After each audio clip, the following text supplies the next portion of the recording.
From the Book of the Betrayer. Trust is fleeting, while betrayal is timeless. Alas, life is crowded with lies. So be bloody, be brave, be happy. For at the end of every tale, nobody is who they seem to be. Prologue. Shawcroft.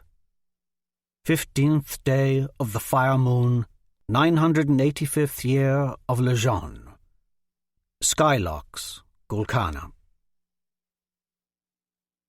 In her panic, the woman had fled with the boy to the very edge of the glacier, a thin boning knife buried hilt-deep in her back.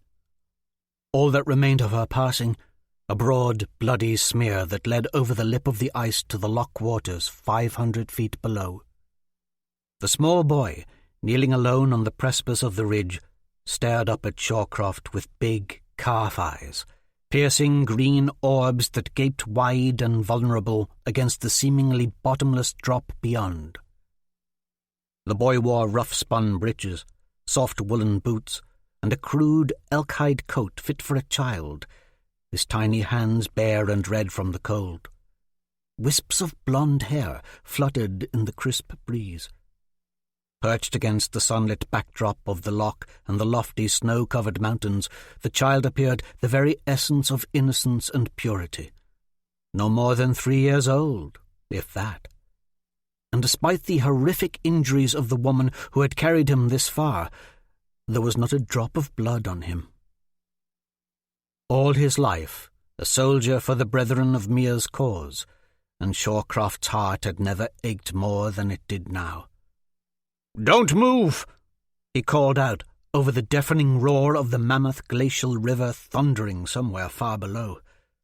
The sharp ridges of the surrounding crevasses and crags and heaps of ice magnified the immensity of the roiling water's thrum.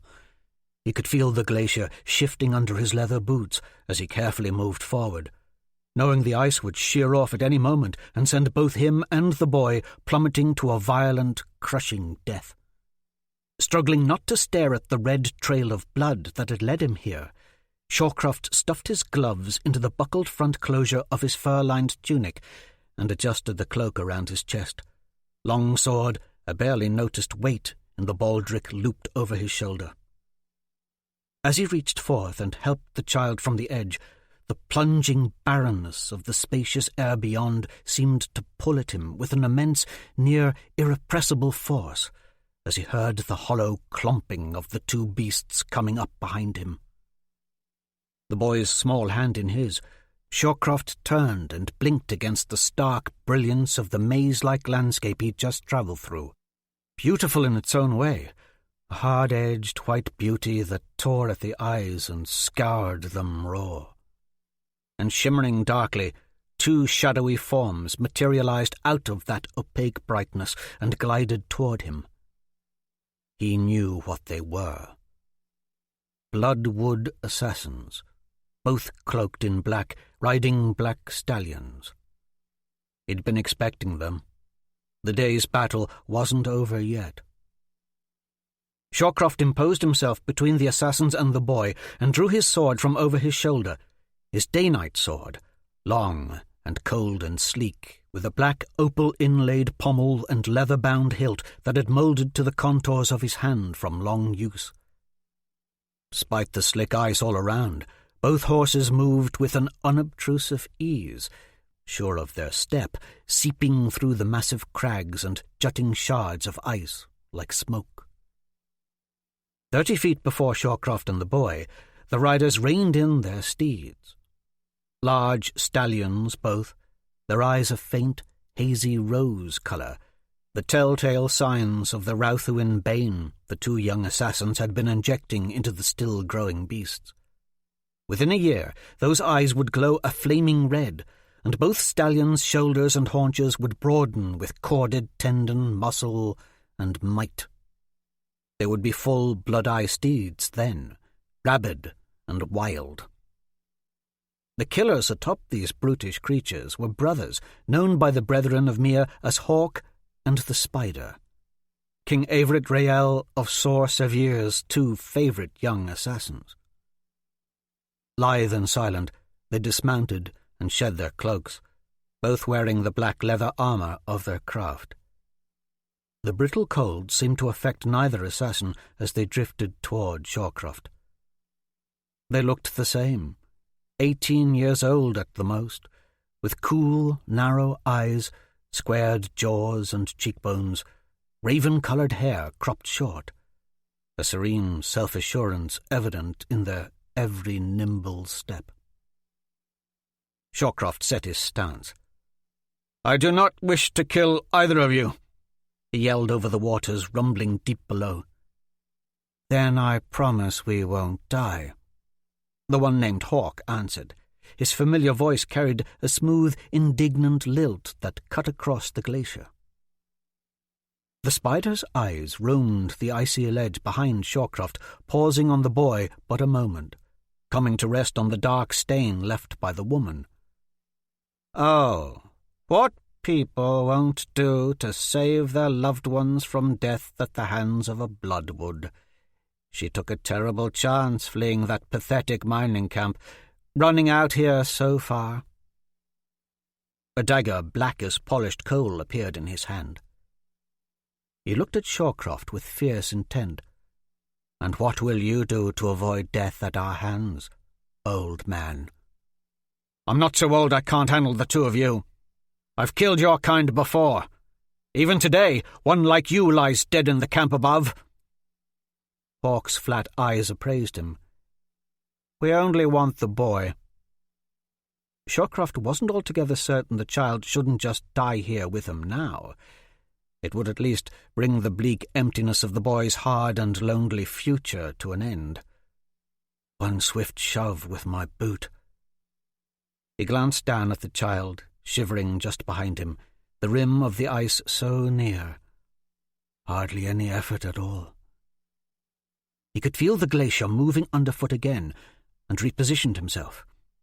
The 2 assassins launched their attack, like malevolence flowing, daggers seeming to materialize from hidden places in their armor. With a flash of his blade, Shawcroft blocked the first dagger thrown at his face. The second one cut deep into his right shoulder. From the left, the spider engaged him first, daggers like snapping shards of glass, striking like lightning. Hawk was on him from the right, his assault just as rapid. In the blink of an eye, Shawcroft was full of holes. He didn't feel the pain, but he knew from experience that numbness was a bad thing, for who knew what foul poisons coated a bloodwood's blades? Suddenly, all 3 of them were dashed face first to the ice as the glacier buckled and shifted violently. The 2 blood-eye stallions jumped and neighed, losing their footing as ferocious sound echoed and thundered. Then the horse on the left disappeared into a huge fissure that cracked open underneath, its scream feral and savage as it plummeted into the white yawning violence of the roaring water below. The ice split wider. Chunks as bulky and massive as castle towers plunged down, while others lanced toward the sky at precarious angles. On his stomach, clinging to the surface of the glacier, Shawcroft could only stare in awe as the great mountains of ice were thrust heavenward above him with a grinding brilliance. His vision was filled with lustrous, deep blues and purples, webbed with luminescent streaks of white. And in an instant it all came boiling down, rolling and colliding and splintering into jagged chunks and wicked shards, all of it tumbling away to the left just beyond the spider, who was now balanced on his hands and knees along the remains of the ledge. Shawcroft took his chance and scrambled forward, stabbing with his sword. The spider tried to block the blow, slipped, and disappeared over the rim. With a burst of speed, Shawcroft was on his feet, whirling to meet Hawk, who came at him with fiery purpose. He blocked the bloodwood's first flurry of blows, the sound of sword on dagger muffled under the riotous carnage of glacial ice sloughing away around them. Shawcroft pressed his attack, forcing most of Hawk's flickering black daggers into superficial slashes and glancing blows, though some struck home. Determined, he advanced, connecting several times with the leather armour of his foe, backing the youth down, driving him toward the growling chasm where his fellow assassin had just vanished. But Shawcroft's injuries were taking their toll. With each heavy swing of his sword, his heart pounded and lungs laboured. His throat was dry and raw, sucking in gulps of freezing air. The glacier rumbled and shook again. Shawcroft lost his sword as he and Hawk were dashed to the frozen surface a second time, both sliding toward the tilting edge. Hawk's lower body slipped over the lip of the glacier. Eyes now wide, the assassin was clawing at the ice with both daggers to find purchase, while Shawcroft tumbled uncontrollably straight into him, forcing the youth completely over the rim. Together they clung there, Hawk dangling by one hand, clutching his black dagger still lodged in the ice, Shawcroft staring over the ledge into a stew of roiling, thunderous water and ice 500 feet below. To his shock, the spider had not perished in his fall, but had landed on a sizable shelf of flat ice some 50 feet down. He lay unmoving in a growing pool of blood, one arm awkwardly twisted under his body. Shawcroft's eyes met those of Hawk. "I know who you are, boy." The youth's eyes narrowed. "To the bloody underworld with you, old man. You were meant for greater things than this." Shawcroft punched the dagger out of the ice with the palm of his hand. As Hawk fell, his calm gaze never left Shawcroft's. The assassin landed hard on the outcrop near his bloodwood partner and rolled, clutching his side. Shawcroft slid himself backward from the precipice, carefully, or he knew he would be headlong down into the cruel, snarling gorge with the two assassins. He grabbed his sword off the ice and scanned the ledge behind him. The boy was gone. Shawcroft clambered to his feet, using his sword as a crutch, still shaky as the glacier around him continued to groan. At least a dozen wounds from the blades of the bloodwood soaked his clothes, and he could feel himself weakening fast. Frantic, his eyes searched the glacier. The remaining blood-eye stallion nickered somewhere behind him. He turned. The boy was there, standing directly in front of the horse, one small hand reaching out to touch the lowered snout of the black beast. Shawcroft staggered toward the horse and child. The blood-eye's flared nostrils gusted puffs of frozen vapour into the boy's pallid face. A dusting of ice crystals made the child's blonde hair glittery in the sunlight. The stallion's red-hazed eyes were ablaze with both fear and uncertainty, as the resounding crash and cracking of great blocks of ice could be heard all around. Shawcroft snatched up the reins of the blood-eye, and with one twist of the bit and a swift downward pull, brought the horse to its knees. He braced himself, ready to plunge his sword into the beast's neck.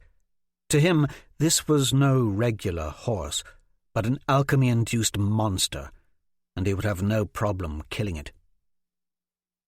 The glacier shifted violently again. The boy began to cry. It was then that Shawcroft realized he must survive, both he and the boy. He could feel the assassin's poisons working on him. If they could get back to Arca, the mining camp in the mountain valley just above the glacier, get back to where all this destruction had started, back to the burnt huts and dead villagers, he could possibly find his own murdered horse in the ruin, and the antidotes hidden within his saddlebags.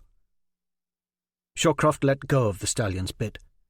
The blood-eye stood and scampered a few paces away. He sheathed the sword over his shoulder. Weary from his injuries and desperately wanting rest, he let the magnitude and horror of the day's events finally set in. But he would not shed a tear. Surely my conscience cannot be fading so soon.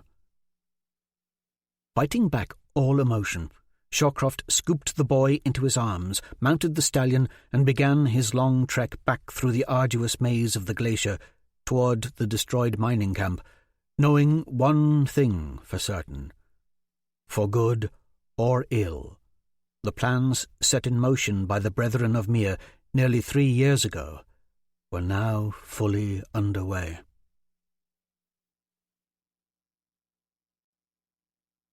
From the Way and Truth of Lejeune. Be we slave, peasant, knight or lord, within all of us dwells a craving, a longing deep in our soul to know our own heritage and to identify the birthright of our fellow man. For regardless the number of good works and heroic deeds we achieve in life, the fatherless are by nature deemed unholy, susceptible to betrayal, and useless in the eyes of the great one and only. Chapter 1. Nail. 7th day of the shrouded moon, 999th year of Lejeune. Gallows Haven, Gulkana. We become what we think. Leastways, that was what Shawcroft was fond of saying. Nail fancied himself a good artist. It was what made him the happiest anyway, charcoal and parchment in hand.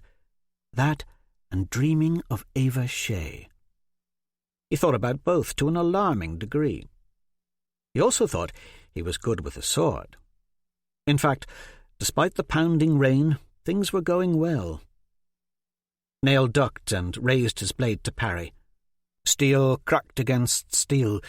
His hand stung with the impact. It felt good. He swung again, his momentum pushing him forward. He slipped, drawing Doki Liddle's sword harmlessly over his head. With a clatter, Nail fell to his knees, wooden shield ploughing into the mud, sword skittering off with a twang. "Bloody mother!" he cursed, helmet cocked sideways, obscuring his vision. "Fool! Concentrate!" His sword had landed just close enough in the grass that he considered lunging for it, but the tip of Doki's blade was already poised over him. "Yield!" Doki ordered, brandishing his sword menacingly.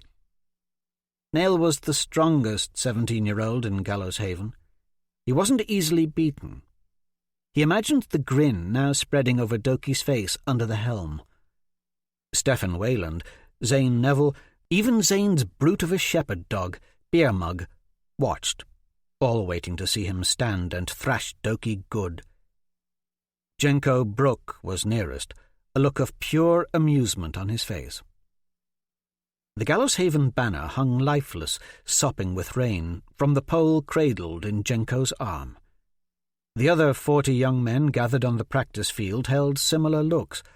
A grin spread over the gruff, bearded countenance of their trainer, Baron Jubal Brooke. Frustrated, Nail sat back on his heels.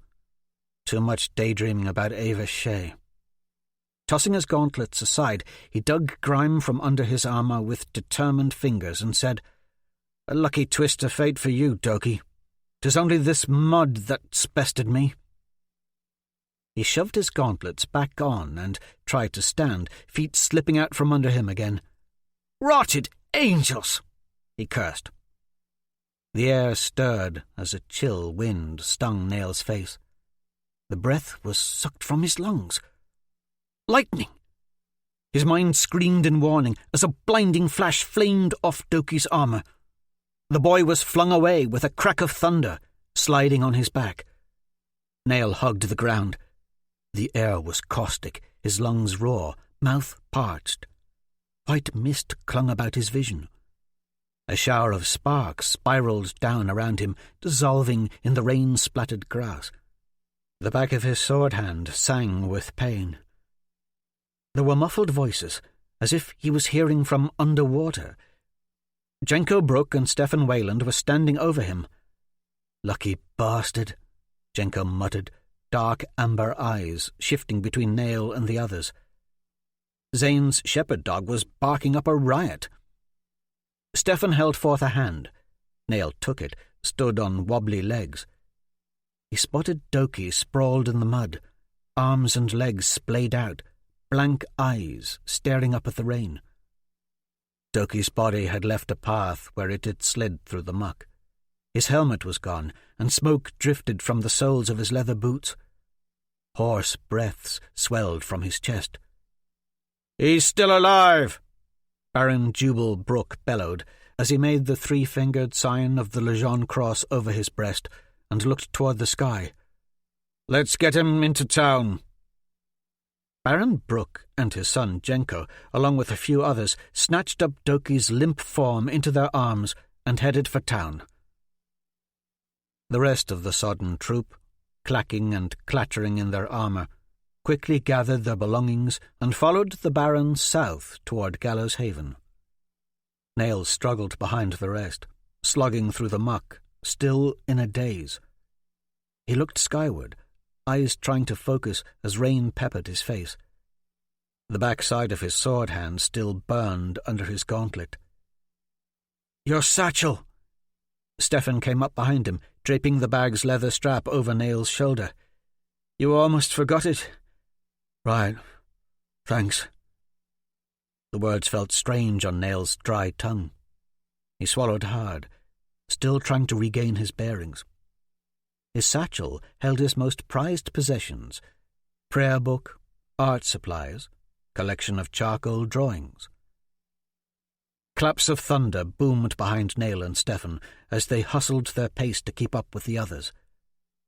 Patches of trees added some shelter from the rain, but the road mainly bore them through fields and farmland.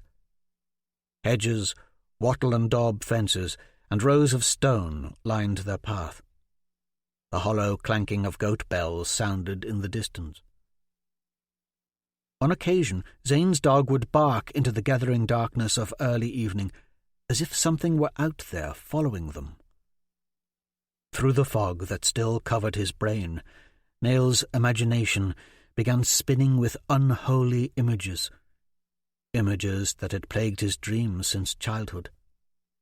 The fiery forms of the nameless beasts of the underworld. Red-eyed beasts that seemed to haunt the minds of lonely children, those children born fatherless, motherless, and alone. Nail knew he was different. He was a bastard and unnatural. When they tottered by a candle-lit cottage, a whiff of wood smoke swirled past Nail's nose, the aroma clearing his mind of churning thoughts. Soon, the small company of trainees broke through a stand of evergreens, and Gallows Haven was a sprinkling of lights before them. To the right of their path, on a low, sloping hill overlooking Gallows Bay, was the empty husk of Gallows Keep. It had not seen use in centuries. Now its leaning, crenellated battlements rose over the village, nothing more than the ancient, broken-down remnants of a castle that was once whole. To the left was the village chapel. Nail felt sudden reassurance in its bulky grey presence. Despite what negative things Shawcroft said about the Church of Legion and its teachings, Nail felt there was safety held within the chapel's great arches, in the thickness of its walls and its stoic grandeur. Above the door, 3 large stained-glass windows inlaid with intricate designs threw colourful shadows across their path. As those bearing Doki's lightning-struck form passed through the front doors of the chapel, Nail looked up at those splendorous windows. On brighter days, with tattered sketchbook in hand, he would sit outside under them and sketch. In the centre window was an image of Legion, 5 colourful angel stones hanging above him like halos, white, red, black, green, and blue. Legion wore a coat of shimmering chainmail and hefted a silver battle-axe named Forgetting Moon. In the left window floated 2 white-robed angels, one wielding a broadsword, Afflicted Fire, the other a blackwood crossbow, Blackest Heart. In the right window were 2 more heavenly apparitions, one with a horned war-helm, Lonesome Crown, and the other carrying a mythical shield, Ethic Shroud. These were the 5 ancient weapons of lore. Once Jubal and Jenko Brook and the others were inside the chapel, those 5 angelic images cast ghost-like reflections of white, red, black, green, and blue over them, as they laid Durfee on the floor before Bishop Tolbert. The bishop was a plain-faced man, short and balding. He wore the dull brown cassock and black sash of his station, with sacred white robes underneath. In the vaulted apse behind the bishop was a statue of Lejeune cut from rough-hewn stone, the muscular carving thrice the size of a normal man, naught but a loin-cloth about his waist, and a wreath of white heather atop his head. Lejeune bore a flawless face, but for the faint red line representing the fatal wound in his neck. He hung upon an even larger black-painted wooden replica of the atonement tree, its twining branches soared, almost reaching the ceiling of the chapel, filling the entire space of the apse. When Bishop Tolbert saw Nail, muddy and dishevelled, he shot him an unfriendly look. Nail dropped his gaze and peeled off his gauntlets. His right hand, his sword hand, stung something fierce. The back of his hand bore a thin burn in the shape of a cross. The fresh wound, so raw and red, almost seemed to glow. Nail didn't even notice the bile rise in his throat, or the gentle twisting of his stomach, for he'd seen the image of a glowing red cross on the back of his hand before. As a child, alone and afraid, he'd seen it in his dreams.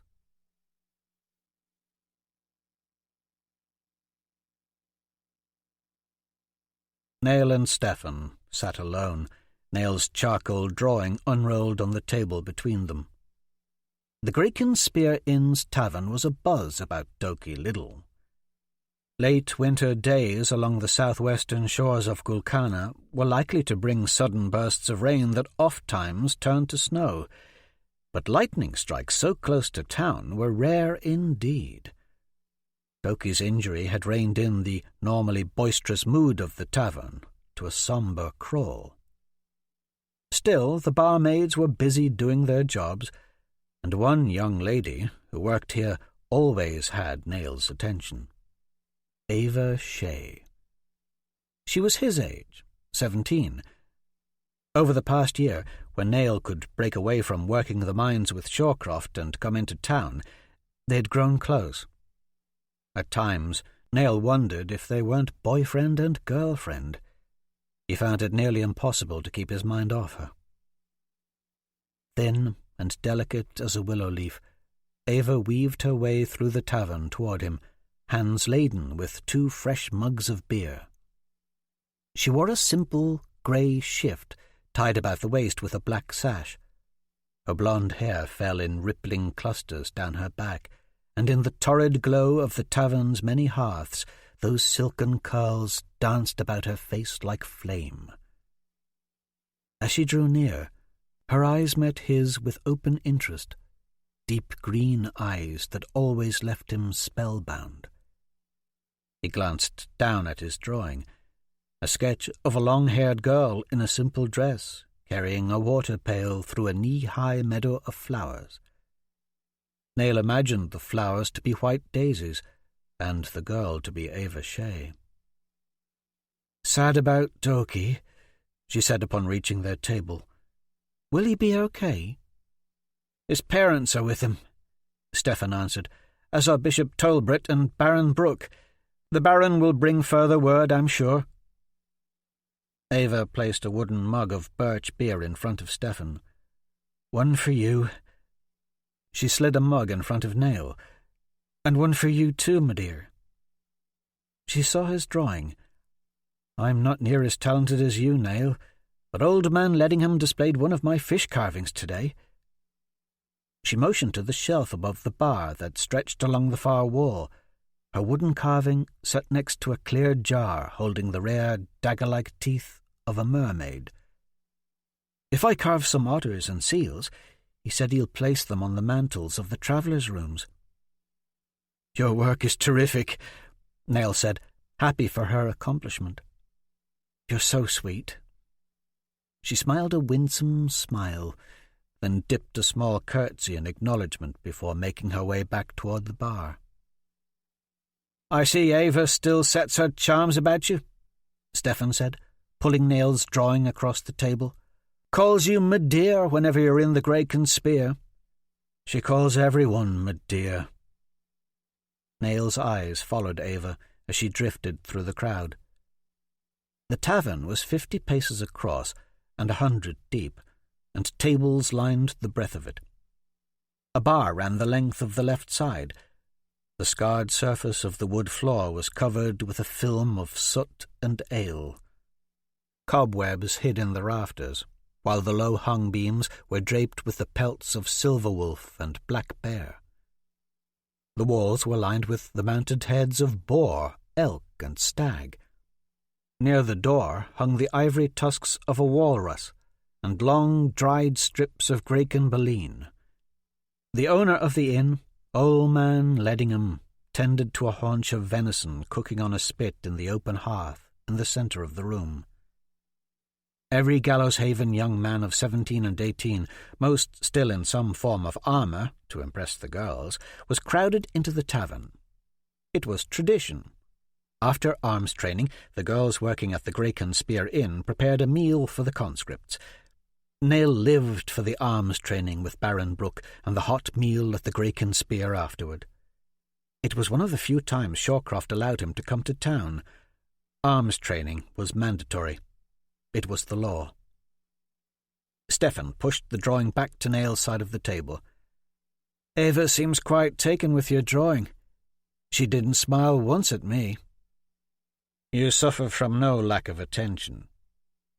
Nail noticed Gisela Barnwell approach, her eyes fixed on Stefan, who was now blushing. Gisela set 2 steaming plates of food on their table, curtsied, and said, "Poor Doki," before heading back to the bar. The dainty girl, 2 years younger than Nail and Stefan, wore a wreath of blue heather on her head. She had recently been crowned Maiden Blue of the upcoming Morning Moon Feast, the annual honour bestowed upon the fairest young girl in all of Gallows Haven. It was clear Gisela liked Stefan, but Stefan Wayland didn't see it. Nail's friend had the beginnings of a strong jaw and hawkish nose. Dark hair fell in a tumble over his shoulders. He had the hard eyes and tanned skin of one who had spent the last few years on Baron Brooke's Graken hunting ship. Where Nail was strong and fast on the practice field with the sword, it was the longbow where Stefan excelled. He was a lock to win the archery competition against the conscripts from Tompkins Sty and Pedlar's Point during the annual tournament between the towns. After all, he'd won every Morning Moon archery competition since he was 10, and from the look on Gisela's face, when she'd brought them their food, Stefan had likely won her, too. Nail knew how he himself looked to others. At 17 he was bigger and stronger than most men in Gallows Haven. He had greyish-green eyes, a thin nose, and a pleasant smile on a youthful face under locks of blonde. He continually flicked wild strands of hair from his face, a habit he couldn't shake, but a habit that made the girls notice him even more. Nail kept his hair just long enough to cover his ears, thin ears that he felt poked out from his head a bit too much. Stefan had stopped eating, eyes staring into space. "Eat," Nail said. "Don't mope. Doki will be fine." "I know," Stefan muttered. "It's not that." Nail set his fork down. "You'll soon be dancing with Gisela at the Morning Moon Feast like man and wife." He pointed a finger at his friend. "And you'll ask her to dance even if I have to force open your mouth and move your lips about for you." Stefan smiled weakly. Zane Neville walked up. "I'll have that beer if you're going to do naught but stare at it." Zane plunked himself down on the seat beside Stefan, a heaping plate of food in hand. He snatched Stefan's beer as promised, and in 2 gulps it was gone. Zane's shepherd dog, Beer Mug, sat next to him, long snout resting on the table. Zane slid a piece of smoked salmon the dog's way. Beer Mug gulped it down, tail thumping the floor. Zane's large dog reminded Nail of the stealthy silver wolves that roamed the mountains near the gold mines above town. But unlike those wild wolves, Beer Mug was a good-natured fellow. Zane's round face boasted a plump nose, a smattering of freckles, and a bush of carrot-coloured hair that stuck up from his head like a big lit torch. He was tall, yet portly, and his sloping shoulders and pear-shaped body defeated his best attempts to squeeze completely into his training gear. Still, despite his plumpness, Zane was one of the best new Graken cutters in Baron Brooke's crew. "You two talking about Gisela Barnwell?" Zane asked, chomping a mouthful of potatoes. "She made mention she was glad to see you here tonight, Stefan. As Lejeune is my witness, I swear it's true. She was glad you weren't lightning-struck, as was Doki." "Stefan's frightened to death of Gisela," Nail said. "Wouldn't acknowledge her if she came up and slapped him in the face or grabbed him by the pecker." "Well, he's blushing redder than a billy goat's arsehole now," Zane said. "I'll wager he's probably already took her up in Farmer Weatherby's hayloft and buried his face under that skirt, her pretty little legs wrapped around it." "It ain't like that," Stefan snapped. "I would never—" "Well, spank me rosy, someone's bound to. All you ever do is moon over her like a heart-sick pup. Act now, lest some other fellow snatch her up. I swear it, as Lejeune is my witness, someone will snatch her up right from under you." Zane had the irritating habit of saying, "as Lejeune is my witness," a half-dozen times in every conversation. Zane stood. "Perhaps I'll just throw Gisela to the floor and dry hump her right here in front of you." He leaned over the rear of his dog and mimicked a humping motion, tongue out, moaning. "Don't be crude." Stefan looked around frantically. "She might be watching." "Humorous as always." Zane sat and chomped a mouthful of salmon, spitting bits everywhere. Beer Mug eyed the food as it tumbled from Zane's chestplate armour to the floor, then licked it up. Zane's hefty older sister, Liz Hen, set a bowl of stew in front of each of them. The Graken spear was generous with its many courses of food. She was 19, tall, broad of shoulder, thick of gut, and bore a thatch of hair wilder and redder than Zane's. Beer Mug was glad to see her, tail wagging, ears alert. "I can't eat this." Stefan sniffed the steaming bowl. "Chunks of turnip, radish." Liz Hen swatted Stefan upside the head with a beefy backhand. "Feed it to the dog, then, you clodpole." "Ouch!" Stefan exclaimed, poking at the stew. "I'm only saying, does it look like I give her goat's fart what's in the stew? Could be pigeon shit for all I care. I'm only the innkeeper's big fat errand girl." With that, she stomped away. "Don't anger her so." Zane watched his sister waddle off. "I swear she'll take it out on me later. As Lejeune is my witness, she thinks she's the most important person in the whole 5 Isles. You're so damned dour tonight, Stefan. Doki'll be fine." "I've other news that weighs heavy on my mind," Stefan said. "My Uncle Brenda sent word from Bainbridge this morning. The rumours are true. The White Prince's armies have almost reached the Lejeune Towers. They're almost to the eastern shores of Windare." A chill travelled through Nail. Rumours of the White Prince's complete victory over Windare were true. It was dire news indeed.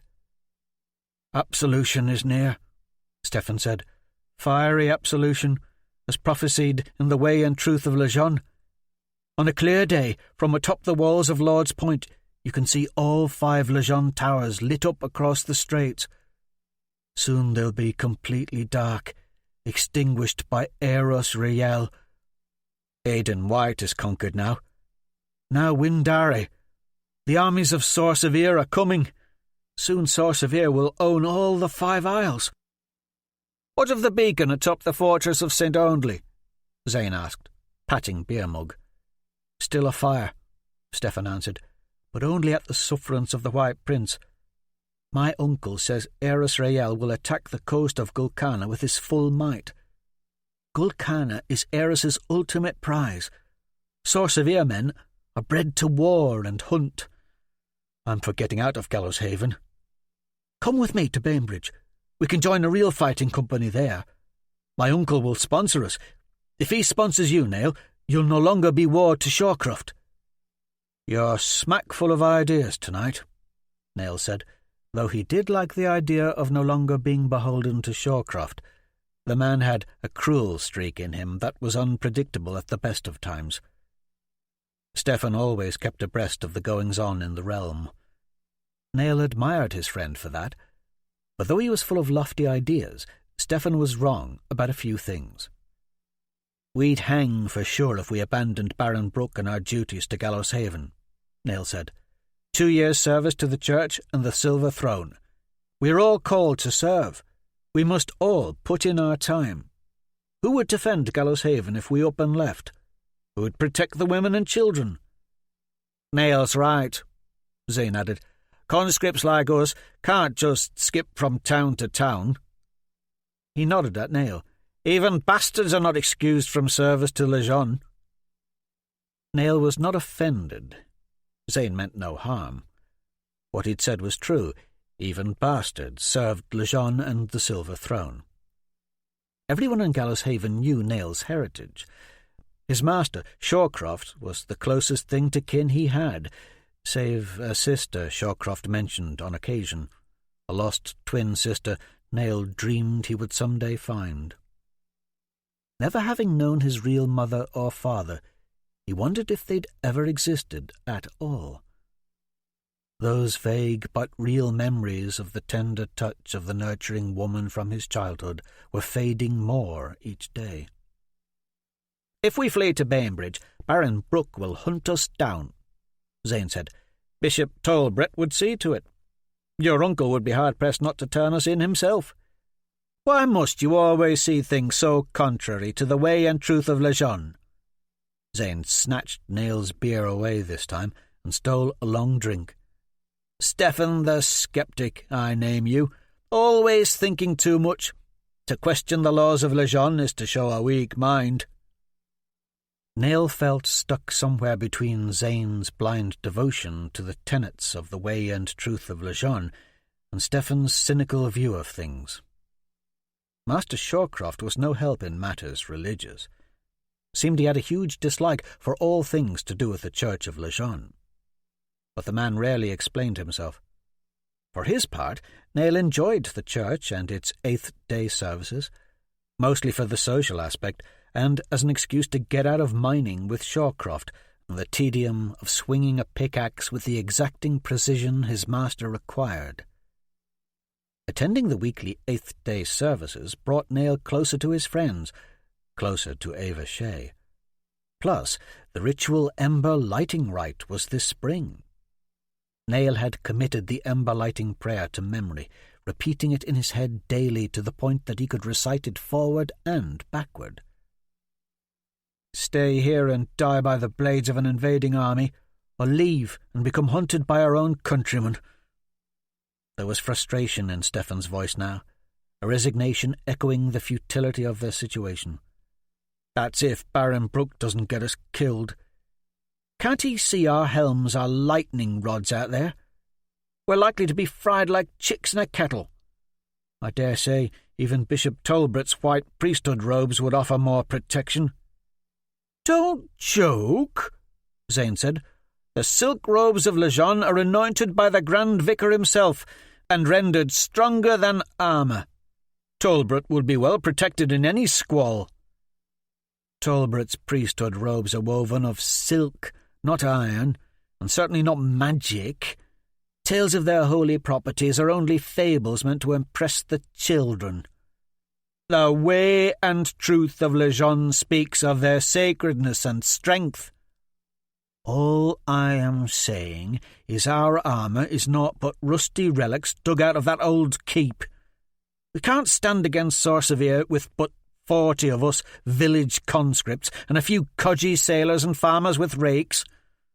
Jubal Brooke. I know he's the baron of our lands, the owner of the Graken hunting ship upon which I work, but sometimes I think the man's brain has been addled." "Addled?"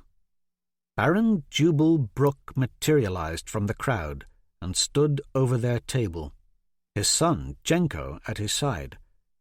The Baron was wrapped in a rain-soaked cloak that smelled of wet horse. Beer Mug sniffed the man and backed away. "Baron!" Stefan stood abruptly, bowing, looking like he'd just swallowed a frog. "How goes it with Doki?" Nail stood also and bowed. Despite what Stefan claimed, Jubal Brooke was no dribbling fool. His eyes darted angrily over the table. The Baron had broad brows and deep-set eyes that always appeared fixed in a fearful squint. With a bearded face and forehead sloping back to a scruff of grey hair, the Baron intimidated all in town, especially with his huge sword and its thick leather-wrapped hilt and black opal-inlaid pommel. Rumour was, before he had settled in Gallows Haven 5 years ago, he had served as one of Amadon's famed day knights. Most in town thought him a good fighter, but ill-equipped as a leader of men. "Doki is burnt, but not bad." The Baron motioned for Stefan and Nail to sit. "Bishop Talbot watches over him. With the blessings of the priesthood, Doki'll recover." "A lucky slip in the mud, Nail." Jenko smiled. "Otherwise it would be you cooked instead of Doki." Still wearing most of his battle gear, the Baron's son had a leather scabbard at his hip and a black shield slung across his shoulder. Jenko was a strong, swaggering fellow of 18. Tousled brown hair crowned his head and fell to just above his shoulders. Towering even over his father, arms stacked with muscle, Jenko was probably the stoutest man in Gallows Haven. "In battle, you need to keep your feet," Baron Brooke said. "Lying face down in the muck whilst garbed in heavy armour is a horrible position to find oneself in. Truth is, I don't think any of you boys have a holy prayer's chance against the White Prince's army. Regardless, the Silver Throne requires land barons to train all conscripted young men the length and breadth of Gulkana in the art of warfare. That's my charge. Believe me, if for some reason Sorcevier should ever reach Gallows Haven, I guarantee they won't wait for a sunny day just so you fellas don't have to get your feet wet. I was in the Iron Hills with King Borden when Sorcevier first invaded Windare. A snowstorm and freezing winds struck the walls of Oksana like needles of ice. Did that stop Eris's slaughter? No. Our legion of Amadon Silver Guards and Day Knights lent Windare what aid we could, but our numbers were few. The White Prince marched straight through the snow and straight over us. Very few of us were lucky to escape that day. I saw King Borden fall with my own eyes. I have seen war." The Baron leaned over, planted scarred and calloused hands on their table. His steely gaze, angry and filled with purpose, cleaved through Stefan like a sharp knife. "In battle, not all die gloriously. Not all die instantly. Lest you forget your lessons, when armies face off, the first comes an onslaught of arrows. A Sorcevier longbow is a 6-foot-long affair, and their archers can launch near 20 arrows a minute. And when armies finally do clash, be glad for what plate armour you have, even if it's naught but rusted junk from that old keep. It will block most attacks. A well-placed sword thrust may not cleave chainmail, but it can drive the links down into your flesh. Then you've got yourself a real mess of a wound to deal with. Try running around the battlefield with chunks of your own mail lodged in your gullet as you slowly bleed out. Take your training seriously, all of you." "I'm good with a sword," Nail interjected. "Getting better with the—" "Where is Shawcroft?" Baron Brooke tersely asked. Still pissing his time away at the mines, I wager." "He went to the mines early this morning," Nail answered, stung that the Baron had so casually dismissed his swordsmanship skills. "He made mention he would be gone digging for a week. I'm to stay with Stefan's family whilst he's away." The Baron met Nail's gaze. "I was hoping your master would see fit to help me with you conscripts, but Lejeune knows everything that man does in those gold mines is of utmost import." With that, Baron Brooke withdrew from their table and made his way toward the tavern's front door. What does Shawcroft know of swordsmanship or archery? Nail knew there had been some tension between his master and the Baron as of late. It had something to do with the gold mines. Nail thought it of little import, but Jubal Brooke had just now said his master's name like it was poison on his tongue. That the Baron wanted Shawcroft's help with the conscripts seemed laughable in many ways. Jenko Brooke remained. He sidled up to their table, looking at Nail unflinchingly. "My father's right, you know. All the gold was stripped from the mountains centuries ago. No morning moon feast was ever held for gold digging. Graken hunts are what Gallows Haven was built upon. The Graken are what sustains Golcarna. Spend your days at sea, doing men's work, Nail. Bring home a Graken or a load of salmon. Feed the entire town. Now that's a true living. When is your master going to realise that?" Nail cared little for Jenko's tone. Jenko's 2-year conscription to the Church and Crown was nearly over. It was well known that he would soon inherit his father's Graken hunting vessel. Jenko's position in Gallows Haven was firmly set. Nail, on the other hand, was heir to nothing. Still, as much as he agreed with the Baron's son that mining was a waste of time, Nail knew the hard work Shawcroft had set him to all these years had built him up as a man. Swinging axe and pick had made him strong. He took some pride in that, and was loath to see Jenko slander it. "Nail means to join us on your father's Graken hunt," Stefan said. "Is that so?" Jenko Brooke gave Nail a sharp look. "I've Shawcroft's permission, of course, to learn the fishing trade whilst he's at the mines," Nail answered, knowing his words were a lie. Shawcroft would have no clue if he went Graken hunting, and would disagree with it strongly. But the man was working the mines for the week. The average Graken hunt took less time than that. Nail knew he would be in open defiance of his master, but he didn't care. The man could be demanding, stubborn, disagreeable, and cruel. Nail was completely dependent on Shawcroft, yet, at the same time, to be free of the man was his greatest desire. "You wish to be a Graken slayer?" Jenko asked. "You'll more likely get shark-bit or gill-fucked by one of the merfolk than become a hero." "Nail will come back a hero, all right," Zane piped up. "A hero covered in Graken blubber. Evershay can do naught but fall more in love with him then."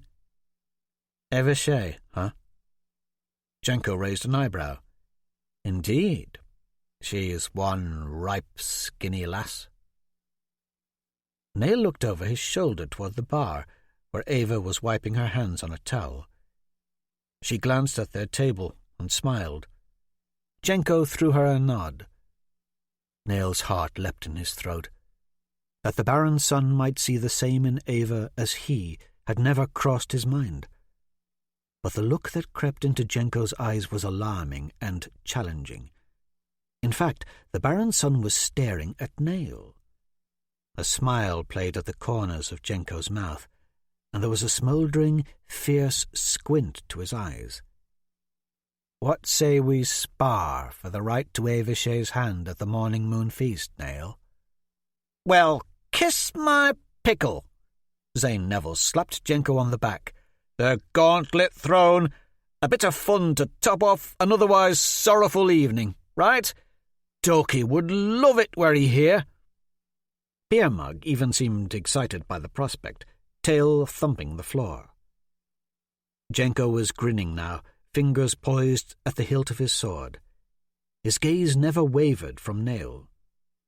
"What say you? A spar in the street. Like Zane said, a bit of fun to lighten the mood around here.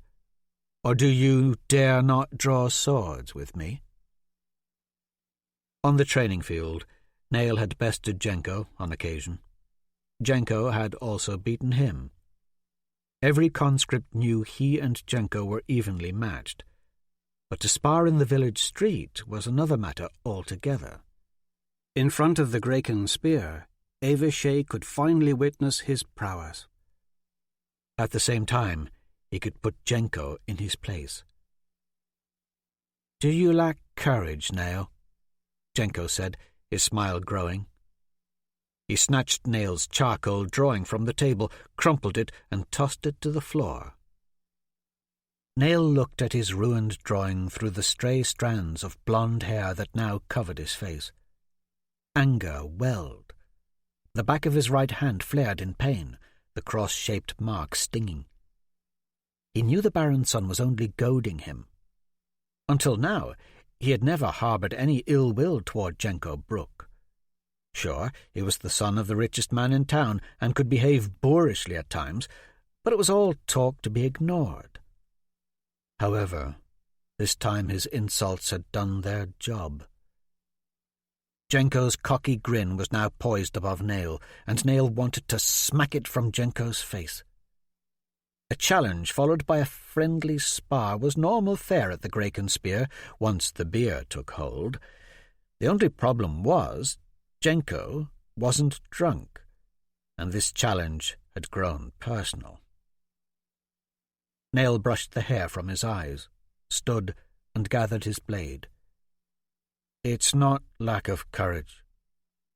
He met the Baron's son eye to eye, then jammed his sword into the table point first. At the sound, Zane's dog jumped, as did the village conscripts sitting nearby.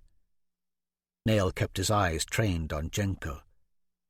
"It's because we are not yet outside that I haven't knocked that smile from your face." Zane yelled, "Nail has just accepted a challenge!" The Graken Spear erupted in cheers. Soon the tavern began to empty, the eager spectators spilling out onto the street. "No steel," Stefan said, looking nervously at both Jenko and Nail. "We wrap the blades in sackcloth as usual."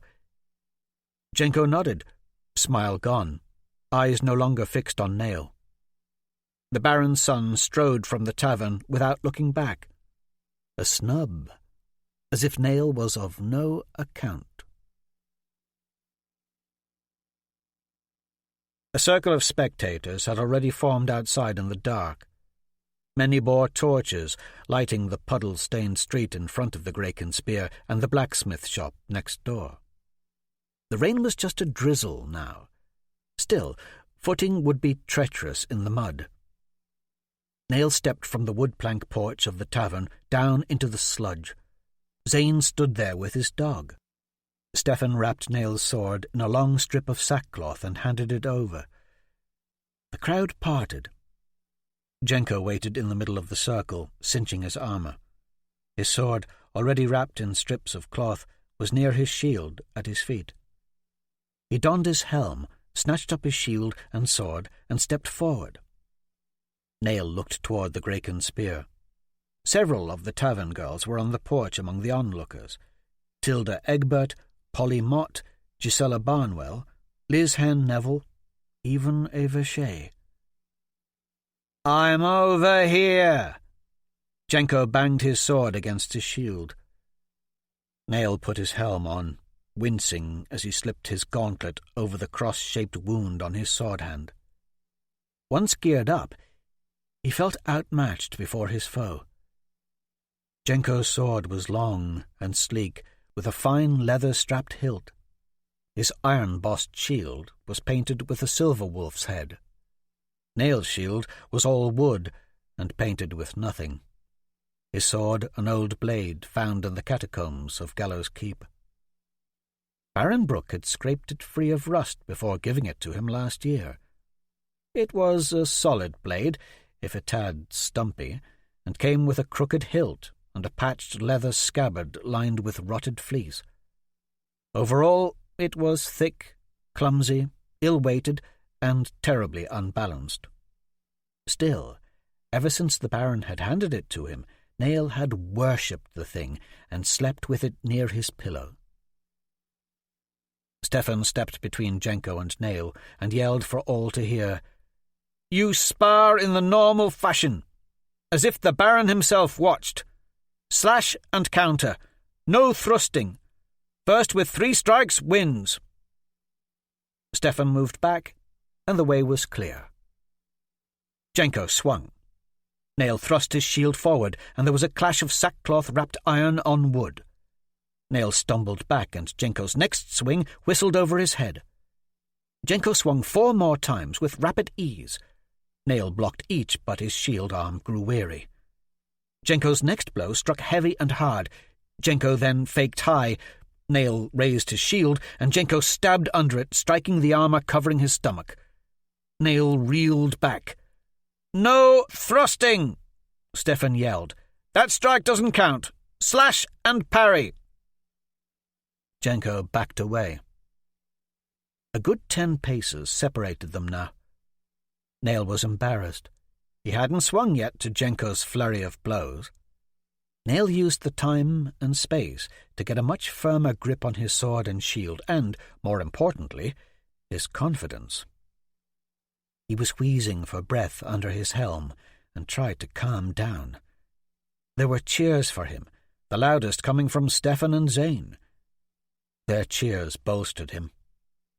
He advanced with his head down under the rim of his shield, peering over it, sword poised. Jenko lunged, swinging for his legs. Nail lowered the shield, spoiling the stroke, and slashed at Jenko's helm. His sword connected with a thud, snapping Jenko's head back. The Baron's son stumbled sideways. Nail hammered Jenko with his shield, and his foe fell to the ground. "1 strike for Nail!" Stefan yelled, and a smattering of applause sounded from the crowd as Jenko scrambled away on hands and knees, mud sloshing under him. Nail, with the advantage now, swung again and connected with Jenko's back. "Strike 2!" Before Nail could finish him, Jenko sprang to his feet and lunged with 2 quick blows. Nail blocked them with ease. Now that Nail had gotten in 2 good hits, there was a bounce in his step. Jenko backed off, and there was space between them again. The Baron's son plunged ahead with 2 more strikes that landed fast and hard against Nail's midsection. "2 for Jenko!" Stefan yelled. Nail reeled back, angry, side throbbing. He came up swinging as Jenko's 3rd blow connected the same time as his. "Both strikes count!"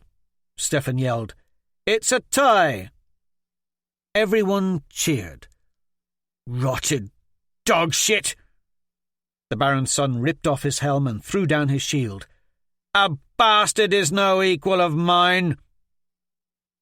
No sooner had his shield and helm hit the mud than Jenko leaped forward, gripping his sword in both hands now.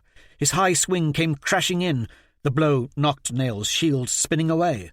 His 2nd blow planted Nail's butt firmly in the mud. Instantly, Jenko loomed over him, raining blows. Nail scrambled back on his haunches, mud ploughing up behind him. He kept his sword up in defence, but it was beaten back swiftly. Then it wasn't in his hand anymore. It spun off and lit in a puddle. Then Jenko was striking him about the shoulders, arms, and chest. "Enough! Enough!" Stefan yelled, but Jenko's blows were relentless. "It was a tie, you blood-sucking ogle! You're likely to kill him behaving like that!" Nail felt the breath pounded from his lungs as he tried to crawl away, at the same time groping for his lost sword in the puddle, finding it, turning, holding it aloft. He would not retreat. But the blows from Jenko kept coming. Stefan tackled the Baron's son from behind, and both dropped in the mud. In a heap they struggled. Jenko threw Stefan off and stood, sackcloth-wrapped sword still in hand. He came at Nail again. "Stop!" Stefan bellowed. Zane was there, and with Stefan the two wrestled Jenko to the ground a second time. "Get off!" Jenko snarled, eyes blazing at Nail from under dark, wet locks. Nail, kneeling in the mud, the percussion of Jenko's crushing blows reverberating through his armour, could feel the fresh dents in the iron plate pushing in. There was a dull ache throbbing deep in his chest. He wasn't certain if he could stand, if he wanted. "Let me up, you pox-scarred scum!" Jenko fought against Stefan and Zane. "The wraiths take you if you don't stop fighting," Stefan said, breathing heavy. "Turn 'em loose!" Nail snarled between hard-fought breaths. "I'll still fight him. I ain't dead yet." "That's right! Arm me up! Let me finish him like he wants!" Jenko yelled. Zane whistled for Beer Mug. Soon the big shepherd dog was snarling and barking at the pile of struggling bodies. With the threat of the dog, the fight died in Jenko, and he gave up, head hanging. "I'm done, then." "Let him up," Stefan said, motioning Zane to hold his dog. "Be wary." He released the Baron's son. Jenko stood, brushing the mud from his greaves, smiling, his teeth stark white shards in the lamplight as he walked toward Nail. Nail didn't know if Jenko was going to help him up or what.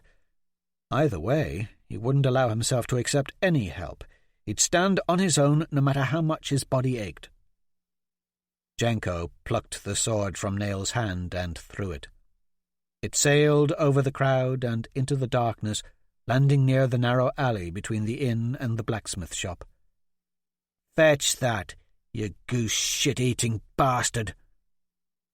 Jenko stepped around Nail, shoving his way through the crowd and back up onto the porch of the Grayken Spear Inn. Nail growled and scrambled to his feet, his mind set on tackling Jenko and ending the fight with his fists. But his foot slipped, and down he went again, face first. "Hold steady now," Stefan said, grabbing him by the arm. "Don't know what you did to piss Jenko off so, but I reckon it's got something to do with Ava." Nail's gaze followed the Baron's son. Under the torchlight, he saw Ava Shea leaning against the porch railing. Jenko stepped up to the girl and whispered something in her ear, his hand brushing lightly over her shoulder before he entered the tavern. Nail was humiliated more by the small interaction between Jenko and Ava than any blow the Baron's son could have dealt with his sword. "Pay him no mind." Stefan helped Nail stand. "You'll be stiff on the morrow. Bruises for a moon or more. You put up a real fight, though. Gave us all a grand show." The crowd was dispersing, some back into the Grayken Spear, others wandering off into the darkness and home. Zane trundled back into the inn, Beer Mug bounding happily behind. Nail didn't know how far he could walk on his own. He hunched over and clutched his stomach. Soreness blanketed his body. Despite all his hurts, he was most of all embarrassed. Stefan ducked under Nail's arm, propping him up. "My pa can send word to Shawcroft if you like. You let your master know you're hurt." "I ain't hurt," Nail mumbled. "Besides, Shawcroft's never been concerned about me. Jenko's right. His only concern is those gold mines." He was envious of Stefan's family and the comforts of a warm home, surrounded by loving parents and siblings. Nail lived on the outskirts of town in a small, cold, one-room cabin with his master. He put on a strong front, but deep down he knew how lonely his life really was. "I'll sleep in the coop tonight. I'm sure your mother hasn't the room inside." "You needn't sleep with the chickens," Stefan said. "We've the room." Nail had managed to hobble only a few steps when Ava's soft voice sounded from behind. "You fought well." He turned. She held his sword. It was covered in mud. Nail slid from under Stefan's arm and took the weapon from her. Mud remained on the palm of her hand. In her other hand was the drawing Jenko had crumpled. "I'm sorry it got ruined," she said, handing it over. It was pretty. Ava hesitated, as if wanting to say more, then pulled a leather thong necklace from the folds of her linen skirt. She reached up and slipped it over his head and around his neck, and quickly backed away. "A gift," she muttered shyly, "to make amends for the drawing Jenko ruined."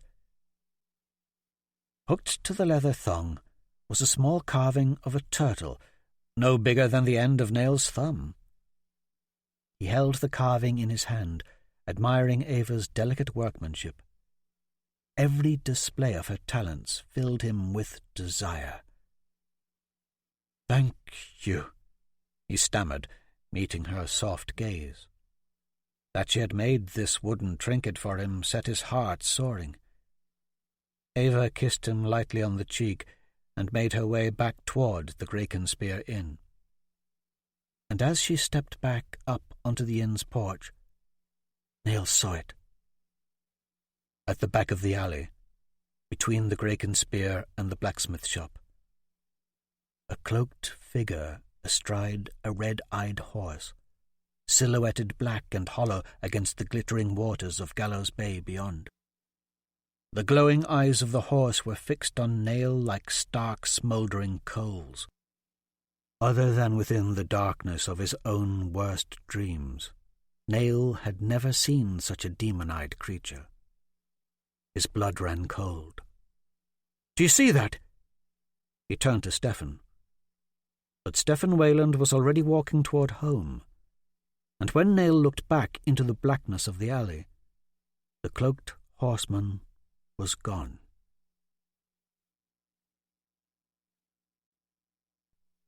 From the Way and Truth of Les Gens. The lost and lonely ship finally berthed in Avalonia, thousands of days adrift.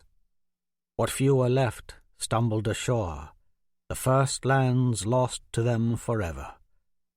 Desperate souls all, starving and weak, half-naked, garbed in animal skins.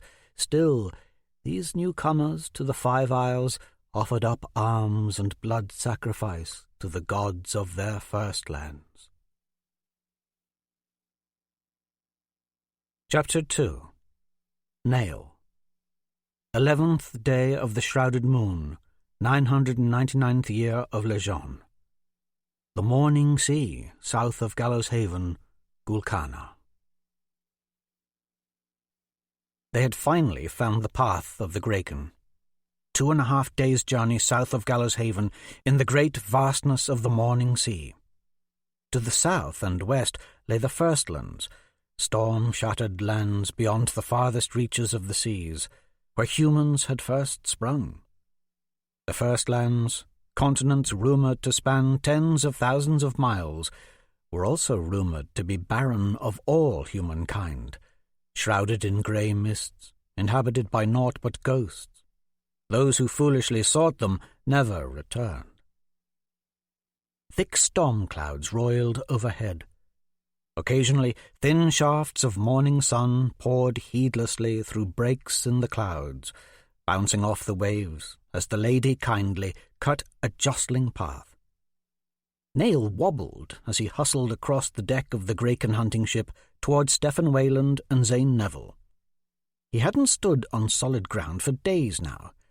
The ship dipped to the left as a gust of wind caught her sails, and he clutched the railing.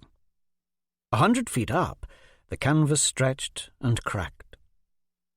Those aboard the Lady Kindly had spent the bulk of the journey trailing nets and catching salmon.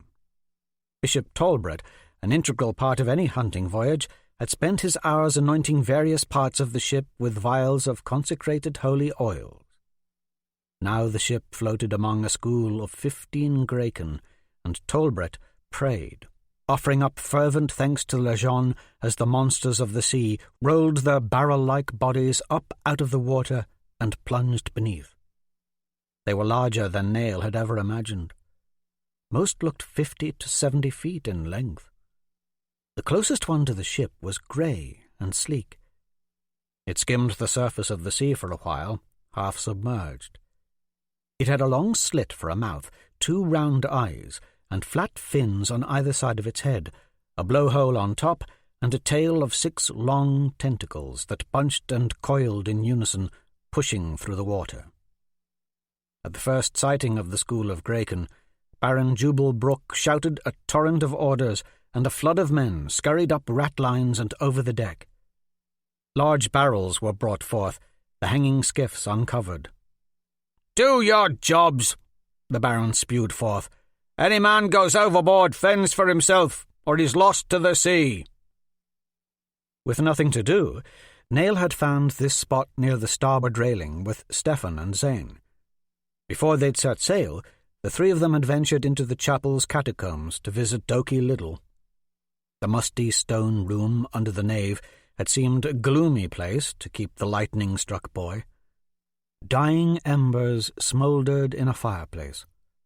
Bishop Talbot sat on a stool next to Doki's bearskin-covered bed and dabbed at the injured boy's head with a warm, damp cloth.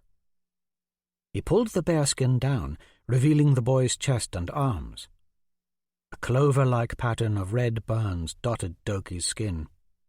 The boy's chest rose and fell to the slow rhythm of his breathing.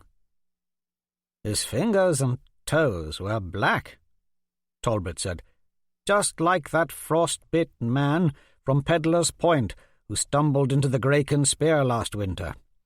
But the many priesthood blessings I gave the lad seemed to have cured him of that." It was too bad Nail couldn't share the voyage with Doki, too.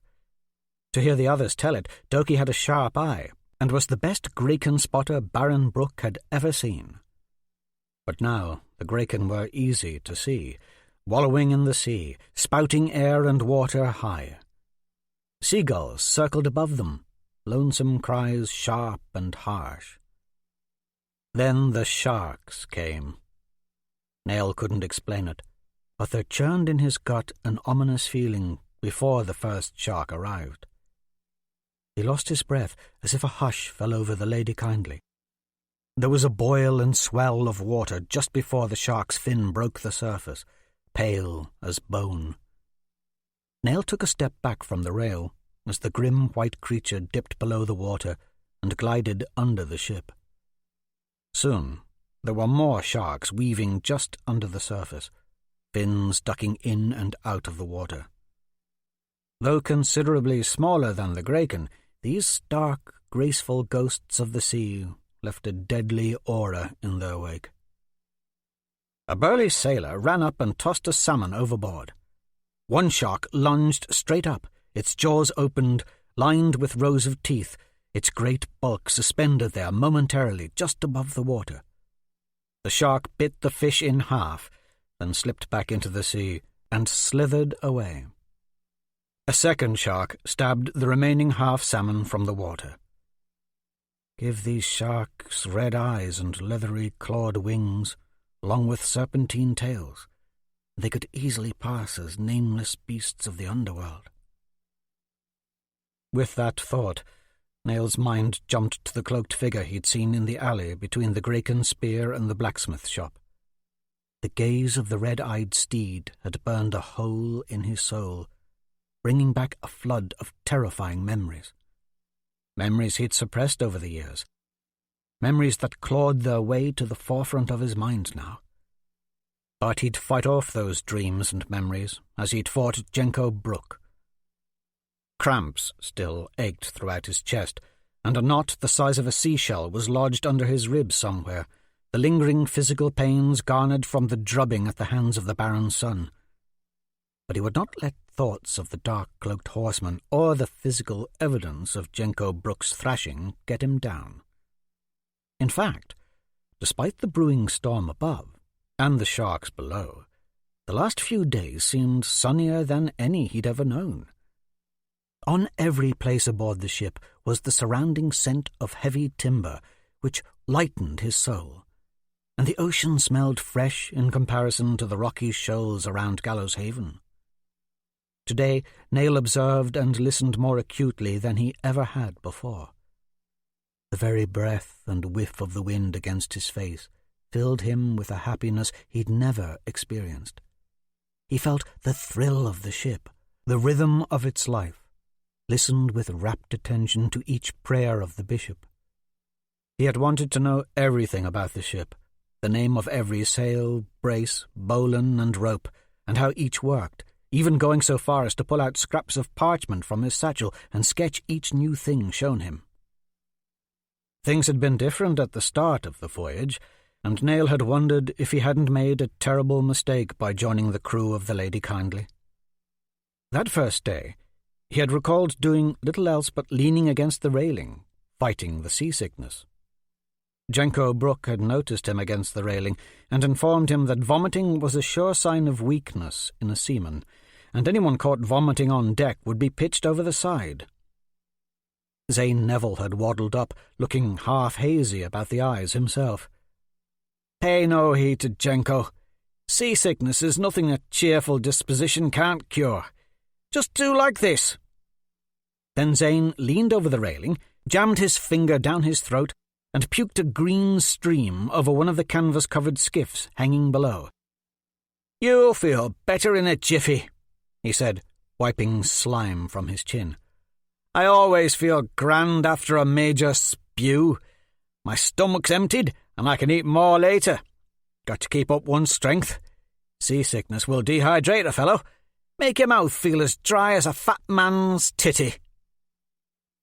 Jenko leered at Zane. "If my father sees that skiff all covered in vomit, he's going to make you climb down there and lick it clean yourself." "The birds will take care of it," Zane said. Indeed, the seagulls were alighting on the white canvas, pecking at Zane's spew. In the end, Neil had not puked that first day aboard the Lady Kindly, and was the prouder for the accomplishment. By nightfall, his seasickness had dissipated completely. After knighthood, or the clergy, Graken slaying was considered the grandest of all trades in the Five Isles. The Way and Truth of Lejeune spoke of Graken hunting as a much simpler thing in ancient days, men doing nothing more than waiting for a Graken to drift ashore, dead. But that had been over 1,000 years ago.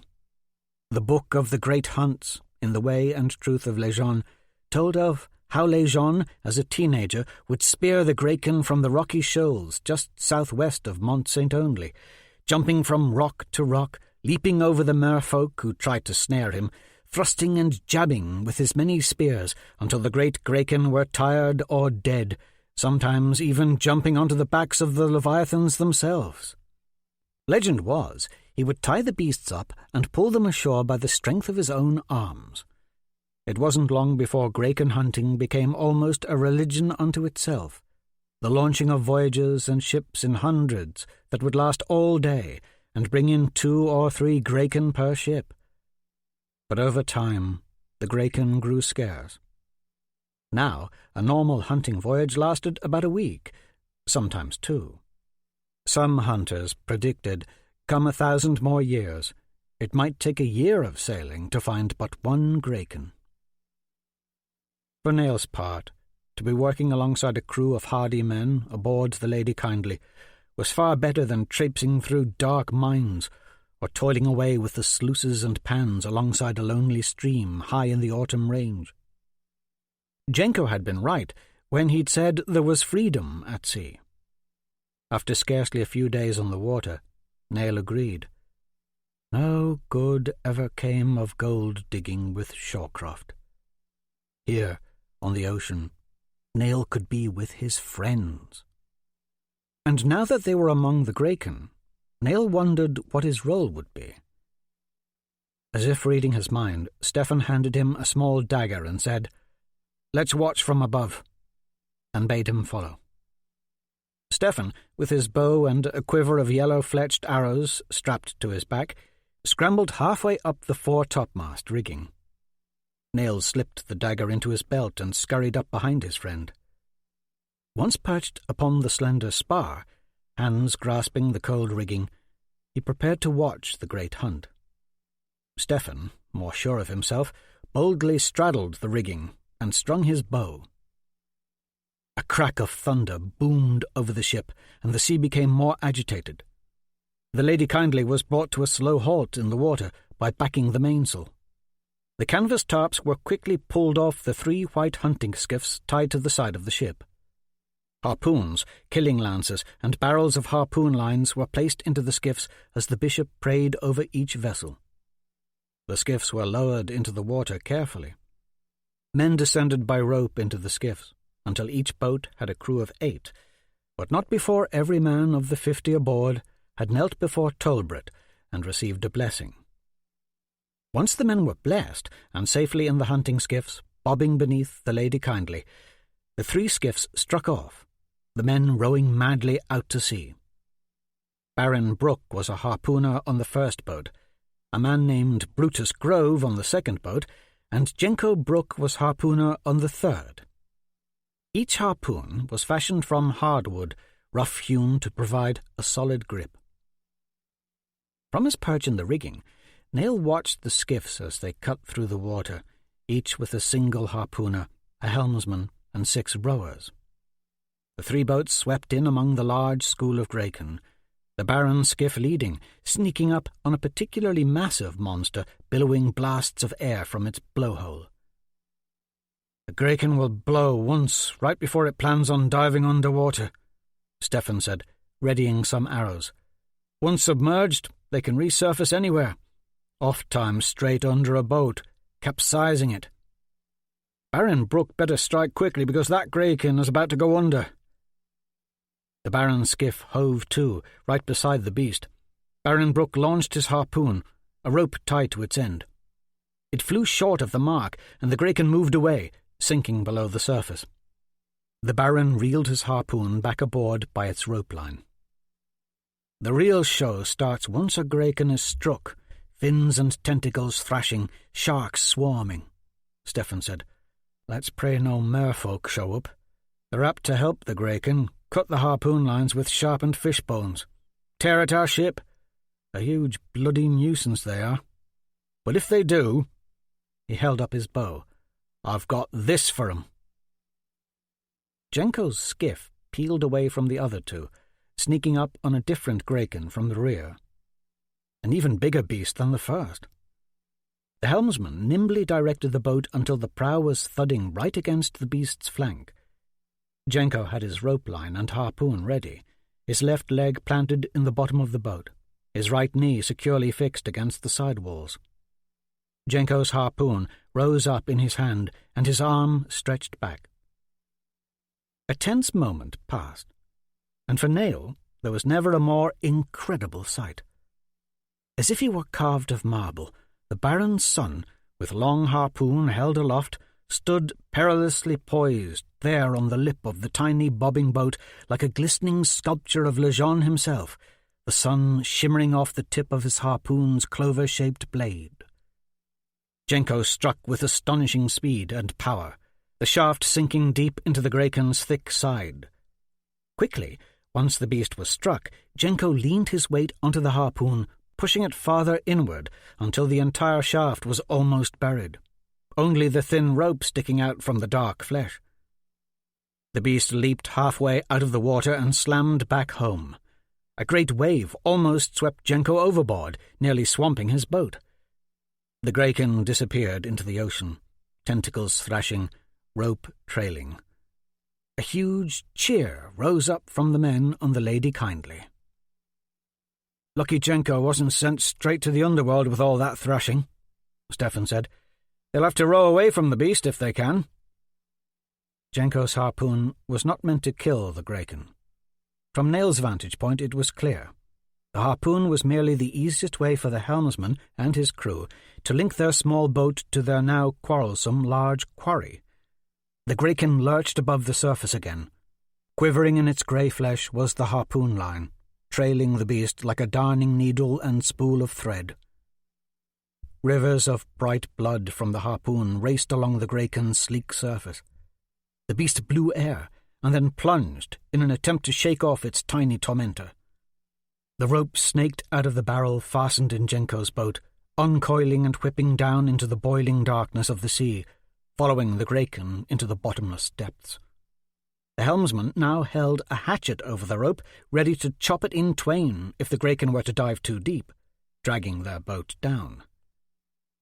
The two other skiffs sped toward Jenko's boat, and for a span of time there was no sign of the Graken, or any Graken. It seemed the entire school had beaten a hasty retreat into the far reaches of the sea. The rope ceased its whirring dance down into the blood-flecked ocean and went slack. There was silence, but for Bishop Tolbert's rhythmic, prayerful chant. Nail thought the Graken had snapped the line and freed itself, or perhaps, down in the depths, unseen merfolk had cut through the line, as Stefan had warned. But the Graken came roaring upward. A sweeping surge of water nearly overturned all three boats as the monster flew high. Nail's heart lodged in his throat as the full length of the beast's massive body hung above the ocean surface, glistening red sheets of water streaking its flesh. He gawked in mute wonder as the beast twisted in mid-air, blowing out a fountain of red, then splashed back into the sea, great fins and tentacles lashing the water with bloody foam as it disappeared. "Jenko stuck him good," Stefan shouted, "and his line's still attached." Rolling waves rocked the three skiffs. The helmsman of Brutus Grove's boat steered into position, the skiff bobbing in the dying waves. A throng of sharks circled the area now, weaving ominously just beneath the Lady Kindly. When the injured Graken surfaced again, it rose up in a swell of water nearest to Brutus's boat. He struck the beast with his harpoon. It thrashed with less vigour now. "Merfolk!" Stefan, alert now, knocked his arrow to his bow. Nail saw them too. Three spun up from the sea near the Graken, half human and half fish, 2 male and 1 female, launching themselves so high their full forms were briefly suspended above the water.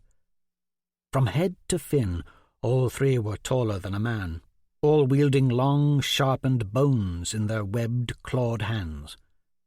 Nail was stunned by the pale beauty of their skin and sparkling brightness of their scales. Almost white was their human half. Their fish half was like polished steel. The rippling muscles of the 2 males were magnificent. The full breasts on the female caught Nail's eye, while the shimmering scales of her lower half shone like gems of emerald, copper, and silver. As the merfolk silently splashed back into the sea, Baron Brooke roared, "Bloody rotted merfolk! Be wary, Brutus!" And when the 3 merfolk spun up from the water again, screeching and shrill, they lashed at Brutus Grove's rope with their fishbone weapons. Just as quickly they fell back into the sea, Brutus's rope severed in twain. One of the mermen came back up, head bobbing in the ocean, shrieking. Stefan loosed an arrow. Over 100 feet it sailed true, then struck the merman in the face, and he dropped below the water. Nail had had no idea how deadly with a bow Stefan really was. The arrow's shot afforded Brutus Grove the time to launch a second harpoon, straight into the Graken's side. Another cheer rose from the Lady Kindly as the beast dove again, the rope uncoiling from Brutus's skiff. The rowers scrambled and ducked to avoid being swept up in its twining path. The ropes from both skiffs went taut, slack, taut, then slack. The Graken resurfaced quickly this time, blood bubbling from its blowhole. Several sharks lunged at it then, their toothy mouths carving chunks out of the Graken's flesh. One shark even sailed forth and latched onto one of the Graken's 6 tail-like tentacles, but the mighty monster flung the shark back into the cold ocean as if swatting at a flea. The merfolk, a dozen of them now, slithered up from the sea, occasionally hacking at the ropes and harpoons attached to the Graken. Nail noticed that some of the merfolk were small, children. some so tiny they might be babies. All of them fought and tore at the ropes attached to the Graken, some with sharpened bones, some with naught but their webbed, clawed hands. The shrieks that accompanied their fight pierced Nail's ears. The merfolk fought a losing battle as more harpoons from both Brutus's and Jenko's boats were launched into the Graken, and several more merfolk now floated in the water, dead, pierced by Stefan's arrows. This crazy, frothing battle between men and beasts sent a peculiar shiver through Nail. It was the most terrifying yet awe-inspiring experience of his life. The injured Graken drifted toward open sea. More harpoons slammed home. The Leviathan slashed with its 6 powerful tentacles and shot another pillar of bright crimson water skyward. 4 times it spouted, its dying lungs purging blood, choking, spouting and spewing, flapping fins and coiling tentacles beginning to tire. Baron Brooke clapped wildly at his harpooner's efforts, and so did the men aboard the Lady Kindly. The screaming merfolk had disappeared altogether as the Graken fought on, biting at the air, bleeding copiously into the sea, sharks in a frenzy circling, gouging out bits of its flesh. The beast slowed and stopped moving altogether, the skiffs bobbing. Harpooners on all 3 boats started hitting the Graken with the killing lances until rushing rivers of bright blood poured from its many wounds. The beast slapped the water with its tentacles one last time, but it was a weak gesture, and just that quickly the Graken rolled over and died, floating in a stew of its own oily blood.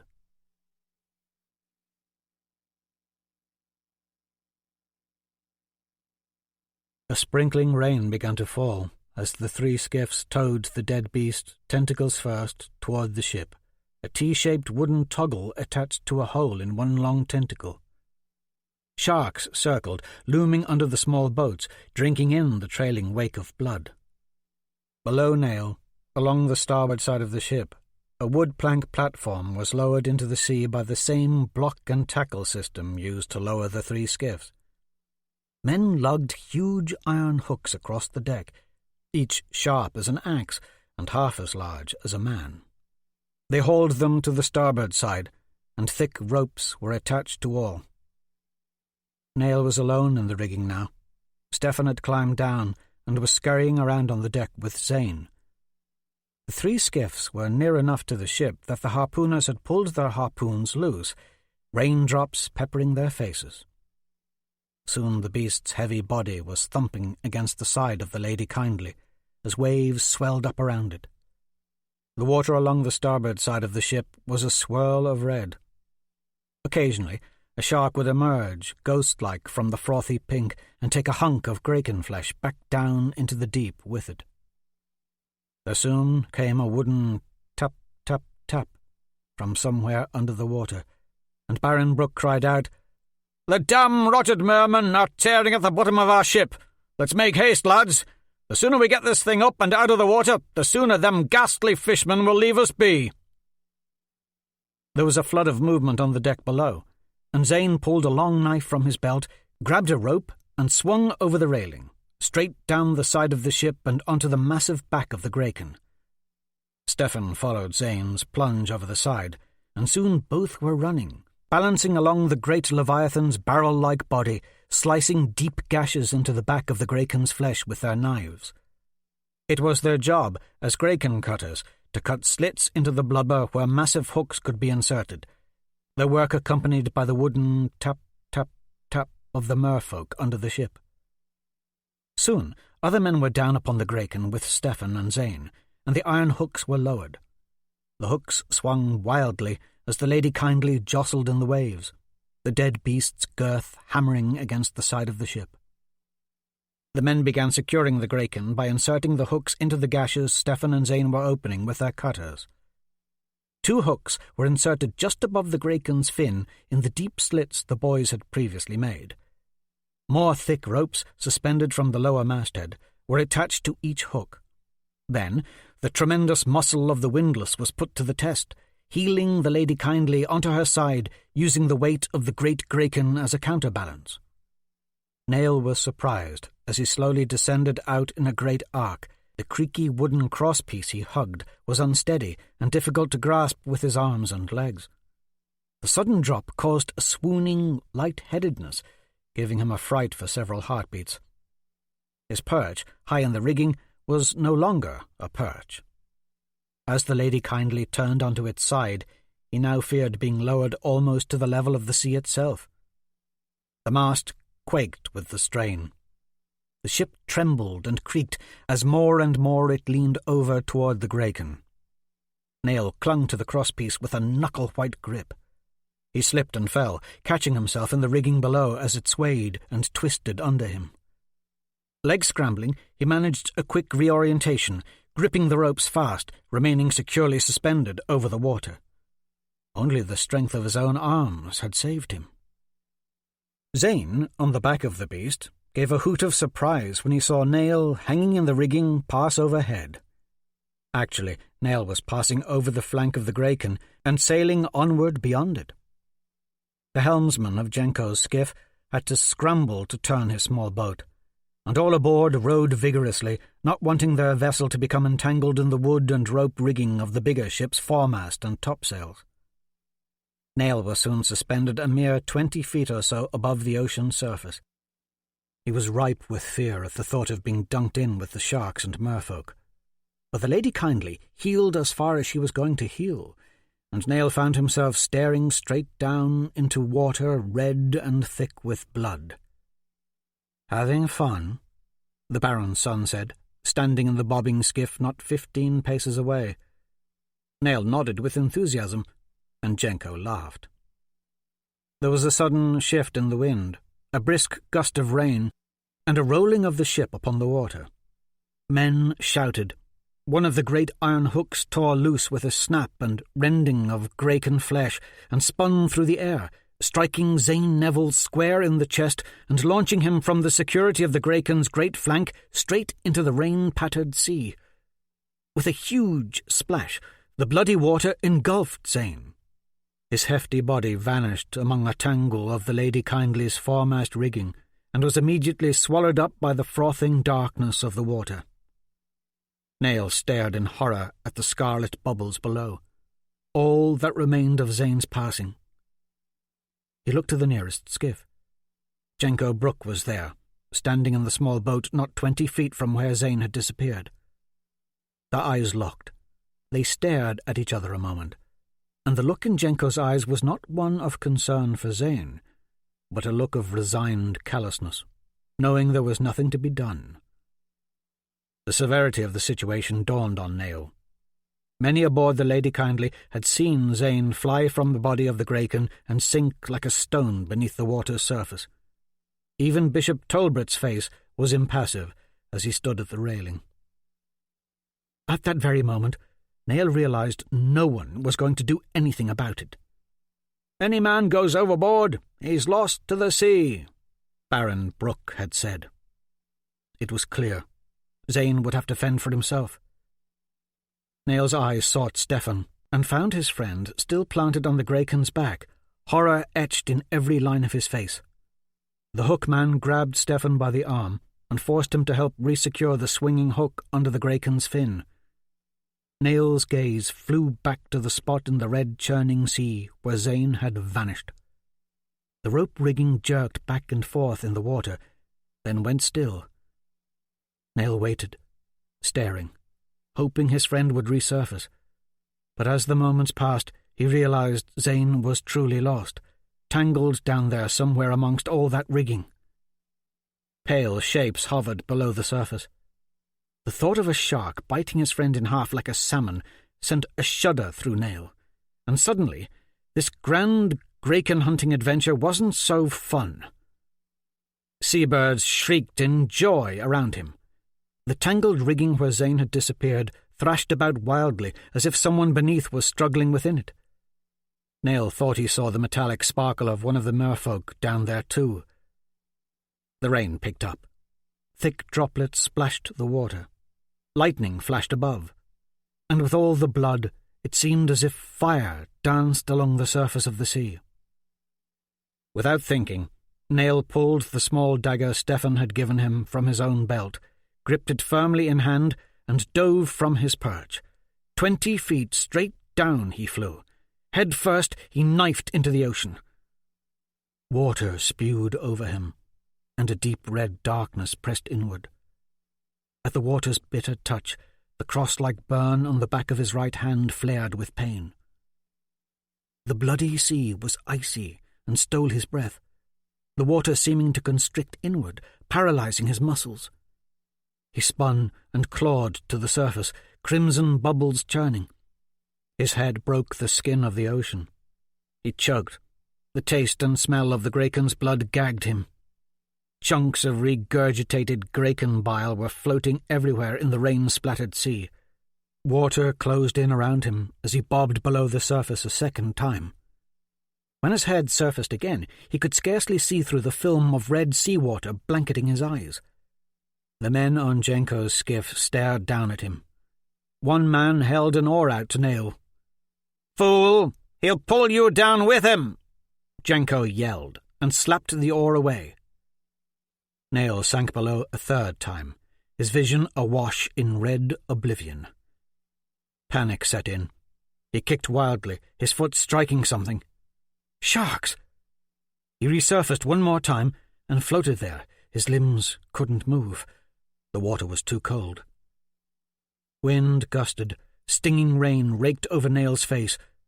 The cold hurt, dreadfully, like needles racing under his skin, like molten metal poured over his bones, driving bolts of pain from muscle to muscle.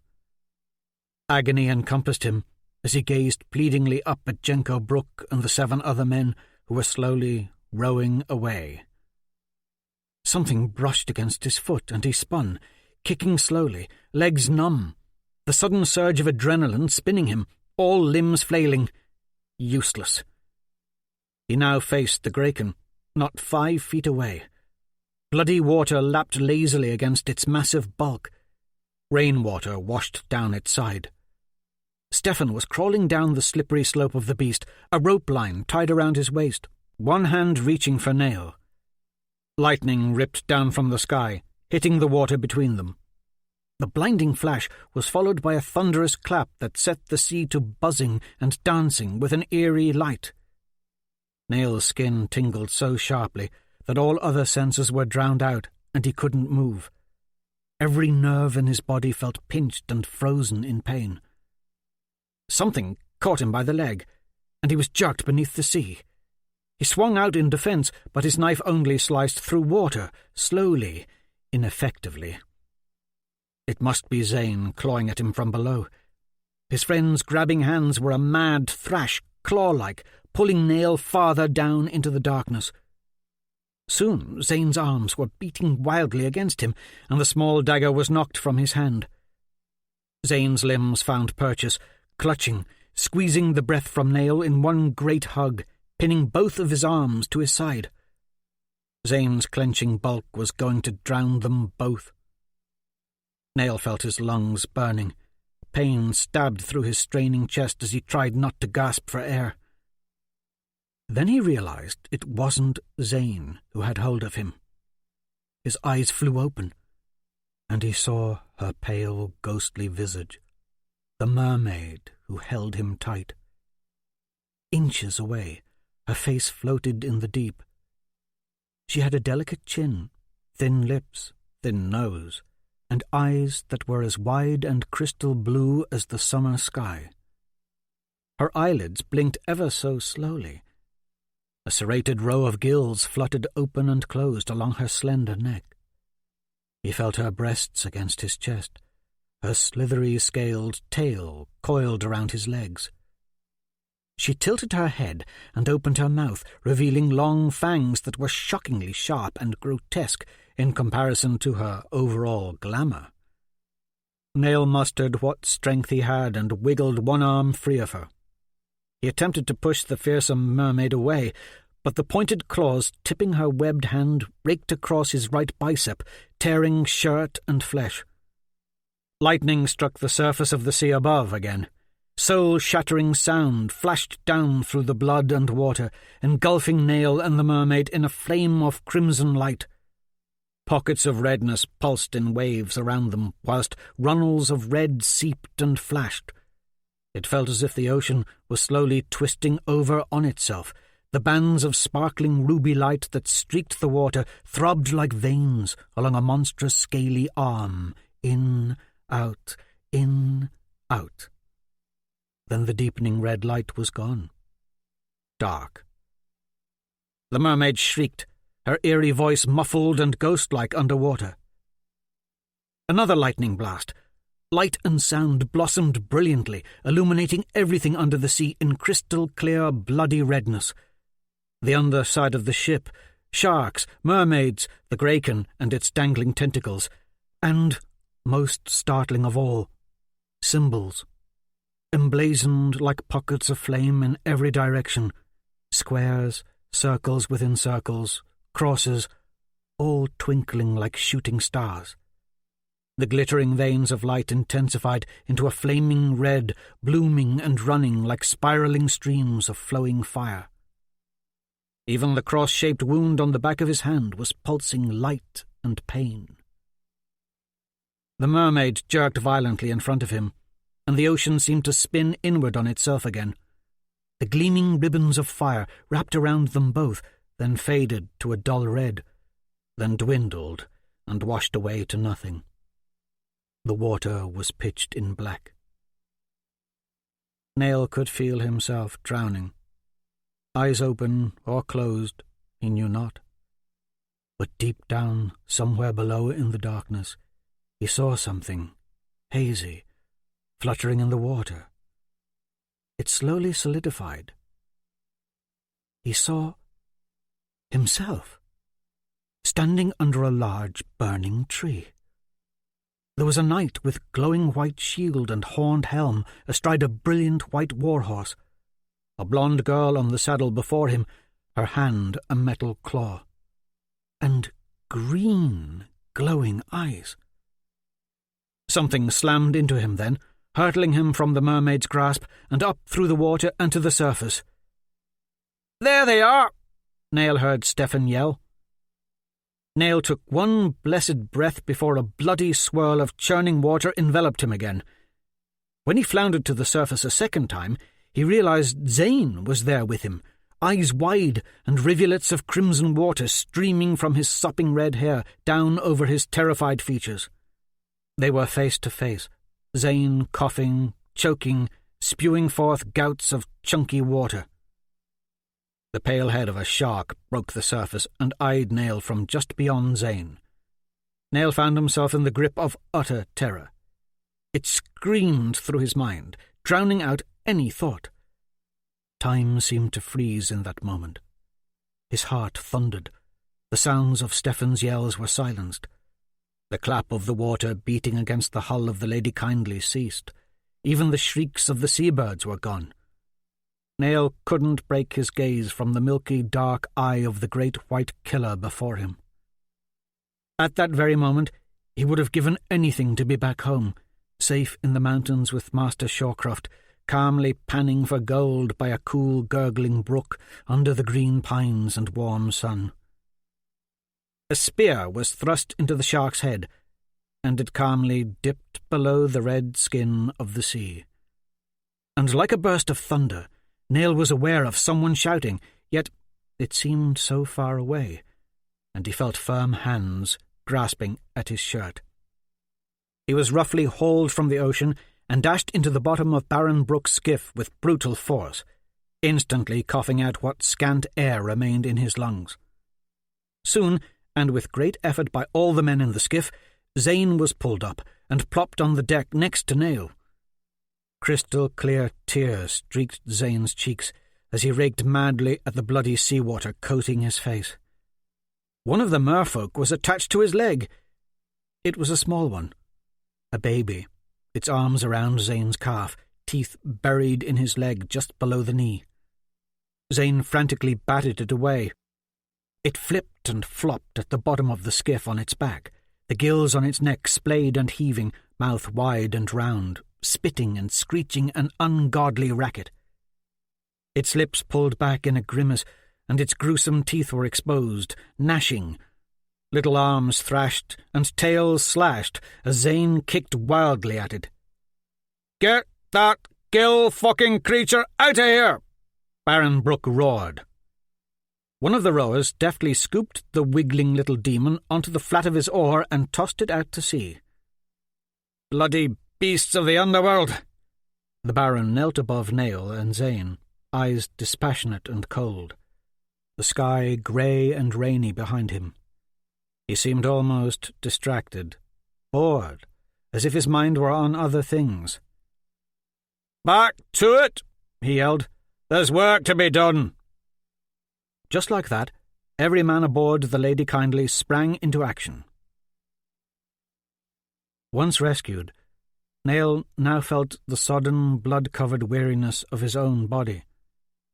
He also felt he had just been awakened from some long, bizarre dream. His eyes stung from the salty water still dripping from his matted hair. Pain clawed at his lungs. The taste of death clung to his tongue. And the eye of the shark, staring right through me mere moments ago.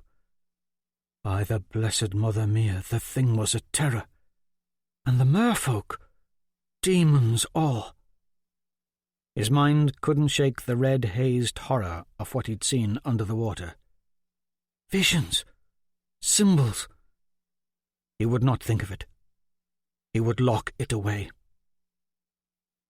The claw marks on his biceps were not deep at all, barely having broken the skin, but they were ragged and bleeding, and stung something fierce. The leather thong necklace Avachet had given him was still around his neck. He was dimly aware of the curious faces peering at him as the Baron's skiff cast free of the Graken. Zane remained curled at the bottom of the skiff, coughing, eyes on Nail. "I thought I'd never see my poor dog Beermug again." He managed to do the three-fingered sign of the Legion cross over his breast. "Blessed Mother have mercy upon my soul. Buried under all that red water like that, the only thing that crossed my mind was that, if I died, my dog would surely miss me. As Legion is my witness, I swear it, Nail."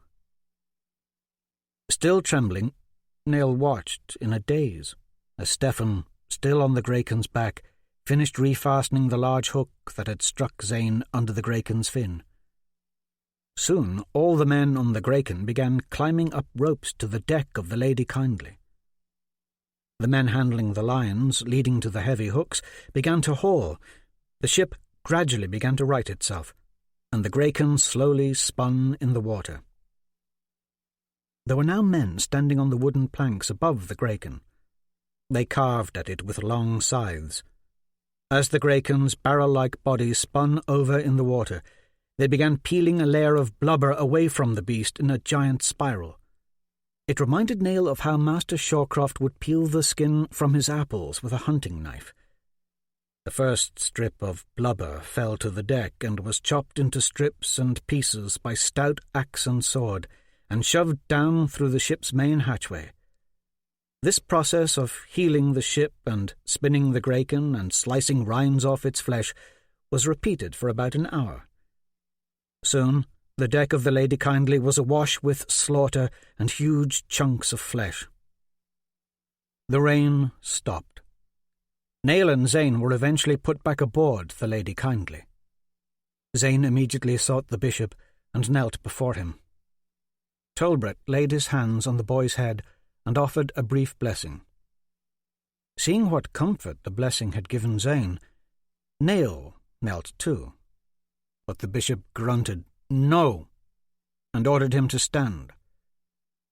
Nail, hurt, wondered why the bishop had so coldly refused him. Tolbert bandaged the wound on his bicep, if a trifle reluctantly, then set him to work hauling strips of blubber to the hatchway.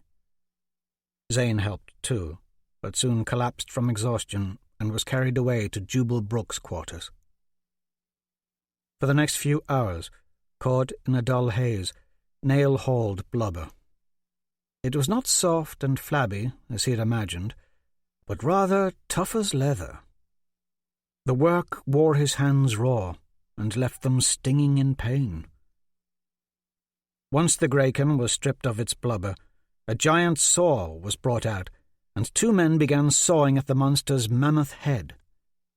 The beast's head, a third the size of its entire body, was hoisted aboard the ship. It thudded to the deck amidst a great cheer. It was then harvested of its oil with shovels. Men began to shear strips of baleen from the roof of its mouth. Soon the deck ran slick with a mixture of ghastly white brain fluid and blood. The savagery in the looks of the blood-soaked sailors who hacked at the Leviathan's head gave Nail a fright. What remained of the corpse was turned loose from the ship. Despite having just been beheaded and stripped of its most valuable flesh, the Graken was still a colossal mound of ivory meat as it floated away. The frigid water soon became a boiling mass of swarming, feasting sharks. Even the seabirds swooped down and began pecking at it. Cries of the merfolk could be heard in the far distance, their shrieks harsh and shrill.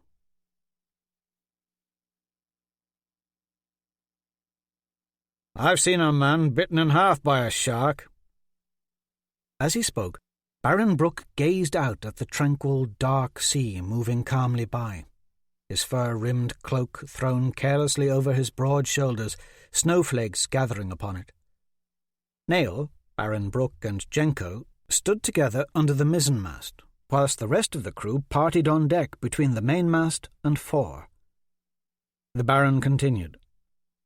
"I witnessed the horror in that man's eyes as the shark rose from the water to engulf him, teeth grinding up his body as the shark swallowed his legs down whole, teeth engulfing his chest, then snap!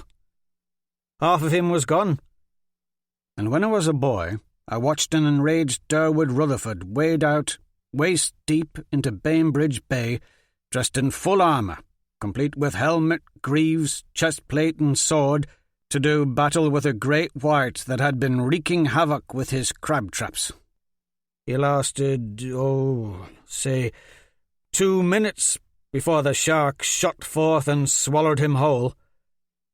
Odd thing was, in the end, Durwood did kill that shark. Armour, as it turns out, is none too digestible. 6 days later we heard tell of a great white washed up in the shoals near Tompkins Stye. When the fishermen cut the beast open, imagine their surprise as a dead Durwood Rutherford spilled out in full armour, sword still in hand. Baron Brooke turned his gaze from the frosty sea and looked at Nail. "What I'm getting at, boy, is that it was a damn fool thing diving in after Zane like that. Not only for the sharks, mind you, but especially for those merfolk in the water. Once they catch a Graken slayer, they'll give him one grim, slow death." Jenko added, "Lucky my father's men disobeyed his orders and rescued you." Nail shuddered at the thought of a suffocating death at the hands of the merfolk. He'd figured a tongue-lashing was coming when the Baron pulled him aside after the deck was swept and swabbed. He didn't want the Baron's son to hear the scolding, though. Nail stared out at the placid sea and drifting snowflakes, figuring if the Baron was going to tell him he was not wanted on any other voyages, he would just remain quiet. The air was crisp. Luckily, he was wearing an extra pair of sailor breeches and shirt and jacket, clean and warm. His own clothes stank of blood and salt water. The pain from where the mermaid had clawed him was mostly gone, but as he stared at the ocean, the moon a shimmering gleam on the black of the morning sea, he thought of the mermaid and the visions he'd seen. As the sullen waves splashed away from the hull of the ship in lines of glistening white foam, he imagined the ghostly horror of a mermaid was following him still, clinging, trying to pull him under, forcing his eyes open wide so that he had to see the glowing red symbols again. "I could legally have you flogged for disobeying my orders," Baron Brooke said. "But if I have you flogged, I'd also have to flog the 7 good men on my skiff who insisted on rescuing you." Nail still stared out at the sea and growing snowstorm. As he listened to the Baron, he could feel the anger building inside, throbbing like muffled drums in his head. He'd seen terrible things in the water. "The truth is, Zane Neville was standing in the wrong spot," Baron Brooke said. "It was no accident that sent him spinning into the sea. If anyone is to be flogged, it is he." The Baron paused. "Look at me, boy," he said curtly. Nail looked up, defiant, but he could feel himself growing more and more cautious, withdrawn. Baron Brooke continued. "Shawcroft doesn't know you stowed aboard the Lady Kindly, does he?" A sudden pang of guilt touched Nail. He didn't answer, just turned his gaze from the Baron to the sea. It was true. He had not told Shawcroft his plans. It was an act of defiance. On the one hand, Nail feared how his master would react upon the Lady Kindly's return. On the other, he didn't really care. He had found a kind of peace with his decision. If Shawcroft wanted to spend an entire week in the gold mines alone, then Nail figured he himself could do as he pleased. He would get scolded either way. "Had you died today, boy, I would have had to answer to that man. Informing Shawcroft that his ward had perished under my command is not a thing I would take lightly. May the wraiths take me, but I know who Shawcroft is." Who Shawcroft is? Shawcroft was, well, just Shawcroft, a mean, gold-digging fool. What could Baron Brooke know of Shawcroft? Nail took a deep breath and looked out to sea, composing himself. When he decided to turn and question the Baron about Shawcroft, it was Jenko who caught his attention. Nail found, to his immense irritation, that the Baron's son was leering at him with an expression of complete insolence. "I know what Shawcroft is capable of." The Baron's hard eyes softened, but only a little. "Truth be told, I approve your desire to find your own way in the world. Rooting around those dead gold mines is a waste of time. You already know that, don't you?" Baron Brooke was looking straight at him now, eyes unwavering. "I may have need of a 4th harpooner. Someone with a true set of balls. Someone with balls enough to defy his addled gold-digging master and go a-graken hunting. Someone with balls enough to jump into bloody shark-infested water." The Baron took a step back and held out his hand toward Nail. "You are welcome on the Lady Kindly any time she sails. Upon our return, I shall inform your master of my intentions for your employ." Stunned, Nail knew not what to do. Had Baron Jubal Brooke just proffered a formal offer of employment? "Am I now freed from Master Shawcroft?" He looked from Jenko to Baron Brooke and back. Jenko looked like he'd just eaten something sour, and that sour look on Jenko's face pleased Nail. So he reached forth and shook Baron Brooke's hand. "It was a foolish thing diving in after Zane." The Baron shook Nail's hand vigorously. "But a braver thing I have never seen." As Baron Brooke grasped Nail's hand, he looked at his son. "Jenko, my boy, you are stout and hardy and hard-working, but you need to show true bravery. Bravery like Nail has shown us today." Nail looked at the Baron's son.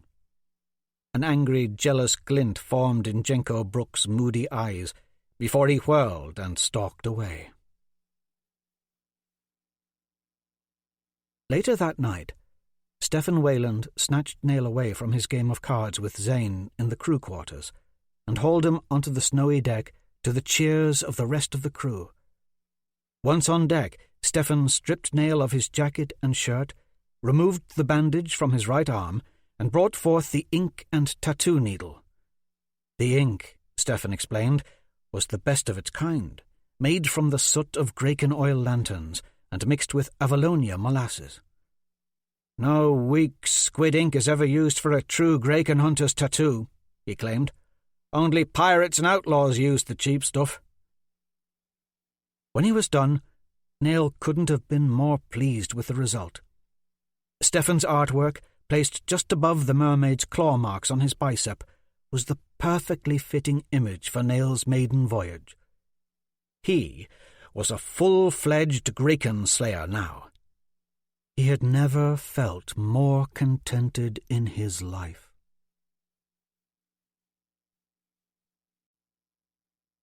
From the Way and Truth of Lejeune.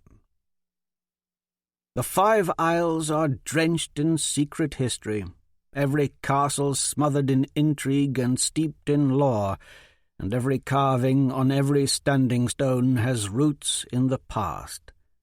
Hence, that secret past survives, always clawing to the surface, breathing, growing like a living thing, never resting, always clawing in the deep. Chapter 3. Nail. 15th day of the shrouded moon, 999th year of Lejeune. Gallows Haven, Gulkana. A rudimentary latticework of wooden flumes, ditching, damming, and aqueducts had diverted most of the water off to the side, leaving the stream bed full of dry boulders for a lengthy stretch. With little enthusiasm, Nail unslung his satchel and tossed it to the ground near a mossy tree trunk. Shawcroft handed Nail the tools, a pickaxe, copper bowl, and a knife. Nail bemoaned the fact that he was here again. Like the lines on the palms of his own hand, he knew every pond, creek, canyon, trail, and meadow in these peaks, panned for gold at every watery twist and turn. In all that time, they had found scant colour, just a handful of nuggets and a cupful of gold dust, enough to eke out a meagre living. But what was most bothersome, it had been days since the Graken hunt, and Baron Jubal Brooke had still not made the formal offer of transference to Shawcroft, or officially offered Nail a place on the Lady Kindly. "Let's get to it." His master released the water through the sluice, shoveling sand and gravel along with it. The water rushed down the stream bed, crashing against the dry boulders. Nail stood just as he was trained to, feet set, balanced, left one slightly in front of the right, shoulders straight, front knee bent at just the correct angle, and swung the pickaxe down with all his might. The pike sank deep into the ground, and then he raked back, loosening the soil and stones in the stream bed. He did this 3 times in succession, the same each time, for he knew Shawcroft would make him do it over if it wasn't done just right. Once the soil was loose, he set down the axe and filled the copper pan with heaps of sand, water, and rock. With little enthusiasm, he shook the pan back and forth in his hands, allowing the slurry to spill over the sides, carrying with it silt and dust. "Hold the pan and swirl just right, or you'll make him mad." He completed the sifting by half-heartedly blowing on what remained in the pan, causing it to dry some. It wasn't long before his fingers were numb from working the cold water, just like swinging a pick at the ground or in the dark mines. "All your body weight into the blow. Crush that rock, Nail." Ever since he could remember, it was all so useless. He hated this dreadful work more each day. When will Baron Brooke come and save me from all this? He sat back and looked up the bank toward Lily and Bedford Boy. A circle of standing stones, weather-beaten and overrun with ivy, rose up regally behind the two chestnut-coloured ponies. Beyond that, breaks in the thick pine forests offered up glimpses of the steep, rocky slopes across the canyon and the hundreds of black dots marking the Rome mines and their tailings. He had spent the last 5 years working inside those mines with his master, always panning streams and toiling in mines, always swinging an axe at rock and tree, digging pits to snare game with the axe. Perfect footwork. Left, right, left. Hold your stance. Grip like this. Swing just so. Swing from the left. Swing from the right. Never use your hands to grab at the rock. Always rake with the axe. Pry the rocks loose with the axe. Let the tools do the work for you. Swing, pull, rake. Even before Shawcroft and Nail had relocated to Gallows Haven, they had worked the mines near Sky Locks. Nail a mere child, and later the mines north of Deadwood Gate. He had no memories of Sky Locks and the huge glaciers rumoured to dominate the landscape. Deadwood Gate he remembered well. His master would go off into the mines alone to work, same as now, leaving Nail to pan a stream like this. Or, toward the end of their stay at Deadwood Gate, Shawcroft began to work the mines with a young fellow named Culpa Barra, whilst Nail was set to some other chore, usually involving a pickaxe and hard stone and the repetition of swings. Nail thought of Culpa and the sleek longsword the young man always wore at his side, how his master continually complimented it and Culpa. "Get to work," Shawcroft, standing on the slope above, leaning on his shovel, grumbled down at him. "Enough wool gathering." Nail stared at the mines in the distance. His master had been keeping him out of the mines a lot lately, preferring to work alone, leaving Nail to pan the streams like this. The man was growing more and more distant as time wore on. "We're not going into the mines today?" "Nope," Shawcroft answered curtly. The man was shorter than Nail, but stout and broad of chest. He had a thick neck and hard brown eyes that held an air of sturdy self-control. His black hair was shaved to stubble on his scalp. "So I can meet up with Stefan later and help him practice the ember-lighting prayers?" "Seems pointless, but if you'd like." "It's pointless to sift this stream," Nail said, just loud enough. "Why bother?" "We will work all the streams this coming summer. Together." "Why?" "Don't question. Just respect my decision. The mines are becoming too dangerous." "Too dangerous?" Nail did not believe that. There was always something of the mysterious about the man. Shawcroft was the only family he'd ever known, but they were not blood kin. All things considered, beyond the gruffness and oft-times cruel words, the man had treated him well enough. Though he had never truly felt like a son to Shawcroft, Nail had often wanted to hear that one word from the man. Son. Even the word friend would suffice. Or was that fellow from Deadwood Gate, Culpa Barra, Shawcroft's son? One thing was certain, Shawcroft had never concerned himself with any of his wants or hopes or dreams, nor acted the least bit curious about his drawings. And perhaps those were the reasons Nail wanted away from him so bad. With Shawcroft, it was nothing but mining, hard work, perfection with a pickaxe, and obey. Gold was Shawcroft's life. It always had been, and in all the years they had found scant colour. Just respect my decision. He'd show his master respect, all right. "In town they say you're naught but a gold digger and a lackwit." Shawcroft barely looked up, kept working. "Jubal Brooke asked about you a while back." "Did he now?" Shawcroft's stiff brow furrowed as he shovelled. Nail continued, chuckling. "Said you could help us conscripts with some sword training." There was a moment of silence. "Get back to work, boy," Nail knew the taciturn man had scant use for pointless conversation or sarcasm. He also knew Shawcroft would only be pushed so far. As he grew older, Nail liked to see how far he could push. He knew any mention of Baron Jubal Brooke would not sit well with his master. There was a history between the two Nail was not privy to. He figured Shawcroft must already know he'd stowed aboard the Lady Kindly, but the man was silent on the subject. Cruel words and punishment would come at some point, though. Better now than later. I'm sick of digging for riches that we are never going to find. Never have found. Patience, Nail. Shawcroft glanced his way, still shoveling. Patience. Patience, Nail repeated in disgust. It's always patience with you. Stand this way when you swing an axe. Set your feet just so. Turn your hips, shoulders up. Grip just so. Use the axe to pry away the rock. Over and over. Always tedium and patience.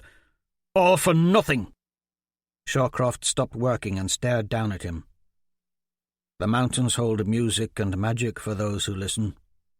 And someday you will learn there are curious things hidden in the dirtier and darker places of this land. So keep sifting. Nail shrugged. I'd rather do something else with my life. Like most men, you would prefer a life of leisure. Hard work and precision in all things builds strength, character, and pride. Your mother wanted me to instill those things in you more than any other. She never took things such as hard work for granted. Nor should you. Nail's ears perked at the mention of his mother. What do you remember of her? Nothing new since you last asked. Shawcroft went back to his shoveling. Nothing at all? Nail hung his head, letting the hair fall into his eyes. She was only 15 when she bore you and your sister, Shawcroft said, still working. She didn't live long after that. I only knew her a short while. Before she died in that mining camp, the one the Ogle raiders destroyed. Shawcroft shot him a dark look. Nail knew nothing of his mother, aside from the fact that she died in a place called Arco, a long-deserted mining camp high in the Sky Locks, a humble community destroyed by Ogles, or so his master said. In fact, that was the sum total of the information the man had ever offered on the subject. I only want to know my heritage, Nail said. What of my father? Was he— I know nothing of your father to answer with any certainty what he was like. What of my sister? Shawcroft had answered these questions the same many a time, with silence. Still, Nail charged ahead. Where is she? We were twins, right?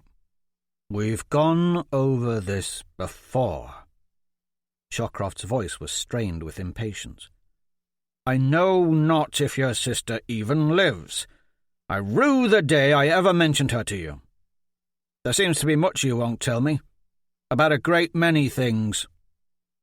Shawcroft planted his shovel in the dirt and leaned into it, and for once looked thoughtful. I dare say we're the same, then. There are secrets you hold from me. Nail's heart hammered. So he does know I went Graken hunting with Baron Brooke. Back to work. The heavy tone of Shawcroft's voice brooked no argument. I've had enough questions for one day.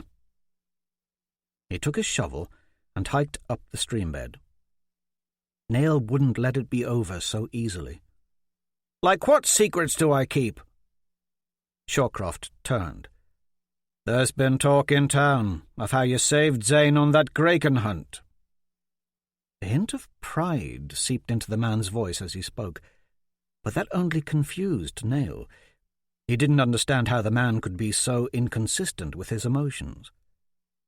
Shawcroft continued, They claim he would have drowned had you not been on that ship. His face turned dark. The problem is, you should not have been on that ship. You were supposed to stay at the Waylands after your arms training. It's my right to work for Jubalbrook. He'll make an offer soon, freeing me from you. He's a baron. I'll refuse the offer. I will inform Jubalbrook that you will not be allowed back aboard the Lady Kindly again." The man turned and walked away. "You're wrong!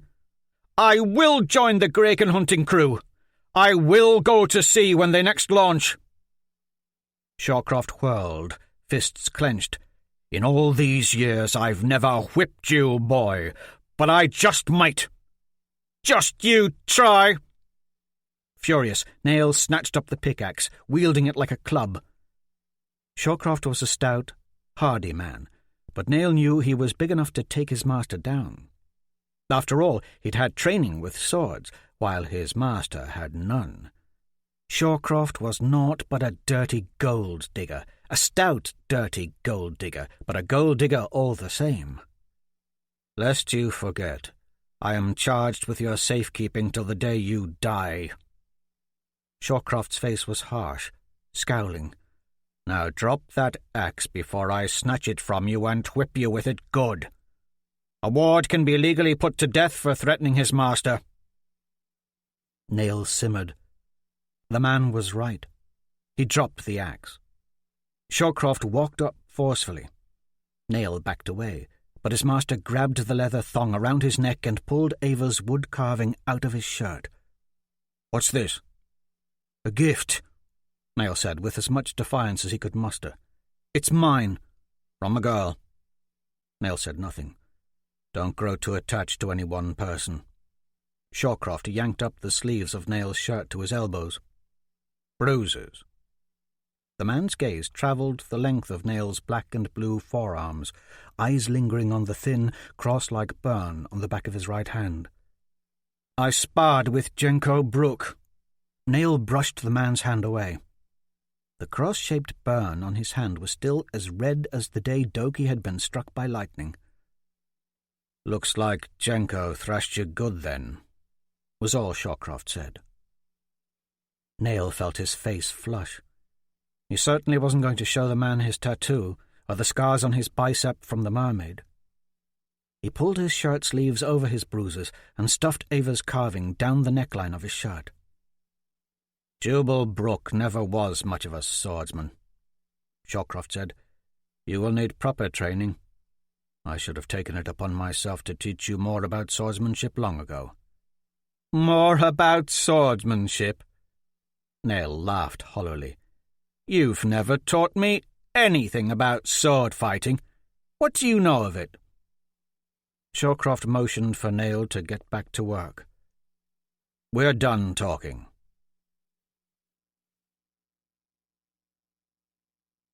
"All the chatter about Tanners of how you saved Zane," Ava Shea said. "Zane especially mentions it often." Nail felt pride well up. After his earlier conversation with Shawcroft, it was good to hear anything positive. Far below, the waves in Gallows Bay rolled in from the west. It was near dusk, and Nail and Ava sat next to each other on a flat boulder near the edge of a sloping cliff high up the autumn range. She carved a small wooden duck, whilst Nail drew the scene below with sharpened charcoal. Stephen Wayland was shooting yellow-fletched arrows into a makeshift target he'd set up along the Rome mine trail, which wound up the mountainside behind them. Nail had met Stephen on the trail, as they oft-times did in the evenings with Doki Liddle. Stephen had brought Ava with him instead. Doki's recovery from the lightning strike was going well. He was up and walking some, but not up to hiking steep trails. Nail, Stephen, and Doki would usually study their ember-lighting prayers up here after Nail's work with Shawcroft was done, or practice with swords or bows. Their solitary perch was so high that seagulls circled beneath them. Far under the gulls, the distant green-tinged shoreline was thick with the first growth of spring. Patches of lush meadows, fields, woodlands, and rock fence-lined properties randomly dotted the landscape north and south of Gallows Haven.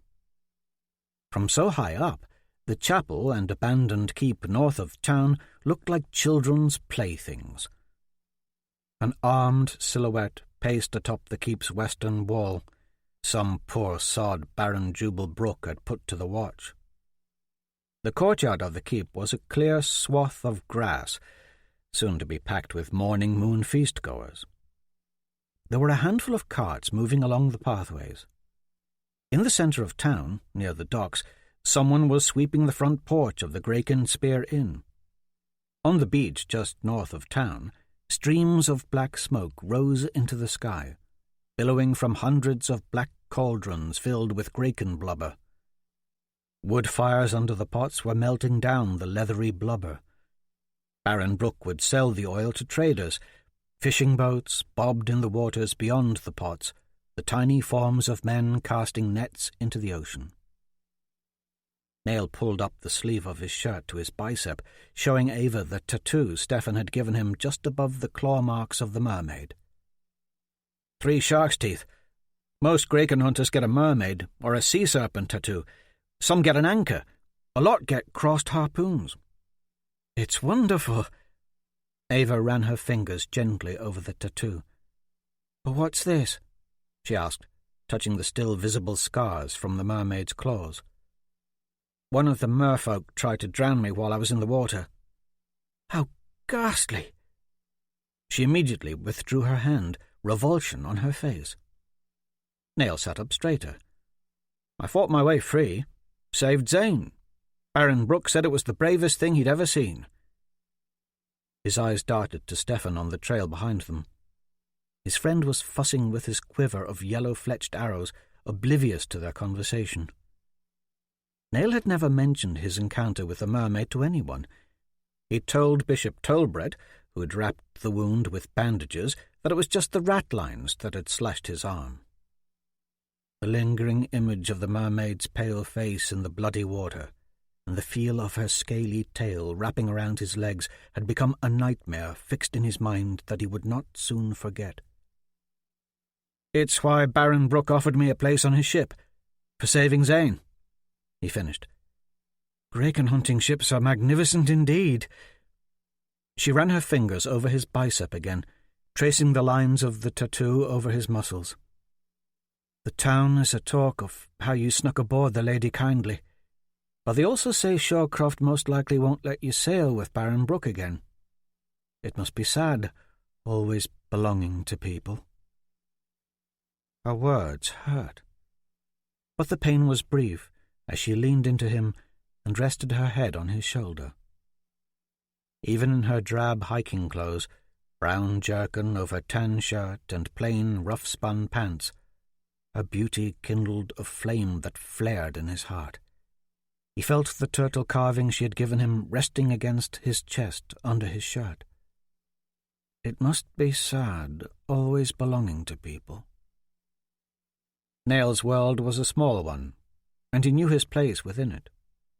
Along the coastline, as far as he could see, between mountain range and ocean, his entire world was spread out below. The social order of Gulkana and its peoples was broadly similar to that of Windare. The king in Amadon ruled alongside the holy vicar of the church of Lejeune. The land was divided into shires. A local bishop, along with a sheriff or baron, ruled the largest town within the shire. Together they collected the king's taxes and the church's tithes, and oversaw justice. It was these 2 leaders, under the direction of Amadon, who made sure every Gulkana male, be they peasant, freeman, or baron's son, served church and crown as a conscripted soldier in training for 2 years, starting at 17. The rulers of the larger cities like Avlonia, Rivermead, Eskander, Lord's Point and the like were titled lords. Large estate owners near the smaller towns were titled barons. Peasants and freemen were tied to business owners or large estates and were subject to the barons. One station, high or low, fortunes good or bad, was established by one's parentage. Whatever your lineage, you had security in your station. As a bastard, Nail was free only to follow his master's bidding unless a formal offer of legitimate employment was made by another of higher station, just as Jubal Brooke had offered Nayl a place aboard the Lady Kindly. Nayl knew he relied entirely on the goodwill of others. Still, he had always known he was different, creative and strong, better than others of no birthright. If a girl as enchanting as Ava Shea could see something in him, then anything was possible.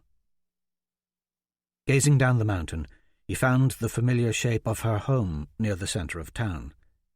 It was half hidden under a large oak, a small two-room affair she shared with her 5 younger siblings, its thatched roof no more than a brown dot below, a curl of wood smoke twirling up from the chimney.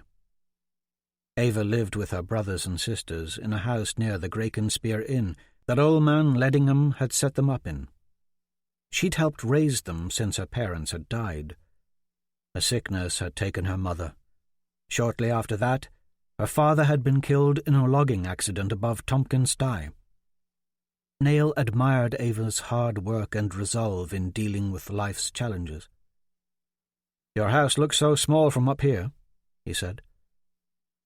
A dog ran past Ava's home, a pinprick on the landscape as it sped through town, Zane Neville chasing it. Even from so far up, Nayl recognized Zane's awkward gait. The 2 specks ran past the harbour where Baron Brooke's Graken hunting ship was nestled. Nayl could see people scurrying about on her riggings like spiders on a web.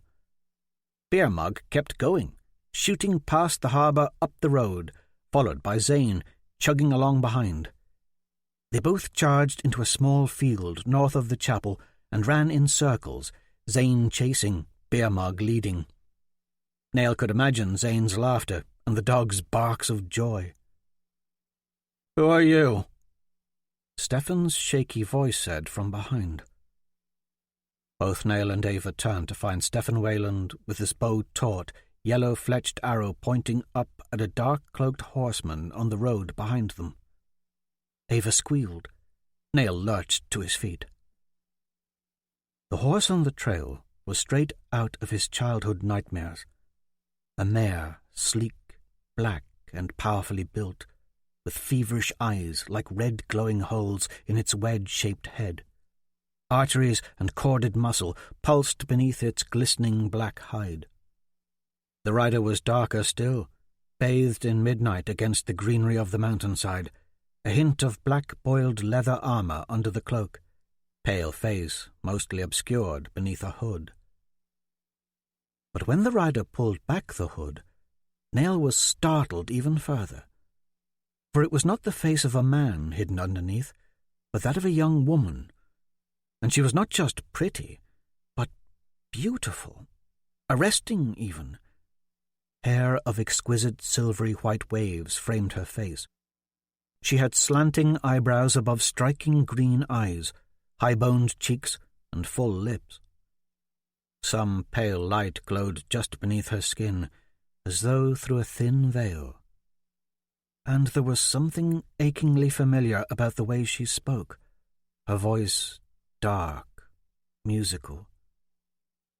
"My blade thirsts," she said, eyes on Nayl. Then she produced a black dagger from the folds of her cloak. A smile played at the corners of her mouth.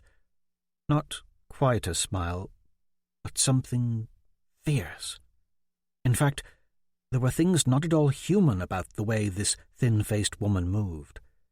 It was something ethereal, almost akin to the mermaid who'd nearly drowned him. And there were her perfect, narrow ears, pointed, just visible through the strands of lustrous blonde hair. She was no human, but a creature, a fae, a Varley. Nayl had never seen one of the Varley up close, only from ashore when the occasional Varley trading ship docked in Gallows Bay. 2 things were certain, though. Her bearing was commanding, and the dagger in her hand seemed to swallow all light.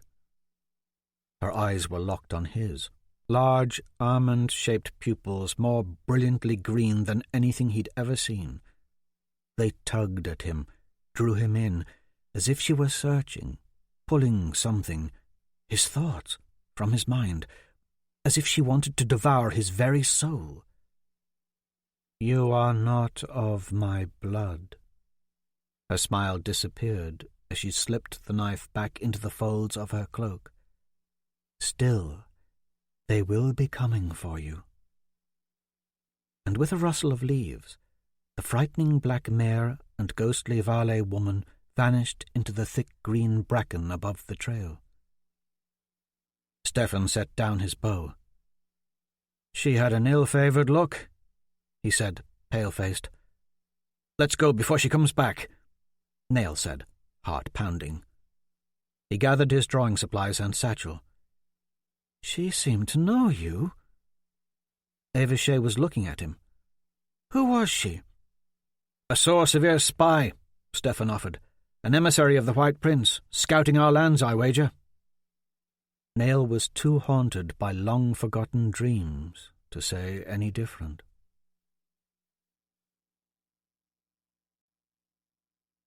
From the Chivalric Illuminations of Rael. In life, as in war, more is lost when hope dies than by a cold steel and slaughter. Chapter 4. Galt Albrecht. 15th day of the shrouded moon, 999th year of Lejean. Aletheia Plains, Windare. Galt Albrecht had walked among the dead for so many years he had grown hardened to the horror. The enemy blood that coated his chainmail had also splattered his face. He could feel it stiffening on his bald head in the frigid air. As his gaze ranged over the landscape, dusk leached daylight from the foggy air, adding a measure of unwanted difficulty to his search for the body of the rival Windare king. Galt led his white destrier, Spirit, by the reins, the stallion's dark eyes wide and aflame. In the sullen mist that hung over the battle, the ground was boggy with horse entrails, vomit, and blood, and the stench was gathering strength. No Windare fighter had escaped the massacre this time. Even those who attempted surrender had been slaughtered without mercy. Over 5,000 Windare knights and half as many war horses were strewn across the Aletheia plains. What few still moaned, Galt silenced with his sword. He considered himself a man born of a harsh and lonely land. Still, his body begged for respite. How long ago was it he could run like a silver wolf and scarcely feel his heart race? Perhaps not since before he last saw his stepdaughter, Krista. Maybe not even since before her mother, Avril, had died. Where is that hard-earned stamina I once possessed? Gone with his youth, he reckoned. After years of endless soldiering, it was a wonder he could walk at all. And I dare say I've done more killing than most. But to be so bone-weary and tired now, after his lord's greatest triumph, was a disgrace. Galt was one of the 5 Knights Archaic of Sor Severe, a vaulted member of the Angel Prince's personal guard.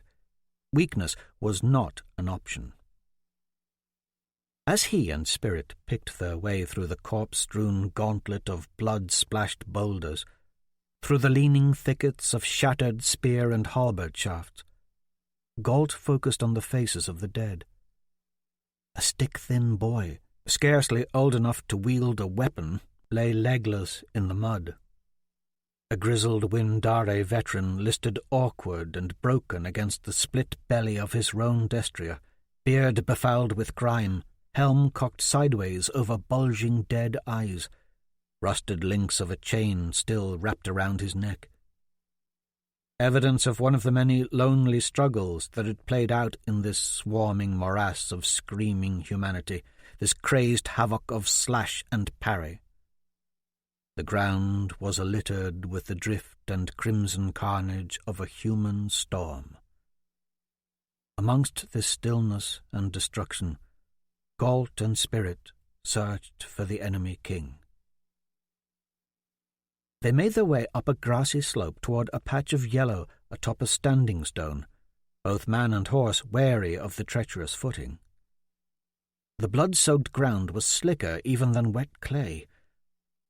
The standing stone, its lichen-covered carvings weathered and crumbling, was shoulder-high. A yellow Windare banner with a black serpent crest was draped over it, damp to the touch. When Galt stepped around the stone, he let go Spirit's reins. He had found the adversary the Angel Prince had tracked these last 5 years. Torrance Rayborn, king of Windare, lay on his back, legs crushed beneath the bulk of his dead warhorse. One arm twisted awkwardly. The splintered bone showing through a joint in his armor was shockingly white against the stain of war. Clutched in Torrance's gauntleted fist was the hilt of a broken sword. His other hand, smeared with blood, gripped the tattered corner of the yellow banner. An ox-horned helm, burnished bronze with intricate gold and silver inlays, rested in the grass near his head. It sparkled despite the surrounding fog. Something about the helm struck Galt as odd. It was the 2 horns sprouting from it. Not oxen at all, but something else entirely. Something unrecognizable. The king's eyes were closed, face blackened with blood. Many sword-severe barb-tipped arrows and crossbow bolts lay scattered around his body. 2 thick quarrels jutted from the ridged steel cuirass over his sternum. 2 more pierced the ringmail covering his stomach. Galt turned and yelled for his prince.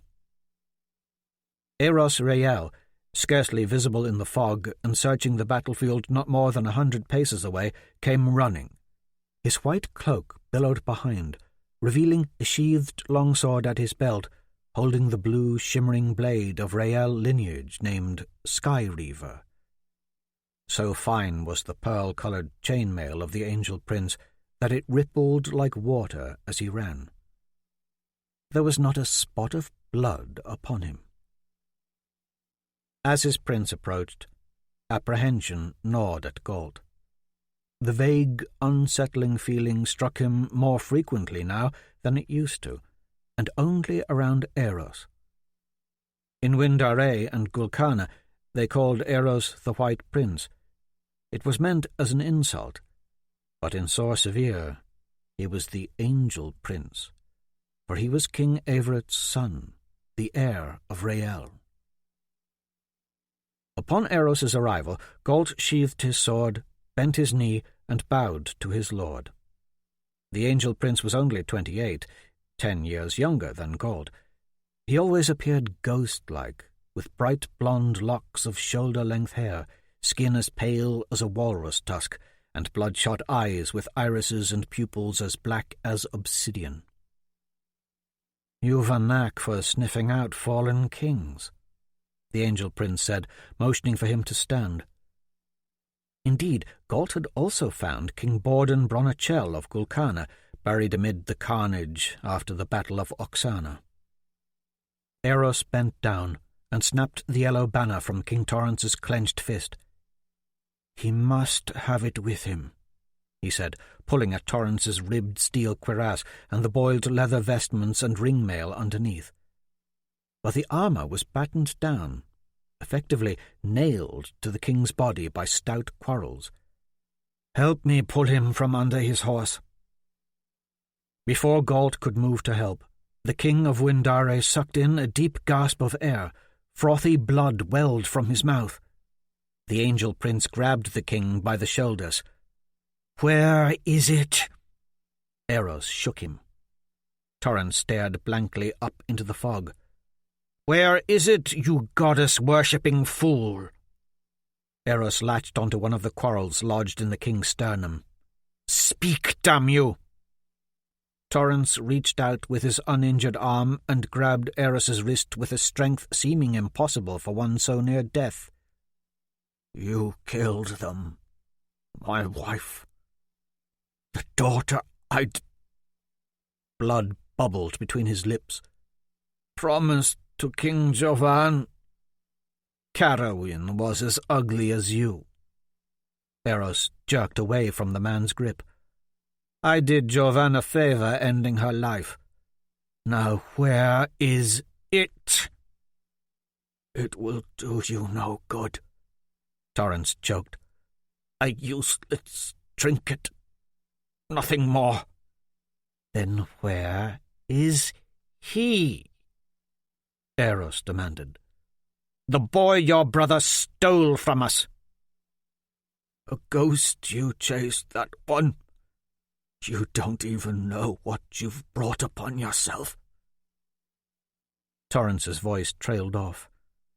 "You will never destroy the brethren of Mia." A bloody, wet hiss escaped the king's throat, and his eyes rolled up. "He may not know where the boy is," Eros stood, "but he has it with him." The Angel Prince bent over the dead king's warhorse, rummaging through the leather saddlebag, throwing the king's possessions to the ground with a barely suppressed hunger.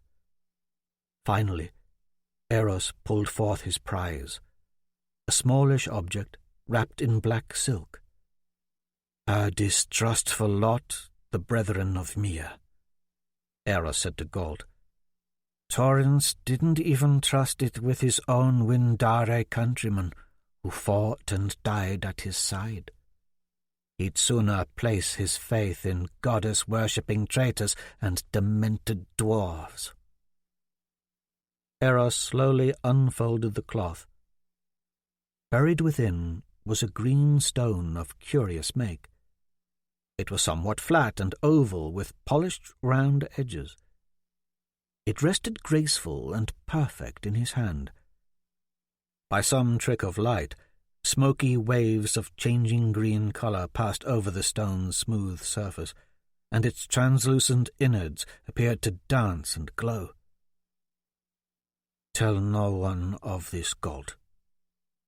With that, Eros Rael covered the stone with the black silk and slipped it into the folds of his cloak. He picked up Torrance's horned helm, cradled it in the crook of his right arm, and walked past Galt's stallion and into the fog. Galt was left alone among the dead. He stared into the swirl of vapour beyond his stallion where the prince had disappeared, and tried to catch his breath, not even aware he had been holding it in. The stone's brilliant radiance. That was no trick of light. After all, the world around him was shrouded in an ever-darkening mist. But the stone had glowed. The chivalric illumination spoke sparingly of the stones, vague hints that they were cursed, but that they, along with the weapons of the 5 warrior angels, would find their way into the hands of the last heir of Rael before fiery absolution. And the helm, could it be Lonesome Crown? Galt hearkened back to his youth. Born into royalty, he'd had a blessed childhood for a time. As a youngster, he had imagined myth and legend were part of his destiny. Whereas most in the 5 Isles believed the angel stones had been translated into heaven at the time of Lejean's death, Galt's mother, Princess Eveline van Hester of St. Only, had taught him different.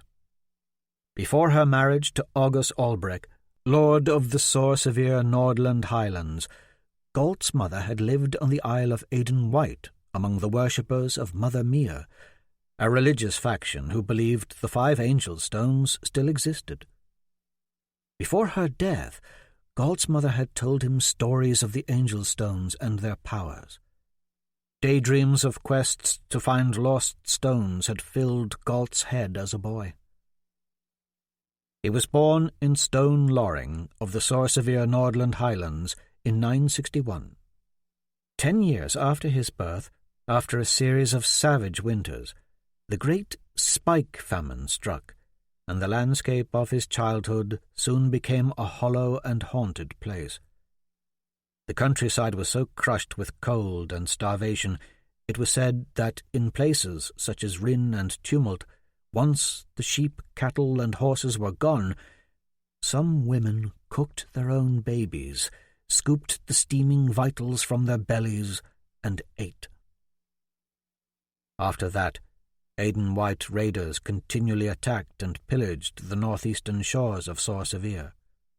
Most claimed it was the unholy union of Galt's parents, Argus, a believer in Rael, and Evelyn, a worshipper of Mir, that had brought on the famine and merciless Aiden White attacks.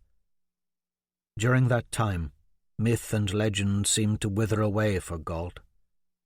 Within the span of 3 short years, his entire family was dead. Hunger took his 3 younger sisters. Assassins claimed his parents. At the tender age of 14, he was left completely alone.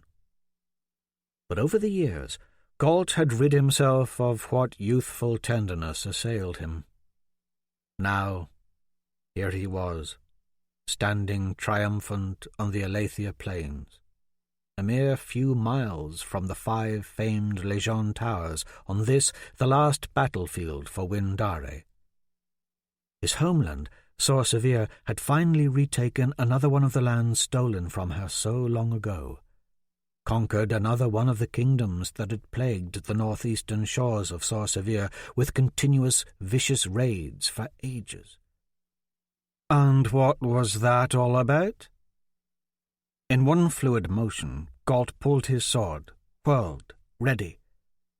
It was Enna Spades. She sat high and regal astride her own white stallion, Slaughter.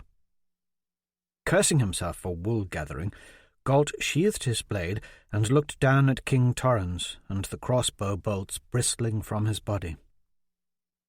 "Well, Galt, have you no tongue?"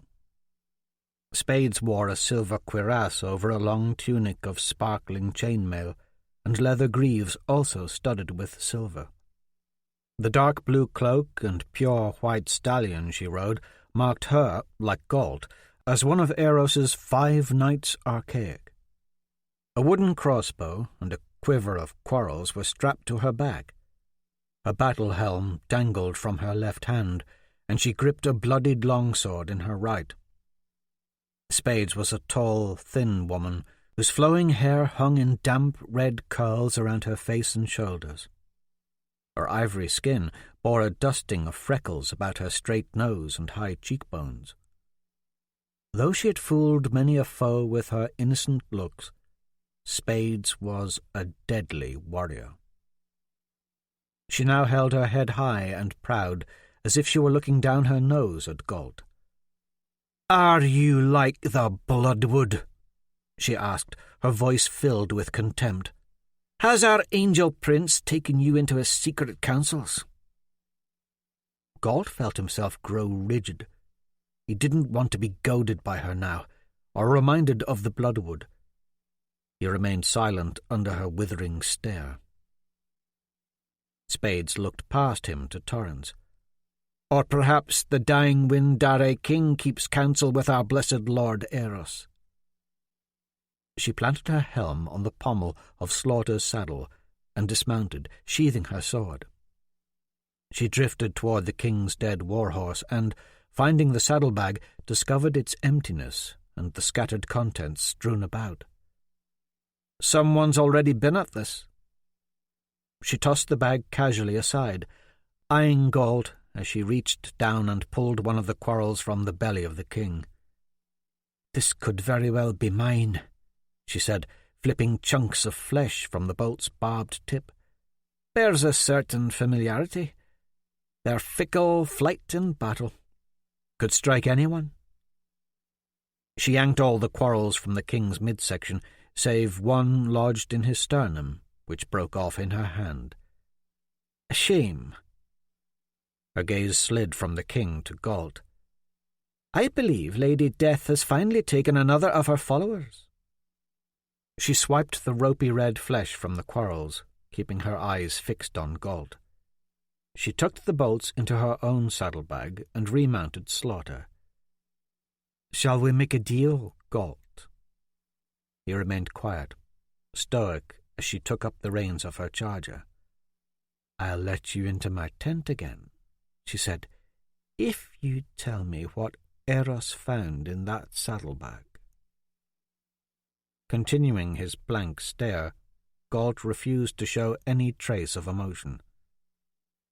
"I care little for your deals, your games. They always end poorly." Spades glowered down at him a moment, then whirled her mount. Galt wasn't cold, but he shivered as he watched her ride away.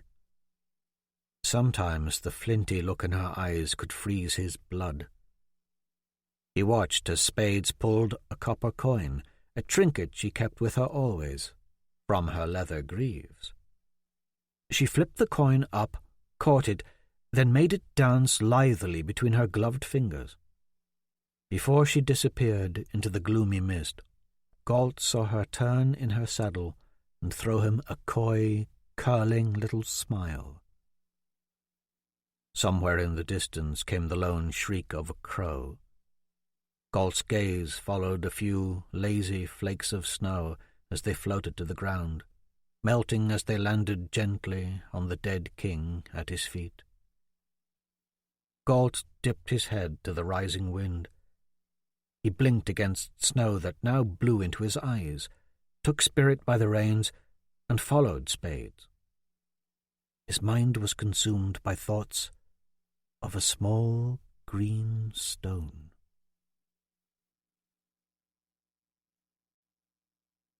From the Way and Truth of Lejeune.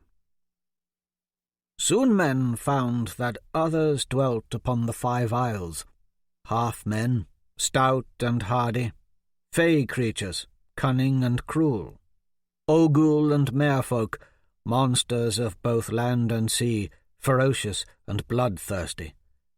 But 'twas the tremor of the winged demon's fiery cry that rang like a hammered anvil upon the 5 Isles. Primeval they ruled the skies, flame and power wreathed in iniquity. Man could naught but flounder before them.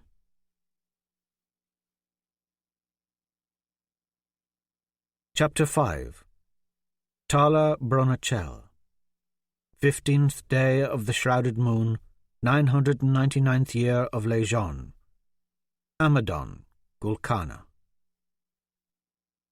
Tala Bronachel and Laurie Le Graven stole through the silence that shrouded the forgotten corridor of Amadon Castle. The passage was hung with tapestries, decorative shields, and crossed swords. Empty sconces hung high on the walls. Glowing light warped through a stained-glass window far above, and from it a web of colour danced on the floor. Swathed in soft leather boots, their feet made scarcely a sound as they ran, hair rippling behind. Tala, 16, had long straight locks of midnight. Laurie, 17, was tawny-haired, with sharp bangs that grazed her brows. Both wore tunics over black silken shirts and brown woolen leggings. They slid to a stop at the end of the hall, under the last velvet tapestry. Tala brushed strands of hair from her face and pulled a small dagger from her leather belt. Its jewelled hilt was bone-thin and fit snug in her fingers. "No danger here. I've this to keep me safe." She flipped the dagger up. It spun. She snatched it out of the air by the hilt and slipped it smoothly back into her belt, a trick the dwarf, Roguemore, had taught her. "You'll cut your fingers with that," Laurie said. When she and her cousin were little girls, Laurie had always been overly protective. But now that they were older, Tala was taking more of a leadership role in the friendship. She wondered if it was because she was sister to the king that Laurie allowed it. Growing up, Laurie had organised their childish games and wanderings into the castle's secret ways. Now it was Tala's turn, and she had a mind to turn their wanderings into actual adventures, like her older sister Jondralyn might do. Many hallways now separated them from Dame Mairgrid and the King's Chamberlain, Sir Landon Galloway. Tala had dismissed her tutor, Mairgrid, then merely walked out her chamber door, informing Galloway and the 2 silver guards that she and Laurie were off to visit her older sister, Jondralyn, whose chamber was just down the hall. But instead of entering Jondralyn's room, the 2 girls had continued on down the corridor, and the sleepy guards, ever apathetic at their stations, hadn't noticed a thing.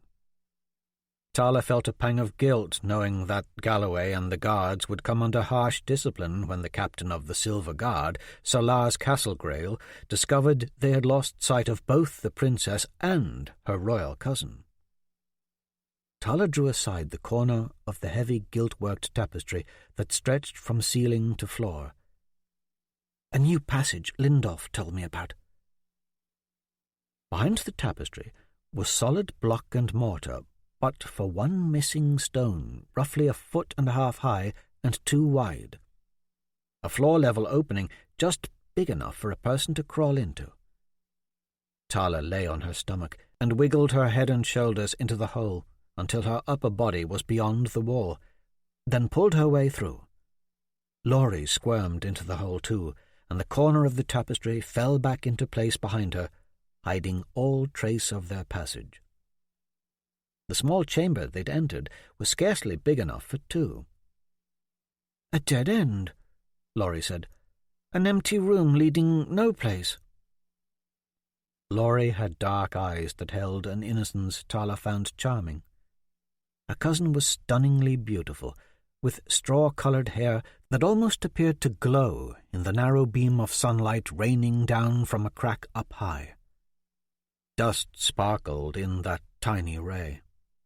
There were many cracks in the stone walls around them, cracks where ivy crept in. Tala imagined the vines coming alive to strangle her and burrow into her skin. She shuddered, then grinned. "The thoughts that sometimes come a-creeping into my head." "Lindolf told me of a secret latch he and Glade found last year." Tala felt along the stone wall until she located the outline of a wooden door just above her own head. She found the bottom corner of the door, pulled forth her dagger, and slipped the blade into the crack. Fishing around with the blade, she heard a click and then the rasp of a hinge, and the door pushed inward. She pulled herself up and into the opening. A short, narrow corridor appeared before her, with a ladder at its far end. "There's better light up here," she called back to Laurie. Soon her cousin was up and into the new passage too, a worried grin on her face. "Aren't we getting a little old for this?" Laurie asked. "Sneaking about the castle with Lindolf and Glade was fun when we were children. It seems silly now." "It's never silly," Tala said, bothered by her cousin's attitude. After all, there were many secret things to be discovered whilst sneaking about. Like when she'd spied on her sister one recent evening as Jondralyn had squirreled away a folded parchment within which was a hidden sapphire necklace behind a removable panel built into the wall behind her bookshelf. "Third book to the left, on the top shelf, to be exact." Later, Tala had snuck into John's room, admired the glittering necklace, and read the scroll. Nonsense their late father had written about something called the Brethren. Exploring the hidden passages of Amadon Castle kept Tala from growing bored with life as the pampered youngest daughter of the late king, Borden Bronachel. After all, the drudgery of leisurely castle life under the cumbersome tutelage of Dame Mairgrid could grow unimaginably tiresome. Adventuring was the only time she could put aside the facade of the high-born princess everyone expected her to be. In fact, the only moments in life Tala felt normal were those precious few she'd spent with her older twin cousins, Laurie and Lindolf le Graven. But it seemed lately all Laurie was concerned with was what young noble had been given what lands and title, or what dashing young prince had been newly knighted. Her father was Lord Lot le Graven of Escander. Her mother Mona was Tala's aunt, sister to Tala's late mother, Queen Alana Bronachel. The le Graven family and their lion court had journeyed from Escander to enjoy the coming morning moon festivities and watch Lindolf perform his ember-lighting rites in the royal cathedral, an honour only bestowed upon the sons of royalty. Other young men performed their ember-lighting rites in their local chapels. Laurie and Lindolf weren't the only set of twins in the le Graven family. There were also 12-year-olds Lorhand and Lilith. "Let's go," Tala said, beckoning. The two of them crossed the length of the corridor. Pink light began to filter in at regular intervals. Wind whistled through the arrow slits in the walls. Tala paused at one of the slender openings and peered through. It took a moment for her eyes to adjust to the brightness of the outside light, but once she did, beyond the pigeons perched on the battlements below, she could see the panorama of the city. Amadon, the largest city in Gulkana, spread out before Tala as far as her eyes could see. The rotund royal cathedral, shaped like a crown, the sanctuary where the Blessed Mother Mia was buried, dominated the skyline. Next to the royal cathedral was the temple of the Lejeune statue, equally as tall. The cathedral and temple were the physical monuments of the great Lejeune and the Blessed Mother Mia. Pilgrims from the breadth of Gulkana flocked to worship at these two massive edifices. Beyond the crenellated bastions marking the inner wall of the old city lay the exquisite ethereal hall of the Danites and the circular columned gladiator arena. Even farther out, like a barely visible kiss of green, lay the hallowed grove, a patch of sacred forest on the outskirts of the city, where the 1,000-year-old atonement tree still stood. Beyond that was the marbled mound that was the slave quarry at Riven Rock. Amadon's population had swelled in recent days. Royalty from all corners of Gulkana had flocked to the city, along with freemen, peasants, and farmers. All had come to partake in the 3-week gladiator spectacle and annual morning moon celebrations. A myriad of tents had been pitched in the outskirts of the city to accommodate the eager throngs. Tala looked down upon the warren of crooked and cobbled buildings and streets, with their narrow winding pathways with 2 parts revulsion and 2 parts excitement. The river Vale wove a sluggish, pale path through the centre of Amadon. The distant barks of a dog echoed off stone walls, mixing with the sounds of vendors hawking their products. Tala could imagine the teeming masses filling the marketplaces. Sailors, dwarves, ogles, urchins, bloodletters, and thieves milled through it all. Tala both loved and hated her city, as she both loved and hated the massive castle she called home. Completely engulfing what were once the steep cliffs of Mount Albion, high above the mouth of the River Vale overlooking Memory Bay, was the grandest structure in all of Gulkana, Amadon Castle. It brooded over the city like an ominous storm cloud. Tala had lived her entire life within its walls. Skirted by a wind-tattered patchwork of outer buildings and hundreds of add-on structures, the castle boasted a daunting legion of crenellated battlements, spires, towers, baileys, courtyards, palisades, barbicans, and connecting causeways, all hewn of the greyish-black lava stone of Mount Albion and dotted with flags of silver and black. The sun was going down, and the castle's many spires stood rose-tinted against the cloudless sky. There was Blue Sword, Black Spear, and Confessor Tower, along with Martin Spire, Sansom Spire, and a dozen or so more named after dead Grand Vicars. Coy, Stein, Rion, Dareen, Swensong, Sember, and the like. A shaft of cool air brushed Tala's face, and she pulled away from the opening. They moved on, passing through another corridor, down twisting stairs, and into a red, high-ceilinged, spacious room lined with gritty wooden benches and a stone altar in the shape of a cross smack in the centre. The altar frightened Tala.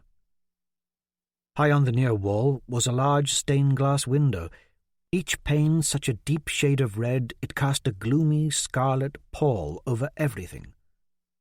Along the far wall hung a tapestry graced with a beautifully stitched likeness of the Blessed Mother Mia. This ruby-hazed room looked big enough to hold near 20 people, yet none of the furniture appeared to have been used in years. Its white-plastered walls were so discoloured and streaked by smoke they were almost black. There were ashes and fragments of bone strewn around the base of the cross-shaped altar. Its surface was stained with a dark substance. Dried rivulets of blackness ran down the altar's sides, as if someone had poured tar over it. Or blood. Tala shuddered. "Let's go back," Laurie said. Tala's gaze roamed back to the tapestry of Mother Mia. She recalled her father saying the Rael worshippers of Sor Severe never referred to Mia by name, but called her Lady Death. Tala did not like to think too long on things her father had taught her. He'd hurt her deeply going off to win Dare to fight against Sor Severe, and never returning. She had loved him more than anything, and he had almost destroyed her in dying. She continued searching the room. Rags and furs were jammed into the many cracks lining the far wall to keep out the wind. 2 wood-plank doors were on the right. Neither was locked. Both doors yielded easily and, with a creak of rusty hinges, opened. Behind both doors were stairs, one set leading up, the other down. "Upward, I say." Tala climbed the stairs. Laurie followed. They soon found themselves in a long, peculiar corridor. The ceiling was lost in darkness. The floor was flat.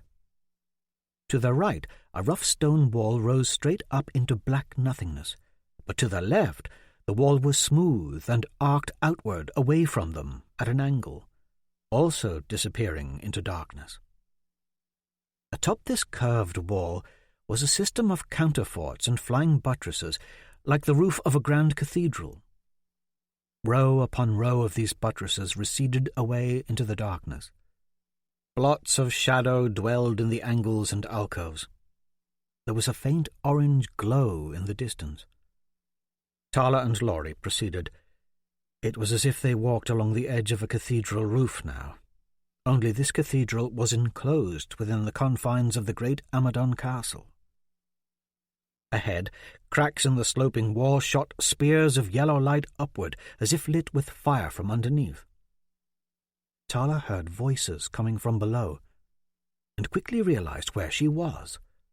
Above her father's study. She leaned over the curved wall until she lay flat against it, ear pressed to the cold stone. The voices were muffled. One was her older brother, the other her older sister. There was a stream of brighter light above, so she climbed. Once at eye level with the beam of light, Tala wedged her feet against the nearby buttress. Feeling safely perched on the curve of the wall, she peered through the crack. The study below was large, windowless. Stone floor worn smooth. 4 pillars held up the arched roof, and each pillar carried a burning torch. Deep rugs lined the room's centre. Iron double doors at one end were emblazoned with the royal crest, a silver tree. There was a stone hearth fireplace at the other end, crackling with flame. Weapons and armour were piled in one corner. From their crude workmanship, Tala figured the weapons were ogle-made. The room's lofty, curved ceiling was adorned with intricate carvings above a maze of wooden rafters. Next time she was in the study, Tala would make it a point to look up and find the crack she peered through now. "What can you see?" Laurie asked. Tala turned, shushing her cousin with a wave, then planted her eyes to the crack, watched and listened. "You don't understand the costly undertaking of a war in a distant land, John," said Tala's oldest brother, King Jovan Bronachel. 28 years old, he was wrapped in a fur-rimmed cloak fastened with a brooch of valet-worked silver. He wore decorative ring-mail under the cloak, and his hair was thick waves of shoulder-length brown confined by a simple silver band about his head, the royal crown. Despite his relative youth, he was tall, imposing, and radiated power. When he spoke, the timbre of his voice was deep. "The time-consuming cares of palfrey and charger alike, the provisioning of an army of men and beast, the food, logistics. It's not the overnight picnic you imagine it." Tala's older sister, Jondrelin, shook a sheaf of papers before Jovan. "Gulkana should have stayed by Windare.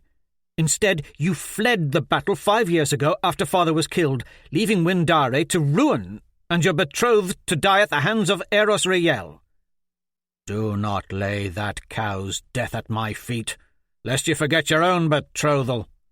A gross blunder and misjudgment father ever matched you with that thief and killer. I will not have you bring Squirek into this." Jovan laughed hollowly.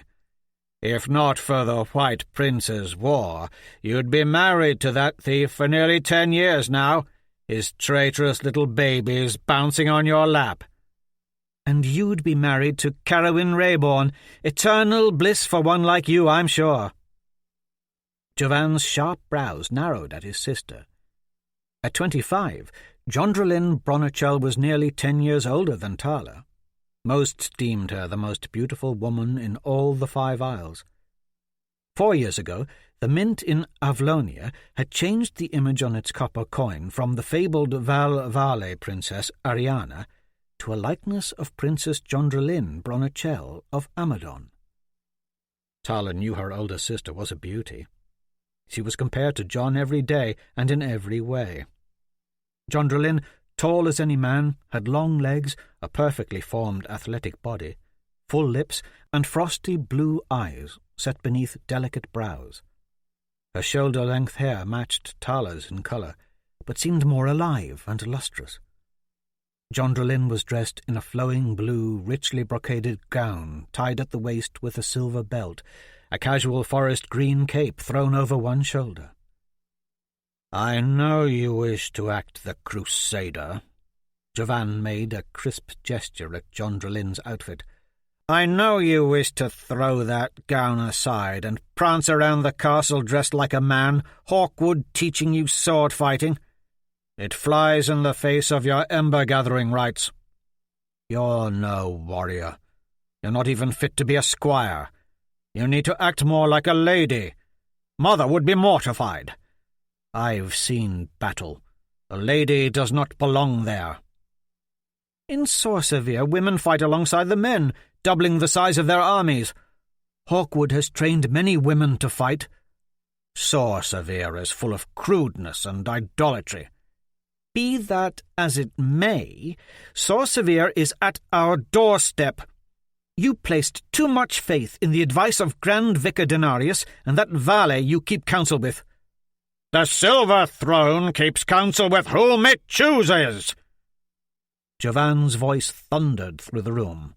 "I don't need my sister telling me how to govern my own kingdom." Jondrelin threw the sheaf of papers at his feet. "There is growing unrest throughout your kingdom." In that one act, Tala saw the fire of their late mother, Alana Bronachel, in her sister. Queen Alana had died whilst birthing Ansel 5 years ago. Alana would argue politics with her father with the same fervour as Jondrelin argued with Jovan. "These are the letters from starving, war-ravaged, plague-ravaged villages of Windare. Hundreds more letters arrive on Roguemoor's doorstep every day. Letters from Arganmoor, Aldrisek, Morgandy. Everywhere Windare people suffer, as Aidan White did before them. And now that the Lejeune Towers are under final threat, our own country fears invasion. We've even reports of Ogles trying to hasten their own Hagrin-Ar prophecy by raiding Northland Towers here in Gulkana. Ragnar-Ar. And you do nothing. We've naught but ill-trained landowners and barons out giving farm boys 2 years' training in naught but how to fight with rakes and shovels. The White Prince from the west, Ragnar-Ar Ogles from the north. The Ogles live for their Ragnar-Ar prophecies. The Ogle raids are hearsay. We need to bolster our armies. We need real warriors. We need to forge weapons and armour. Lord's Point Abbeys are overflowing with Windare refugees. We are in the last minutes of the 11th hour before absolution. Javan cut her off. The great and last battle will be fought in Gulkana, as was prophesied in the Way and Truth of Lejeune. Neither you nor Roguemoor can change the will of Lejeune. There was nothing to be done in Aidan White, and there is nothing to be done in Windare. Nothing, Jundrelin snapped. Fiery absolution need not happen. The prophecies in the Way and Truth of Lejeune are false. The dwarf brainwashes you with that kind of talk, as he did Squirek. You could have fought off the White Prince on Windare soil, as father willed. He gave aid to Aidan White and Windare against those earliest Sorcerer raids. You yourself fought alongside father to defend Windare's western shores against the initial Sorcerer attack. Do you not remember your own 2-year conscription to church and crown? Or have you now grown so complacent, so far removed from threat that you do not care? You could have beaten back Sorcerer before they ever threatened our shores. We are sufficiently garrisoned, Javan answered. There are many who believe Windare and Aidan White now pay the butcher's bill for the centuries of turmoil and death their pirates and raiders caused Sorcerer. There are many who say Sorcerer is merely taking back what is owed. The wars and battles and back and forth between those 3 kingdoms have gone on for 1,000 years. Gulkana will endure until the time of fiery absolution. Once father died, I was right not to further waste our armies in Aidan White or Windare. Father once told me he wished all leaders of men could walk a battlefield and witness the horror of mutilated bodies and cries of the dying. Leaf Chaparral and I did fight in Windare. You retreated from Windare after father's death. We should be rejoicing that Lejeune's return is nigh. Aidan White and Windare's ruin was foretold in the Way and Truth of Lejeune. We could have staved off that ruin. Absolution need not happen. Do not speak against Holy Scripture. When absolution comes, the Silver Throne will fight, and not a moment sooner. We will defend our own shores. Keep your swords honed, wrote the 4th warrior angel.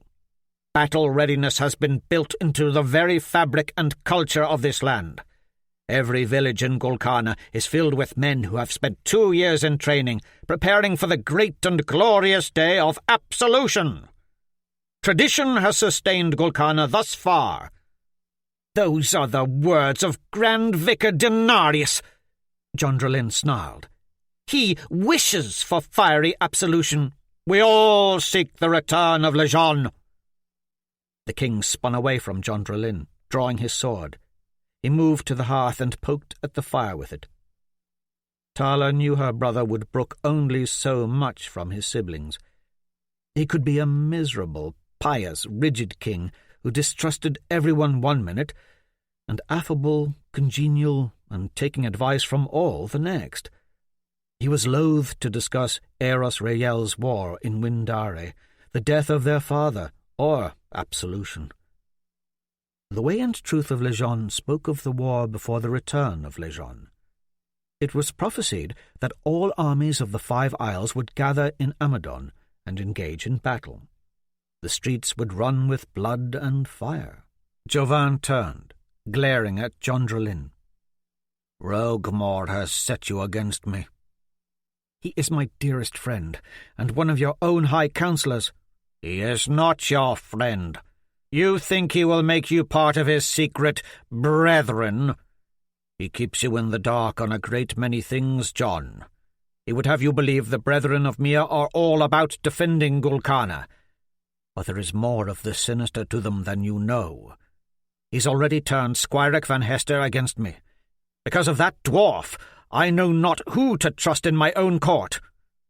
In due course, I'll have the Danites root every last one of the brethren from their hidey holes.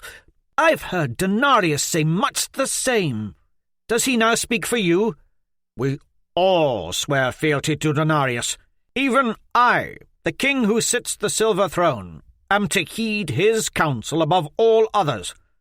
Or did you forget your studies? Do you not attend worship service every 8th day? Or are you now buried too deep in the clutches of that dwarf and his goddess-worshipping cult?" The Grand Vicar just regurgitates the same worn-out platitudes of the vicars before him. Jondrelin sounded exasperated. "Denarius believed Sorcevier played a part in Mother's death when Ansel was born. Father believed it too. And now this foolish Brethren of Mir business lands your once-betrothed in prison. Squirek murdered one of the quorum of 5 archbishops of Amadon because of Roguemore's lies. The dwarf and his wretched moon scrolls have turned you against me. The Church of Legion has clearly deemed the moon scrolls of Mir unholy and had them hidden in the vaults. Squirek stole them for Roguemore and then murdered Archbishop Lucas. As if his father hasn't been humiliated enough, having already been conquered by the White Prince. Squirek's crimes have plunged the entire kingdom of Aidenwhite into further shame. Or have you forgotten his sins? Have the dwarf and that Sorcevier traitor, Hawkwood, clouded your mind so? Squirek did not slay Archbishop Lucas as Denarius and the Quorum of 5 would have you believe. He is a peaceful, innocent man, wrongly imprisoned. I'm sure your heart just bleeds for him, now that he has chosen death in the arena. The dignity of a quick death by the noose would be far more than he deserves.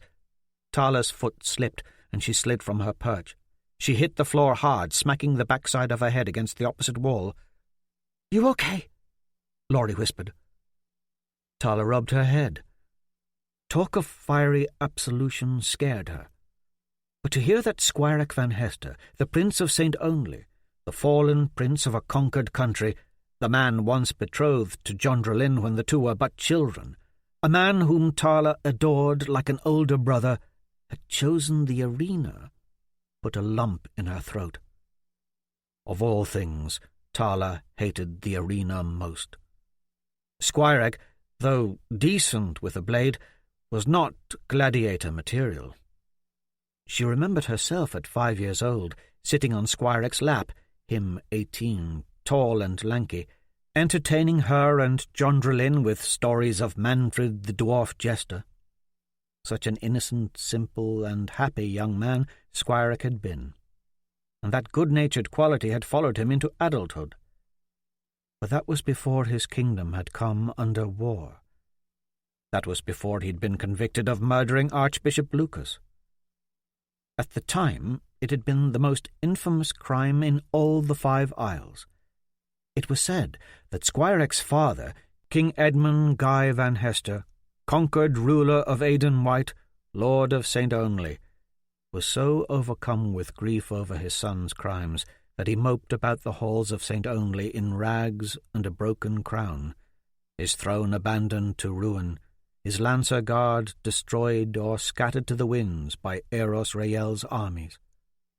So deranged with grief that it cast his family and advisers aside, and now supped with curs and swine, lounging in his own filth at the foot of his empty throne. Rumour was, he'd professed that he'd rather have died at the hands of the Sorcevier fighters than live under the shame of Squire X's murderous betrayal. Tala's heart sank with the weight of knowing her family was fractured. Her older siblings hated each other. Jondrelyn, increasingly full of honour and chivalry, tried to bridge the gap between them when she could, but Jovan trusted the Grand Vicar and the Quorum of Five more than his own kin. Tala wished her parents were still alive for a few reasons. First, to bring their family back together, and second, to keep their country from crumbling under Jovan's rule. She knew Jovan's unshakable, rigid faith gave his character its hard, unforgiving side. He could be narrow-minded, stubborn, and uncompromising where religious principles were concerned. And because of it, he was losing control of his court to the Grand Vicar. "Let's go," Laurie urged.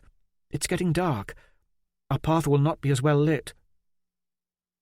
Tala noticed her cousin's shoulders were covered in dust. "You're filthy."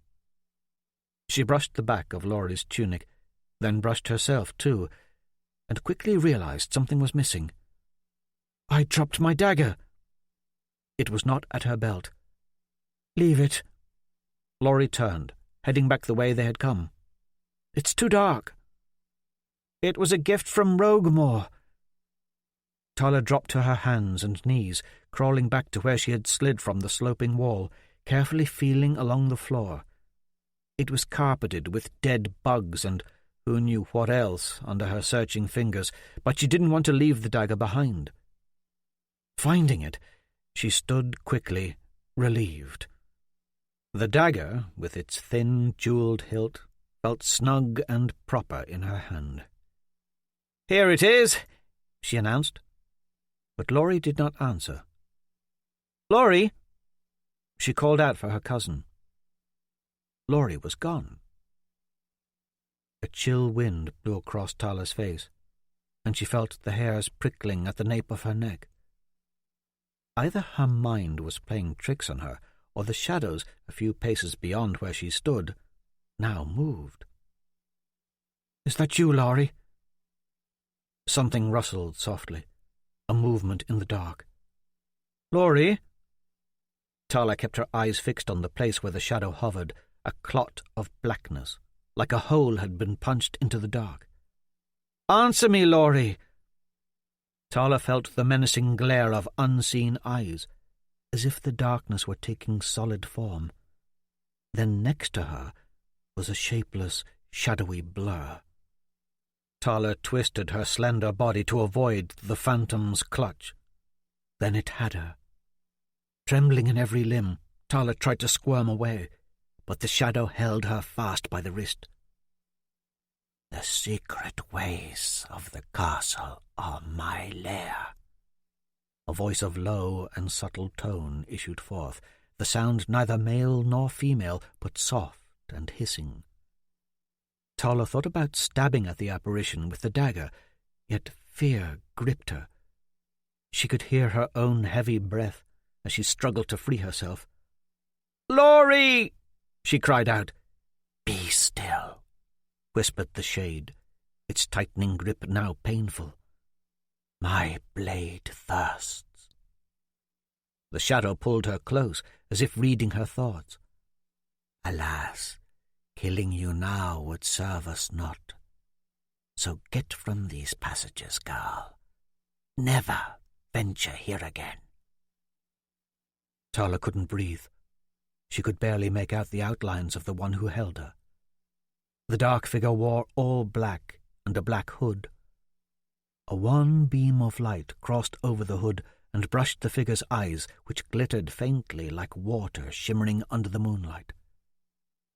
It seemed those two sullen slivers of light glinted with malice. "Heed what I say." The voice was silky from under the hood.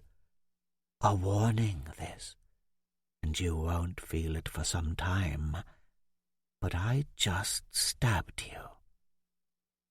Tala felt leather armor scrape against her arm, and the shadow was gone like the wind through the leaves. She whirled and fled. She reached the stairs and careened down them, nearly falling, leaping 2 at a time, until she stumbled out into the spacious red room with the blood-stained altar and benches. The faint pink light of dusk spilled through the windows above, illuminating her cousin's golden hair at the opposite end of the room. "What kept you?" Laurie asked as Tala drew near. "I thought you were behind me." Her cousin's face turned ashen. "Blessed Mother, Tala, you're bleeding." Tala looked. Her tunic and shirt were blood-soaked, and thick redness welled from a small hole in her chest just above her heart. From The Way and Truth of Lejeune. For the time of the fiery demons was a dark time, full of strife and much peril. It is thus commanded that from this moment henceforth their true name shall never be uttered by the mouth of man, nor shall any likeness of them be painted or carved. They are to be forever known as the nameless beasts of the underworld, and any who bear the mark of the beast upon their flesh are especially cursed. Chapter 6. Tala Bronachel, 15th day of the shrouded moon, 999th year of Lejeune, Amadon, Gulkana. The man dropped. The rope snapped. Squirek van Hester, the Prince of St. Only, executed. Tala jolted awake to a profound sensation of horror and dread. She jerked up in bed, heart thundering, dark memories returning in a mad rush. It seemed all hope and happiness were now staunched by the vivid recollection of a dark-cloaked figure and the all-too-real wound in her chest. Blood and death everywhere. A haunting panic had rendered her all but helpless since she was stabbed in the secret ways. She searched with trembling fingers for the small scab newly formed above her breast. Her heart quickened at the discomfort she felt of being watched, always watched. She searched the darkness of her chamber. A space between the heavy curtains let in a slice of moonlight. She could just make out the familiar shapes of the room and the vague contours of her dresser, chairs, and chest, along with the form of her cousin, Laurie, curled on the divan near the door. A giant stone hearth was built into the far wall. Double doors, barred and latched securely, were at the near wall. 2 silver guards were always posted beyond those thick wooden barriers, but they were of little comfort. She kicked the covers from her bed and padded barefoot across the cold stone. She felt naked in her sleeping garment, a light, loose-fitting pullover shift of dyed silk. But she feared changing clothes. She might wake Laurie in the process. Carefully opening the chest near her desk, she pulled out a length of twine along with the thin dagger Roguemore had given her. She tied the twine around her waist and fitted the dagger snugly into it. She closed the lid of the chest and snatched the wooden stool from her desk, crossed the room quietly, and placed it directly into the cold stone hearth. The floor of the hearth was swept clean of soot. A fire hadn't been lit in the fireplace in her memory. Her quarters, so near the centre of the castle, stayed warm, even in the harshest winters. She stood atop the stool and felt inside the chimney with her hands, searching for the bottom rung of the ladder hidden there. Once firmly grasping the iron rung, Tala quietly pulled herself up. Hanging, she felt around with her toes until she located the underside of the stool's round seat. Once she felt the tops of her feet were secure enough under the wooden seat, she lifted the stool, bent her legs at the knees, swung back, and flipped the stool onto her bed. The stool was not heavy, and landed softly on the thick quilts. Flinging the stool to the bed with her feet was a move Tala had performed 100 times. It was a risk leaving the stool so obviously placed within the hearth. Anybody, in particular Dame Mairgrid, who came calling, might find the stool, which would lead to the ladder, which would lead to the discovery of the passageway that joined with the many secret warrens crisscrossing Amadon Castle. And Tala didn't want that. This passage through the hearth was her only escape from her chamber. As she climbed, Tala passed several dark openings in the wall behind her, one a flue, the others tunnels leading to more hidden passages. As she ventured farther, the sounds of mice scurrying about the dark holes sent shivers racing up her spine. She imagined a shadowy figure, wicked blade ready to strike, lurking in every alcove. When Tala reached the 32nd rung, she felt with her hand along the wall to her left. There was a wooden door, closed and securely latched. With a flick of her fingers, it was easily unlocked. The small door swung inward, and she slithered through, letting it swing shut behind her. Blackness surrounded her on every side now. Still, she crawled forward, counting the rough stone tiles beneath her. When she reached the 20th tile, she dug her fingers into the cracks, lifted up the tile, and slid it aside. Underneath was another trapdoor. Tala lifted it up and over, its rusty hinges faintly squealing. The dagger was still pressed tightly against her hip, and at the moment it felt of little use against whatever dangers lurked in these dark warrens. Tala could see nothing down the new hole, yet she could feel its yawning presence. But she knew, from years of experience, that this ladder would eventually empty her into the stone hearth located in the bedchamber of her older cousin, Lindolf, used when the Legravens came visiting. Fishing with her toes, she felt for the comforting cold iron rung. Finding it, she descended. Once at the bottom, she wiggled free of the fireplace and stepped into her cousin's room, silken nightgown a complete dirty ruin. "That was the loudest clatter I've ever heard." Lindhoff's face peered from under his bedcovers, lit candle on the wall behind him. Tala crossed the room and sat on the end of his bed. He slid his feet aside, making room for her. "Why are you sneaking around so late?" He wore a bright red sleeping gown and a red cap with a white tassel. "You look foolish," she giggled. "It's warm, for night time," he said, tossing the sleeping cap to the floor. "No one can see me anyhow, unless the Silver Guard step in, which they might, after hearing you knocking about so." He looked to the double doors of the bedchamber. "Let's hope they don't summon Dame Mairgrid. I'd be loath to answer to that old crone now." Lindolf had a way of always appearing worried. He only partially had the look of his twin sister. Laurie was pretty and graceful, Lindolf awkwardly thin and gangly.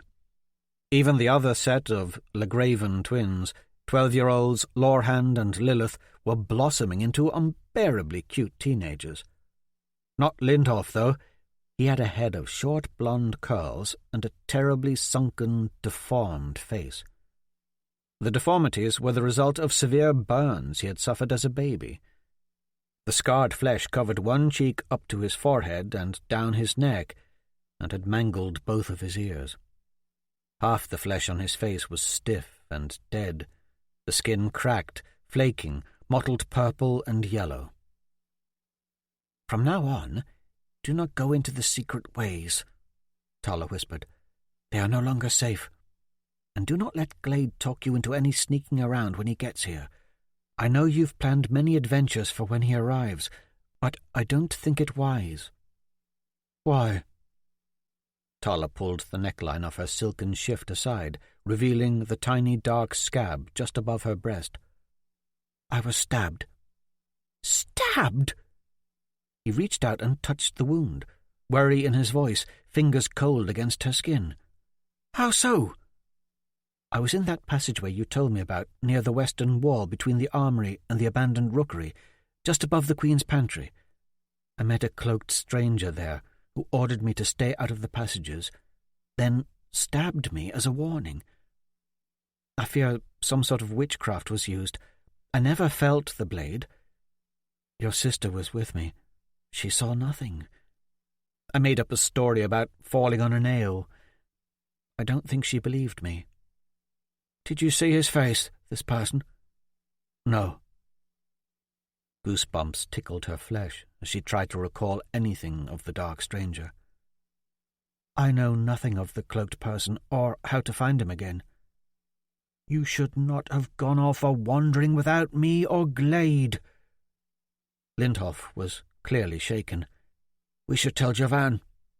And have him question why I am sneaking about? Tala asked. He could have the day-night's hunt for this cloaked fellow. Tala shook her head. No, he'll just have the day-knights and Silver Guard watch me more closely, and that's the last thing I want. Probably so. There's something else I need to tell you.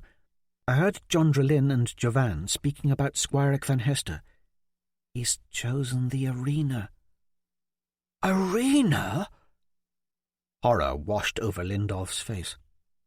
Squirek has some training, but not the stomach to kill as the gladiators do. He's like me, but twice as tall and frail. I fear he will die horribly, begging in the end. I pray Jovan will put a stop to it, Tala said. She stood and moved toward the hearth, feeling the tears well in her eyes. I cannot bear the thought of watching him be stabbed or, worse, dismembered or beheaded. She hadn't seen Squirek Van Hester since he had been imprisoned, but she wanted to go to him now and pray at his feet, pray that Lejeune spare him this fate. But he was being kept in the dungeons of purgatory.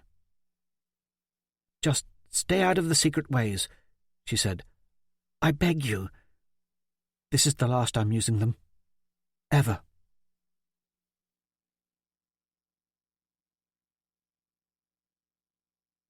As she lay comfortably in bed, moonlight from the window fading, Tala felt at peace. Warning Lindolf of the danger in the secret ways had lifted a load from her mind. Relaxed now, she felt sleep overtake her. But just before she dozed into sweet oblivion, an awful thought struck her, and she shot up in bed. Her eyes flew open, sweeping the room. How could I have missed it? She'd come straight down the chimney and crawled right into bed, wrapping herself snug in her blankets, welcoming the comfort. Yet, in her haste to curl up under the warm covers, she had overlooked one gigantic detail. The stool! When her frantic eyes fell upon the stool, cold reality struck. Her blood froze, and everything in the room came into clear focus. Wide awake, heart-pounding, Tala could only stare at the wooden stool as it now sat smack in front of her desk. She hadn't put it there. And there was a small slip of white parchment pinned to the centre of the stool's round seat by a thin black dagger. Laurie! Tala sprang from her bed. Her older cousin was still on the divan, lying in the same position as when Tala had left her. Dread filled Tala's heart. "Wake up!" She shook her cousin. "What is it?" Laurie moaned sleepily, yawning and rubbing at her eyes as she sat up, her golden hair tousled. Tala breathed deeply, relieved that Laurie was alive. She crossed the room, lit a candle, and held it over the stool with the dagger sticking from it. "What's that?" Laurie asked, still not quite awake yet. Tala focused on the dagger. She dared not touch it, yet, as she leaned down to study the thin blade, she couldn't help but read what was written on the parchment. The ink was black as night, the writing small yet beautifully executed. "I warned you once. Stay out of the secret ways." If I have to warn you again, you will surely die. I stabbed your cousin with this very knife. She will not feel the pain for some time, but feel it she will. This is your last warning." Tala whirled and stared at Laurie. A small spot of blood welled from under her cousin's nightshirt, just above her heart. Laurie followed Tala's gaze and clutched her hand to her own bloody chest, dark eyes wide with confusion and panic. Tala's eyes flew back to the note. The ink slowly faded, then was gone entirely. She flew to the doors and threw them open, startling the 2 silver guards posted outside. "Fetch Jondrelin immediately!" she shouted. "This time of night?" one of the guards chuckled. "I think not. But I will get that old bat Mergrid. She'll set you straight." "Get Jondrelin!" Tala screamed, "or I'll have your head! I swear it!"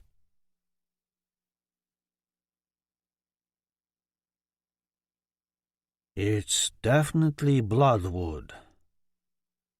A worried look was set into the deep creases of Rogue Moore's leathery face as he examined the dagger stuck in the stool. He ran short, thick fingers through his grizzled beard. "It's coated with some sort of numbing agent, most likely lavender daisy. A bloodwood never parts with his blades. I fear this dagger is a dire message indeed. Meant for who, though?" The dwarf pulled the blade from the stool and held it up to the candle flame. It looked to be one single-moulded piece of polished hewn glass, black as the underworld and twice as scary. Candlelight didn't even flicker in its inky blade. Its very surface seemed to swallow all light. He set the blade on the stool again and looked at Jondrelin. Tala's older sister, even having just been woken in the middle of the night, with mussed-up hair, wearing naught but a maroon jacket over her night-clothes, looked radiant in the dim candlelight. Tala, always self-conscious around Jondrelin, straightened her own dirty night shift, grabbed a comb, and nervously began brushing her own hair. "You were smart not to touch it, Tala," the dwarf said. With his beard, squat and stout stature, and sunken-eyed face, Rogue Moore always reminded Tala of an angry boar. Yet despite his rough and coarse look, the dwarf was one of the few ambassadors in Jovan's court who Tala even remotely liked. "Was also smart to call for your sister, and not Jovan." Rogue Moore turned and examined the wound above Laurie's heart. Tala's older cousin held the neckline of her nightshirt low enough for the dwarf to examine the wound. "What's a bloodwood?" Tala asked. "The most deadly of creatures," Rogue Moore answered gravely. "A trained assassin from Sorcevier. That we've one lurking about the castle amuses me not." "Someone from Sorcevier tried to assassinate me?" Laurie looked horrified. "Had a bloodwood wanted you dead, you would be dead. Your wound is meant as a message. This assassin wants us to know of his presence. Hawkwood could answer many questions for us. I will speak to him later about this." "What do we do?" Tala asked. "How do we get rid of this assassin?" "We can't," the dwarf answered. "I've only ever known one man who could kill a bloodwood." He reached for the slip of paper previously pinned to the stool by the assassin's dagger. The paper was blank now, useless, its writing completely faded. The dwarf pulled forth a small round tin from his pouch, opened it, dipped his fingers into the fine black powder within, then rubbed his fingers over the blank slip of paper. Soon the assassin's words were legible again through the smeared black powder. Rogue Moore read the note and looked up at Tala. You've been skulking about the innards of the castle again, haven't you? What did you put on there to make the words appear again? Tala asked, hoping to redirect the dwarf's hard gaze. Ink from the squid of the Sorcerer Straits was used to write this note. The dwarf studied the writing, brow furrowed. Rare and expensive. The ink fades quickly, but the writing remains intact. The dwarf paused, his eyes boring into Tala's. Tell me what you're hiding from us, girl. What have you seen? Nothing, Tala answered. Don't think me daft. I've the silver wolf's eye. You've been jittery since we arrived. Laurie was just stabbed. Jondralin leaped to Tala's defence. Someone snuck into her room. They could have both been killed. You are right. Rogmore's face softened. I can be gruff and oft-times insensitive. It seemed Jondralin's beauty bewitched even the dwarf as he gave his apology, but his eyes quickly fixed on Tala. Still, John, your sister hides something. Tala was stabbed too, Laurie blurted. Remember, Tala, you said you fell into a nail, but I knew it was no puncture from a nail. What happened when I left you? Jondralin's gaze shot to hers. Did you see a bloodwood in the secret ways? Tala shrank away from her sister's searing look. We must know any information you have of this bloodwood, the dwarf said. Tala felt unseen eyes watching her. She dared not speak. This bloodwood assassin from Sorcerer could be peering in on their conversation now. Prove you were not stabbed and I will drop the subject, Rogmore said. Tala had no choice. She pulled the collar of her own nightshirt down, revealing the still raw scab just over her heart. Jondralin gasped. The dwarf leaned in, examining the wound. His breath smelled of stale pipe smoke. I dare say you never felt the blade either. He ran the tip of his calloused finger over the wound. It was true. Tala had not felt the knife slip in and out of her flesh, yet she shivered at the dwarf's cold touch. "Tell us what happened," Jondralin ordered. Tala described the encounter with the cloaked figure earlier that day in the passage above her father's old study, and how she had been stabbed. At the behest of Rogmore, she also recounted the conversation she'd heard between Jondralin and Jovan. "An innocent conversation, that," Jondralin said, worry etched in her voice. "Things my brother and I argue about all the time." But who knows what other conversations might have been overheard, between who and about what? The dwarf picked up the dagger and held it to the light again. The next knife we see may not be a warning. "Did a beast of the underworld make that knife?" Laurie asked. "It scares me." Better a demon had forged it. Rogmore set the blade into his satchel, but, alas, was Black Dougal who helped craft the blade. Forged from the sap of a bloodwood tree. "Bloodwood tree?" Tala asked. They grow in the southern mountains of Sorcerer, between Rokenwalder and Cade. Like aspen or birch, only black as pitch. Take an axe and chop into the leathery black bark of a bloodwood tree, and its sap runs thick and red and sizzles to the touch. Black Dougal and his caste harvest the sap in a ritual called the Sacrament of Souls, then forged the daggers using a mixture of Sorcerer steel, bloodwood sap, and the souls of the condemned, pulled from the dungeons of Rokenwalder. This makes the blades light and hard and indestructible. Only a select few are chosen to wield them. "You mean only a bloodwood assassin can wield them?" Tala was hoping for more information on her silent tormentor, shuddering at the thought of her brush with a Sorcevier assassin. Roguemore did not answer. He pulled a small glass jar and bandage from his satchel, dunked his fingers into the jar, and placed a yellow, pasty salve from the jar onto the bandage. He put the bandage over the small wound on Laurie's chest. "That's Sylvia root. It should help the wound heal. Bloodwood assassins are a dangerous lot. Resin from the lavender DJ plant is boiled and then spread over the bloodwood's blade to numb the flesh instantly upon the blade's entry. A flea lighting on your skin would cause more commotion than a bloodwood dagger coated with lavender DJ." He rubbed some of the salve onto Tala's wound, too. "How many bloodwood assassins are there in Sorcevier?" she asked. "Nobody knows." Roguemore looked at Jondrelin. "Hawkwood could shed light on the subject, though it's been a while since he lived in Sorcevier. I'm curious to see what he knows of the dagger and what this Bloodwood may be up to."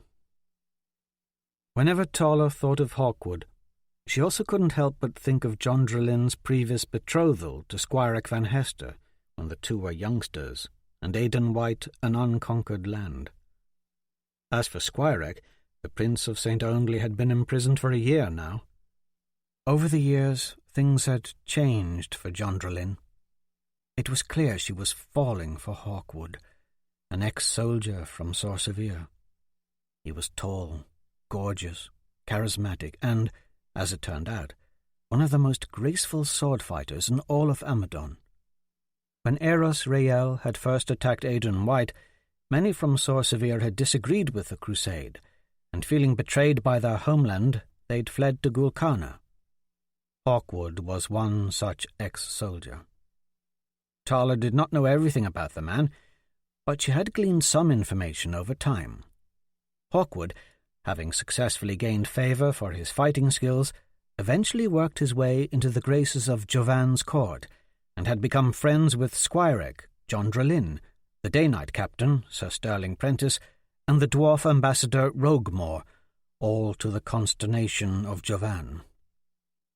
As the dwarf rubbed more Sylvia root on her wound, a sudden and unpleasant thought dawned on her. "Was Hawkwood once a Bloodwood assassin?" she asked. Jondrelin looked up at the question. Roguemore met her eyes briefly, placed the tin of Sylvia root back into his satchel, and left the room.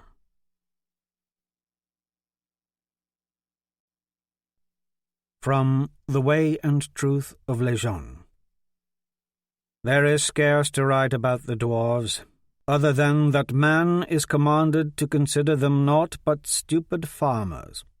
Stubborn, yes, bold, indeed, but mostly stupid. And what can be said of the Ogles? Not eloquent like the Vale, nor hard-working like the dwarf, but slothful and slow of tongue. Man is commanded to consider these foul drinkers of blood naught but wild creatures, one step away from savagery. Chapter 7. Tala Bronichel. 17th day of the shrouded moon, 999th year of Lejeune. Amadon, Gulkana. "I don't feel well." Laurie's face was pale. The arena orchestra, just a few rows below the King's suite, played a soothing song during the break in the action. "Jovan will not allow any of us to leave," Tala said. "A contingent of silver guards would have to escort us back to the castle, and they would be most unhappy to miss the final match. I doubt Mairgrid desires to waddle back there with us in tow either." Dame Mairgrid whirled, an unhappy expression on her broad face. Tala's tutor sat in the row in front of them. She was a big woman with bulging eyes on a perfectly round head, topped with a nest of grey. "Quiet!" she ordered with a stern look. Below, slaves restored the arena floor to its original state, raking the blood-stained dirt from the previous bout into iron grates in the ground. More than 30 gladiator matches had already taken place today. The last bout of the afternoon was drawing nigh. A looming dread consumed Tala's soul. She did not want to see Squirek down there. During the fights, she had not only shut her eyes, but held Laurie's hand for reassurance. Dame Mairgrid would turn and slap their hands with her sweaty palms, admonishing them to act like proper court ladies and watch. Even with her eyes clamped tight, Tala could still hear the agonies of the condemned, abandoned and alone in the dirt, fighting for their lives.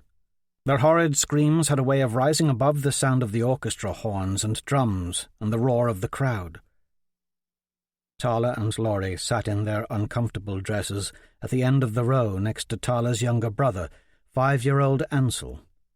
Next to Ansel sat Jondrelin. Tala's older sister wore calf-high black leather boots, woolen horse-riding pants, and a buckled leather vest over a billowy white silk shirt. Many in Javan's court did not approve of her unladylike attire, but were loath to voice their opinions. When asked why she'd not come in her gown like the other ladies of the court, Jondrelin had professed that she'd been out riding earlier and hadn't had time to change. Beyond Jondrelin sat Laurie's twin, Lindhof, the valet princess Seta, and 17-year-old Glade Chaparral of Rivermead. Tala found her eyes were continually seeking out those of Glade. He'd just arrived yestermorn with his family to participate in his royal ember-lighting rite in the cathedral. Javan had been hinting of a betrothal between Tala and Glade for moons now. The notion of an arranged marriage bothered Tala not at all, for Glade Chaparral had the dashing looks of his older brother, Leif, who at the moment was stationed in Lord's Point with a garrison of day-knights, watching for Sore-Severe raiding ships. Glade, on the other hand, was here in Amadon, not 10 paces from Tala. Though they'd been friends since childhood, Glade had, over the years, developed a regal aura about his bearing that currently left Tala a trifle unbalanced in his company. His father, Lord Claybor, was a man of height and bulk, but rather than growing thick around the gut like Claybor, Glade was filling out in a more pleasing way. He had well-chiselled muscles, along with a square-jawed face and auburn curls atop his head that glistened in the sun. The scullery maids and court girls were hard-pressed not to notice Glade. Tala flushed, as red as a turnip, whenever she was in his presence. But today, Glade, in Amadon Silver Guard training attire, only had eyes for Seta. The valet princess pulled forth a curious small ball-and-chain weapon from some hidden place within her white cloak and began spinning it around her arms and shoulders deftly. It made a loud whirring noise. Both Glade and Lindhof seemed delighted by the weird weapon. Seta handed it to Glade, and he attempted to spin it, his efforts awkward. "My dear, you're doing it wrong," Seta giggled, placing her delicate hand atop his, helping him hold the chain correctly. "You must roll your hand like so." Her fingers interlaced with his, "to build up the muscles in your forearm." The valet princess leaned into Glade's shoulder, the two squeezing and twirling the chain together, slowly. Tala felt her entire body stiffen in jealousy.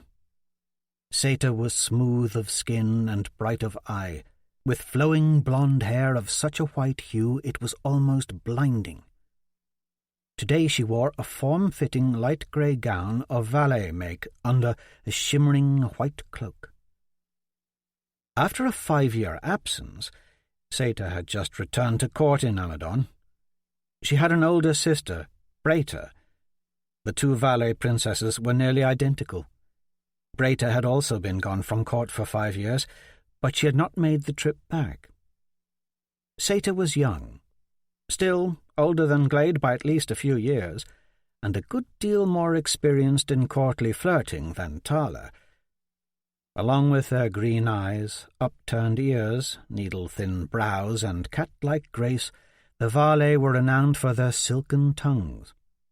In fact, Seta was just now complimenting both Glade and Lindolf on how much she was looking forward to their ember-lighting rites, and how handsome they would both look in their white robes whilst passing the ember-lighting flame.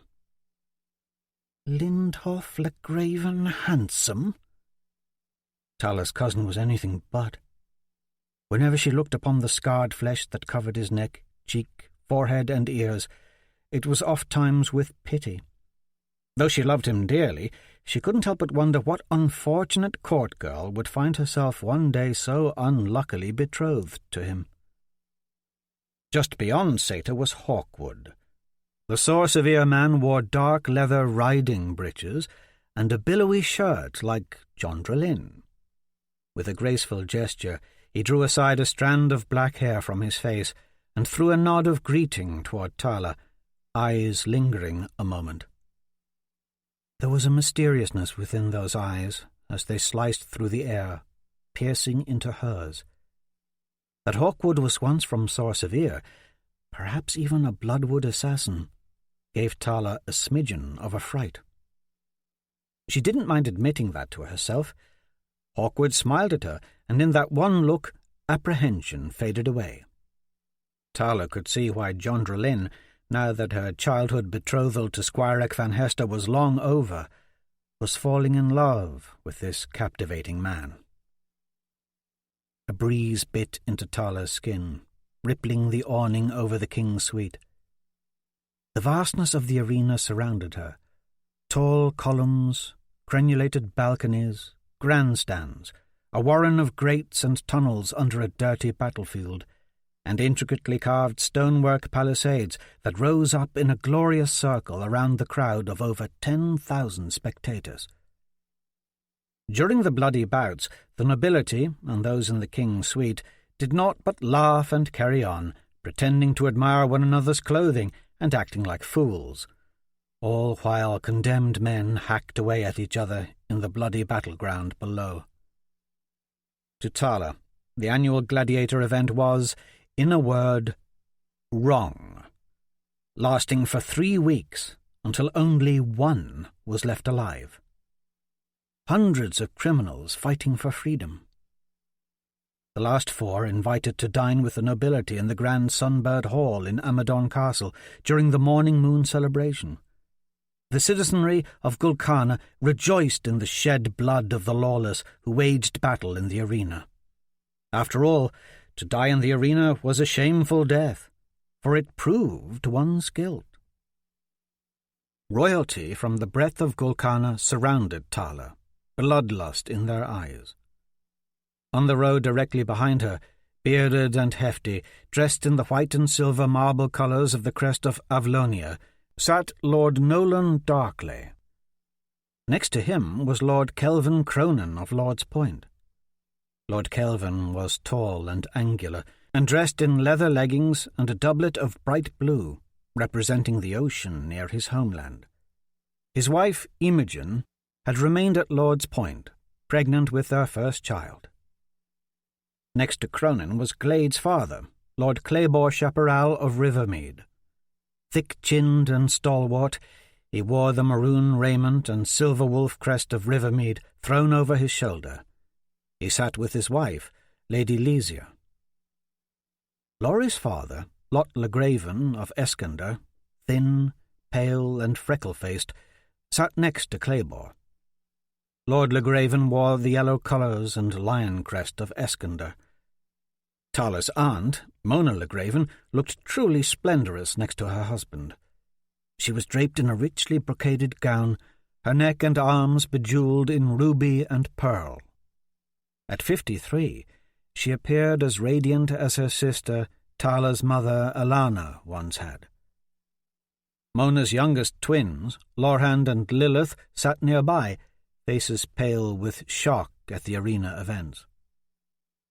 Next to Mona, 2 spear-wielding Day Knights stood on either side of the king's chair, shielding Tala's older brother Jovan.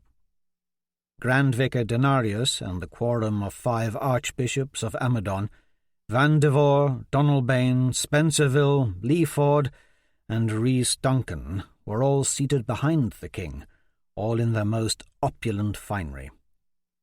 The holy vicar wore the burnt-orange cassock of his position, silken priesthood robes underneath. From neck to belly, Denarius's chest was hung with chains and necklaces of every shade of gold. He was bald on top, but had a strip of brown hair running around the back of his head. He also had a round red face, puffy jowls, and a large, paunchy stomach. The vicar had opened the arena matches with a blessing of peace, then spent the remainder of the day gorging himself at the banquet table, not 20 paces behind the king's suite, discussing trivialities and court gossip with the day-night captain, Sir Stirling Prentice, and 4 others, the commander of the Silver Guard, Sir Lars Castlegrail, the king's steward, Sir Thomas Vorkink, the king's chamberlain, Sir Landon Galloway, and the stable marshal of Amadon Castle, Sir Terrell Wickham. At the moment, the vicar whispered conspiratorially with the day-night captain. Stirling Prentice, tall and broad, was an imposing figure in the silver surcoat and black lacquered armour of his station. Saeta's father, the Val Valle ambassador, Val Corin, stood near the vicar too. He respectfully bowed when he met Tala's gaze. He was ever watchful. With their delicately sculpted features, Val Corin and Saeta stood out in the king's entourage like statues of polished ivory in a thicket of moss-covered boulders. All looked upon the Valle with a certain measure of reverence. The Silver Throne had a long-standing relationship with the neighbouring island of Val Valle. Val Corin was one of Jovan's most trusted counsellors. "I know Jovan will let us go back to the castle," Laurie said, pulling Tala's attention away from the Val Valle ambassador. "Must we stay even a minute longer? Ask him. I'd likely get yelled at for asking." There was a rattle of chains as the wrought iron gates on either end of the arena rose up, followed by a thunderous sound as all 10,000 spectators lurched to their feet. The immensity of the crowd's roar never failed to leave Tala shaken. The last 2 combatants of the day strode from under the gates and into the arena. Tala's heart was instantly in her throat. One of the fighters looked familiar, yet vastly different. Squirek Van Hester. He was twice the size she remembered. Still tall, 6.5 feet, but not lanky, not awkward. He was all might and muscles now. His blonde hair was long and rested in sweaty strands down his bare back. He wore leather greaves over his pants and a thick leather belt around his waist and little else. A sheathed longsword was strapped high on his shoulders, with leather straps crisscrossing his back. His chest was totally bare, but for the square gladiator brand showing red and raw upon the flesh of his shoulder. The herald above the king's suite approached the copper tubes that magnified his voice and bellowed, "The Red Demon of Windare versus the Prince of St. Only." His announcement was met with silence, for the Prince of St. Only was the most notorious and hated criminal of an age. To slake their thirst for justice, the crowd had come to see him die a painful death. Like a pack of baying dogs, they began to boo. Tala knew everyone in Amadon hated the Prince of St. Only, fallen son of a conquered king, the one accused of murdering one of their beloved 5 archbishops, Devon Lucas.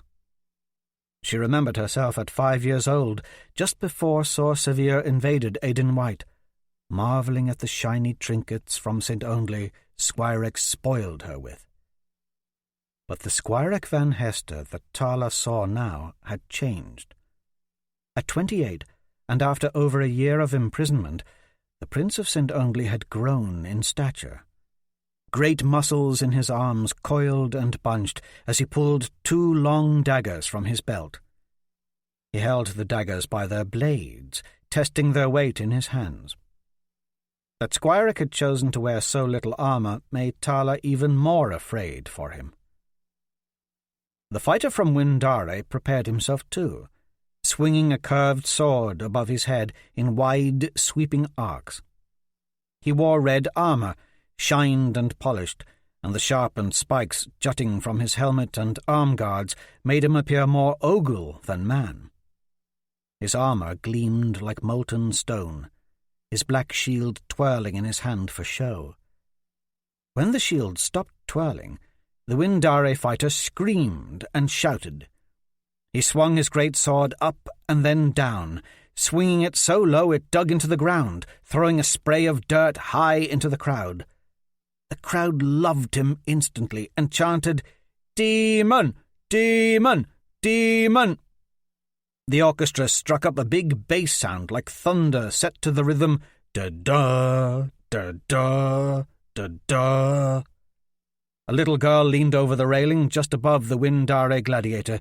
She was grabbing handfuls of bright flowers from the copper ewer and tossing them gaily into the air, where they fluttered down about the fighter's feet. Rogamore came waddling up the aisle toward Jondralin, panting as his short legs churned. "I'm sorry, John," he said upon arrival, his rough voice barely heard over the crowd's roar. "I've been working to put a stop to this. The Quorum of 5 has matched him against this Windare brawler, a murderer of women and children, and several of King Torrance Raybon's personal guard. The Grand Vicar and Quorum are not going to make it easy on Squirek for killing one of their own. Thing is, I don't rightly know who to blame, Jovan, Denarius himself, or Squirek's own father." The crowd erupted. A wave of sound washed over them, drowning out the dwarf's voice. The red-armoured gladiator charged across the arena toward Squirek with a shout, arousing "da, da, da, da" crescendo from the orchestra, spurring him on. The Prince of St. Ongley stood his ground, aimed one of his daggers, pulled back his arm and let throw. The silver blade cleaved the air with a snap and bounced from the charging fighter's helm. Still the devil ran, his shield up and his sword poised for the killing stroke. Instantly Squirek aimed the second dagger. The raging demon closed in and swung, his great sword whistling downward in a crushing path toward Squirek's neck. But the sword never reached its target. Instead, it spun from the demon's hands to land in the dirt as the Windare man staggered, the hilt of Squirek's second dagger jutting from under the face guard of his spiked helm. The man in red stumbled on wobbly legs, triumphant no more. The rising tide of music silenced. In one smooth motion, Squirek pulled his own longsword from its sheath and swung downward, burying the blade into his opponent's neck and shoulder. The red helm flopped from the gladiator's head as a great gush of blood spewed upward from the wound, obliterating the Windare man's face and chest in a thick crimson spray. As he toppled to the ground, there was a smattering of cheers. Then silence. Only a handful of flowers rained to the arena floor at the herald's cry, "The victorious Prince of St. Ongley!" Then, in a brutal display, Squirek swung his sword as if chopping at a fallen tree and cleaved the head from the Windare fighter's body. Jondralin gasped and turned away. Tala could barely contain the sense of horror rising within her. Horror of a sort that blocked everything else out. Laurie Legraven was vomiting in the seat beside her. "May the wraiths take us," Rogamore said, as Squirek snatched up the severed head by a bloody mat of hair and flung it in the direction of the king's suite. "A gift for Denarius and the quorum of 5, Squire X shouted, as the head sailed over the throng. The king's suite was too far above the orchestra box, and the head landed among the cellists and bagpipes below. Musicians scattered as it bounced down the aisle. A crowd of gawkers circled around the head, stopping its path. "His blood be upon the Grand Vicar and quorum of 5. Squire X spun slowly on the arena floor, both arms held aloft, sword still gripped in his right hand. "His blood be not upon me. Lejeune is on my side. His blood be not upon me. I am innocent." And there was no blood on Squire X. His skin glistened with naught but beads of sweat as he began stripping the red armour from the headless gladiator at his feet. Muttering amongst themselves, the quorum of 5 archbishops of Amadon looked to their leader. The Grand Vicar remained stoic, face unrevealing. "A flower to throw to the victor."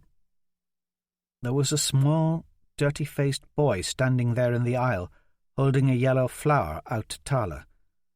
"No," she answered, wondering how the boy had slipped through the silver guard and into the king's suite unseen.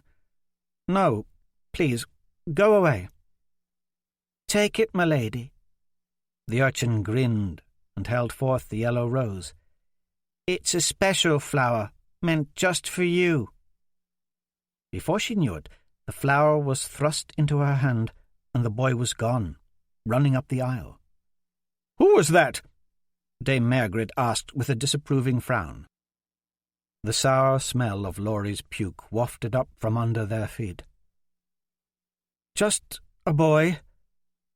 Tala examined the flower, a chill crawling up her spine. It was no flower, but a thin sheet of yellow parchment folded into the shape of a flower. There was something written on it. She turned her back to Margaret, unfolded the flower, and read, "Tell no one of this note, or your cousin Laurie will die within a heartbeat, pierced by a poisoned dart from my own hand. Bear in mind, the knife I stabbed Laurie with was not the same knife I left on your stool last night. The knife I stabbed Laurie with was coated with a slow-working poison. She will die from this poison in the turning of a moon if you do not do exactly as I wish. Only I know where the antidote can be found. It will be hidden somewhere within Amadon. I will give you clues to its location from time to time. Laurie will grow more ill by the day, delusional, in a few weeks completely mad, bedridden. Within a few weeks of that she will be dead unless you follow my every instruction and complete every task I set upon you, tasks that are important not only to Laurie's survival, but also the very survival of Gulkana. Think of it as a game. With each task you complete, the closer you will get to the antidote and saving Laurie, and the closer you are to fulfilling your destiny as the Princess of Prophecy. Your first clue is this.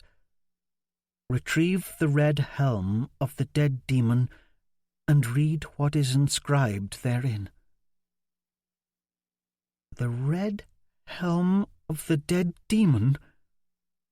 Tala's eyes flew to the dead gladiator. The note couldn't possibly refer to the spiked helmet worn by the Windare gladiator. On the arena floor, Squire X was tearing the red armour from his vanquished foe. Once done, he gathered up the decapitated man's sword and shield, placed the dead man's red spiked helm on his own head, and walked through the northern gate. Another man strode forth from the southern gate with a hot iron and branded the flesh of the corpse with the mark of Lejeune, a 4-pointed cross. Tala knew the branding served a 3-fold purpose. First, the cross of Lejeune brand was meant as a heavenly seal, representing the criminal's blood penitence for his crimes. Second, It served as a conduit through which his soul could be escorted into the afterlife. And third, the hot iron was a means by which those faking death would be sufficiently roused back into battle. Yet, in this instance, the severed head lying in the orchestra pit was proof enough that this particular gladiator was sufficiently dead. A horseman rode out from the southern gate, his sorrel charger long of mane, a thick rope and meat-hook tied to the saddle-horn. The rider dismounted, uncoiling the rope. He sank the hook into the flesh of the headless gladiator, climbed back upon his sorrel, and dragged the body away. With that, the crowd began to disperse in ferocious high spirits. But to Thala, it now seemed the world had somehow gone temporarily mad. Squirek a gladiator, Laurie poisoned, retrieve the helm of a dead man. A brisk wind blew. The black and silver banners of Amadon snapped to attention, and the petals of 1,000 flowers kicked up and drifted about the arena like snow.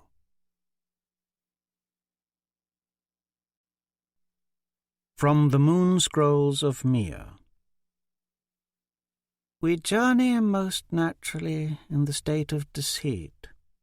O gentle and naive reader, so trusting and kind, I, your blessed Mother Mir, beg of you, do not put faith in the writings of the last warrior angels, for they set out to deceive the hearts of men after Lejean's death, like unto the mad illuminations of my son Rael.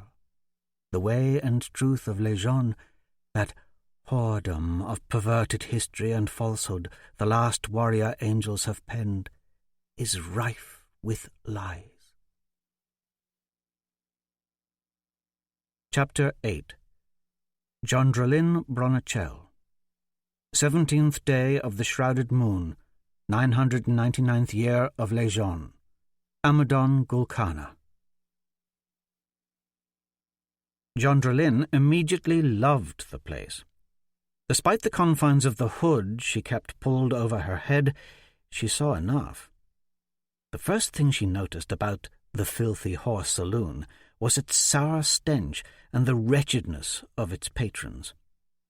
It was a dusky, smoke-filled place, with low-slung beams complete with a motley collection of sailing decor, wheels, flags, oars, nets, planks, harpoons, hooks, anchors, and the like. It reminded her of being inside the bulwarks of a heavy-timbered sailing vessel. Hawkwood had chosen a table in the back corner of the tavern with a clear view of the entrance. He placed his hand in the small of her back and guided her to a seat opposite the dwarf.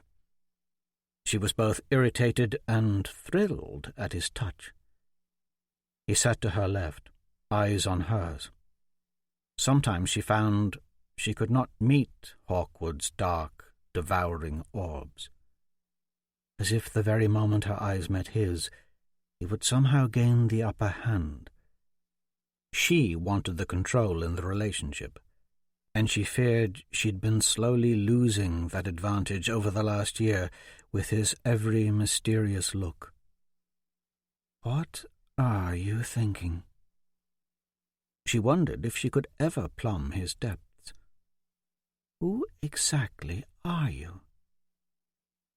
She knew there were many types of suitors, and Hawkwood seemed the wrong type for her in every way. You have a way of locating only the finest establishments. Her comment was directed toward Roguemore, who was sitting at the table opposite her. And it stings. It's a trifle unfair to single out this locale, Roguemore said with a smile, when this entire city stinks of rubbish. Besides, I didn't choose it. The dwarf had drawn unfriendly stares as they'd entered the tavern. Perhaps it was the heavy mace bristling with sharp spikes strapped to his back. They were all well armed. Jondralin bore a short sword under her cloak. Hawkwood had 2 cutlasses slung over his back, the hilt guards of each sprouting a profusion of serrated spikes. Several burly sailors, looking none too sober, beards as woolly as unshorn sheep, crouched around a stew-pot hanging over a fire-pit in the centre of the tavern. They eyed Roguemore still. The unkempt men were roasting strips of salmon on sticks, the crackling light of the fire dancing over their crude tattoos and body piercings. Indeed, at a glance, the filthy horse was certainly a sight. What with its food-stained bar, unswept floors, nasty spittoons, vulgar sailors, plump and ugly serving wenches, and underlying smell of tar and graken oil. This establishment would never suit the king's counsellors, or, more importantly, Jovan. Nobody of the court was liable to recognize them here, and just to be safe, Jondrelin, the most recognizable of the three, kept herself covered under cloak and hood. After all, her likeness was on every copper in Golconda. "I have the uneasy feeling we were followed," the dwarf said. "Someone was indeed skulking behind us," Hawkwood said, "for a time." That surprised Jondrelin. She had been unaware of anyone lurking about. Still, she wanted to add something to the conversation. "Perhaps it was the Bloodwood who attacked Tala and Laurie who now stalks us." Hawkwood shrugged, and in his casual shrug she glimpsed what he might have looked like as a young man. Jovan had once snidely called Hawkwood beautiful, and he was. There was something both manly and lovely about his face, the angles, the shadows, the way his long dark hair framed his cheekbones. And the tone in his voice when he said her name would set wing to her heart. Hawkwood was a distraction for her. Sometimes it was enough just to be near him and hear him speak. It didn't matter about what, be it danger or assassins following them. Anything he said could arouse her interest. "Much of what a Bloodwood does is mere deception," Hawkwood said. "Every move is calculated. Leaving that dagger in Tala's room was just a ruse in a bigger game. I can't make sense of it. If indeed a Bloodwood followed us here, it could mean nothing, or more than nothing." "That's reassuring," Roguemore said. As the three had journeyed to the docks, the air had been brisk, with only a few torches lighting the dark streets. The cobblestone lanes of Amadon proper had turned to mud the nearer they got to the bay. Ramshackle buildings closed in, hovering one atop the other. If someone had lurked in the shadows, Jondrelin hadn't sensed it. She was in a good mood. Hawkwood wasn't the only one on her mind tonight. Squire's victory in the arena had put her in jocular high spirits. His victory had stirred something deep within her. Could I still love him too? She'd thought she loved him when they were first betrothed as teens. He'd been in prison for over a year. To see him again after so long, to see how large and powerful he'd made himself, to see him fight, had changed her. She was conflicted. She had always prided herself on her strong sense of fairness, of knowing right from wrong. Her mother, Alana, had instilled that in her, compassion and empathy to always go with fairness. But Jondrelin wanted to be like Squirek, strong, in control. Her beauty gave her control to a point, but what she desired most in life was real control. Power. So she could see the injustices in the world around her set right. Another thing that had put her in a good frame of mind was that this would be her first secret council as a member of the Brethren of Mere. It was Squirek who had first mentioned the Brethren to her, hinting at the Brethren's interest in the moon scrolls of Mere, hinting that her mother and father had been studying them. That had been more than 5 years ago. She'd asked her father about the brethren, and he'd confirmed his involvement, though reluctantly, offering little detail. Then he'd gone off to war and died. To be involved in the Moonscroll histories that had so consumed her parents, the histories that her older brother Jovan had shunned as heresy, was exciting. In fact, to be a part of anything not involving Jovan was part of her quest for control, part of her quest to see both her family and the 5 Isles at peace, to see the wrongness of Eros Rael's brutal crusade put to an end. But lately she harboured a seething dislike for her older brother. Sure, as a youngster she had idolised Jovan, but when they'd reached their teens, he turned surly, cynical, bitter, abusive. She recalled a time when she was 13, Jovan 16. She'd memorized a certain prayer from the Way and Truth of Lejeune quicker than he. It had spun him into a rage unlike any she'd seen before. To escape his abuse, she'd hid. Alone, she'd cowered behind a tapestry at the top of the stairs of Sunbird Hall. He found her and tore the tapestry down, then stripped her naked. She had struggled, especially when he tore at her clothes, but he was too strong. She was mortified he'd seen her nude. Her breasts were just starting to form, and she was embarrassed enough. But he made it worse when he hesitated and stared right at them before dragging her onto the fallen tapestry. She would always remember that look of both rage and twisted lust on his face as he rolled her up into the tapestry and pushed it down the stairs, with her trapped inside. The tumble down the stairs of Sunbird Hall wasn't the worst of it. As she lay rolled up tight in the stiff fabric, she struggled for breath, struggled to find light. But the tapestry was too heavy, too constricting around her body, neck, and head. He'd left her there, naked, fighting for air. She eventually slithered free of his cruel trap, but she began to hate him from that day on, and the bullying and abuse only continued. Now she was learning swordcraft from Hawkwood, and becoming quite good. It bolstered her confidence in many ways. Plus, he was sharing history books with her, secret books that were opening up her mind about a great many hidden things. She was glad to finally be a part of the Brethren of Mere, a group led by a dwarf who she loved like a father. She wanted to prove herself to Roguemore and Hawkwood in any way she could, but she wanted to prove her mettle to Jovan more than anything. She shrank behind the hood of her cloak as a tavern girl, a surprisingly fetching young thing in a low-cut corset with a close-fitting jacket that revealed an ample portion of pale flesh, brought 3 mugs of mead. The deep cleft of her cleavage bubbled above the fabric of her corset as she bent in front of Jondralyn and set the mugs upon the table. "Get an eyeful, lassie," the tavern wench said.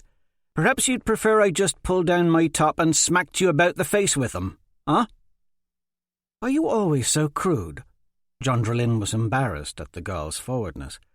"I'd gladly smoosh my titties in that warm spot betwixt your legs, then lick you head to toe, if that's what you mean by crude, or if that's what your men want to see." "It's quite all right," Roguemore smiled. "Just 3 plates of salmon, please, and perhaps your name, so we can inform the proprietor how helpful you've been." "Name's Delia, and I'll get you all the salmon you want." She looked closely at Jondralyn. "You're a familiar face under that hood. Do I know you?" Jondralyn lowered her head. "Just the salmon, please," Hawkwood said, diverting the girl's gaze. The serving wench winked confidently at Hawkwood, twirled, and sauntered away.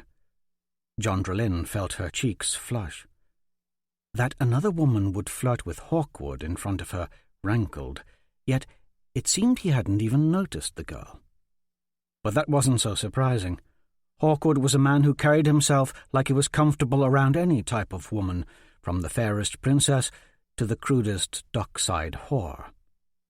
In fact, he carries himself like the type of man who might one day make love to me, rough and proper. Not like Squirek as a teen, full of doting duty and awkward formal watchfulness, never daring to overstep the bounds of their betrothal, always chivalrous. She knew Squirek had loved her back then, and she'd grown to love him. But Squirek's young love was a possessive love, all gushing emotion and timidity. It won his heart and jealousy out in the open. But wasn't all young love full of awkward insecurity? They were all grown-ups now, and Hawkwood treated her in a way that made her feel confident and free. He was quiet, calm, as if there were some hidden part of him she would never know, no matter how close they became. She'd never wanted a forced marriage, a betrothal at 15 for political advantage. It went against all things fair and right. Even her mother had voiced her displeasure at the arranged marriage, but her father had insisted. Jondralyn wanted to be caught off guard by love, caught unawares by her feelings, swept away in a moment. And Hawkwood's timing had been perfect. He'd entered her life right as Aidan White was being conquered by the White Prince, and Squirek's kingdom was being destroyed, their betrothal crumbling to ashes. And then, after Squirek had been accused of murdering Archbishop Lucas, right when she'd been forced into the part of the bereaved princess, Hawkwood's strength had comforted her in just the right doses, never overbearing, and with no judgment. Yes, his timing had been perfect. Yet, seeing Squirek again today, all solid muscle and force, had stirred something deep within her again. Can a woman love two men at once? This friend from Val Valley were to meet. Hawkwood leaned in, voice scarcely above a whisper, as he addressed the dwarf.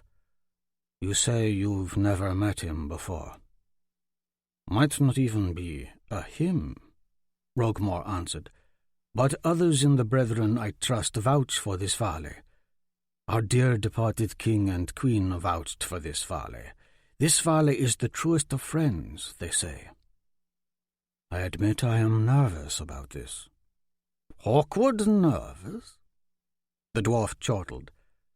For a valet to belong to the Brethren of Mere is strange indeed, and for a valet, be they male or female, to show their face in a sailor's tavern like this is stranger still. Well, this tavern was of the valet's choosing. The note was specific. Trust no one. Hawkwood turned to Jondralyn. That is the Brethren's creed. Roguemore looked grave. Hawkwood's too cautious. Sometimes we must trust.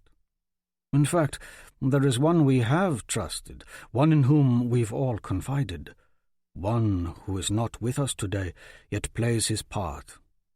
Let us not forget about Squirek. I had not thought him capable of killing, Jondralyn said, her mind in instant turmoil. Squirek had changed. He had definitely shown something to her today. How do I explain my sudden feelings for him again? How did he get so strong, imprisoned so? The dungeons under the arena can be a complex place, Roguemore answered. Alone, in a cell, with naught but time, one can fill water skins as weights for strength training, and for the right price one can even purchase Ogul fighters to escort you to the prison yards and train you in the more brutal forms of sword fighting, whilst the turnkeys you've purchased look the other way. Squirek has been preparing to win his freedom. Her heart was hurting. I worry he's going to die, and I'll be forced to watch his slaughter. She did have feelings for him, and those feelings had caught her unawares. Everything serves a purpose, the dwarf said. Another of the brethren's creeds. Squirek is where he is meant to be. He's prepared for this. All we can do now is pray for him. My only fear is that the Quorum and Grand Vicar have the games rigged against him. From what I've seen, Hawkwood said, Squirek seems quite capable of surviving whatever the Quorum has planned. He's become a strong warrior. We must trust in fate, Rogmore added. Yet he looked worried. But I must admit, I do fear for his safety. He is like a son to me. Jondralin's eyes sharpened as her gaze travelled to the front of the tavern, where the double doors swung open. A cloaked figure stepped in. Her back stiffened at the sight. A whisper of dread billowed through the room toward Jondralin as the doors swung shut and the figure moved toward the bar, face and hands concealed within the hood and sleeves of the black cloak. "Is that our friend?" she asked in a hushed tone. "Our valet friend we're to meet?" "I know not," the dwarf answered, taking a swig of his mead. "Watch him, John," Hawkwood whispered. "Every third sailor he brushes against, he picks their pocket. It's subtle, but notice how the sleeves of his cloak ripple." If the cloaked figure was pickpocketing his way through the room, Jondralin could not detect it. The person almost floated through the crowd, effortless. "He is brazen indeed," Hawkwood said, as the newcomer reached an open spot at the bar near an old man whittling a graken bone. Once seated, the newcomer threw back his hood, revealing the unmistakable green eyes and sharp face of a valet. A face that seemed like any ordinary man, but for the upturned ears visible through the strands of inky black hair, and facial features appearing to have been stretched back a bit beyond human shape to form something more unblemished and refined. The sailors around him looked brutish and coarse by comparison. The tavern wench nearest the valet gasped when she realized what had sat next to her. Sailors backed away, glaring darkly. The valet untied his cloak, revealing supple black leathers studded with fine layers of ringmail about the neckline. No weapons were visible. The newcomer's gaze swept the tavern, yet never focused on one thing, though a shudder swept through Jondralin when the valet's eyes fell upon their table momentarily. "Is it him?" she asked. "Or is it the Bloodwood?" Rogmore whispered. "The one who's followed us here. The one who stabbed Tala and Laurie." "A Bloodwood wouldn't bother pickpocketing a room full of sailors," Hawkwood answered softly. "Unless it's a ruse to throw us off? A valet trained as a Bloodwood would be rare. No one knows who Black Dougal recruits or why. Anyone could be a Bloodwood, one of these sailors, our server. We may be being played in some grand scheme." "Once again, reassuring to the last," Rogmore said. "The valet has seen us sitting here, yet hasn't approached." Hawkwood sat forward on his chair, elbows on the table. "This worries me." It wasn't long before everyone in the tavern was staring at the newcomer. For a valet to enter a dockside tavern in Amadon so casually was tantamount to starting a riot. Jondralin gripped her chair for what she knew was to come, figuring this particular valet would not last long here, Bloodwood or not. The unfairness of the way the valet were oft-times treated in Amadon made her seethe. Sure, Jondralin was used to the valet. The Val-Valet ambassador, Valcorin, and his daughters, Breta and Seta, had lived in Amadon Castle on and off for many years. The valet bore much more of a resemblance to humans than did dwarves or ogles, but with an added flawless, otherworldly, cat-like grace. Jondrelin had never been around Valcorin or his daughters without being reminded by their large, perfectly formed eyes, elegant pointed ears, and almost see-through skin that it was a Vale she was near, not an ordinary person. As a race, they possessed an acute, almost wolf-like sense of hearing, along with an uncanny, clairvoyant nature. Vale were so perceptive, it was as if they could read one's mind. Like the dwarves and the ogles, according to the way and truth of Lejeune, the Vale had roamed the 5 Isles long before humans arrived from the first lands. As the humans slowly conquered the 5 Isles, the dwarves were pushed into the Iron Hills on the Isle of Windare. The ogles were beaten back into the Jute Peninsula north of Crucible, and the Vale fled to the most eastern, most barren of the 5 Isles. Now the Vale were the sole inhabitants of that isle, Val Vale. On a clear day, their island was visible from the top of Amadon Castle, just across Memory Bay. Few humans ventured there. Most folk in Amadon were not used to mingling with such creatures. So rare were the Vale, so sublime their aspect, so disconcerting their air of superiority, that no human in Golconda was likely to welcome one with open arms, but rather with abhorrence and anger, unless it was King Jovan, who bore an unwarranted affection for his Val Vale ambassador, Valcorin. True, a lot of this distrust was brought on by their own arrogance, but this radical hatred of the Vale, among the commoners, was wrong, and Jondrelin did not like it. Sailors in particular hated the Vale. In fact, a handful of grinning sailors approached the black-haired Vale now. The tavern was silent. "Pointy-eared foreigners are not welcome here," the largest sailor sneered. He had a ragged mass of red hair jutting from his head, and a wild beard covered his jowls like a shrub afire.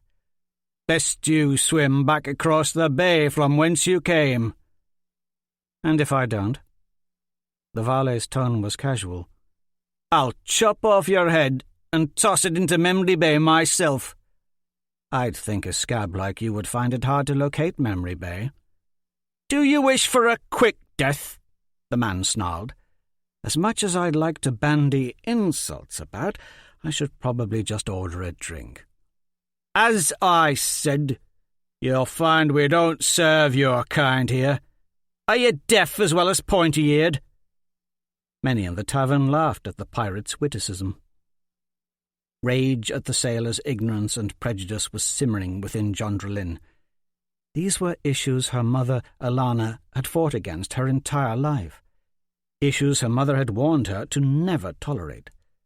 Shunning anyone was not the way a daughter of Alana Bronachel was ever to behave. "I have come here unarmed." The Vale removed his cloak and set it over a stool. Indeed, the lithe Vale looked unthreatening among the burly seamen.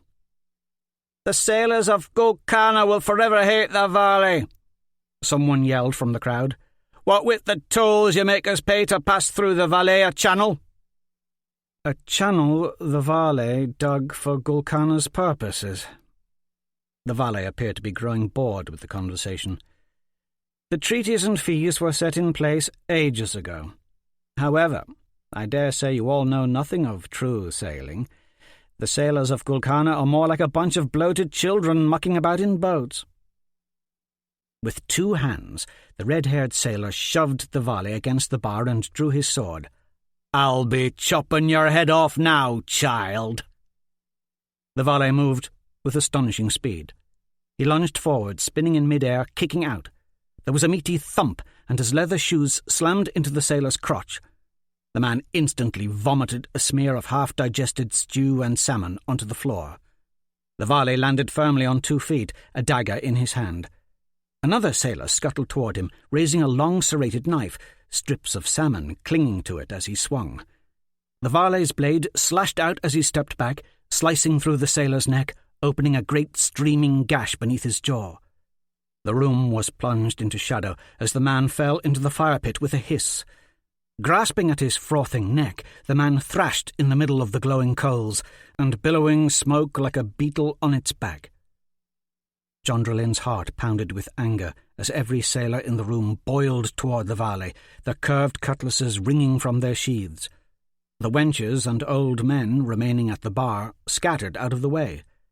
The Valet withstood the first few blows, then took a wicked slice to the upper arm. He did not cry out, but effortlessly leaped onto the bar, feet dancing, as swords cracked and clattered around his legs.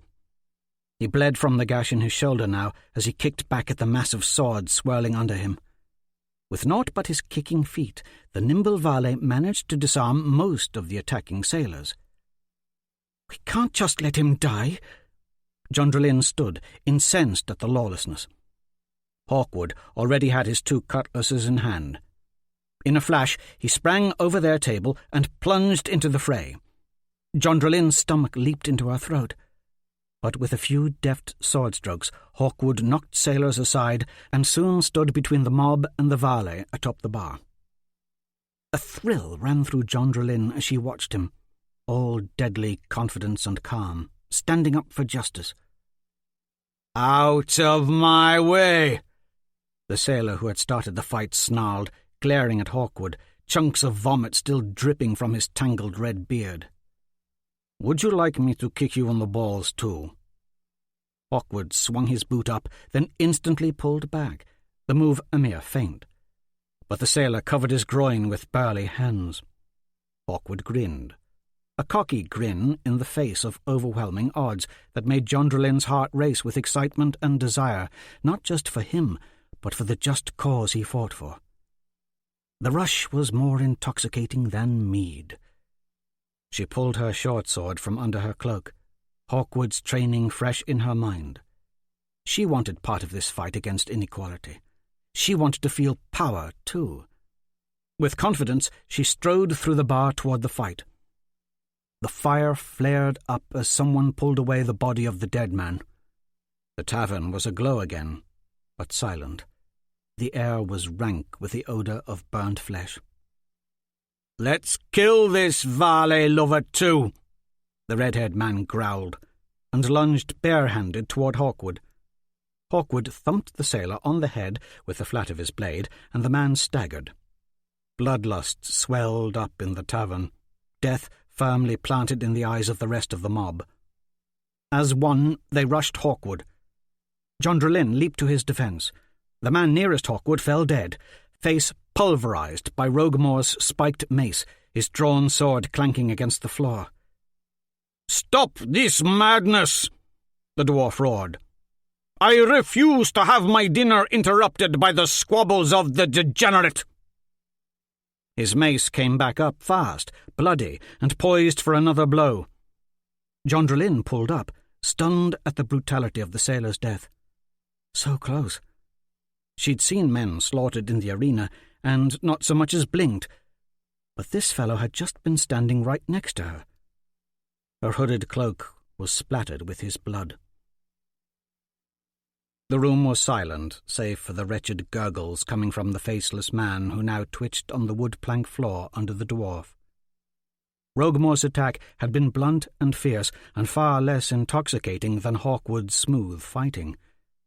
Jondralin's heart thundered. "Now a dwarf fights us," the red-haired sailor growled. "I suppose our blood-sucking ogle will come a-traipsing in here next." He still looked convinced that the remaining sailors could rout these interlopers who had ventured unwelcome into their tavern.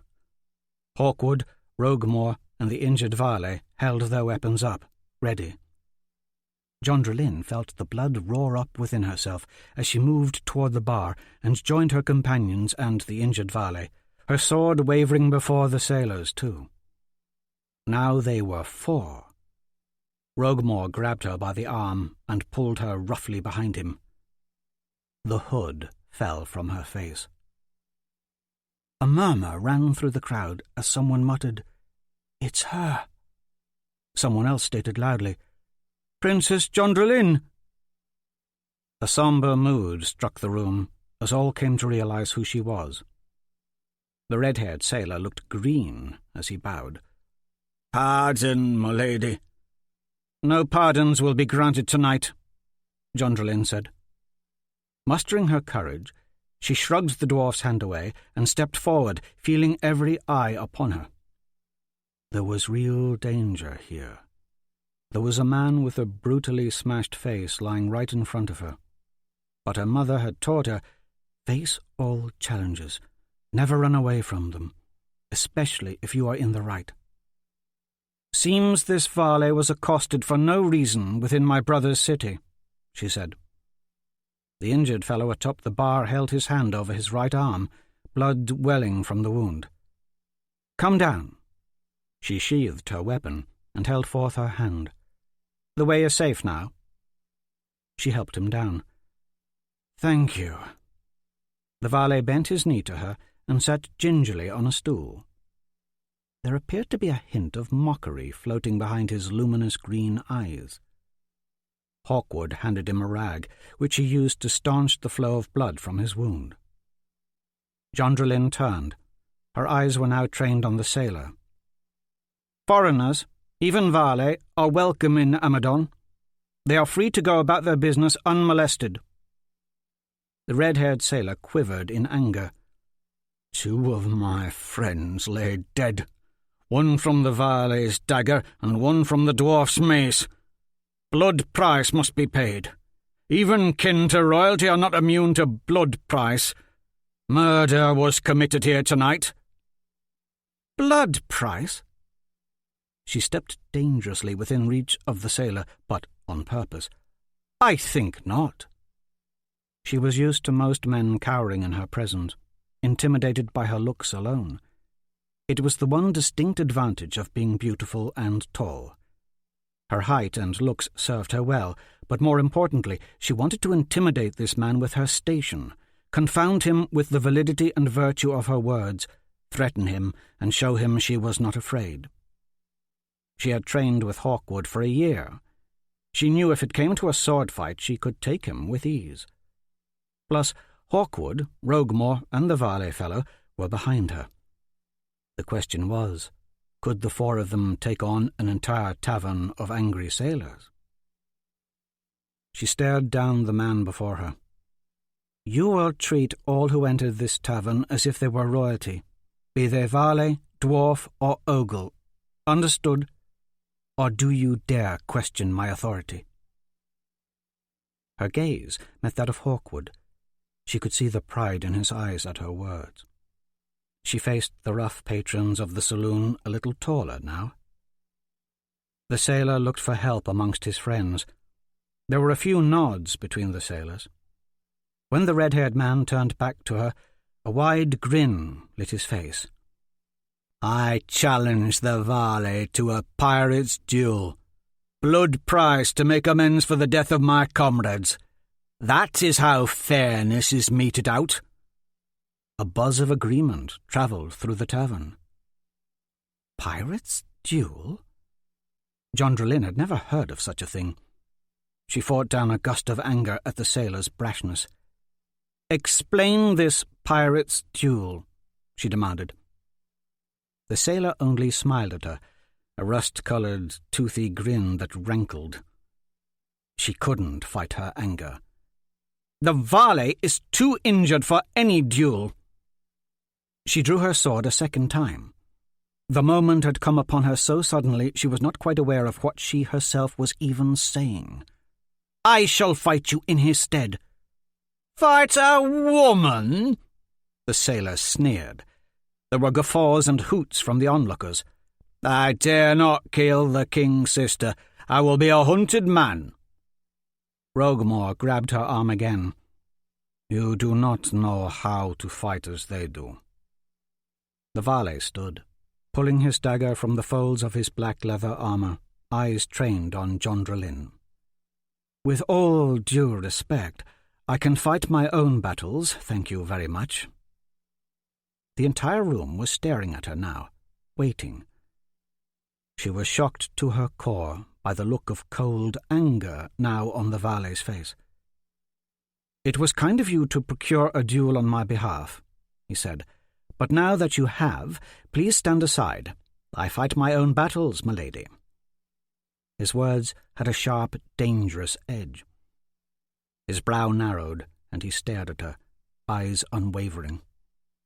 The valet smiled, but it was an angry smile, dark green gaze fixed on her. The look the valet gave was startling, really, as though she had been playing with a harmless kitten that swiftly revealed it was a full-grown, saber-toothed lion. "He's right," the red-haired sailor said. "The valet can fight his own battles." "It's settled, then." Roguemore shoved himself between Jondrelin, the sailor, and the dark-haired valet, separating all three. "A pirate's duel it is. Blood price."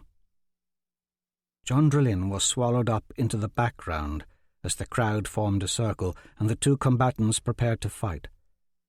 She couldn't help but feel that something important had just happened here, and she had missed it. Just moments ago, she had felt so sure of herself, felt the anger and the readiness for a fight burning within her, the power, and firmly believed in the justice behind it and her skill. Now she felt she'd just suffered a swift and humiliating defeat in the eyes of Roguemore and perhaps even Hawkwood.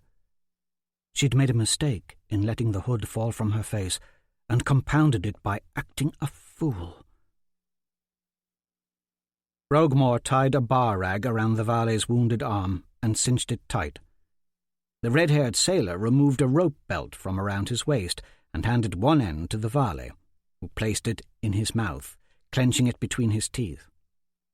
The sailor placed the other end of the belt into his own mouth and stepped back until the rope was pulled taut between them.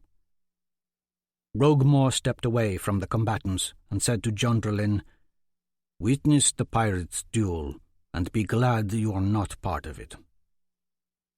"Ready!" the sailor growled between tightly clenched teeth, flipping his dagger from hand to hand, a gleam in his eyes. The valet nodded, but from shoulder to fingertip his right arm was slick with blood and dangled near useless at his side. Still, he held his dagger low in that hand. "As they fight," Roguemore leaned toward her, "if one of them fails to keep the belt in his mouth, the other wins and gets free rein to finish the fight however he sees fit." The dwarf drew his hand across his own throat. "Quick and easy. Otherwise they hack away at each other with that belt stretched between them and nowhere to retreat. If the valet's got any fight left in him, they'll both be hacked to ribbons. And that's a bloody long and painful way to die. Be glad this fellow likes to fight his own battles." Jondrelin could feel her face flush. She'd never admitted, but indeed this pirate's duel was beyond anything Hawkwood had taught her. She could see no honour in it. It started quickly. The sailor lunged, his dagger looping out in a wild arc. The valet danced aside. The crowd urged the sailor on. He swung again. The valet ducked, and the blade whistled over his head. The valet swung, wincing visibly in pain. The sailor laughed through clenched teeth, jerking away from the valet with force, thrashing his head around, yanking violently on the belt. The much bigger sailor effortlessly whipped the valet about, yet the lithe fellow managed to keep his feet, managed to hold fast to the belt with his teeth, his neck straining with the effort. Seeing he couldn't shake his foe from the belt, the sailor stabbed out again. The valet leaped aside, swinging his own weapon, but to no avail. His swing fell woefully wide. The injured right arm was clearly hampering the valet's fight. He was panting for breath, all limbs dragging. As the two fighters circled each other, rope belt taut between them, Jondrelin could see triumph in the sailor's eyes and weariness in the valet's. Another lunge by the sailor caught the valet by surprise. The dagger slammed into his already wounded shoulder with a meaty smack just above the bloody rag, and he folded to his knees. The sailor waggled the blade in the wound before jerking it free and striking again, aiming for the valet's throat this time. But the valet jerked back, and the blade ploughed a shallow furrow into the black leather armour covering his chest. The sailor stabbed out again, nicking the valet's armour a second time. The valet, still on his knees, swung in response, his blade scarcely rising above waist level. The valet's attack was so slow and awkward, the sailor easily clubbed the dagger from the valet's hand. The weapon spun to the floor with a twang and skittered under a nearby table. "Pick it up and fight!" the red-haired man snarled, rope still clenched in his teeth. He kicked the dagger toward the valet, who scooped it up. As he slowly stood, the valet now gripped the blade firmly in his left, uninjured hand. Then the valet grinned, eyes now icy and sharp with a killer's keenness. Any trace of weariness had instantly vanished. With a flick of his left arm, he lashed out, and a ribbon of blood opened up along the sailor's forehead. A startled gasp rippled through the crowd. The valet no longer moved like one injured, sluggish and slow. There was now a bounce in his step, and his eyes burned with bright vigour. His left hand, holding the knife, flitted around in a blur, shaving a swatch from the sailor's beard clear to the skin.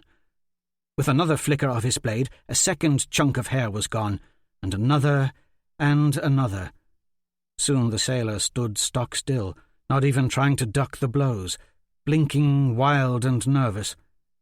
He went quite pale, realizing his death was nigh. The valet planted the dagger straight into the sailor's ear-hole, burying it to the hilt. When he yanked the blade free, blood spurted from the sailor's head and nostrils, splattering a nearby serving wench. An expression of astonished horror was on the man's face as he crumpled to the floor, dead. "It's over!" Rogamore leaped to the valet's side, his mace at the ready. "He won the duel fairly. We all saw. Blood price is paid." The dwarf led the valet through the tavern, shoving his way through the crowd and out the door into the dark street. Jondrelin followed, Hawkwood retrieving the valet's cloak. Soon they were all hustling from the filthy horse through the cool night. Amadon Bay, a choppy glitter just a stone's throw away, could be seen between the filthy horse and its neighbouring staggered buildings. The masts of many ships rose up just beyond. The valet stumbled and leaned into Hawkwood for help. "We must make haste," Rogamore said. "Just because it was a fair fight doesn't mean they don't still wish to thrash us. We've got to get him to the castle and properly dress these wounds before he bleeds to death." "Do you think it's a good idea to haul him to the castle?" Jondrelin asked. "He hasn't even told us who he is." She looked at Hawkwood. "Trust no one, right?" Then she recognized her own hypocrisy. Now she was being the suspicious one. "Good idea or not, we take him to the castle," Rogamore said. "We owe him at least that. Of all of us, you owe him the most, John." Despite all the abuses Jovan had heaped upon her over the years, there were few times in her life when Jondrelin had felt less significant and more foolish than now. She hurried her pace and stepped in front of the injured valet. "Who are you?" she demanded. "You are welcome in my family's castle, but I must know who you are." The valet hung his head. Blood flowed freely from his injuries, and his large eyes were fogging over. "I fear I fouled up my own plans and become fatally wounded here. I do admit I need help with these injuries." "What is your name?" When the valet answered, his eyes never wavered from her. "I hail from the Val-Vale village of Vitali. I have come to Amadon to find Valcorin's daughter, Breta. We were to be betrothed, yet I have not seen her in 5 years. My name is Valdraken." "An inauspicious name." Rogamore's thick brows furrowed. Then he let out a big, hearty guffaw. "Breta, huh? Foolish behaviour becomes the heart. But you will be sorry to hear, lad, that Breta did not return with her sister Seta. She is not at court." The valet smiled weakly. "That is what I feared. Perhaps Valcoran can tell me where she went, where she's been. I am most desirous to know." "Perhaps you're telling the truth. But what if we had not come to your rescue?" "Had you not come to my rescue, dwarf, many questions would have been answered for me." Valdraken met the dwarf's gaze, unflinching. "And then I would have been forced to kill every sailor in there, I suppose." "And then you'd have been thrown into the dungeons under the Hall of the Day Knights for the effort. Most likely. Not even purgatory can hold me long." Rogmore laughed. "I'm beginning to like you. You remind me of Hawkwood. Life's a game to the likes of you two." But the laughter quickly drained from his face, as if he could mask his irritation no longer. "No. All is a ruse with the likes of you two." "You misunderstand my motives, dwarf," the valet said. "I realize I've caused much trouble for you tonight. I promise to repay your kindness." "It's more like those sailors from the tavern will repay us," the dwarf said, shaking the valet's cloak. The pockets jangled with coin. "Now, what is your real purpose in coming to Amadon?" The valet gingerly reached into the folds of his cloak and pulled forth a gold coin, handing it to Rogmore. "This should assure you of my true purpose, dwarf." The dwarf looked the coin over, and fixed his cold eyes upon the valet. "Ordin was wise when he chose you. Lejean save us. Be it ill fate or misfortune that has brought you to us, Valdraken. Lejean save us." Frustrated, not understanding much of what the two were going on about, Jondrelin pulled the hood of her cloak over her head and cinched it tight around her neck. Her hands came away slick with blood, splattered blood from the sailor's head Rogmore had earlier smashed.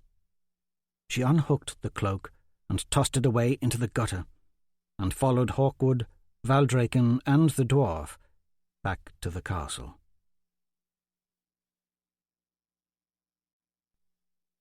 From The Way and Truth of Lejean.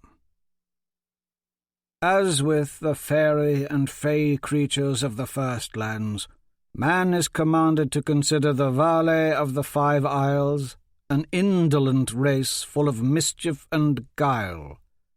Some claim the Valet are like unto witches that can pull at a man's will and read a man's mind. Some say a Valet maiden of royal blood can foretell signs and prophesy the future. But who would dare believe such foolishness? Chapter 9. 17th day of the shrouded moon, 999th year of Lejean. Gallows Haven, Gulkana. "Come." Shawcroft beckoned. "There's something you need to see." His face disappeared as he let the cabin doors swing shut. Nail rose from his bed of straw in the loft, grabbed his sword from under his pillow, and descended the ladder to the bare stone floor. There was one window to the left of the door, and another window in the loft, where Nail slept under a deer-hide blanket. Both windows were covered in oilcloth. A brazier filled with coal, its smoke drifting to the thatched roof above, sat by the cupboards near the door. Shawcroft's bed was under the loft and framed in logs, upon which lay blankets of silverwolf fur and elk hide. The first thing Nail noticed when he stepped out of the cabin was the bonfire raging in a clearing just beyond the corral. Its glow illuminated the yard in an orange haze. He'd heard his master hacking away at deadfall in the woods earlier that evening. The man had since piled the wood and set it ablaze. Despite the nearby fire, it was a cool evening. Nail was glad for his shirt and woolen breeches. Their one-room log cabin sat in the foothills above Gallows Haven, in a small meadow between rolling mounds of grass and aspen, and was made of pine logs and covered with shingles of cut cedar. Outside were 2 small sheds filled with mining tools. An apple orchard and a garden were situated on either side of the cabin. A corral, where Shawcroft kept Lily and Bedford Boy, was behind the cabin. In the trees above the corral was a small wood and wire framed cage, where Shawcroft kept 2 carrier falcons. Nail's master held one of the falcons atop his arm gauntlet of black polished leather. Shawcroft opened a satchel slung at his hip. Made of dark umber leather, the satchel had a flap that wrapped over the top and buckled on the side.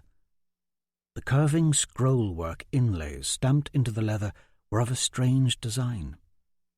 Many a time Nail had run across Shawcroft hunkered under a tree or lazing near a stream, studying the books and scrolls he kept in the satchel. Now Shawcroft sprinkled some gold dust in a tiny pouch, then tied it, along with a tube in which a rolled note had just been inserted, to the leg of the falcon. The bird, flecks of yellow and ebony in its plumage, fixed amber eyes on Nail. "She knows what lies at our feet," Shawcroft said. "She's spooked." It was then that Nail noticed the rolled-up elk hide on the ground. It was tied with rope on either end, and looked larger and heftier than any hide Nail had seen before. Something moved within it. He took a step back, gripping his sword. His eyes flew to Shawcroft questioningly. The man whistled, and the falcon took flight and soared away eastward. The sun was going down, and the falcon disappeared into the last streaks of sunlight carving through the jagged peaks of the autumn range. Nail marched forward and kicked the elk hide, then prodded it with the tip of his sword. "Don't do that," Shawcroft said sternly, pulling him away. "Something in there moved. What is it?" But the sound of a heavy horse clumping hollowly up the path behind them stole their attention. Shawcroft bade Nail follow as he made for the approaching steed. Nail was half expecting to see a horse with red glowing eyes appear out of the dusky night air. He gripped his sword, feeling the cold reassurance of the blade. But the mount was a familiar dapple-grey draught mare, its mane braided with ribbons of white. Its broad chest and powerful hindquarters glistened in the firelight. Baron Jubal Brooke sat tall upon it. He wore his sword with the black opal-inlaid pommel at his side.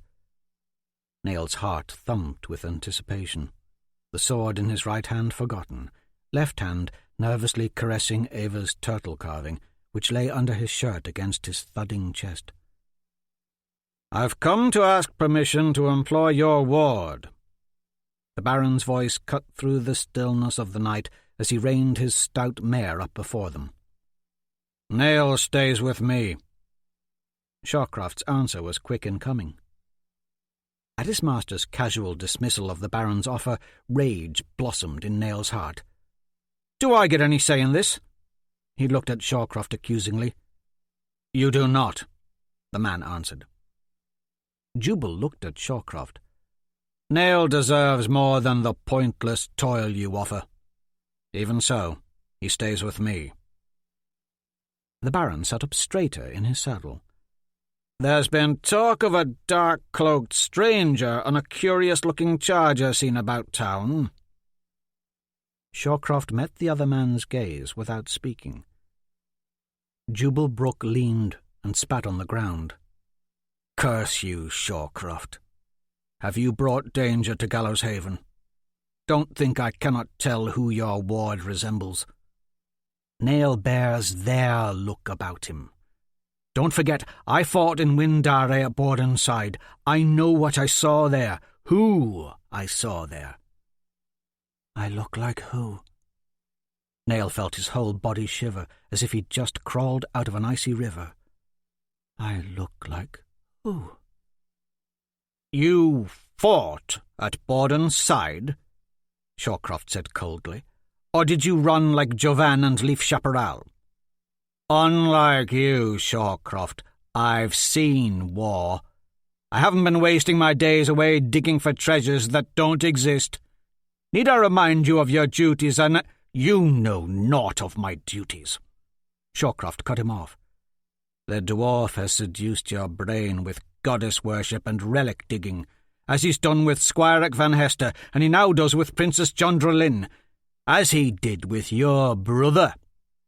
Roguemore is the only one with a reasonable plan for fighting off the Sorcerer invasion, while King Jovan does nothing. Nonsense! The Baron shouted. His horse skittered to the side. He gained control of the dapple grey and reined around. What would help against the Sorcerer invasion is if Sir Roderick Rayborn was to cease his treasure-seeking and teach these Gallows-Haven conscripts what swordcraft he knows. Sir Roderick Rayborn? Nail looked at his master. That's right, Nail. How much do you really know of Shawcroft? Baron Brooke snarled Shawcroft's name this time, as if he loathed hearing it even pass through his lips. Nail was startled at the venom in the Baron's next words. To think Borden Bronichel trusted so much to a traitor like you! I should behead you myself here and now! The Baron threw back his hood and drew his sword. The weapon threw shards of orange from the light of the nearby bonfire. His dapple grey neighed and took a few steps back. Our disagreement need not come to blows. Shawcroft's voice commanded the knight as he stepped toward the Baron's horse. He grabbed the reins near the mare's jaw and pulled the animal's head straight to the ground. As Baron Brooke tumbled forward, Shawcroft snatched the sword from the man's grasp. The Baron hit the ground with a clatter. Shawcroft calmed the dapple grey with a soft word in its ear. The draught mare knelt there, head pressed to the turf for just a moment before Shawcroft let go its reins. The horse jerked upright and galloped down the path. Nail found it hard to believe, but in one fluid motion his master had brought the thick-necked mare to her knees and disarmed the Baron. How well do I really know him? Sputtering, the Baron scrambled to his feet. Perhaps you forgot, Sir Roderick. I was once a Day-Knight too. I am not impressed by your tricks. A good Day-Knight would have been ready for my tricks. Shawcroft threw the sword down at Jubal's feet. And you were hardly a good Day-Knight, Jubal. At least I was discharged with honour. The Baron's voice had lost its edge and was bordering on a whimper now. Still, he snatched his sword and held it out, steady, poised to strike at Shawcroft, who was unarmed. At least I was given lands and title and a ship, and with those lands, orders to spy on me. Jovan knows of the Brethren of Mere. He knows of your heretical beliefs. This is a battle you cannot win, Shawcroft said, seemingly unconcerned with Baron Brooke's weapon. If you swing that sword, I will kill you. And what purpose would that serve the village? They need your training. Don't waste your life because of our differing views. Don't find so much offence in Roguemore and his followers. The dwarf made many promises to Borden, as did we all. The vagaries of the way and truth of Lejeune have always been a problem between some. We in the Brethren of Mere, what we do, what we seek, are none of your concern. He turned away and dusted his hands. Baron Brooke pointed his sword at Shawcroft's back.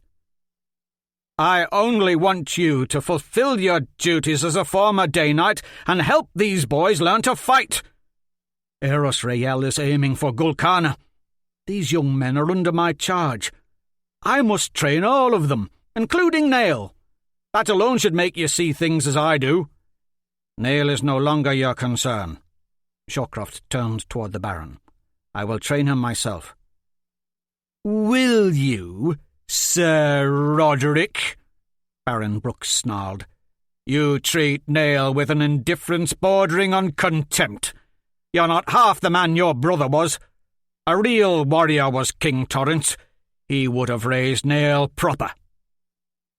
The Baron sheathed his sword. Do what you want, Shawcroft. But as a sworn Day Knight, it's my duty to help train these young men, Nail included. I will expect him on my training field with every other boy in Gallows Haven. With that, Baron Brooke trudged down the path toward his horse, and with him went Nail's chance to join the Graken hunting crew. Fellow's had a bug up his arse ever since we arrived in Gallows Haven, Shawcroft muttered. He is hot-blooded and far too quick to anger. He is no leader of men. Resentment and confusion grew within Nail. He called you Sir Roderick. What did he mean? He talked of King Borden Brunachel. Isn't he dead? Who are you? We've more important issues at hand, Shawcroft said. I've something you need to see. He led Nail back to the cabin, stopping short of the bonfire near the rolled-up elk hide. Help me untie it, Shawcroft ordered. He'll never answer any question I ask. Nail, not in the mood to do anything his master wanted, scowled. Still, he jammed his sword into the dirt and reluctantly knelt before the tanned hide. It took some work, but he loosened the rope, pulling it free. Shawcroft threw back the flaps of the stiff hide. Hidden within was a person. Nail scrambled back in fear. It was the shadow from his nightmares. The Varley rider on the trail.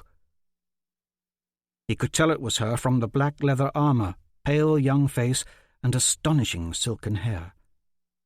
Her eyes opened, almond-shaped green pupils darting between Shawcroft and Nail. There was not a hint of fear in those cold jade orbs. Her mouth was bound and gagged with a bloody grey rag. A thick twined rope was spiralled tight around her body from head to toe, keeping her secure.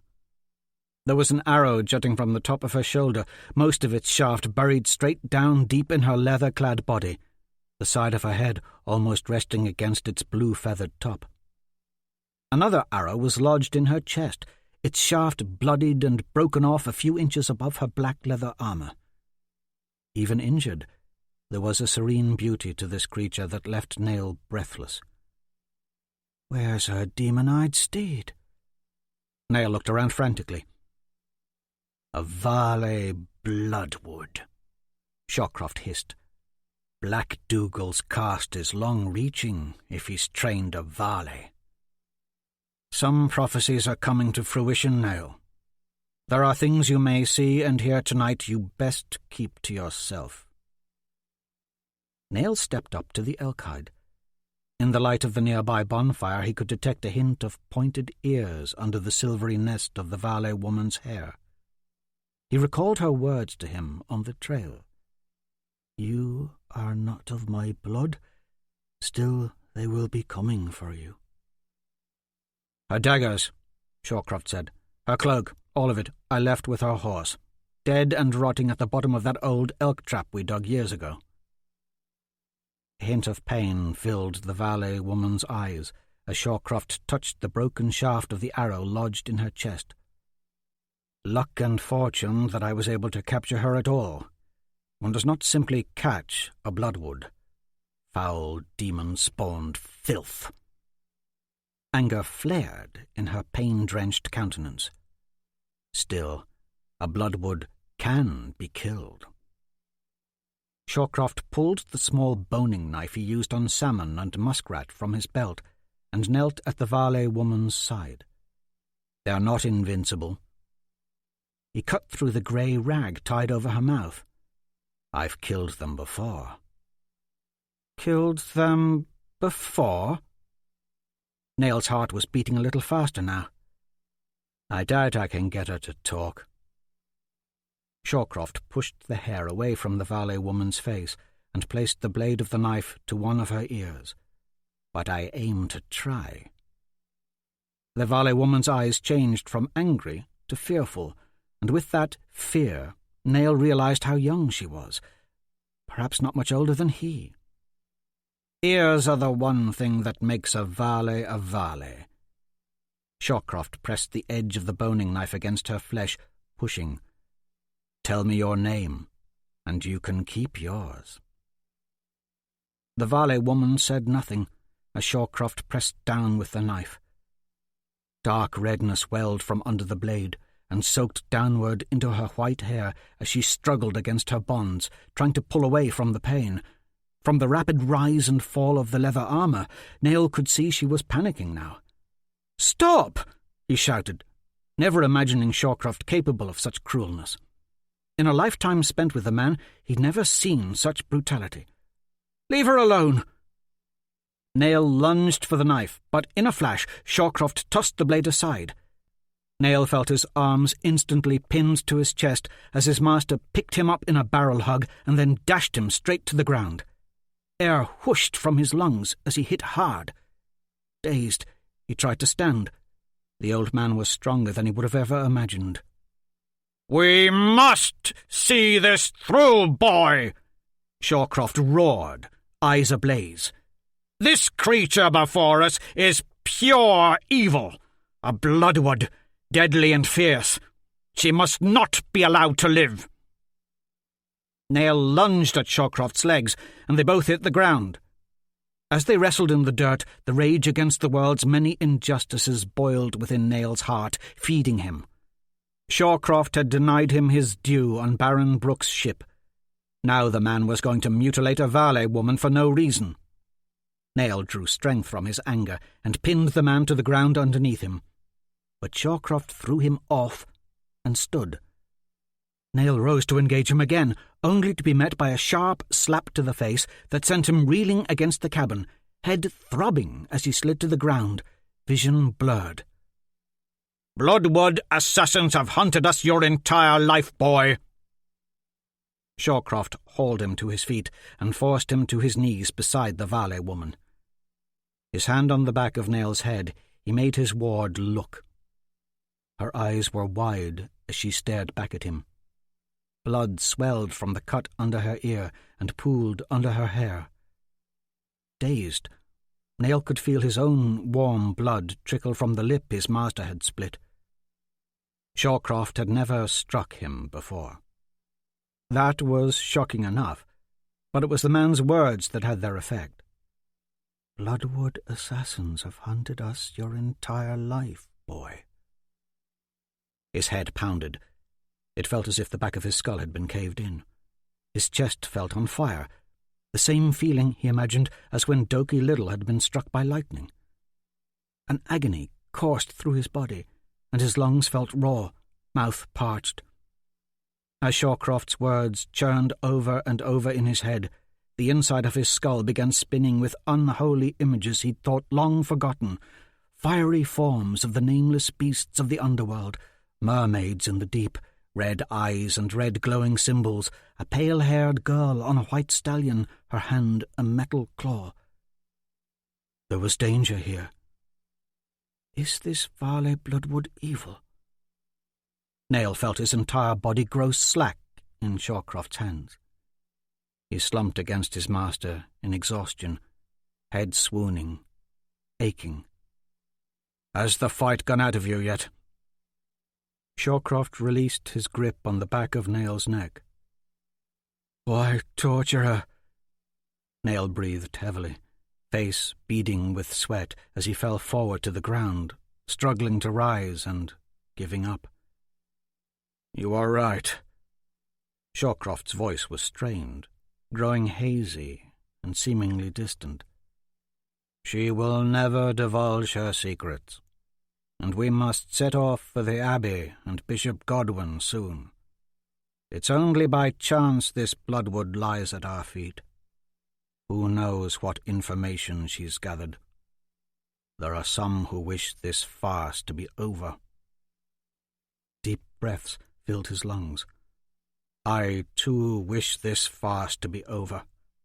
It has cost me dearly, and has gone on too long. There are some who still wish you dead." Face pressed sideways in the dirt, Nail felt his heart plunge to the depths of his gut. It was all hazy, though.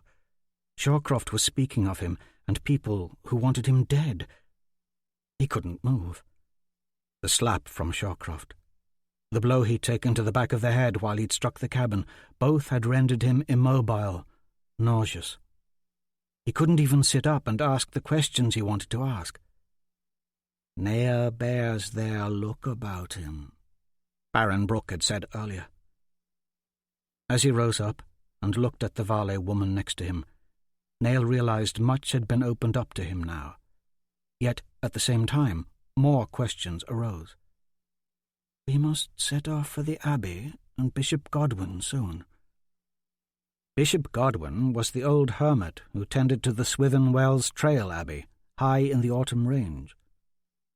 Feeling hollow, sick, Nail knew he should pose more questions to Shawcroft, but it would likely get him nowhere, and then the man's lips would become even more tightly sealed. Why was Shawcroft doing this? Why was he taking care of me at all? Or is he taking care of me? Perhaps he is keeping me from the family I never knew. Or perhaps it is the Valet woman wrapped in the elk hide who knows my true parentage. I dare say I've lost more to Black Dougal and his cast of bloodwoods than any man alive.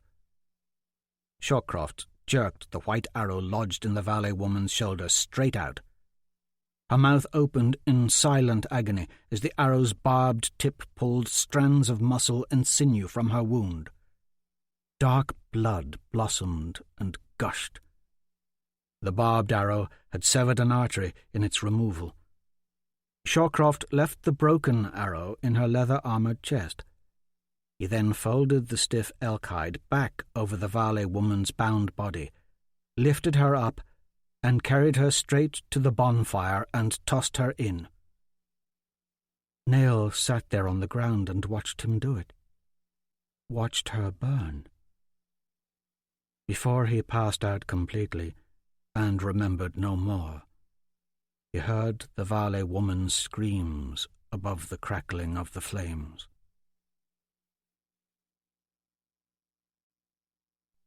From the Chivalric Illuminations of Rael. For the sword of Rael is bathed in heaven. There are some sins unforgivable in the eyes of Rael. Grace is not sufficient. Only by the shedding of one's own blood can forgiveness be attained. 'Tis only by the chivalric rule of blood penance that one's station can be restored at the side of Rael.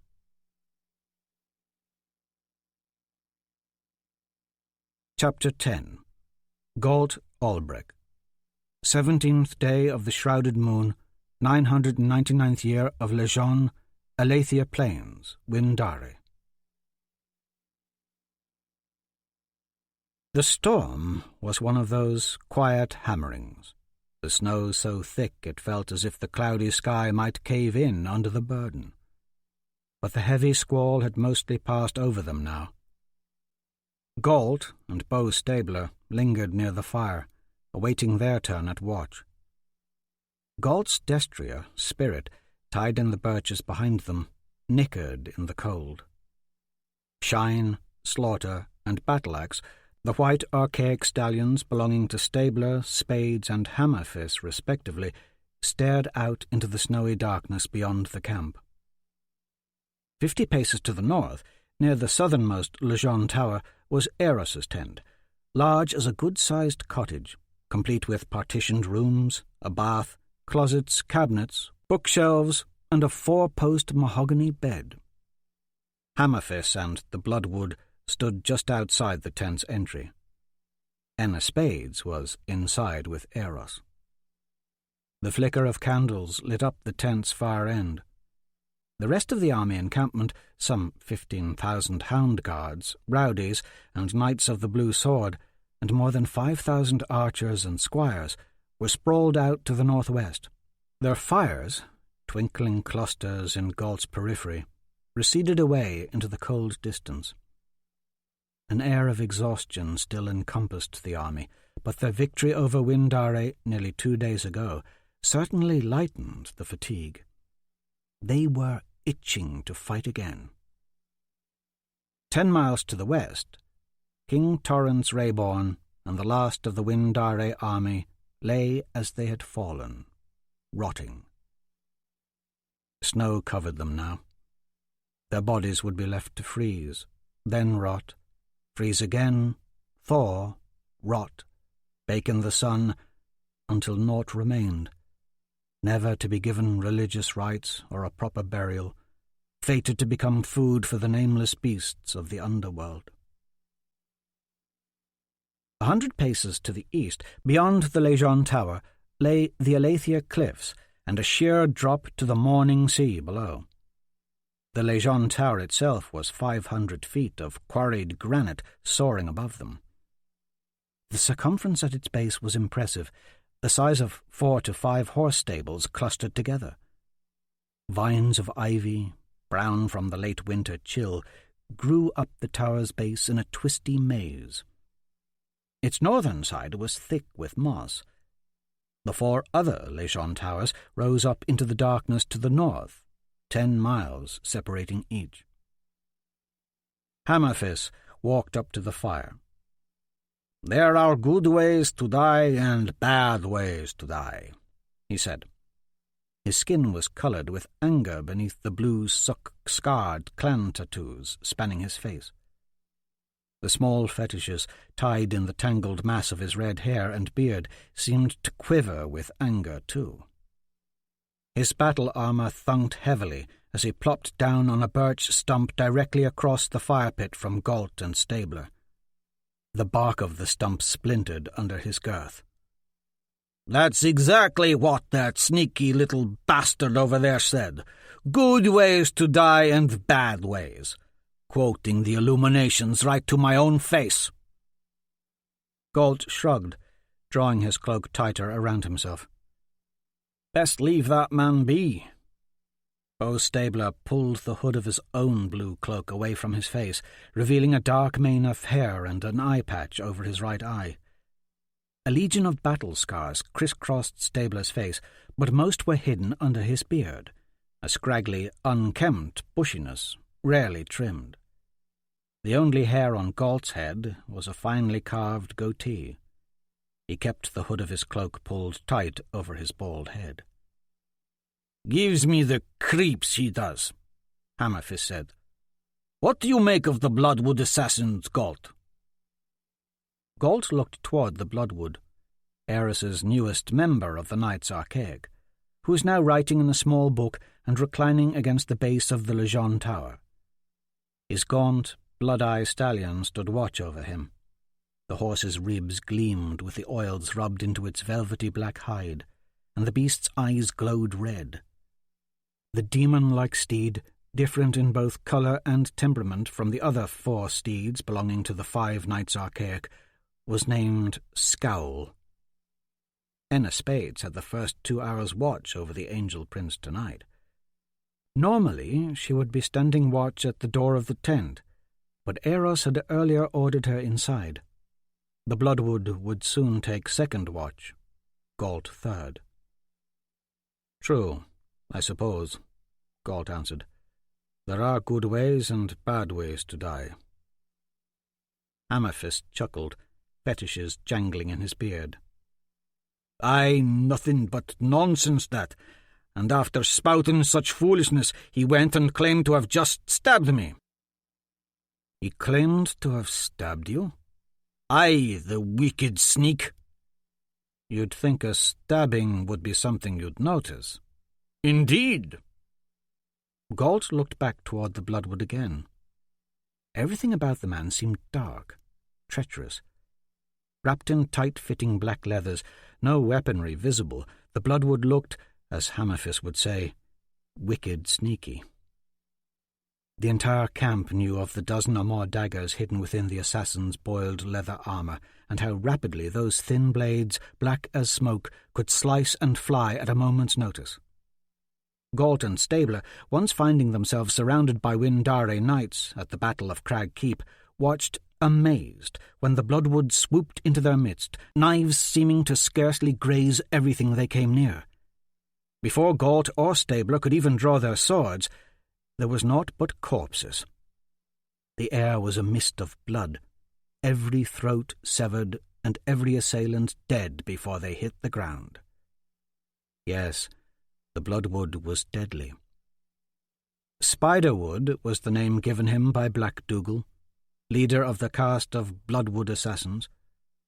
Spiderwood's real name and age no one would ever know. Most in camp avoided him. Most but for Hammerfist, who felt the need to incessantly prod at the Angel Prince's newest knight archaic. Most in camp just called him the Spider. Quite a trick to stab a man clean through his armour without him even noticing it, Galt said with a grin.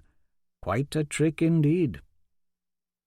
Hammerfist smiled at that, a big, yellow, toothy smile which, in spite of his tattooed and wildly bearded ruggedness, made him look a trifle childlike.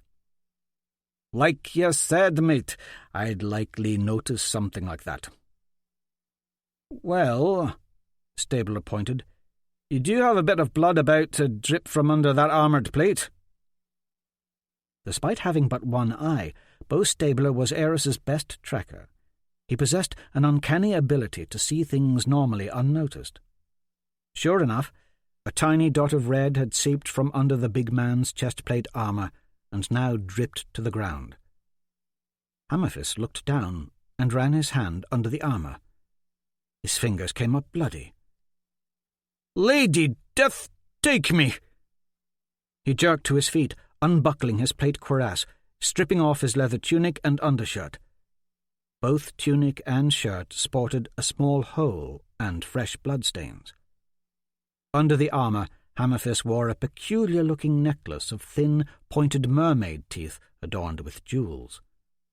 The necklace looked right at home, set against the wild red curls and muscular grandeur of his bare chest. He quickly parted the mat of hair above his heart, locating the pea-sized wound just under his collarbone, probing it with his meaty forefinger. "The wicked, sneaky bastard!" "A bad way to die, that there," Stabler said. "I hear his knives are poisoned." "Forged of some foul witchcraft they are," Galt added. Hammerfist looked up from the wound, genuine fear set into his eyes. "He was King Everett's favourite torturer for a time, you know," Stabler pointed out. "Probably practised that trick on some poor sod pulled from the dungeons of Rokenwalder. Perhaps you're next in line for Dougal's Sacrament of Souls." "I'll show him a thing or two about torture." Hammerfist turned toward the Bloodwood and yelled, "Hey, you! Sneak thief! Come over here and answer for this!" Spiderwood scribbled in his book a moment, then sheathed both book and pen and rose. He casually brushed snow from his cloak and walked toward them, his steps soundless. Galt stood, as did Stabler, who rested his hand on the hilt of his sword. The Bloodwood dipped his head in greeting as he stepped into their midst. He looked at them through cold, narrow eyes bloodshot with red. He had a chiselled set to his jaw and cheekbones. Brows were sharp. Hair was cropped short and glistened with the same bluish-black hue of a raven's wing. A quiet, icy confidence clung to him like a vapour.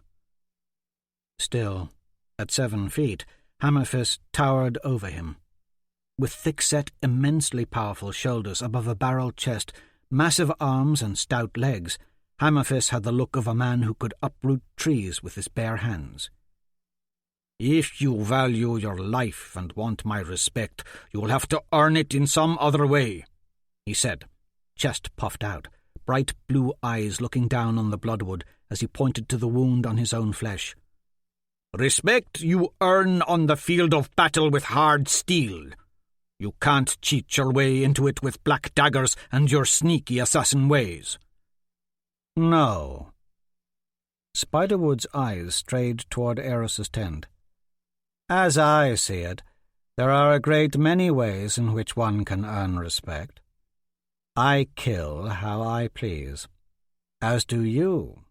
Clumsily, I might add, with scant style or grace. But you are Hammerfist. He bowed. I am Bloodwood. Clumsily! A flush of rage spread over Hammerfist's face like a rash. You tread on dangerous territory. Oft-times your great bulk crowds me. Spiderwood motioned to the wound in Hammerfist's chest and shrugged. A mere warning, that. Next time you venture clumsily within my reach, I make it painful.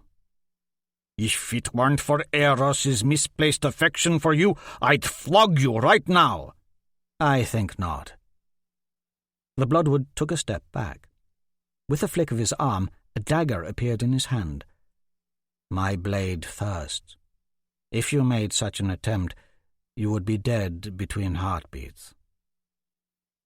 Galt slipped between Hammerfist and the Bloodwood. Stabler drew his sword, saying, I like not the tone of this conversation. Hammerfist grinned at Spiderwood, pushed Galt aside, and stepped easily within the Bloodwood's reach. I see your true heart now, full of weakness, lacking in courage. That's why you rely on your sneakiness, your devilry, and your childish acrobatics. It's all a ruse with you. The truth is, you'd like to fight me now that I stand mostly naked before you, my gear scattered at my feet. Do not mock my ways, the Bloodwood said. No, do not mock ours. What have you and your black-hearted Bloodwoods done to help this war effort? Where were you when Felisar Ganon yanked a dozen Windare arrows from his own chest and then flung himself back into the Battle of Agon Moor? I've heard the tale a dozen times. Wasn't Felisar crushed by his white Destria moments later, his death opening up a vacancy in the Knights Archaic for Stabler? Where were you when Wulfmere Lore, still impaled by a spear, staggered into camp after the Battle of Oksana and tossed the severed heads of his foes into the fire pit? Then he keeled over dead, right? Now I have replaced him at Eros's side. He died proper, Hammerfist said, voice rising. A glorious death, with honour. Perhaps, Spiderwood drawled, but I see nothing before me but a brutish idiot practised only in the fine art of clumsily swinging an unwieldy spiked ball about. True, you've won battles, smashed the heads of the blindly unaware.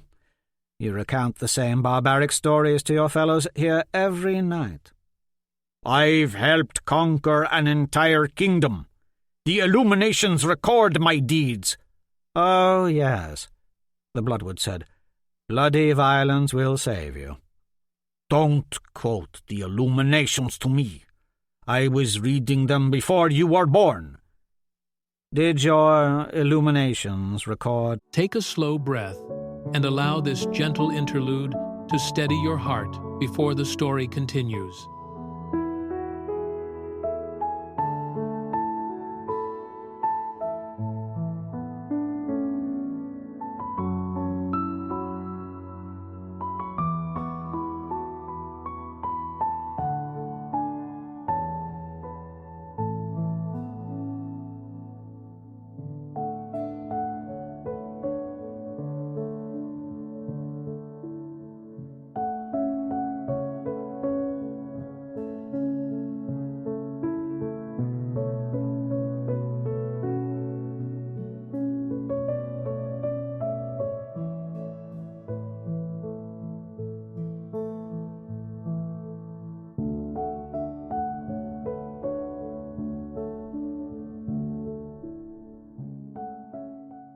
Hollis Burns' death.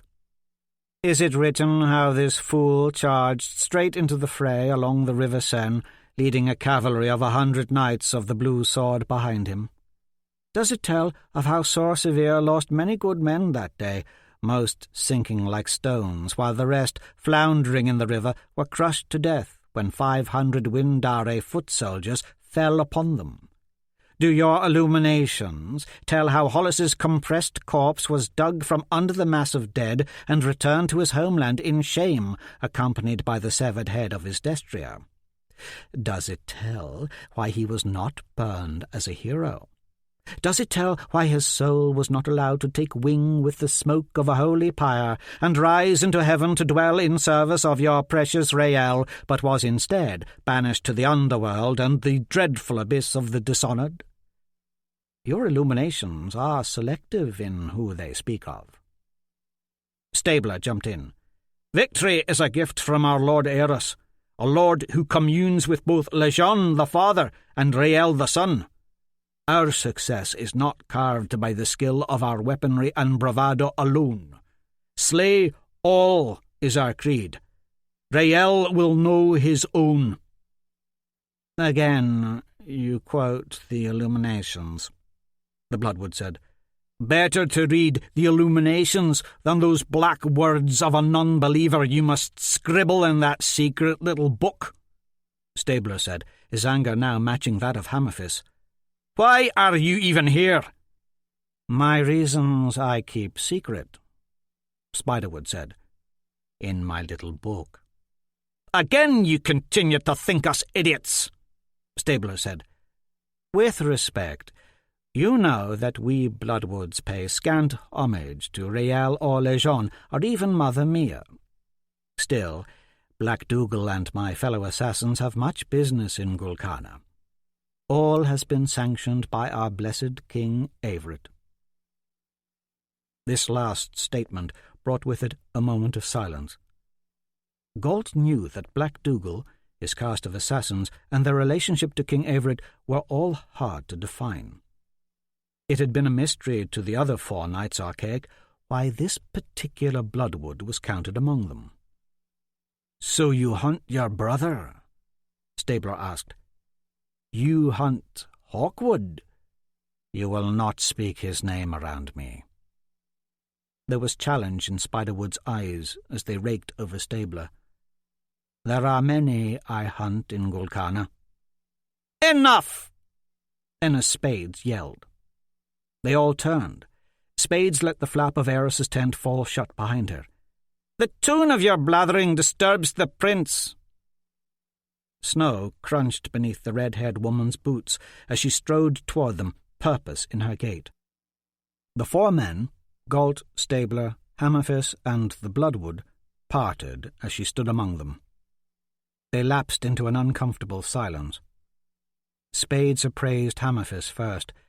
He was still naked from the waist up, a trail of blood running down his chest from the small hole. She eyed the Bloodwood. His dagger had vanished. "Idiots!" she said, glaring at them all. More silence followed her withering stare. "Eros's wishes are known," she began. "We strike at Gulkana. We aim for the small fishing village of Gallows Haven." She turned to Spiderwood. "Your fellow Bloodwood has gathered evidence that one of the brethren of Mia, Sir Roderick Rayburn, King Torrance's younger brother, resides there under a false name." Spades paused, her gaze roaming toward the Aletheia cliff and its 300-foot drop to the morning sea below. "With Sir Roderick may be the one thing Eros desires most, the boy who was stolen." It was faint, but Galt saw it. Spiderwood had narrowed his eyes just slightly at the mention of Sir Roderick, tightening them into something fierce and cold.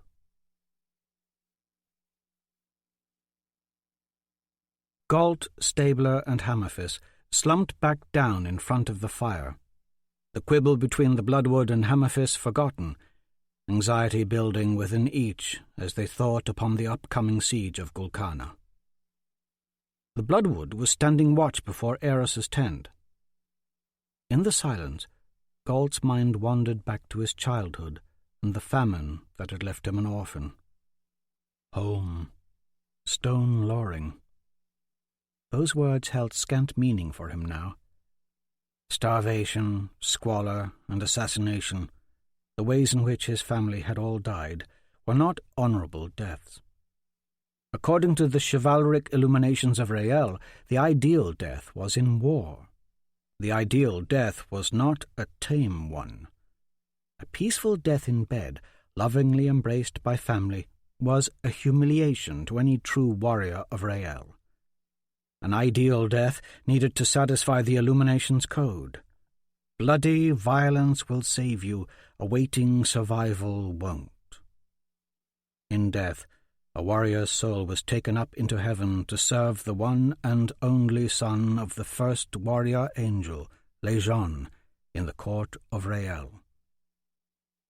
The chivalric illuminations of Rael, a 10-volume and growing manuscript housed in the Rokenwalder Castle Library, was a detailed history of Sorcevier warfare to be read as holy script.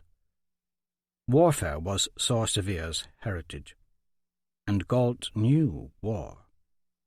Almost his whole existence had been honed in violence. It was simply a way of life. He knew no other. 5 years after conquering Aidan White, and then 5 more raiding and pillaging across the island of Windare, had led the armies of the Angel Prince to this point, under the southernmost of the 5 Lejon towers. In their wake, the armies of Sorcevier had left behind a mournful collection of burned cities, smoking ruins, deserted hamlets, scarred fields, empty churches, and penniless marketplaces. The once fruitful and mighty Windare was now no more than a wasteland of scattered rubbish, a people a simpering, beaten-down lot. Just like Aidan White before, Windare was now full of naught but criminals, poverty everywhere. The plague had sprung up from the squalor and was spreading. Roads were unsafe. Murder was rampant. Robbers and thieves now ruled with scant regard for life. All was now exactly as it should be, exactly as both Aidan White and Windare had deserved. The decades and centuries of savage attacks on Sorcevier shores were finally avenged. Slay all. Rael will know his own, was the Illumination's creed. Yet the truth was, in battle, most men, some even fully knighted, were a disgrace. They pissed themselves, shat themselves, then found themselves stuck to the pointy end of a better man's sword. Some warriors, the green ones usually, the Hound Guard and rowdies, cried for their mothers in the end. 17-year-old Connor Riddle, lying face down in the mud of Pensio fields, encased in 50 pounds of armour, blood spurting from 2 severed legs, had cried for help before Galt's merciful killing stroke took his head. Then there was young Salasan Lusk. As the surgeon pulled chunks of chainmail from the gruesome wound done to his groin, Salasan had squalled like a babe. He begged Galt to deliver a copper trinket to his girlfriend in case of his passing. Salasan did die. Galt pitched the trinket into the River Seine. Both he and Spirit had watched it sink. 10 years of war. Now here they sat, the Angel Prince and his 5 knights archaic, Galt Albrecht, Beau Stabler, Hammerfis, Enna Spades, and the Bloodwood, camped smack under one of the 5 Lejon towers, its ever-burning fire put to sleep forever, smothered with the bodies of the enemy knights guarding it, and left to dwindle down to naught but smouldering coals and fetid smoke.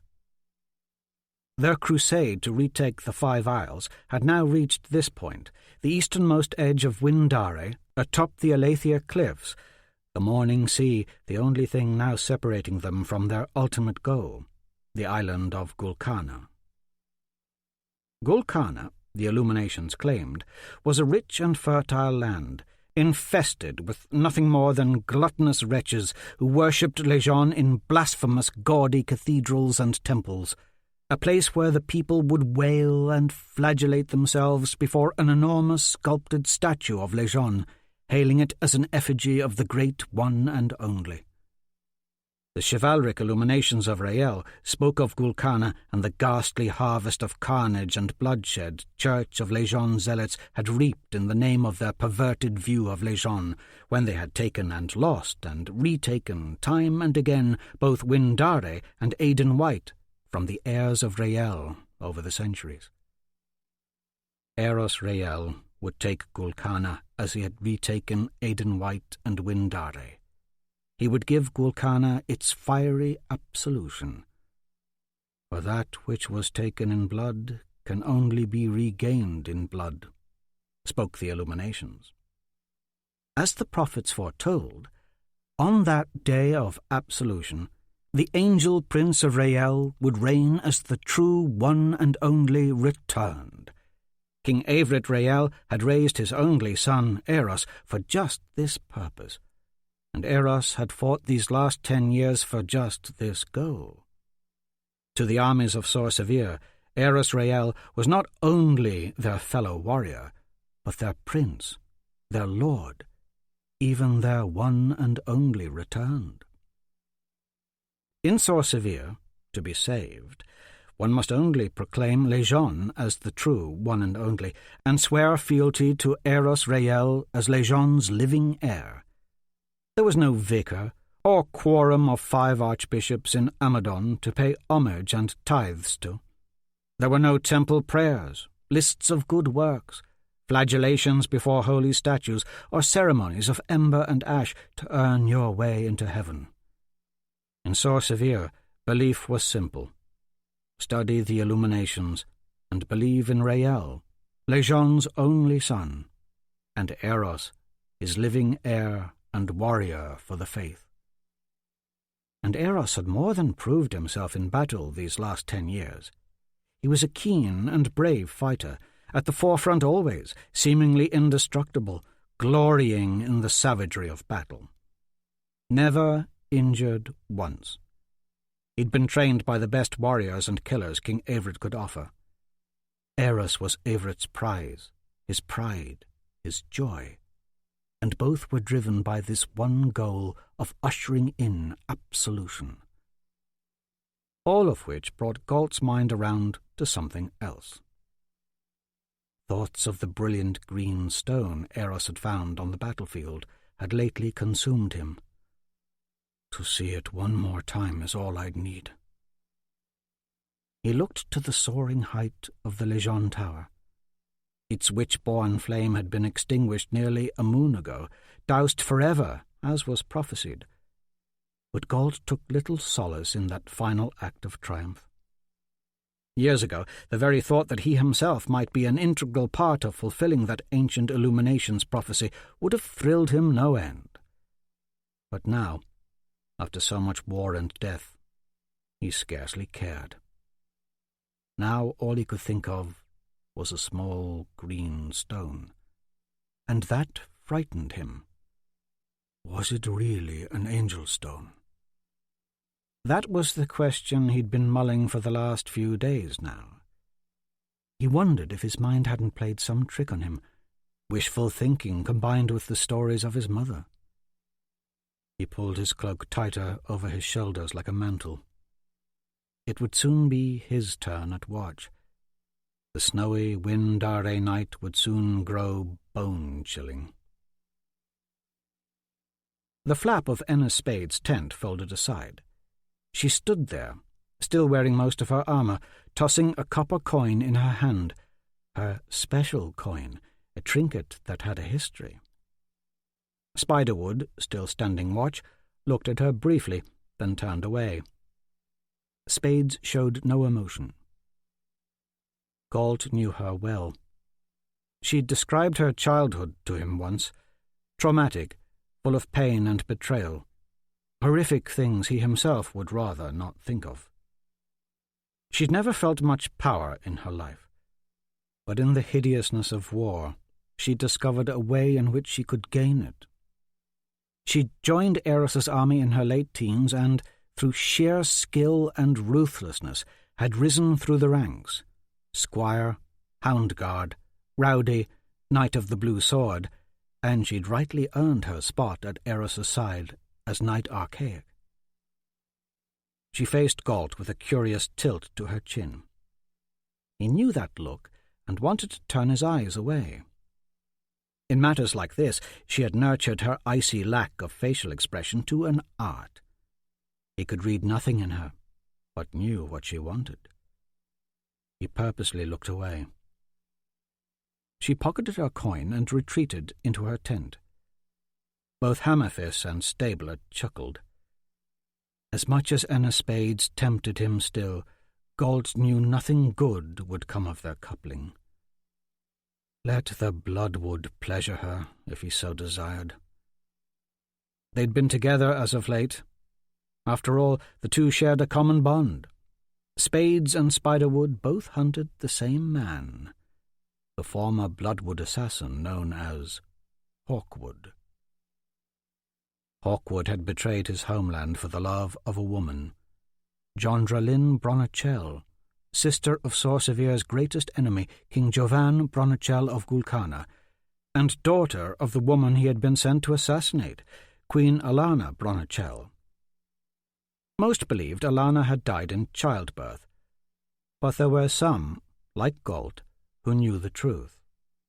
Alana Bronachel had died at the hands of a Sorcevere Bloodwood assassin, and that assassin had been Hawkwood, and that assassin had fallen in love with the woman's eldest daughter, Jondralyn, the fairest woman, it was said, in all the 5 Isles. So fair, her face was minted on every copper coin in Gulkana. Now Hawkwood was known in Sorcevere as a betrayer, a turncoat. Many wanted him dead, for he was to have killed Jondralyn too, but had not. Hawkwood was not only a former Bloodwood assassin, but also Spiderwood's brother, and Spade's former lover.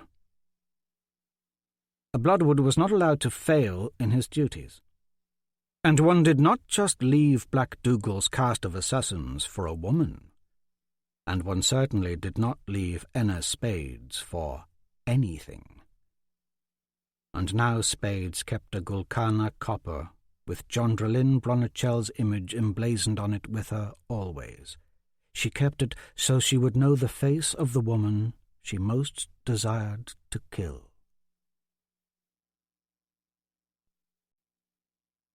From the Moon Scrolls of Mir. In this embattled world, man held faith in invisible forces and hostile spirits, oft-times doing the bidding of the wraiths that fed in his soul. To appease the winged demons who ruled with fiery death, man erected altars of sacrifice. It was a time of selective loyalties, a time of great betrayal, a time of celestial divinations that one holy and pure and strong of mind would be born by the sea, blessed with the mark of the cross.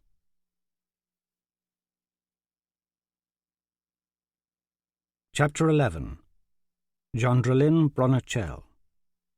18th day of the shrouded moon, 999th year of Lejon, Amadon, Gulkana. Squire Ek Van Hester circled his foe, a stick-thin man in rusted chainmail, wooden breastplate, and dented helm, bearing an unwieldy-looking longsword. The orchestra bell gonged a deep boom, boom, boom, whenever the Prince of St. Only stepped onto the arena floor. The crowd booed to the cadence, the bells heralding the inevitable. The air was ripe with the stench of death. But that was the way of the arena, ancient, grey, pitted, rancid, and stained. Today the King's suite was crammed with the entirety of Jovan's court. Only Lord Kelvin Cronin was absent. He had taken leave of the festivities yestermorn, and journeyed back to Lord's Point to attend to his wife, Imogen, and their newborn daughter. Tala held hands with Laurie Legraven, both with heads bowed and eyes clenched shut. Occasionally, Dame Mairgred would reach back and slap the top of their hands with one of her own beefy palms. Jondrelin knew her sister and cousin merely wished to have their delicate sensibilities unsullied by the arena horrors. But Jondrelin saw things differently. She figured a princess must look unflinchingly at the world, soak it all in without abhorrence. Those were things her mother Alana had instilled in her.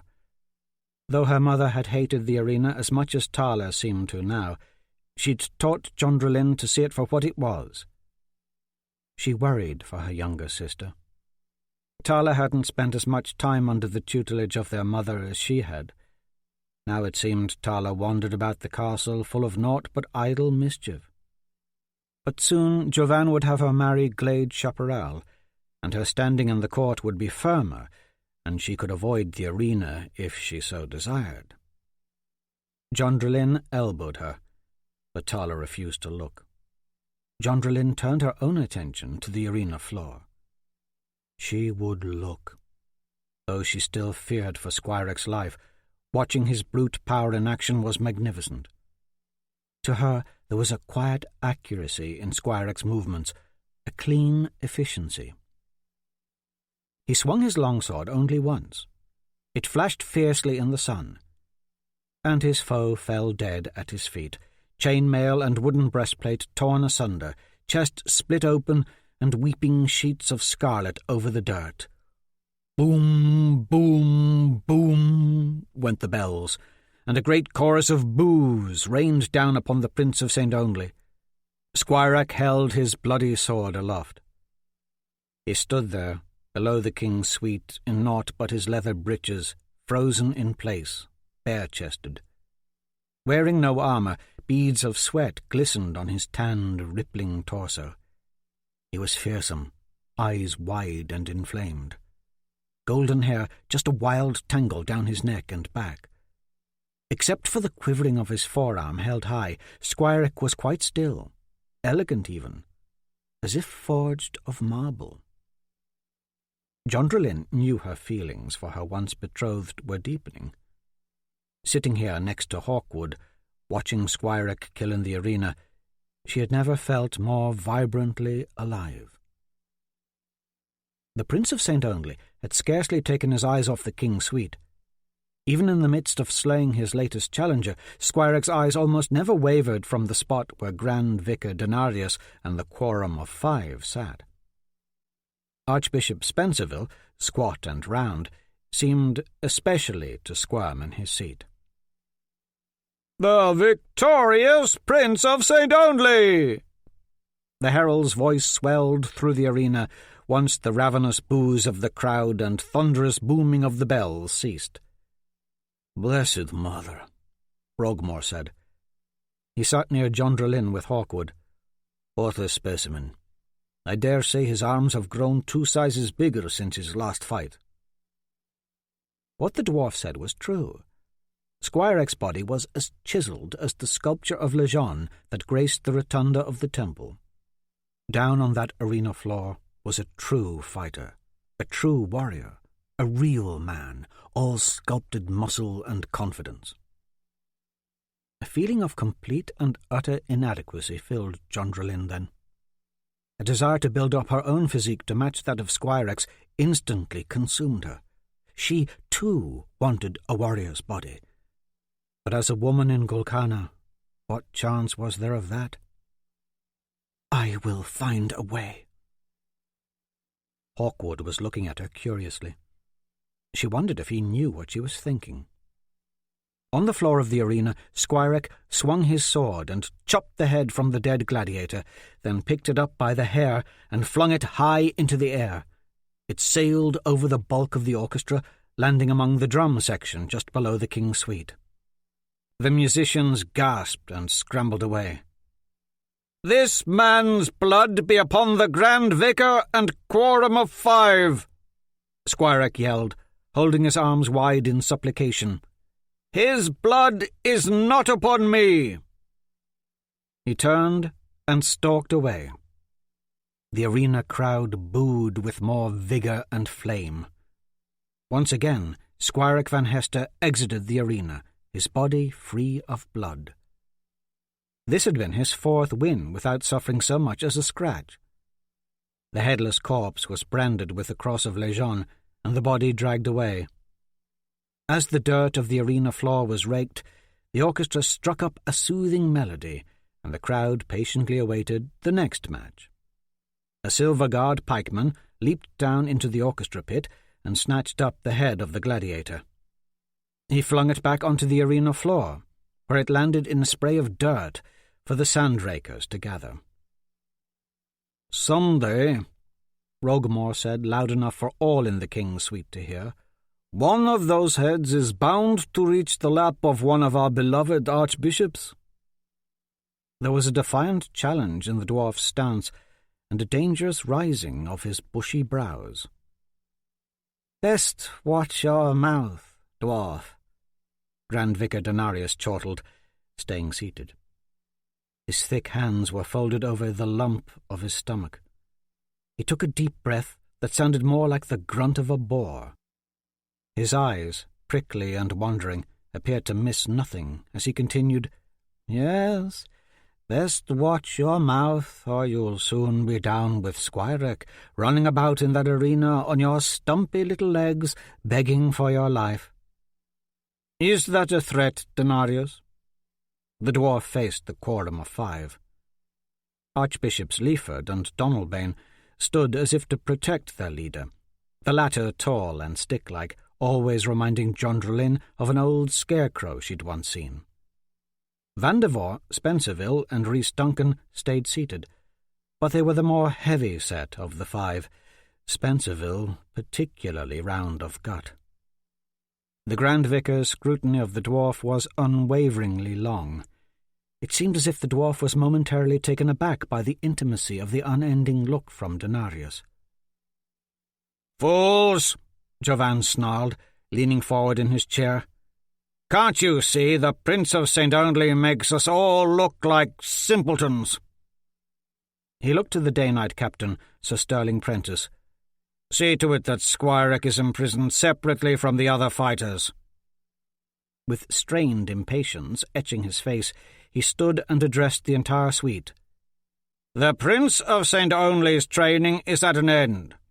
He is to be given naught but bread and water by the guards. On pain of death, nobody is to visit the arena prison without my leave, or perhaps I will just have him moved back to purgatory." "That is unfair!" Jondrelin shot to her feet. "I won't have my sister questioning me in public!" The king snapped his fingers and pointed to the exit. "Have her removed, Prentice." Since Jovan had grown up and become king, his childlike bullying had only become worse, but in a different, sinister, more official kind of way. Now he had other men, like Sterling Prentice, do the dirty work. Prentice motioned to the 4 day-knights standing guard behind the king. They moved toward her with purpose. Hawkwood stood, hand on the hilt of his sword. Each of the 4 day-knights drew his weapon. Everyone froze. The tension was thick. Jondrelin was at once flattered that Hawkwood would risk so much for her, and irritated that he just assumed she could not take care of herself. "Please, Jovan, Your Excellency," Jondrelin's aunt, Mona Legraven, stood and bowed deeply. "Don't quarrel. Grant us leave to just sit and enjoy—" "Do you wish to be removed too?" The king's face was lit with rage. Mona slunk back into her seat next to her husband, Lord Lot Legraven, who now looked ill. Jovan shot an icy stare at Hawkwood. "Remove your hand from the hilt of that weapon, or else my day-knights will cut you down where you stand." Hawkwood kept his hand where it was, cool gaze unwavering. "Do not do this, lad," Sterling Prentice said to the Sorcerer man. "You've been a great help in training my men. That I appreciate, but I must do as my king commands. My men will slice you to ribbons on my orders. Make no mistake." Everyone looked between Hawkwood to Jovan. The king stood tall and sure, rage on his face. As a young girl, Jondralin had always been reassured by the breadth and firmness of her older brother's shoulders, the rigidness of his posture, the squareness of his young jaw. But when they'd reached their teens, those attributes turned Jovan into a more formidable tormentor to her. That rage everyone now saw in his face, she'd seen before. Again she recalled when she was only 12, and he 15. Jovan, having become enraged over some triviality between them, cornered her in a dark corner of Tin Man Square. He ordered her Silver Guard watchman away, then threw her to the ground and stomped her arm and leg muscles beneath his heavy boots as she lay helpless on the ground. He made her promise to never tell their father, or he would scar her face until she was so ugly no man would want her. Jondralin, fearing he would follow through on his threat, obeyed. She had seen the determination for cruelty in his face. Yes, today he stood tall and sure, but now those attributes just added to the crazed look of him. Everything he ever did was full of brute unfairness and spite. Where had he learned such unkindness? Their father had never been like that. Alana Bronichel had not been totally blind to her son's meanness as a child, and had tried her best to correct that in him, but she would hate who he had become, as Jondralin did now. In fact, Jondralin hated him more than ever before, as he motioned to the captain of the Day Knights. "Remove her from my sight. Kill anyone who tries to stop you." Jondralin shoved away the first Day Knight who attempted to grab her. "If I'm to leave the arena, it will be under my own power." The captain of the Day Knights appraised Jondralin with a heavy-lidded gaze. "The order was given to me. I aim to fulfill it. I will escort you from the arena whether you like it or not." There was purpose behind his words. He had once been Borden Bronichel's most trusted knight, but since her father's death, the Day Knight captain had been a bulky threat looming at not only Jovan's but the Grand Vicar's side. When she was a child, the grim look of Sterling Prentice could send Jondralin scurrying away in fear. He was looking down on her now with those squinty, steely eyes of his. She wondered if the man sat up at night, practicing intimidating looks in front of a mirror. The thought made her giggle. This earned an even darker look from Jovan. Sterling's thick hand went to the black opal on the pommel of his sword. The man followed her brother's orders to a fault. Grand Vicar Denarius spoke. "You should take little offence at your sister's words, my king." He was puffed up like a toad in his seat. "Though she is one most beautiful, she is only a woman, barely more than a silly court girl, really. They never grow out of it, the court girls. It is why you don't see them in the bishopric, or as lords or nobles or kings. They know not what they do, and Jondralin knows not what she says. It's the dwarf who fills her head with such folly, having her believe she is more than she is, and that sore severe turncoat who teaches her swordcraft does her no favours either. Just look at how she dresses. She thinks she is a real warrior, thinks it unfair that Squirek go without training and food. But what does a woman know of the arena and its workings?"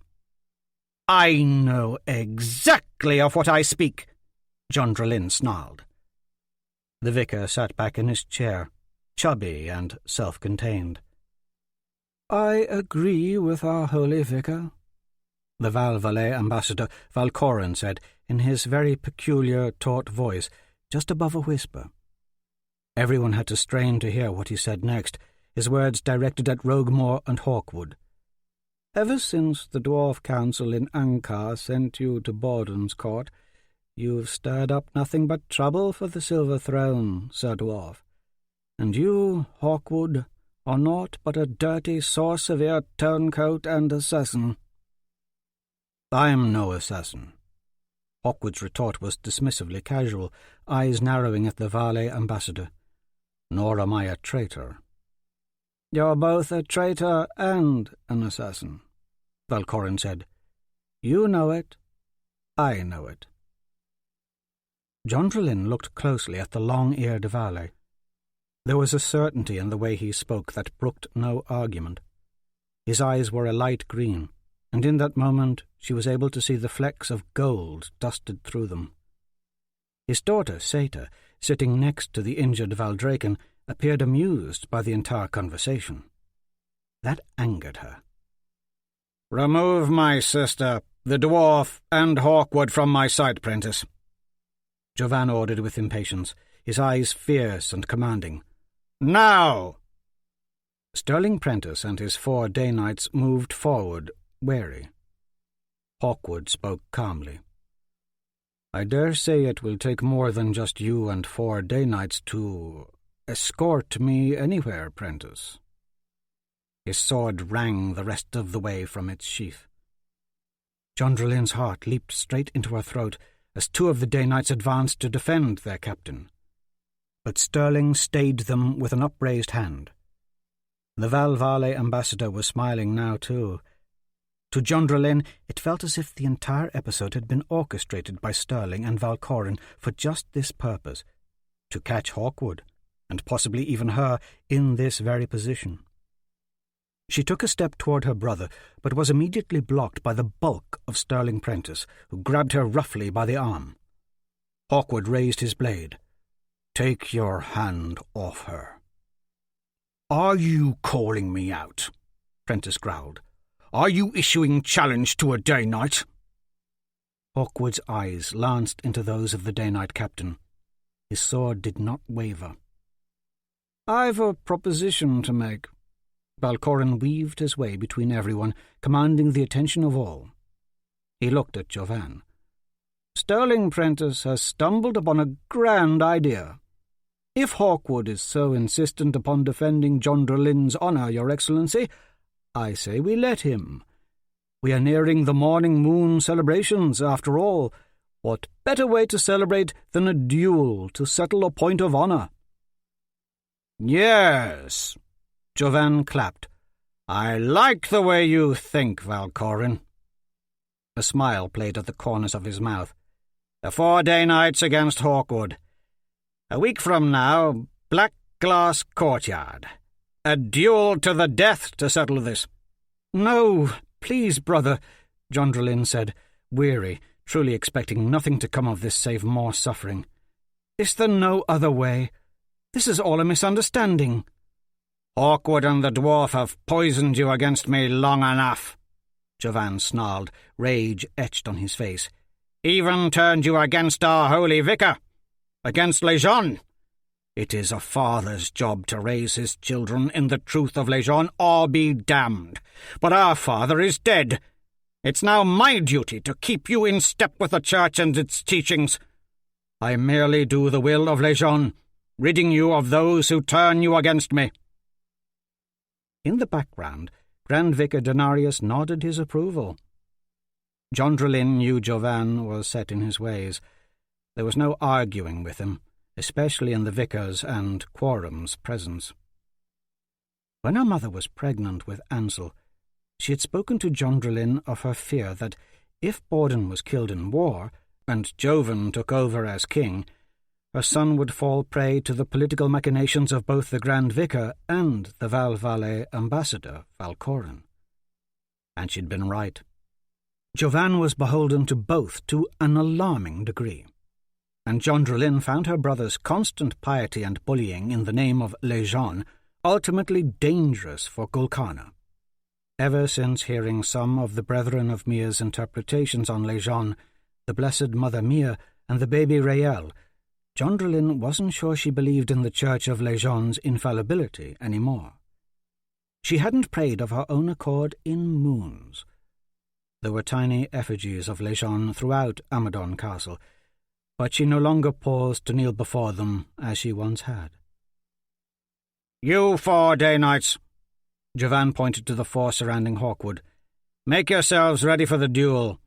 I will bestow treasure and holdings near Knightley upon the one who strikes the head from the villain before you." 4 against 1? Jondralin shouted. "It's not fair!" "And when I win?" Hawkwood asked, sheathing his sword, as if in acquiescence to the coming fight, eyes on Jovan. "What holdings and treasure do I get?" "When you win?" Jovan laughed. "What could you possibly want besides your feeble right to live a short time longer than you normally would have?" The arena herald's voice sang out through the stadium, announcing the next match. The orchestra struck up a wild chord as the next fighter strode onto the field. One was Shkil Gar, the killer ogle from Jute, a 7-foot-tall, leathery beast of a fighter in rusted mail armour who lumbered into the arena to the beat of the orchestral drums. He slowly swung his heavy warhammer to and fro above his head. The crowd booed the ogle voraciously. He answered with a smile, baring teeth like yellow rusted knives. "When I win," Hawkwood demanded over the roar of the crowd. Jovan scrutinized the other man with a scowl. "The matter is settled. You win your right to live but a moment more by my leave." Jondralin pleaded. "That means next to nothing." "Shut up!" Jovan bellowed. "I don't wish to miss watching this blood-sucking ogle crush his opponent." He then clapped loudly. "This foul beast is my favourite." Below, Shkilgar pulverized his foe beneath the weight of his massive warhammer. His victorious roar was so loud it drowned out the chorus of boos from the crowd and swallowed up the sound of the orchestral horns and drums. "I fucking shaitan you all!" he bellowed in his thick oghul accent, booming voice deep and jarring. "I fucking your mothers!" The ogle's thunderous shouting brought the entire arena to silence. Shkilgar tossed aside his warhammer and grabbed the fallen gladiator under both arms. The ogle lifted the limp corpse so he was face to face with the dead man. He bared his teeth, lips curling back, drool running from the corners of his mouth. He bit into the mutilated flesh of the dead man's pulverized neck and sucked the still warm blood from lifeless veins. That was the last thing Jondralin saw as the day-night captain escorted her, Roguemore, and Hawkwood from the arena.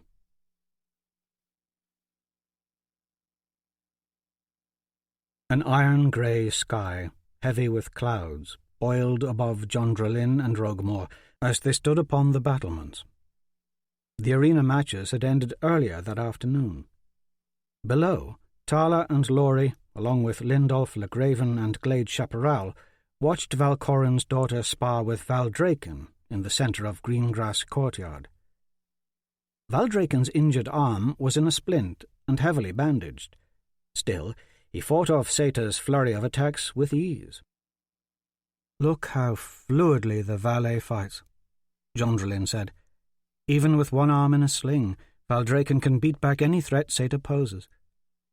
"Indeed, the valet are a different breed in many ways," Roguemore followed. Jondralin could hear the valet princess's lilting laugh even from her perch overlooking the yard. Greengrass Courtyard was a private royal garden, roughly 300 paces long by 100 wide.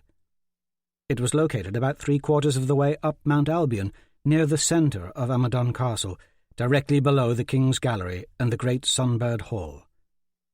There were perhaps 24 such courtyards scattered about the many levels of Amadon Castle. The largest, Tin Man Square, was nestled between the 2 towers of Thessoa, just below the great gatehouse, about halfway up Mount Albion.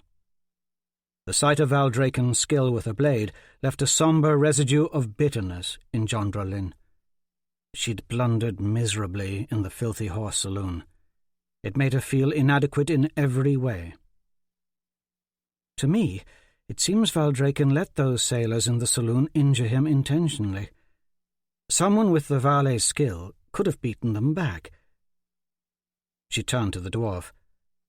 "Have you met with him since he came to the castle last night?" He is saddened that Breitha is not at court with Seta, but he's brought news from his homeland. He claims Valcorin has fallen out of favour with the Val Valle royal family. I will leave it at that for now. With 2 flicks of his wooden blade, the injured valet disarmed Seta.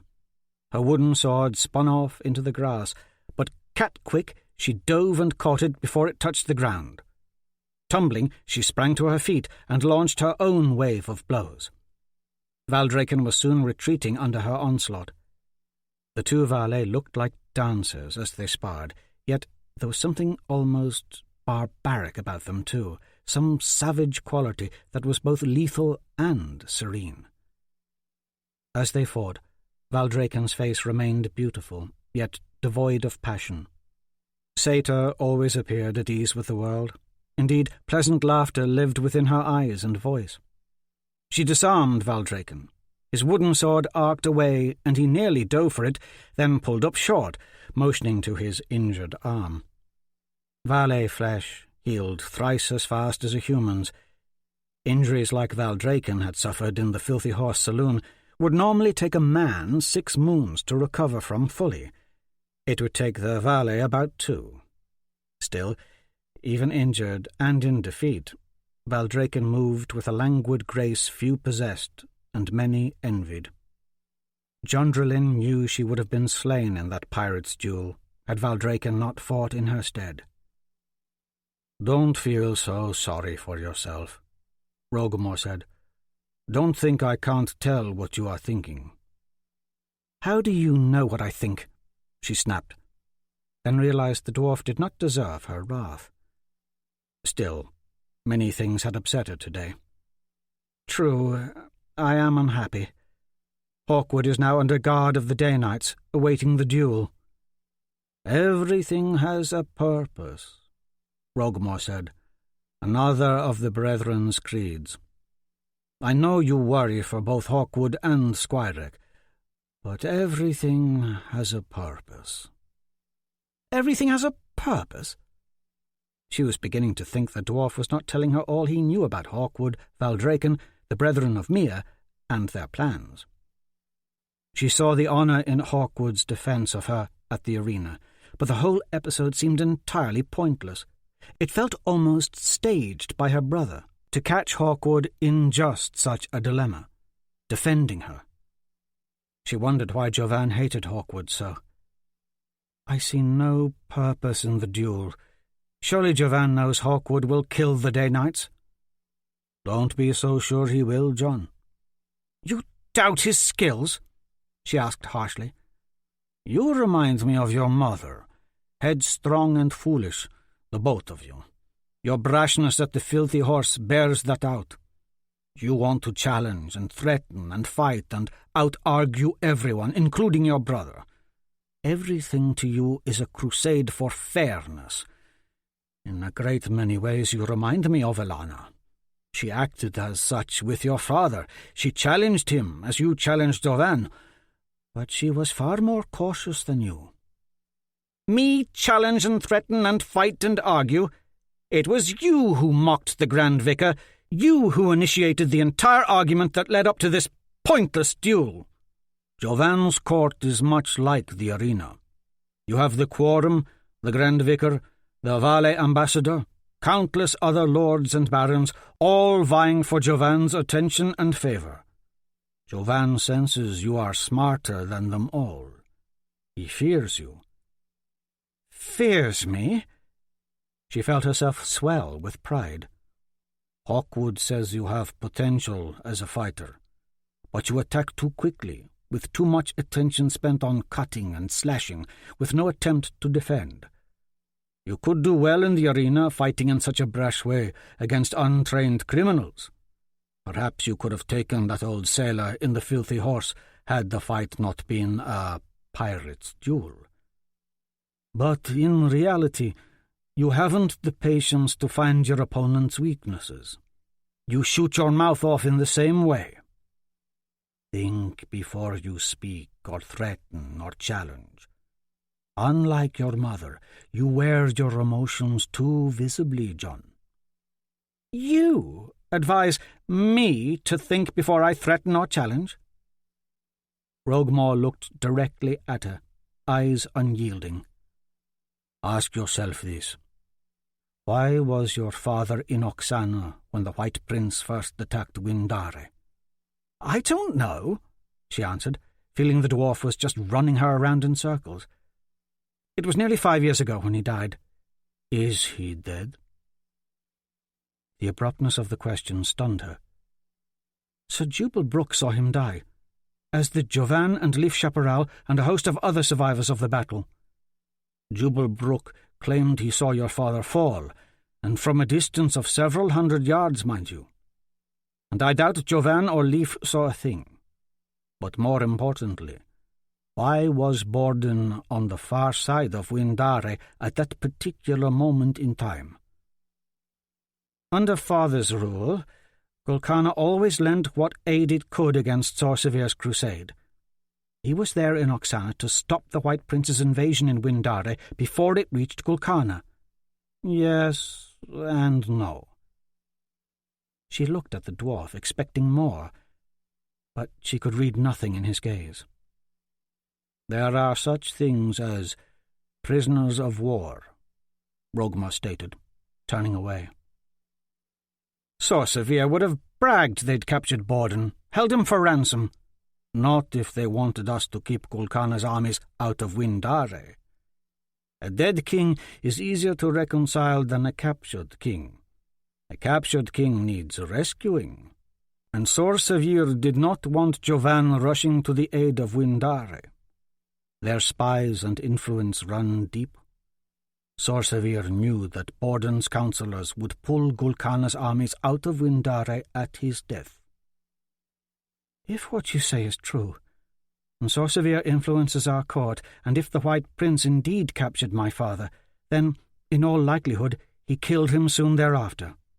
"Not if he wanted to bring him out later for some other purpose." "You are like Jovan. You see a conspiracy in everything, dwarf." At her words, she detected a measure of hurt behind those dark, unrevealing eyes of his. "The 5 Isles are thick with conspiracy, John. I just told you. Trust no one. Your father was a clear thinker. He would have marched the entire might of our armies into Windare and fought off Sorcevir on foreign soil had his councillors and lords allowed it and backed him in his plan. He was not enamoured of the idea, but he knew that if an enemy comes, you fight. For if they keep coming, they may destroy you. He knew that the only way to utterly conquer an enemy is to go to his kingdom and burn his lands, kill him, kill his wife, his children. He believed one does not negotiate with a butcher. With a butcher, the only way peace is achieved is with the honed edge of a blade and the spilling of blood. And the White Prince is a butcher, as, I fear, Gulkana will soon learn." Rogmore paused before continuing. "Your father believed a Sorcevir assassin was responsible for your mother's death when Ansel was born.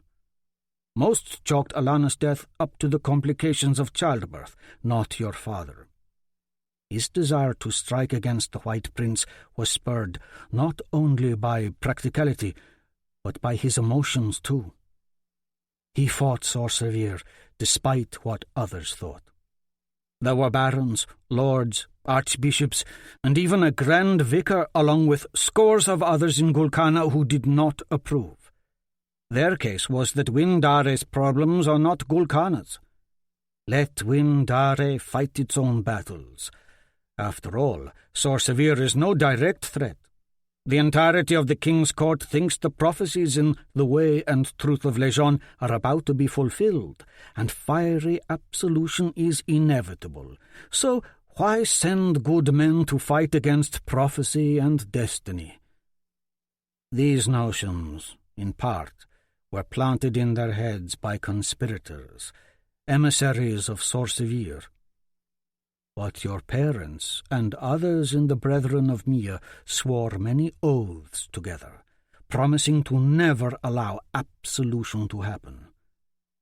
That is our focus, the prevention of fiery absolution. Now that fighting the White Prince on Windare soil is no longer an option, we must proceed by other means. The Brethren have been preparing for near 2 decades. We've a way to defeat Eros and his armies that does not involve the deaths of tens of thousands of Gulkana soldiers. What are you getting at? Trust no one, John. Not the vicar or the quorum. Certainly not Valcorin or his daughters. And as I see it, perhaps not even Valdraken. I have not made up my mind yet, though your father spoke highly of him. His words only added to her confusion. Indeed, you are like my brother. Jondrelin was growing tired of the vagueness in parts of their conversation. Everything is a conspiracy with you two.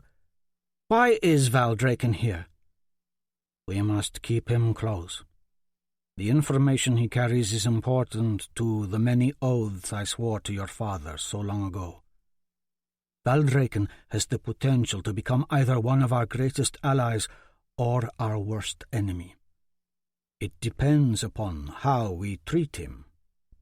No, how you treat him, John. You are tied to him in a way. He is important to the plans of the Brethren of Mir, more so than your father initially believed. If something should happen to Hawkwood during the duel with the Dane Knights, do not lose sight of Valdraken. The dwarf had earlier hinted that he did not expect Hawkwood would kill the Dane Knights, when she knew he was more than capable. Her brother was setting Hawkwood up for something worse, she feared. It is clear Jovan wants the Brethren of Mir eliminated. You should escape the city, Roguemore. Now, while you can, before my brother sets you up too. Flee from this place if you value your life. There is something about this duel that doesn't seem right. We fell right into Jovan's trap. Indeed. The dwarf smiled, and his deep-set eyes now sparkled. Sometimes it is best if you make them believe the trap is theirs. With an icy rattle along the nape of her neck, Jondrelin had the sudden stark sensation of falling into a brisk rolling river, of being hurled about by unseen currents. Around Roguemore she often felt she was an unwilling participant in a very large game, a game so far beyond her she was helpless in it. Yet, still, within the midst of this spinning battle, she was both frightened and thrilled. Like her father and mother before her, Jondrelin wanted to be part of the Brethren of Mir. But who were her allies?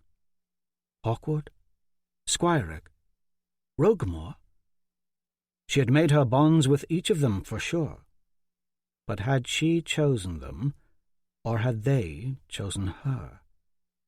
And what was the Brethren's true purpose that Roguemore had just spoken of? We've a way to defeat Eros and his armies that does not involve the deaths of hundreds of thousands of Gulkana's soldiers. How? This question ran around her head like a rat trapped in a cage. Roguemore's grey eyes met hers. Hawkwood and I both agree. Valdraken was not the only one who followed us into the Filthy Horse Saloon. There are others, many in fact, who are watching us from every angle. With those parting words, Roguemore turned and strode away along the battlements of Amadon Castle. Jondrelin looked toward Satyr and Valdraken in the courtyard below, confused, uneasy, and afraid. But something the dwarf said earlier had given her an idea. Jovan senses you are smarter than them all, John. He fears you.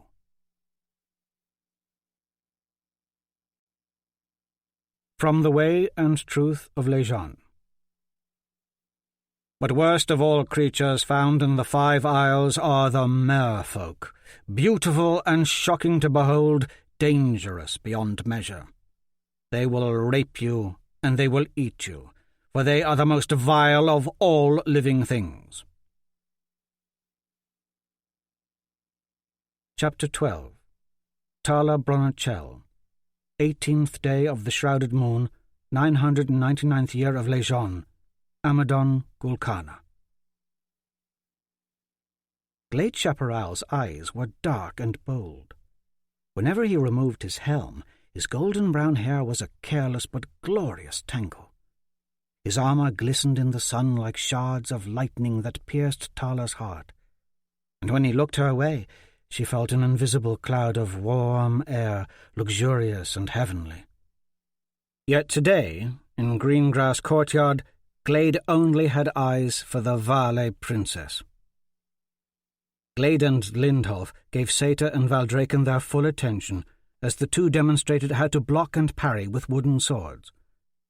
To most in Gulkana, the very notion that a woman would want to sword fight was heresy. But Tala secretly desired that someone would teach her such things, as Hawkwood taught Jondralin. She wished to be acknowledged in just the way Glade acknowledged Seta. She longed to be treated with fondness or even respect. It was because the Vale girl could fight as well as a man that she was treated so. But Tala lacked patience. That is, she lacked the patience to wait contentedly, or patience to practice her knitting, or memorize her ember-gathering prayers, or patience to learn the craft of sword-fighting. Everyone knew Jondralin practiced with Hawkwood against Jovan's wishes. But Tala had nobody to champion her cause, to defend her honour. She'd like Glade to take that role. She felt her impatience with everything was always there, simmering beneath her graceful poise and polite veneer. Ah, yes, poise and grace, the quality and high breeding of a princess. Tala had never before seen a couple of boys eye a woman as attentively as Glade and Lindholf eyed Seta. Vale women had a way of turning men into slobbering, blathering fools, mostly because it was well known that a human male could have as much sex with a Vale female as he wanted and never get her pregnant. And what human woman in her right mind wanted to contend with that? As Seta leaned into Glade and helped him with the grip on his wooden sword, Tala imagined bitterly that the two were not talking of weapons, but pledging eternal affection or sharing little lovers' jokes. It made her stomach churn to see Glade so near such an exquisite beauty. It further sickened her that she felt such jealousy over a boy who until just recently had paid her scant romantic attention.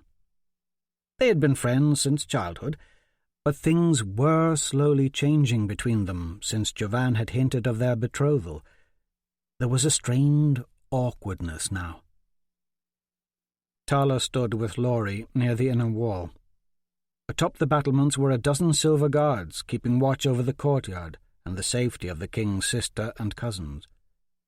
Normally, Tala would be thrilled to be spending time with Glade and her twin cousins, but today was different. It had been almost an entire week, and still she'd done nothing about the assassin's note. Retrieve the red helm of the dead demon, and read what is inscribed therein. She refused to believe the Bloodwood's intent to poison Laurie was real. After all, her cousin did not appear the slightest bit ill. She still radiated beauty. "Milady Tala, would you care to join us?" Seta bowed toward her. "It would do me great honour. I wish to show you and Laurie something." As Tala made her way toward Seta, she crinkled her nose. The smell of Glade and Lindholf in their battle gear was that of damp leather and old mildewed stockings. "You seem troubled today, milady," Seta said. The statement came out pleasant, yet, in a way, there lurked a cold indifference in Seta's congenial concern. "It's nothing," Tala responded. The valet princess wore form-fitting leather breeches laced up the sides, a black belt, and a tan tunic. Her lithe legs fit perfectly in the pants, and her silvery hair was the colour of fine-spun silk, sleek and clean, and hanging a little loosely over the sides of her face and ears. She might be 18 years old, Tala figured, or perhaps 20. Over the years, all in Amadon had been charmed by Seta and her sister Breta. However, Breta had not returned to court with Seta, which, Tala supposed, was a good thing. She had a hard enough time competing with just one valet princess. Tala considered her own yellow dress and frilly shawl, wishing she'd worn something more befitting the courtyard. Every time Glade and her cousins visited Amadon, the visits would start as dress-wearing formal affairs, with all the pageantry of royals of the opposite sex getting together. But after a few days, the formality would wear off. They would soon relax and begin conversing as real people, as real friends. Seta pulled forth a thin dagger from her belt and held it hilt first toward Tala. "I would teach you something Breta and I learned when we were your age." She motioned for Tala to grab the dagger. She took it by the hilt. Seta continued, "Hold it firmly, threateningly, and look me in the eyes as if you truly mean to slay me." Tala did as instructed. Seta clapped, and the blade went flying from Tala's hand, landing in the grass at Laurie's feet. Laurie picked it up. The back of Tala's hand stung, as did her inner wrist. She rubbed the tender flesh. Seta took the dagger from Laurie and handed it back to Tala, saying, "Hold it out again. Grip it as tight as you can this time." Tala clenched the dagger's hilt and glared at the valet. This close, she could see that Seta's face was indeed narrow and sharp, with a flawless beauty of porcelain, and green, frosty eyes, but gorgeously exquisite. Oh, yes, if I could slay her now. Seta clapped. The dagger spun from Tala's hand. Skin blossomed red along the underside of her wrist. She looked at Seta, quickly realizing that the valet princess standing before her was not only a beautiful creature, but a dangerous one as well. She found herself shrinking back from Seta's quiet gaze. She was also worried that this princess was purposely making her look a fool in front of Glade. Part of the trick is speed. Seta retrieved the dagger from the grass herself this time and handed it to Lindolf. It's a simple trick, really. Most who attack with a knife are not usually looking at their own hands, but into the eyes of the one they are attacking. So look me in the eyes and attack me with the blade, Lindolf. Tala's cousin removed his helm with one hand and held the dagger out before him in the other. Lindolf's hair was a matted, corncob-coloured mess. His every attempt to look manly took on a certain magnitude of foolishness, and his misplaced attempt to grow facial hair did little to help his cause. A mere wisp of a goatee clung to his burn-scarred face. Lindolf crouched, planting his boots in the turf and bracing his legs. He clenched the blade so tightly his face strained with the effort, and his protruding brow furrowed, making his freckled forehead bulge unnaturally like a deformed potato. He lunged. Seta clapped. "Holy Mother Mia!" Lindolf exclaimed as the dagger spun away. He waggled his hand as if injured. "May the Blessed Mother show mercy on me." He made the three-fingered sign of the Legion cross over his breast. Seta picked up the dagger and handed it back to Tala. "I'll show you where to strike, and why it works."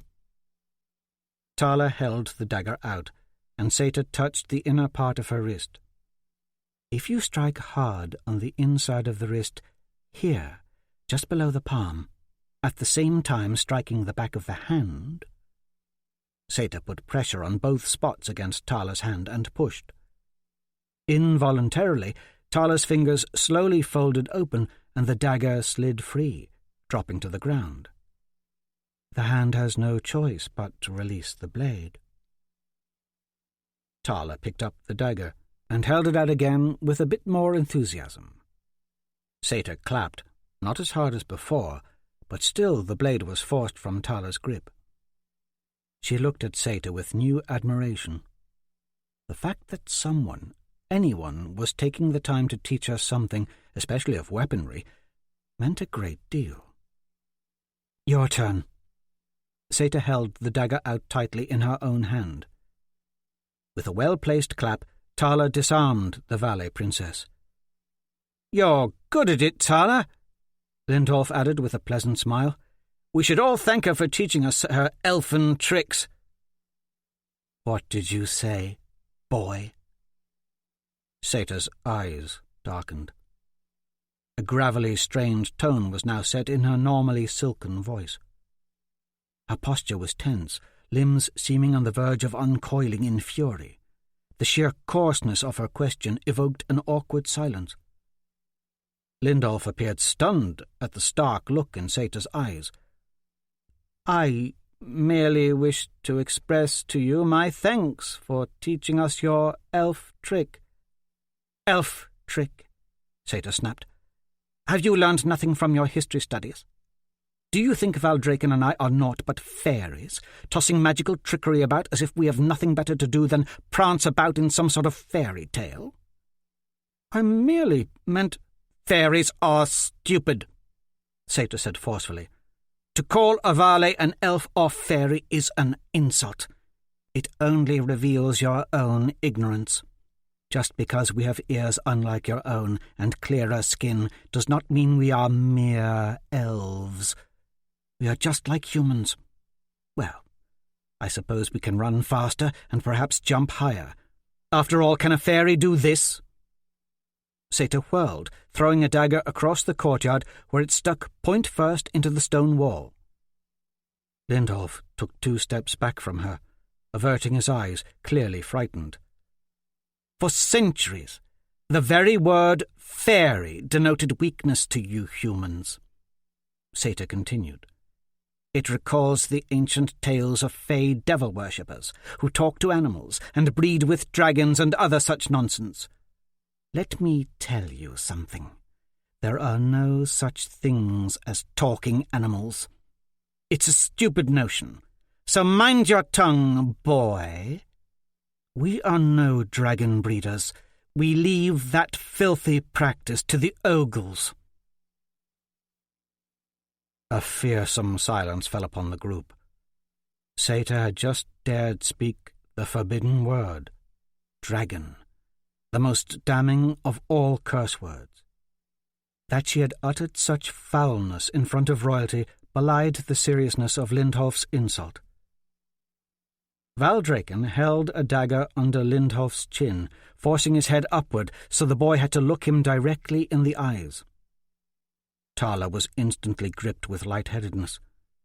She looked toward the battlements.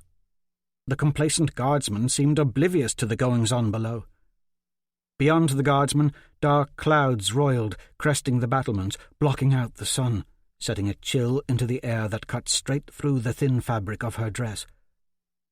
Tala shivered as Valdraken, jade eyes smouldering, made a shallow nod before lifting a knowing eyebrow and saying, "She's only joking, you know."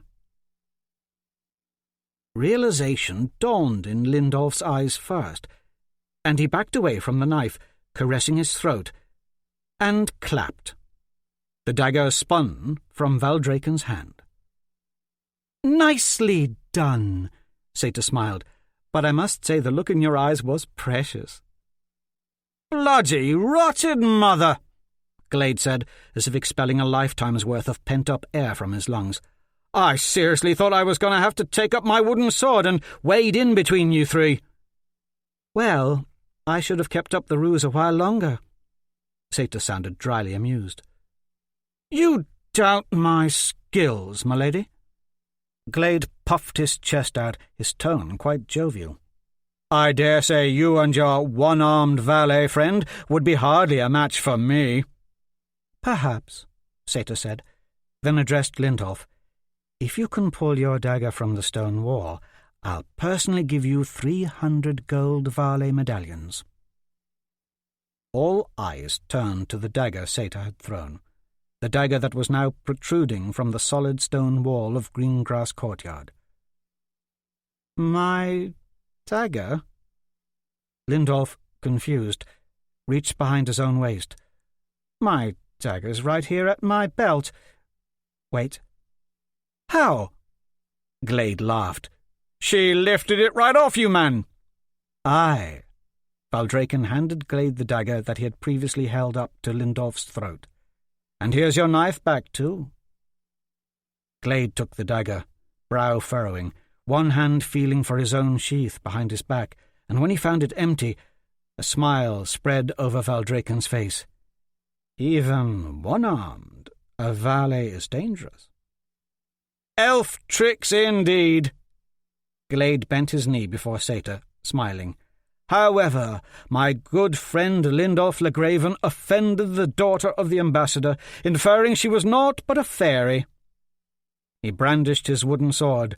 "Must I defend her honour?" "Defend my honour?" Seta tossed back her head and laughed. "Don't bother." Tala found Seta's light-hearted laugh quite pleasing. Overall, she was enjoying her time spent under the tutelage of the two Vale. "My honour will never need defending," Seta said, a distant tone in her voice. "But I fear the arena changes every man in Amadon. The whole city has gone gladiator mad. Every man wants to defend honour. Every man wants to prove the rightness of his cause by throwing a challenge. They have more regard for a bit of honour than any 100 lives. To place personal honour or the defence against insult above the safety of those around you is the behaviour of an Oghul raider, or worse yet, the behaviour of kings, princes, councillors and archbishops, as if Lejeune truly cares who wins." Glade countered.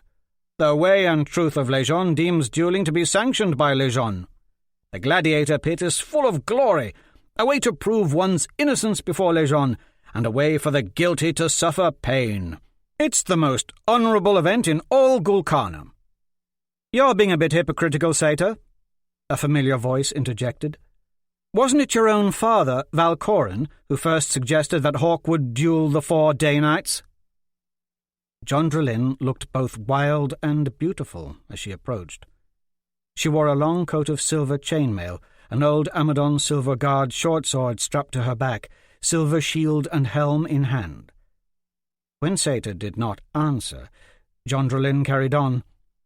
"Even the Knights of Sor Severe follow their own rule of blood penance. A fight to the death to defend one's honour.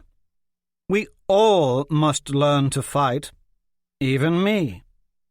Even you." Jondralin met Tala's gaze, then both Glade's and Lindolf's too.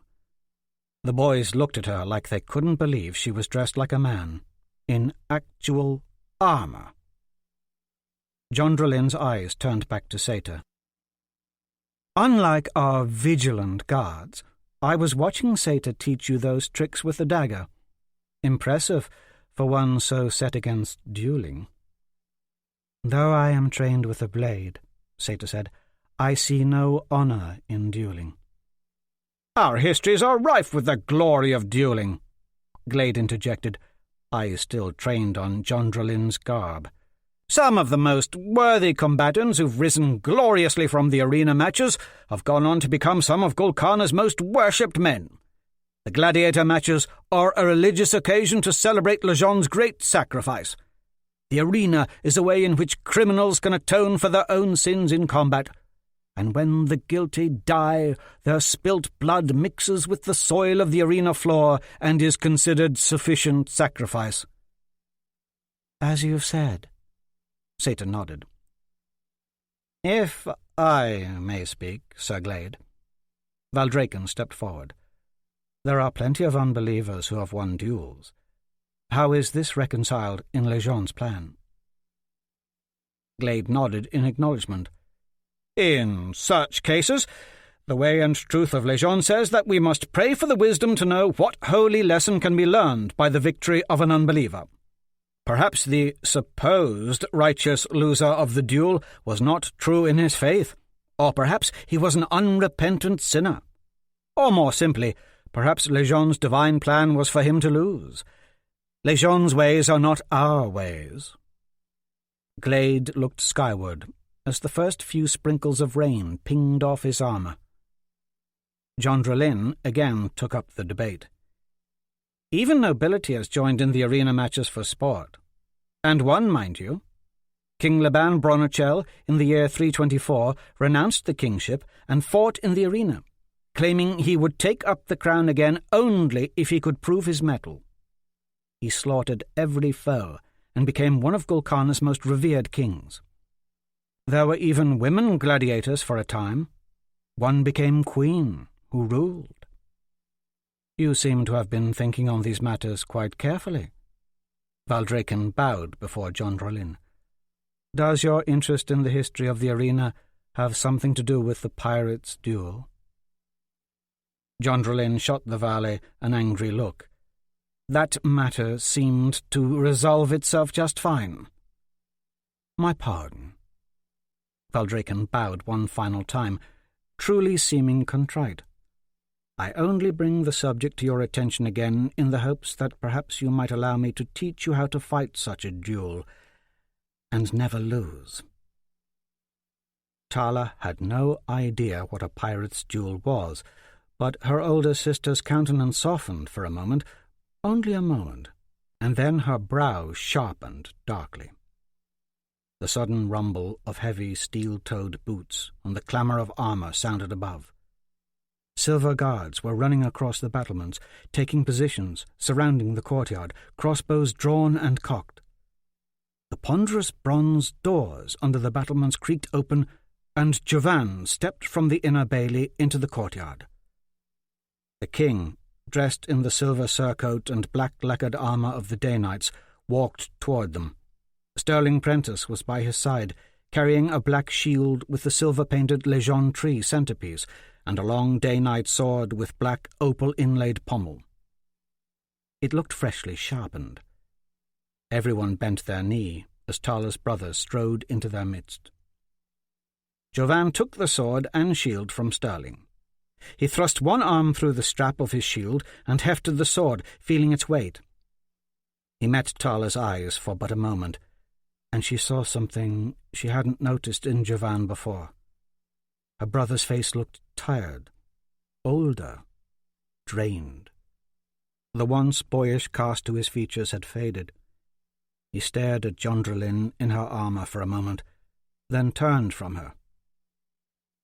"You shouldn't worship Hawkwood so," he said casually to Glade and Lindolf, who now stood at attention before him. "I have been watching you from above, dueling, using Hawkwood's Sorcerer tricks. The techniques of that Sorcerer bastard are no longer a part of your training." "With all due respect," Seta bowed before the king, "those were varlet tricks I was teaching, with just a sprinkling of Sorcerer bladework intermingled." "And Hawkwood's the best fighter in Amadon," Lindolf said. "We've learned so much from him already." Laurie let out a sharp gasp. A Sterling Prentice slapped her twin brother's face hard with the back of his gauntlets. "Don't argue with your king, boy." Lindolf's head snapped back.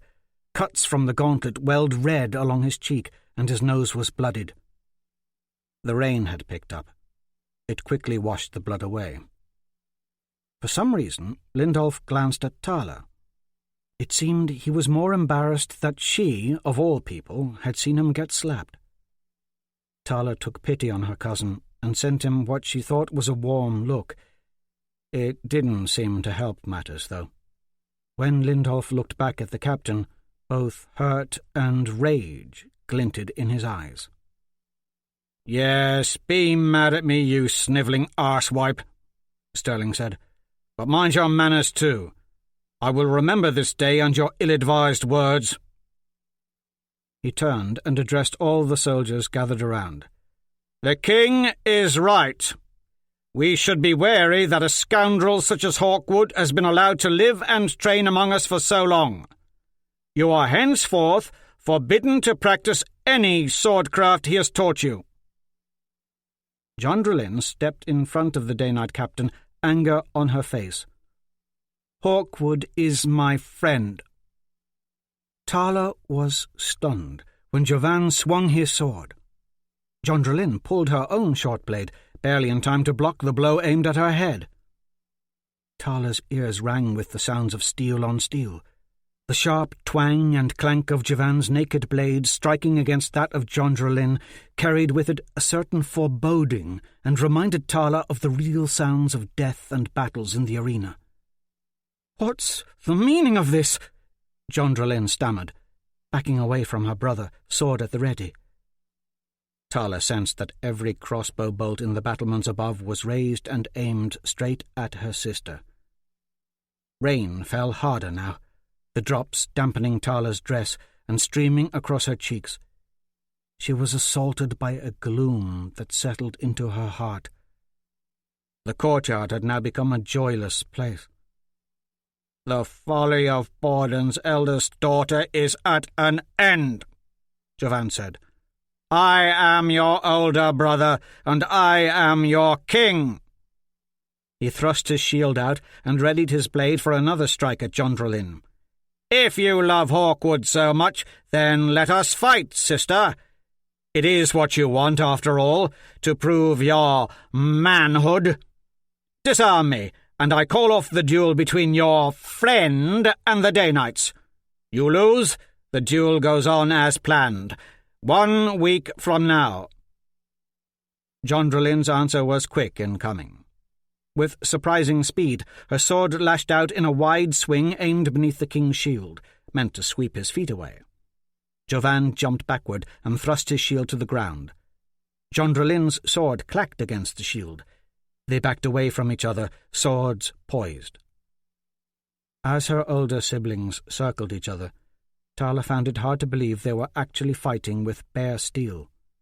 Neither wore a helm, and rain plastered their hair around their heads and ran in rivulets from their faces. Tala shivered from the biting squall that poured down. How had it so quickly come to this, a duel between siblings to settle other people's problems? Seta was right about the folly of dueling. Something had definitely changed in Jovan since the kingship had been thrust upon him. The older brother Tala had once admired was becoming more distrustful of everyone, including his own sister. Tala wanted to shout at them to stop, but as the younger royal sibling, she knew she must act normal, appear unconcerned, remain stoic, as if a duel between brother and sister were a mere diversion from her normally uneventful, solitary, routine-dominated life. It soon looked as if the early blow Jondrelin had delivered would be her only one. Jovan blocked the rest with his upraised shield. At the same time, he was attacking repeatedly with his own sword, beating Jondrelin about the arms and shoulders, quickly wearing her down. Jondrelin's chainmail was the only thing saving her from serious injury. The weight of her sword was becoming a disadvantage now. Even though she wielded a short sword, her every swing was more laboured than the last. Jovan was thrusting his shield up under her guard, pushing her backward. Jondrelin had no choice but to retreat, winded. Once they were separated by a few yards of turf, Jondrelin bent and sucked in air, but Jovan allowed her no respite and lunged. Jondrelin raised her sword to block, but it was knocked from her hand. She fell to her knees from the impact. "Done!" Jovan placed his booted foot against Jondrelin's chest and shoved her backward onto the muddy grass. "It appears Hawkwood will duel the Day-Knights as planned." He handed Sterling Prentice his shield and sword. Both men walked from the courtyard in silence, and the crossbowmen along the battlements retreated from sight. "Well," Seta said, as Jovan and Sterling disappeared through the far tunnel, "I see the pecking order has clearly been established." As if we didn't already know. Jondralyn gathered up her fallen sword. Still kneeling, she dropped back to her haunches, the short sword now gripped in both hands, resting on her legs.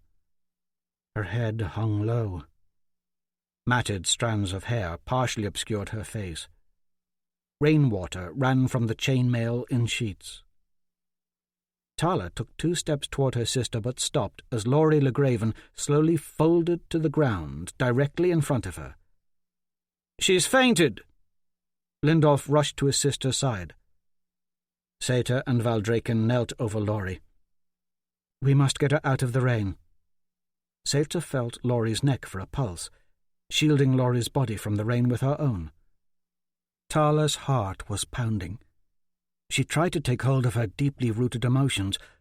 A breath, another, yet there remained a puddling warmth sinking within her chest, a faint swirl of dread growing in her gut. Could it be the assassin's poison was truly eating at Laurie? "We should carry her to the infirmary." Lindolf cradled his sister's head. "Help me lift her, Glade. She's been hiding some terrible bouts of sickness lately, looking pretty for the court but puking her guts out in her chamber in secret." Seta pulled a small wooden box from the pouch at her waist, stuck 2 of her fingers into it, and rubbed her fingers under Laurie's nose. Laurie's eyes darted open as she shot to a sitting position, sneezing and coughing. "What was that you wiped under her nose?" Lindolf asked. "Just a little fairy dust," Seta answered, smiling. "A magical elf concoction my pet mouse taught me how to make." But her attempt at humour was lost on Lindolf as he put one arm around his sister's shoulders, whilst his other hand held wet hair out of her face. Laurie sneezed. With Glade, Lindolf helped his sister to her feet. "I'm taking her in," he said, as Laurie's sneezing turned to a hacking cough. Then she vomited. "Rotted angels," Lindolf muttered, looking up at Seta. "Bloody Mother Mia, what did you rub under her nose? It's made her spew." "Its purpose was to make her spew," Seta said. "It all has a purpose, Lindolf. Everything I do." Tala felt a tug at her arm and turned. It was Jondralyn. Her older sister was sodden with mud from the field. As Tala looked upon Jondralyn, a vague weight of unease was burrowing into her heart. The cause of her consternation was in the look that her sister gave her, an almost pleading look. Jondralyn's eyes travelled slowly, deliberately, from Tala to Laurie and back.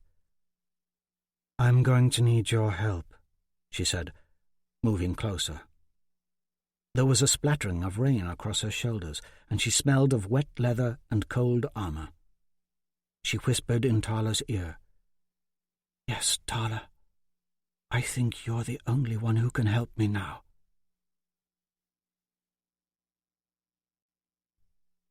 From the Way and Truth of Lejeune. "Whoso believeth that hostile spirits dwell in the totems, let them be accursed. Whoso believeth the standing stones guard buried treasures and the holy weapons of Lejeune, let them be accursed. For we, the prophets of old, say unto you now, the weapons of the 5 warrior angels were taken up into heaven." Chapter 13. Nail. 2nd day of the morning moon, 999th year of Lejeune, Gallows Haven, Gulkana. "There are those in Gallows Haven who expect me to be perfect," Ava Shea said with a touch of sadness, her face a golden silhouette against the starlight twinkling off the ocean waves beyond her. "I fear I may never be able to live up to their expectations. Living alone, raising my brothers and sisters, takes its toll." "I think you're perfect," Nail said simply. "You're so nice." They sat in the sand, gazing at the ocean. Nail's sword and armour rested nearby. All the day's morning moon feast competitions were now over. Nail wore a rough spun shirt, pants, and leather greaves.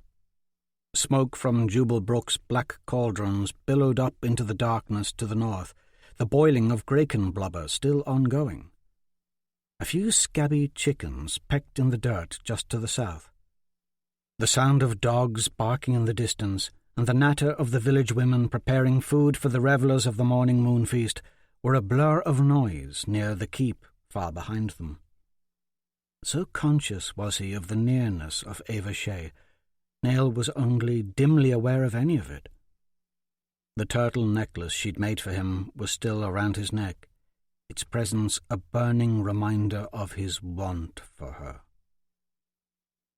"The future can be frightening," she continued. "Some prospects seem exciting, overwhelming even. Things may open up for me and my siblings soon. I mean, my parents have been dead a while now. I'm so conflicted most times." Ava trailed off into silence. Nail studied her golden-hued face, lit from the distant bonfires of the morning moon feast. There was an ivory peach tint to her skin. Her full lips glistened. "I've made plans." He thought of his own uncertain future. "Perhaps I can design stained-glass windows for chapels, maybe a cathedral." Though he wondered if he would ever be able to do anything without Shawcroft's permission. "You are a splendid artist, Nail. The best in the village. Never change. I like you just the way you are." Her statement moved him profoundly. Nobody had ever said such a thing to him, certainly not his master. Her words sharpened his desire for her. He leaned in and kissed her. Her lips were soft and tasted of cinnamon. She pulled away a little quicker than he would have wanted and rested her hand in his. "You're so nice, so strong, handsome too. You will make some lucky girl very happy one day." Nail didn't know quite what to make of her last comment. But in the moonlight, her soft, glowing eyes sparkled like pools of cool water. There was a scent of flowers about her. He ached to kiss her again. "That odd woman we saw on the mountain," she continued, looking nervous.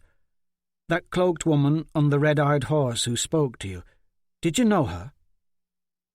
Nail shuddered, imagining the valet woman's terrified face as Shawcroft put the knife to her ear, the screams as she'd burned. "She was just a lost traveller or something." "There's been talk of a sore severe spy in town. Was it her?" There was real worry in Ava's eyes. "Will the White Prince attack here?" "Why would he attack here? Gallowshaven is so small." His mind was whirling. "You are not of my blood. Still they will be coming for you," the valet woman had said.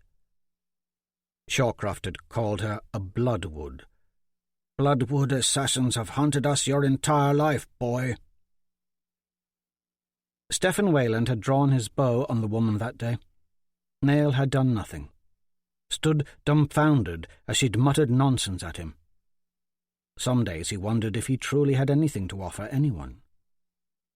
Stephen was the best bowman in Gallowshaven. Earlier tonight, just outside the keep's courtyard, he'd won the morning moon feast archery competition. His prize, a finely carved, solidly weighted Amadon silver guard bow from Baron Brook. Gisela Barnwell, maiden blue of the morning moon feast, had kissed Stephen right then and there. Even Durfee Little had attended the competition, his face showing scarcely any signs of his lightning burns. With an enthusiastic shout, Durfee had assured everyone that Stephen would win the archery competition against Tompkins Tie and Pedlar's Point conscripts when they held their annual tournament between towns. "Do you believe in the way and truth of Lejeune?" Ava asked, resting her head on Nail's shoulder.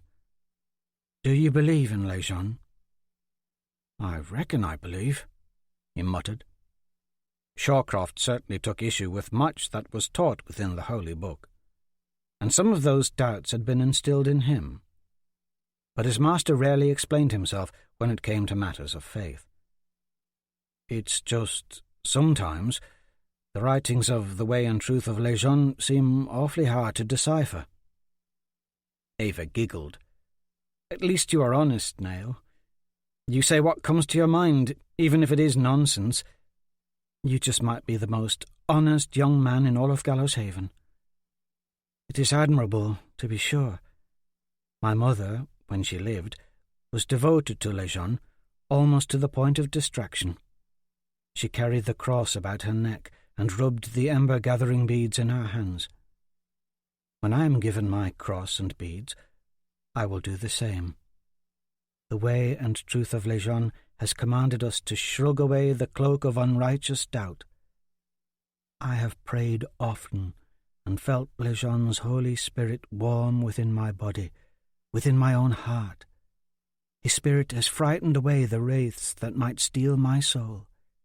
He answers the prayers of the worthy." Nail admired her devotion, wishing he could find the warmth of Lejeune's spirit within his own heart too. It seemed some were blessed with a gift of faith, a type of faith that he longed for. That he couldn't summon it within himself was frustrating. Ava lifted her head from his shoulder, took his arm, and pulled him down. They lay in the sand, gazing heavenward. "When you look at the stars, what do you see?" Nail studied the southern Gulkana sky. Pin-pricks of frosty light twinkled from horizon to horizon. "Seems so big. Makes my life seem so insignificant. I wonder what the sky is." Ava spoke softly. "The Way and Truth of Lejeune speaks of heaven being in the sky. But why can I not see it up there?" Nobody had talked to him about the sky since he was a child. He recalled the fellow, Culpa Barra, who had lived with him and Shawcroft for a time in Deadwood Gate. Culpa had read to him from old scrolls, taught him secrets of the stars and the lights of the Borealis, ideas and concepts he only half remembered. "There was a man, a friend of Shawcroft's, who once told me of heaven," he said, his voice reverent in tone. "He spoke of Lejeune and the other warrior angels. He spoke of those fighters who have died in the service of Lejeune being raised into heaven to live among the stars." "How horrid!" Ava said, leaning on one elbow, looking at him now with revulsion. "And did you believe such blasphemous ideas?" Nail was taken aback. "He spoke of stars without end," he said hastily, thinking if he explained himself further she would understand. It was one of his fondest memories, Culpa Barra taking him aside and teaching him of the stars. "All created by Lejeune, numberless and without end." Ava sat up, folding her knees against her chest, wrapping her arms around them. "He seems full of Mia-worshipping witchcraft, this man. Heaven is a glorious place of spirits, not warrior angels living among the stars. The stars are too small. A warrior would crush a star between the tips of his fingers. I don't recall Bishop Tolbert reading anything like that out of the Way and Truth of Lejeune. The Holy Book says the Blessed Mother is to be revered, never worshipped. It is taught that she was a great woman, but we are not to worship her in place of Lejeune. Goddess worship is wrong. Old man Leddingham heard tell, long ago, that before Baron Brooke came to Gallows Haven, he burned a raggedy Mia-worshipping witch who preached such wretchedness in Amadon. Leddingham said this woman was unclean before Lejeune and deserved to die by fiery absolution." The entire conversation was not at all going the way Nail had hoped. Now it looked as if he had offended the only person he wished not to offend. Both of them being parentless, he'd always felt a shared bond with Ava. But that now seemed to be unravelling. "Perhaps I misheard," he stammered. Ava was looking south down the beach. 2 figures were making their way up the waterline. They veered off and began climbing the grassy knoll toward Gallows Keep. When the firelight from the morning moon feast struck the 2 figures, Nail could see it was Jenko and Jubal Brooke. "We should get back to the feast." Ava stood and hurried up the beach. Nail grabbed his armor and sword and followed.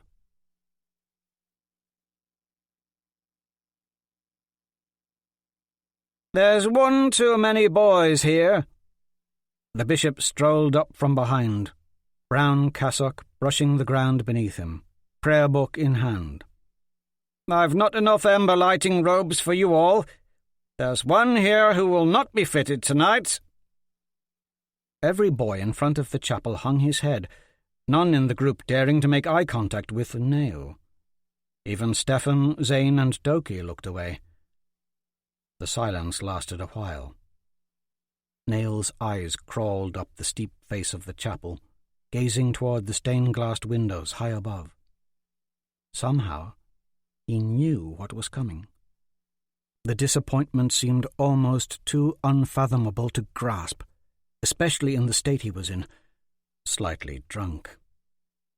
He felt the sword at his hip and looked down at his pile of armor, stacked against the chapel's outer wall with the armor of the other 17-year-old boys.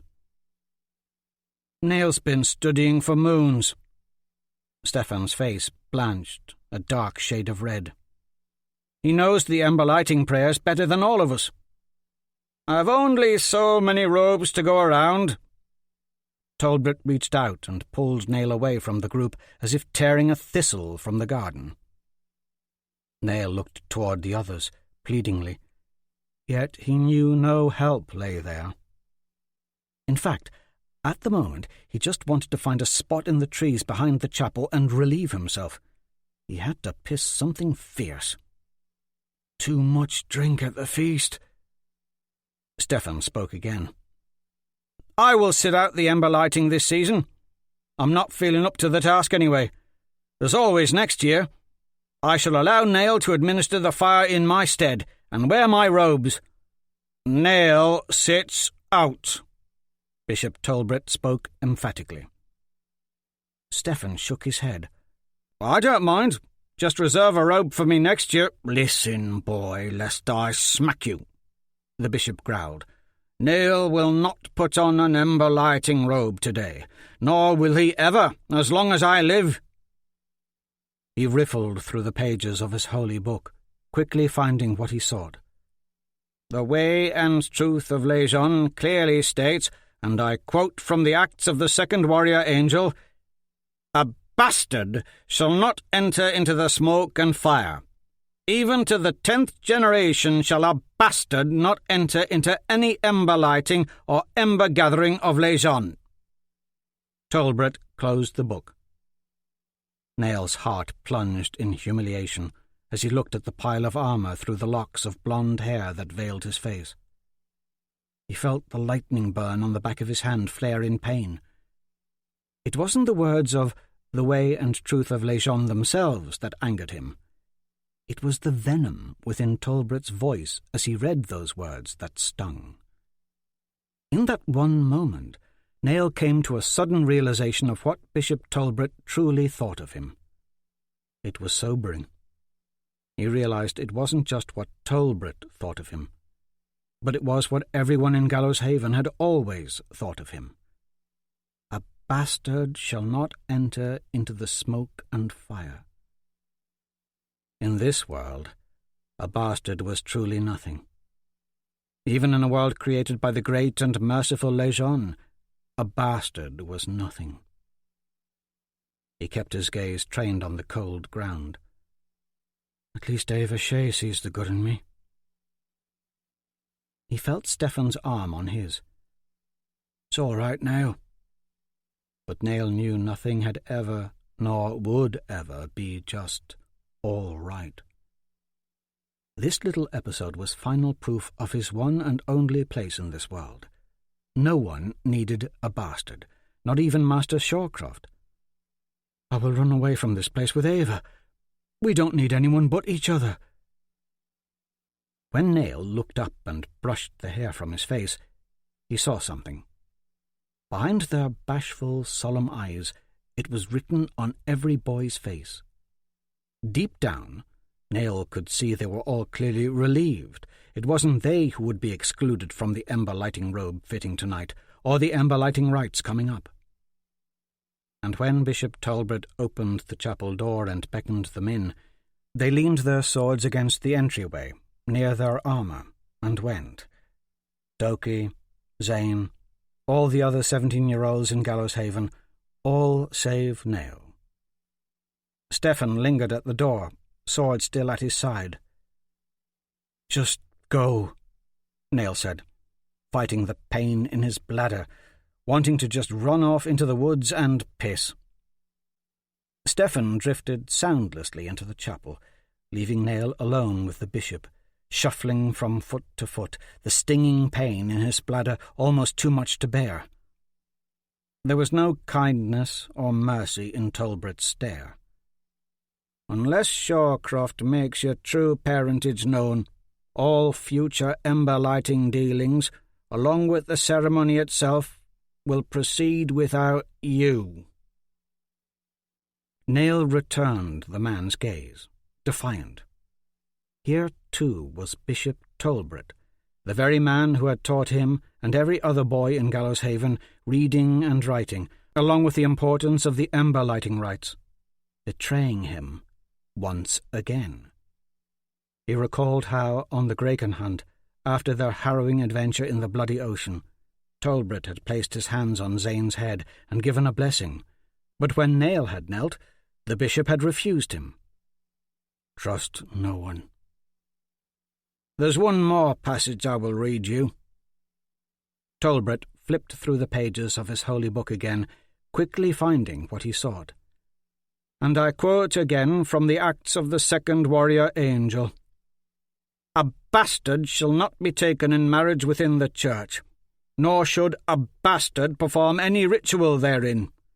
It is written for now and forever that a bastard's place is not within the church of Les Jeunes, nor will it ever be." He slammed the book shut and looked at Nail. "I am here to remind you of your place, boy. How does it feel to know you are not but a bastard, unwanted, even by Les Jeunes?" With those words, Nail couldn't fight it any more. The anger, the bitterness, the searing pain on the back of his hand, but mostly, he couldn't fight the need to piss. He slapped the Way and Truth of Les Jeunes from Bishop Talbot's hand. The book hit the ground with a dull thud. The bishop, face lit with rage, bent to snatch it up, but Nail had already pulled down his leather greaves and the front of his breeches, just low enough, and released a raging, warm stream of piss on the book. "To the bloody underworld with you!" Bishop Talbot snarled, jerking his hand away. The two stared at each other a moment as Nail finished, then pulled up his greaves. "I ought to order Baron Brooke to hang you!" The bishop stormed into the chapel, leaving his Way and Truth of Les Jeunes reeking and wet on the ground. Nail stood there stunned at what he'd done, almost in tears. But he would not cry. Not over this. He would never cry. Not over anything. Not the wisest thing, pissing on Talbot's book. Shawcroft came up from behind. Nail turned, disappointed, ashamed, drunk, surprised to see the man here tonight. He didn't care at all.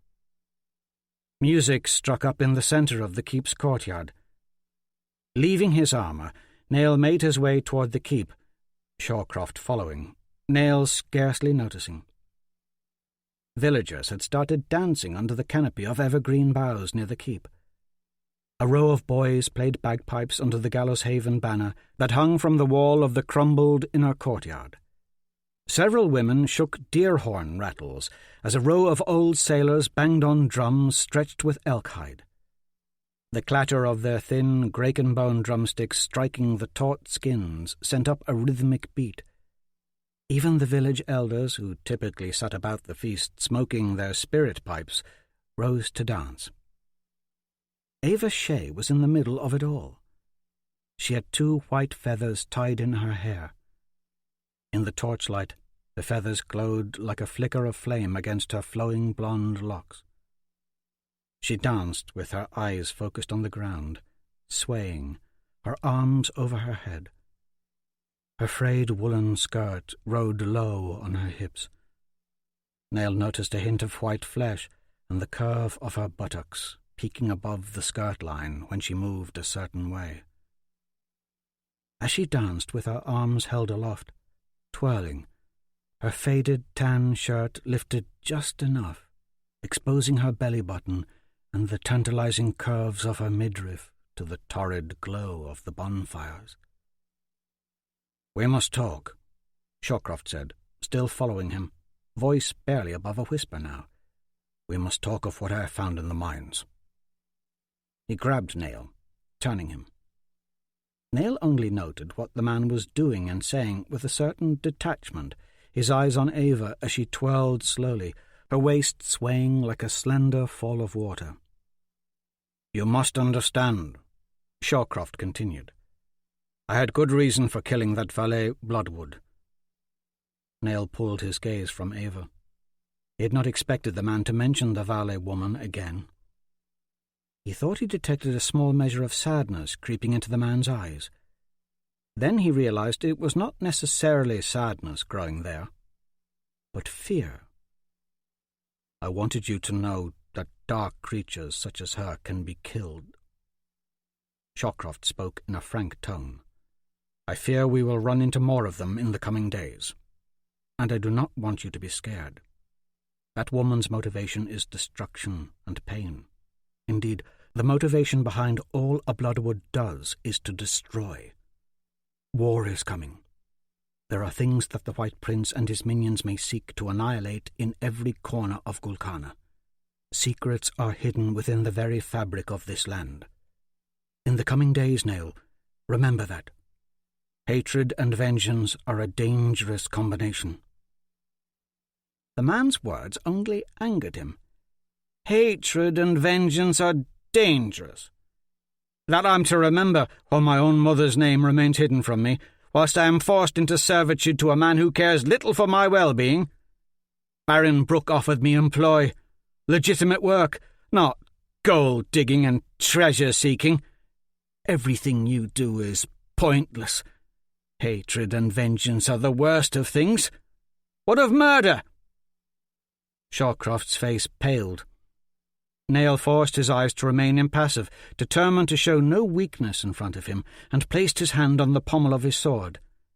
"We are nearing the 1,000-year anniversary of Lejean's great sacrifice," Shawcroft said. "For good or ill, many prophecies are soon to be fulfilled. Our world is changing, Nell. You are now a man, and things will be changing for you too."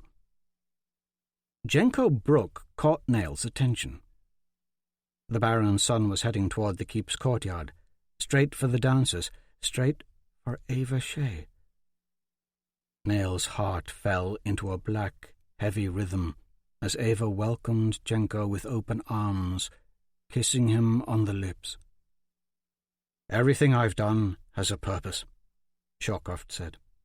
"Moving us to Gallows Haven, mining, killing that valet woman. Soon you will learn the why of it all." But Nell could barely hear the man's words through the jealous rush burning in his head at the sight of Ava and Jenko. The firelight gleamed off Jenko's shined armor, and his sword clanked against his greaves as he broke from his kiss with Ava before walking away. Nell's emotions were whirling painfully through his entire body. His previous drinking, along with the parade of conflicting thoughts rampaging through his brain, did not make clear thinking easy. "Everything you do has a purpose," he sneered at his master. "I don't even know who you are, Shawcroft. Or is it Sir Roderick?" From the corner of his eye, he never lost awareness of Ava's continued dancing. Jenko was still walking away from her through the crowd. Perhaps the kiss had meant nothing. Just a friendly kiss. "The mines," Shawcroft said. "I'll show you what I found." "Leave me alone!" Nail stalked away, no longer listening, anger welling in his heart, souring his insides. Jenko had kissed her, and she him. "Come back, Nail," he heard Shawcroft say. But he kept going, kept walking. He unclenched his jaw and smiled as he approached Ava. The bonfire's light was playing on her skin. Her eyes caught the flickering light too, so that she appeared to have flames growing within her. Nail's heart was like a caged beast in his chest as he held his hand forth. Somehow, he knew his heart would stop racing once he felt her delicate touch.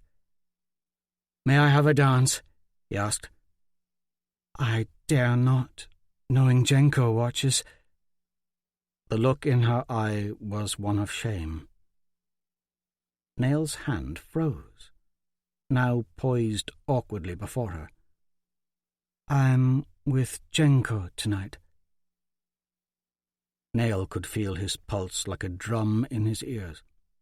His lungs began to throb as the breath swelled inside him. He tried to keep the hurt from his face, but seeing the pitying look that came over Ava, he knew he had done a poor job of it. "You're a good friend, Nail, like a brother to me. I can always count on you. We've shared much. I treasure our time on the mountainside together. Me carving, you drawing, us talking. You do know that, don't you?"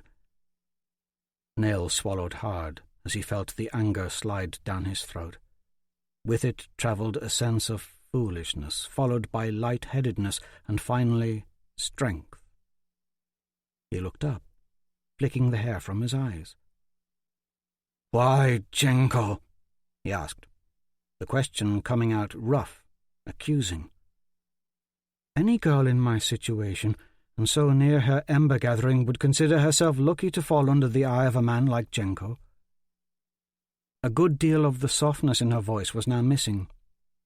"His future and standing in Gallows Haven is assured. A blessing for me and my siblings. Jenko will be captain of a Graken hunting ship some day, a baron even. I've spent my life praying for such fortune." So near her ember gathering. Nail thought about what the bishop had just said about his own ember lighting. Was everything meant to be so unfair? He desired to say something that would confound her, something that would allow himself to walk away with some semblance of dignity. But cutting remarks about Jenko being naught but a braggart and a rich man's son full of nothing but arrogance came and went. Most would sound desperate anyway. After all, he was as big and strong and confident as Jenko. He thought of her wood carvings and his drawings. "I'm more talented and creative than Jenko, but with no blood kin, and not near so rich." "How could you be with him?" he asked, knowing he began to blush as the words spilled out. "You've nothing in common." "You deserve someone better than me." When Ava spoke, a portion of the softness had returned to her voice, but it was obvious by the look in her eyes that she knew she had hurt him on many levels, deceived him, and she was now doing her best to smooth it over. "You will make some lucky girl happy too, one day." And what girl could possibly ever consider herself lucky to be with a slave? A bastard's worth as a person was measured differently from that of a legitimate son. Nail knew his place in this world now, for a surety. The musicians struck up another lively jig, and dancers swirled to life around them. Ava Shea quietly left, not meeting his gaze as she walked away. Shawcroft awaited him at the edge of the feast grounds. Nail wandered in the opposite direction and continued on toward the ocean. but the beach seemed naught but a dark and lonely place. Barren brooks' black cauldrons were lined up like dark sentinels, their thick black smoke billowing up into the sky, casting an ominous pall over the stars now. He looked back and could no longer see any sign of Shawcroft. He'd probably sat there an hour when he heard giggling and turned to see Stephen leading Gisella Barnwell down the grassy slope. As the two drew nearer, their laughter grew more distinct. Gisella was kissing Stephen vigorously. He held his new Amadon bow in one hand, whilst his other circled the girl's lithe waist. Stephen's dark hair flopped over his eyes as he and Gisella stumbled down the beach. Stephen's greeting was just a drunken slur as he passed by. Jealousy welled up in Nell at the sight of the happy pair. Zane and Liz Hen Neville were playing fetch with Zane's dog, Beer Mug, at the edge of the feast grounds. Nell watched the dog bound about with youthful enthusiasm, catching sticks for a delighted Liz Hen. Pets were full of unconditional love that they never betrayed. He remembered Radish Biter. He had pulled the calf from a muddy bog one day on his way home from the mines. Radish Biter had become a fine milk cow and the closest thing to a pet he ever had. But a pack of silver wolves had attacked her. A good-sized chunk of her hindquarters had been shredded. The wounds had become infected until the cow could no longer stand on her own. Nell attempted to nurse Radish Biter back to health, but she just wallowed in the centre of the corral, wasting away in piles of manure. Eventually, Shawcroft ordered Nell to cut the cow's throat to ease her suffering. That was the one and only time Nell could remember crying. Shawcroft had scolded him, saying tears were only for the weak-minded. Nell noticed two others drifting away from the feast grounds and out into the darkness. Hand in hand, this new couple stole quickly from the keep and down the grassy knoll. It was Jenko Brooke and Ava Shea. They loped down the beach and into the ocean, splashing in the water as they skipped southward along the shoreline, running, laughing. Ava pushed Jenko into the water. He stumbled and laughed and threw her in too, holding her under for a time. When he let her up, she sputtered and beat against his chest with her delicate small fists. Jenko grabbed her wrists and shouted at her. When he released her, Ava clung to him, thin, willowy arms around his neck. Jenko picked her up by the waist and slung her over his shoulder, muscular arms wrapped tight around the back of her thighs. They continued down the beach, Jenko carrying her like a sack of potatoes. Nell, hidden by the night's cloak of darkness, remained unseen.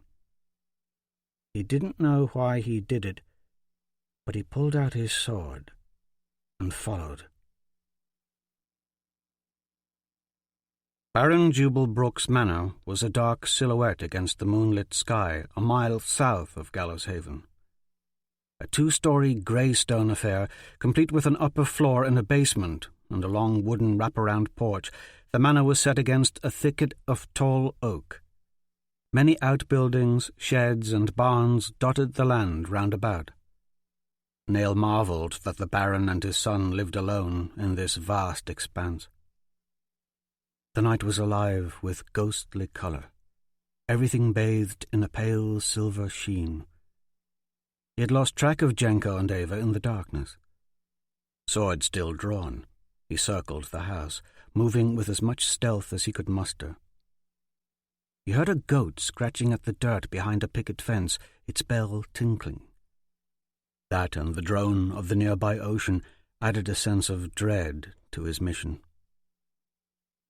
He detected the sound of voices, and a sparkle of yellow light sprang up between the slats of a barn less than 100 paces south of the house. Nell headed that way. He could hear talking, male and female, the timbre of Jenko's voice rough in contrast to the soft pleading of Ava. As he approached the barn, Nail imagined the girl struggling to free herself from Jenko's clutches. He felt for the reassurance of his sword. Torchlight flickered through the wood plank walls of the barn. Ava giggled. Nail's blood froze as he realized there was no fear in her voice or sounds of a struggle. Nail drifted closer to the barn and risked a glance through the wooden slats. With his face pressed against the coarse wood, he peered through the crack. The lofty barn was filled with an orange glow of hay and light. A center post in the barn held a lantern hanging at eye level. Above that was a hay-filled loft. In the alcove, under the loft, stood Ava, naked from the waist up, lamplight flickering along the gentle hollow of her stomach and the quivering swell of her chest. The delicate curve of her hips was mesmerizing, but the real shock was seeing the pale pertness of her exposed breasts, nipples the color of faded roses. Nail's mouth went dry. Jenko Brook stood directly behind the girl. He was also shirtless, his dark tousled hair nearly brushing against the underside of the hayloft above. Ava closed her eyes and leaned back into him, her golden blonde curls nestling softly against his corded, muscular chest. Jenko's bulk swallowed her up as he wrapped her in his arms. The two stood that way for some time, almost seeming to melt into each other. Motes of straw dust floated about them, yellow sprinkles in the torchlight. Nail's heart thundered, and blood rushed to his head. He made a conscious effort to slow his own breathing. His vision wavered. Something beyond jealousy rushed through his stomach and curdled his bowels. And when Jenko's hand slipped down into the folds of Ava's skirt and caressed the spot between her legs, Nail turned and ran. As he dashed away into the forest, legs pounding, the night around him was naught but a vast realm of anguish and hurt, a floating landscape of suffering that rolled its horizons onward endlessly and forever. Total loss engulfed him, with searing pain. His running dwindled to an aimless walk. He found himself panting, gasping for air. His lungs burned, and loneliness sang its unforgiving song. His fingers still clenched the hilt of his sword with a rigid resolve. They ached from the strain. He spied a fallen tree branch on the ground before him and struck at it. The branch snapped in twain as his blade bit into it, both sides popping up into the air. Lurching forward, he found another fallen twig and busted it also. A lone aspen tree rose up in his path. Screaming aloud in a black and violent need for absolution, he hefted the sword over his head and brought it crashing down against the tree. White bark splintered and snapped. He struck the tree again, then a third time, a fourth. Tightly drawn anger flared bold and brilliant, then narrowed into a grim, icy blade of rage.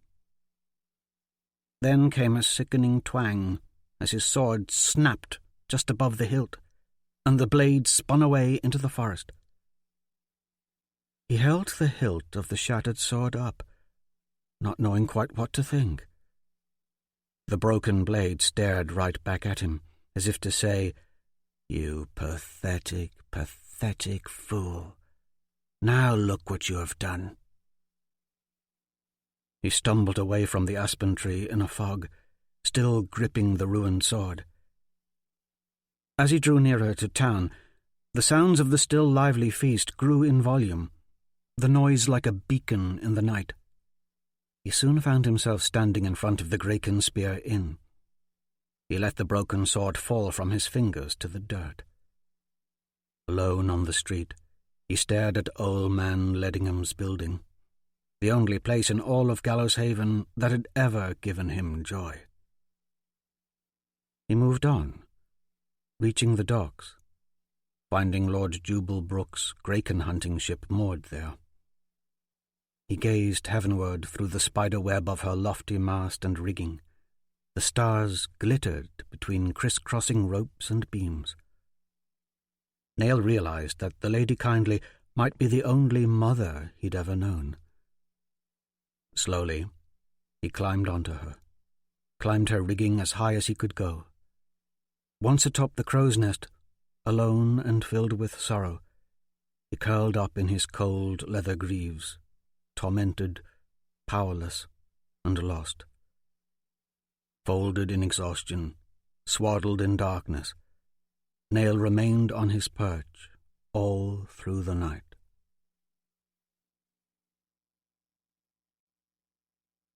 From the Way and Truth of Lejeune. Wars raged across the breadth of the 5 Isles.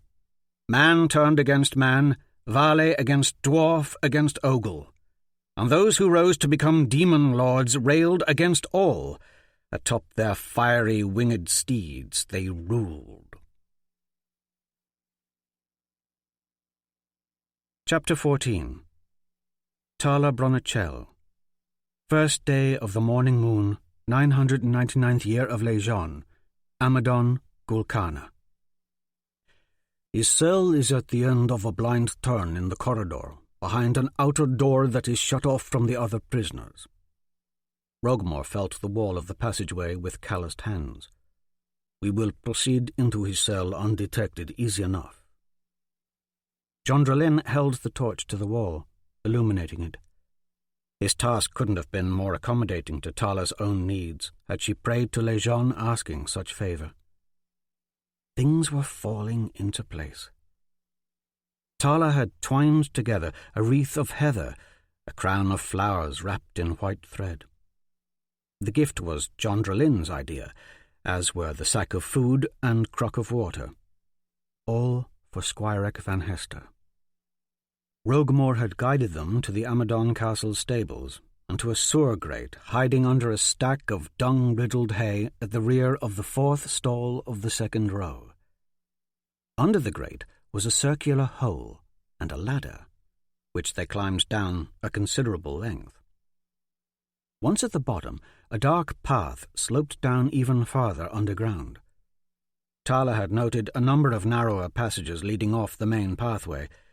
There were many locked iron grates, and the dwarf knew all the secret latches. "Fear not, Tala," the dwarf had said. "A maze of hidden doors and dead ends, but I always find my way out." Tala, too, had a keen sense of direction, and a knack for memorizing passageways. If she'd been to a place once, she could get there again. The passageway eventually levelled off, and they continued single file through a narrow tunnel, the dwarf leading, Tala in the middle, and Jondralin, carrying Squirek's food and water, bringing up the rear, all in heavy cloaks with hoods pulled up. Water wept from cracks in the walls, splashing their feet. From the smell, Tala figured they were traipsing through the sewers of Amadon. She'd felt the need to breathe through her mouth to avoid the stench. Her imagination began conjuring up images of a dark-cloaked bloodwood with poisoned daggers lurking around every turn.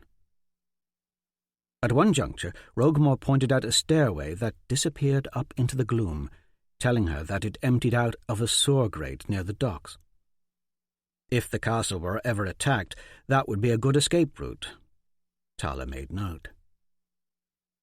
After a dozen more turns and dark hanging stairways, they reached the very spot they now stood in, facing a grey stone wall, feet soaking, clothing smelly and cold. "I may talk with Squirek about things best kept secret," Rogmore said, locating a hidden latch on the wall, silently working it with his fingers. "Things regarding Sir Roderick Rayborn. Whatever you overhear, neither of you repeat to anyone." The dwarf motioned for Jondralin to extinguish the torch, and they were plunged into blackness. With a faint creaking, a portion of the corridor's wall swung open a crack, and dim golden light spilled forth from a small room on the other side. The dwarf bade them enter. Jondralin squeezed through the door first. Tala had to duck as she stepped into this new place. "Stinks in here," she said. "Quiet," whispered Rogmore. He removed the mace strapped to his shoulder, wedged it between the door and wall, then stepped over it and into the room behind her. Tala's eyes quickly adjusted to the dim light. This new room was small and dark, save for flickering torchlight drifting in from the iron-barred window set in the door opposite the one they'd entered. The chill air was musty and damp. There was a figure wrapped in a blanket on the floor in the corner of the room, and a pile of bright red armor next to a small circular drain in the middle of the room. With a start, Tala realized they were in Squire's cell under the arena. Her eyes focused on the pile of armor and the red-spiked helmet, and a thought struck her. Is there no place in Amadon safe from secret tunnels? Squire Van Hester stood. He towered over them, blocking the light, long blonde hair glowing, backlit and silhouetted by the golden beam streaming through the barred window. "Who is here?" He rubbed his eyes. A chain fastened to another short chain that connected the iron manacles on both wrists was bolted into the floor near where he'd lain. This was not the Prince of St. Only Tala had known as a child. There was a brutishness about this Squirek that marked him as a criminal of the gladiator pit. Tala found she was frightened of him, felt in awe of him, and sensed pity for him all at once. "Surprised?" A smile tugged at the dwarf's beard as he dropped the hood of his cloak. "A hidden doorway opens up in a dungeon cell, and 3 cloaked figures emerge from the darkness," Squirek said dryly. "Nothing surprising about that. Don't think you can escape just yet. It only opens from the opposite side. My mace holds it open. Had it closed behind us, we'd all have a lot of explaining to do." A trace of puzzlement hung over Squirek's face.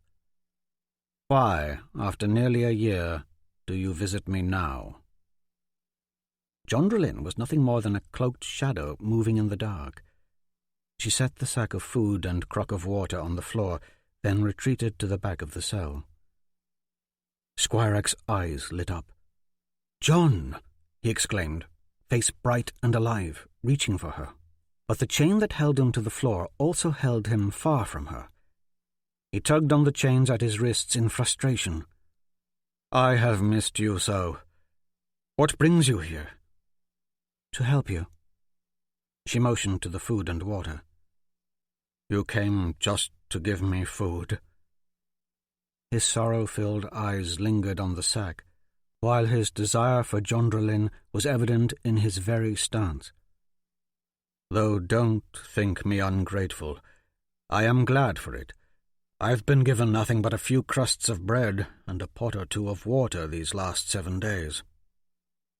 Rogmore said, "Jovan decreed that nobody is to give you anything but bread and water without leave from him. The guards will find this stuff you've brought. They will take it, and a whole host of questions as to its origins will open up. They might just find you here now." "I care not if the guards find me," the dwarf said. "But things being as they are, it's best they not see John in here and report it to Jovan. So our visit will be brief." "Who is this with you?" Squirek bent forward and looked at Tala. She removed her hood. "Tala?" The surprise and joy in his voice sounded genuine. "Last I saw you, you were a full year younger. What a difference a year makes. You take after your sister. Beauty beyond reckoning." Tala felt both flattered and ill at ease under his scrutiny. After all, this was an imposing man before her, a man chained in a cell for murder, a man who had viciously slain other men on the arena floor with ease. Indeed, This hard-muscled stranger looming over her was not the fair-faced, smiling Prince of St. Only she remembered. The blanket slipped off his shoulder, and she could see the swollen, square gladiator brand on his chest, red and raw. She grew more nervous under his gaze and looked away, eyes travelling to the red pile of armour and the spiked helm that sat atop it. "I did not come just to bring you food," Jondrelin blurted. "It would be a lie if I left here with you believing that. I've another purpose." Squirek stood up, expectant, drinking her in with his eyes. "What must one do to train for the arena matches?" Jondrelin asked. "In ages past, nobles, even kings, oft-times fought in the arena to gain favour with the public. I wish to do the same. I feel it's my calling." "Your calling?" the dwarf said, his face impassive.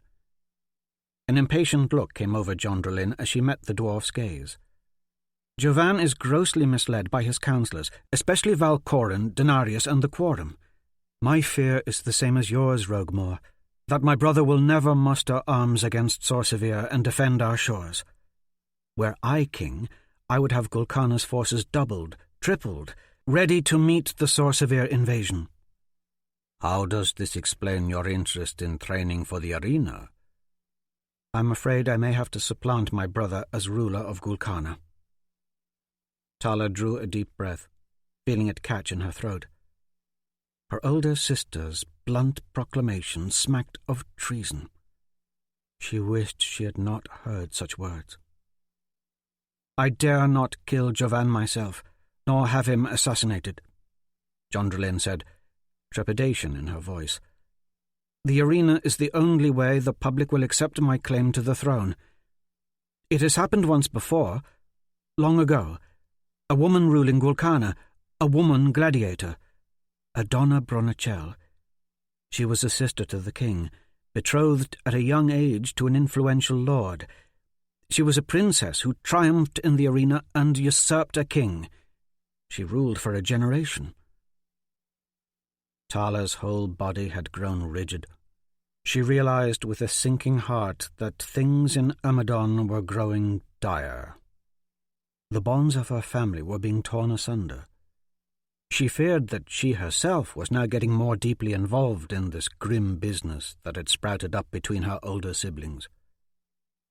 "I've been studying some of the hidden histories Hawkwood shared," Jondrelin continued. "In the first centuries after Lejean's death, a son or brother of the king could challenge the crown by declaring his right to do so, and then proving Lejean's favour by fighting in the tournament. If victorious, the crown was transferred to him. Why cannot a sister of a king do the same, like Adonna of old?" "Adonna Bronachel is but a myth," the dwarf said. "I found her name in the histories. I aim to follow her path." "You share books with Hawkwood." The tone of Squirek's question betrayed immense jealousy. He turned toward Roguemore. "Now she wishes to fight in the arena. Did you know of this folly, dwarf?" "I am as shocked to hear of it as I'm sure Tala is," Roguemore said, adopting a stern tone, looking at her, concern etched on his face. "You must never speak of this to anyone, dear Tala. I fear bringing you here may have been a mistake." Roguemore gave Jondrelin a severe look. "Fighting in the arena. Squirek is right. What folly is this?" "No more foolish than duelling 4 day-nights," Jondrelin said. "Dueling 4 day-nights?" Squirek turned to the dwarf. "It's Hawkwood's fight," Roguemore said, with a mirthless smile. "Nothing you need worry about." He turned to Jondrelin. "The duel with the day-nights will teach the king and his advisers a great lesson." Squirek interrupted. "You and Hawkwood cannot think to smash sense into Jovan's head by force of arms and duels. It will only make both him and his advisers more militantly opposed to our cause. Let me prove the truth of our cause in the arena, as we agreed, as was planned, as is prophesied." There was silence between the two. Squire continued, "However—" He looked squarely at John Drelin. "I do see some wisdom in what John says about supplanting Jovan. There is nobility in it."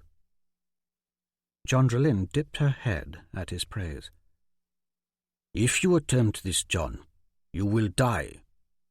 The dwarf spoke with distaste. "I think it a foolish quest." "You would." John Drelin shot the dwarf a cold look. Squirek was still looking at John Drelin. "I would train you. Alas, things being as they are, that is impossible. But rumour is, even deep in the dungeons of the arena, that you and Hawkwood are close." Squirek swallowed hard. "Perhaps he already trains you." "Hawkwood has trained me some, but I want to know how to fight in the arena. I want to learn to fight like a gladiator. I want the power to win." "Like a gladiator?" Squirek said, his tone questioning. "Yes." John Drelin stepped toward him. "Like a gladiator." She stood on her toes and kissed him lightly on the cheek, her hand touching the side of his neck, fingers lingering there a moment before she stepped back. "As you wish," Squirek said. "Like a gladiator." Visit Ankh Bourbon in Amadon's northern market district. He's a crabby old bloodsucker for sure, a blacksmith who sells weapons.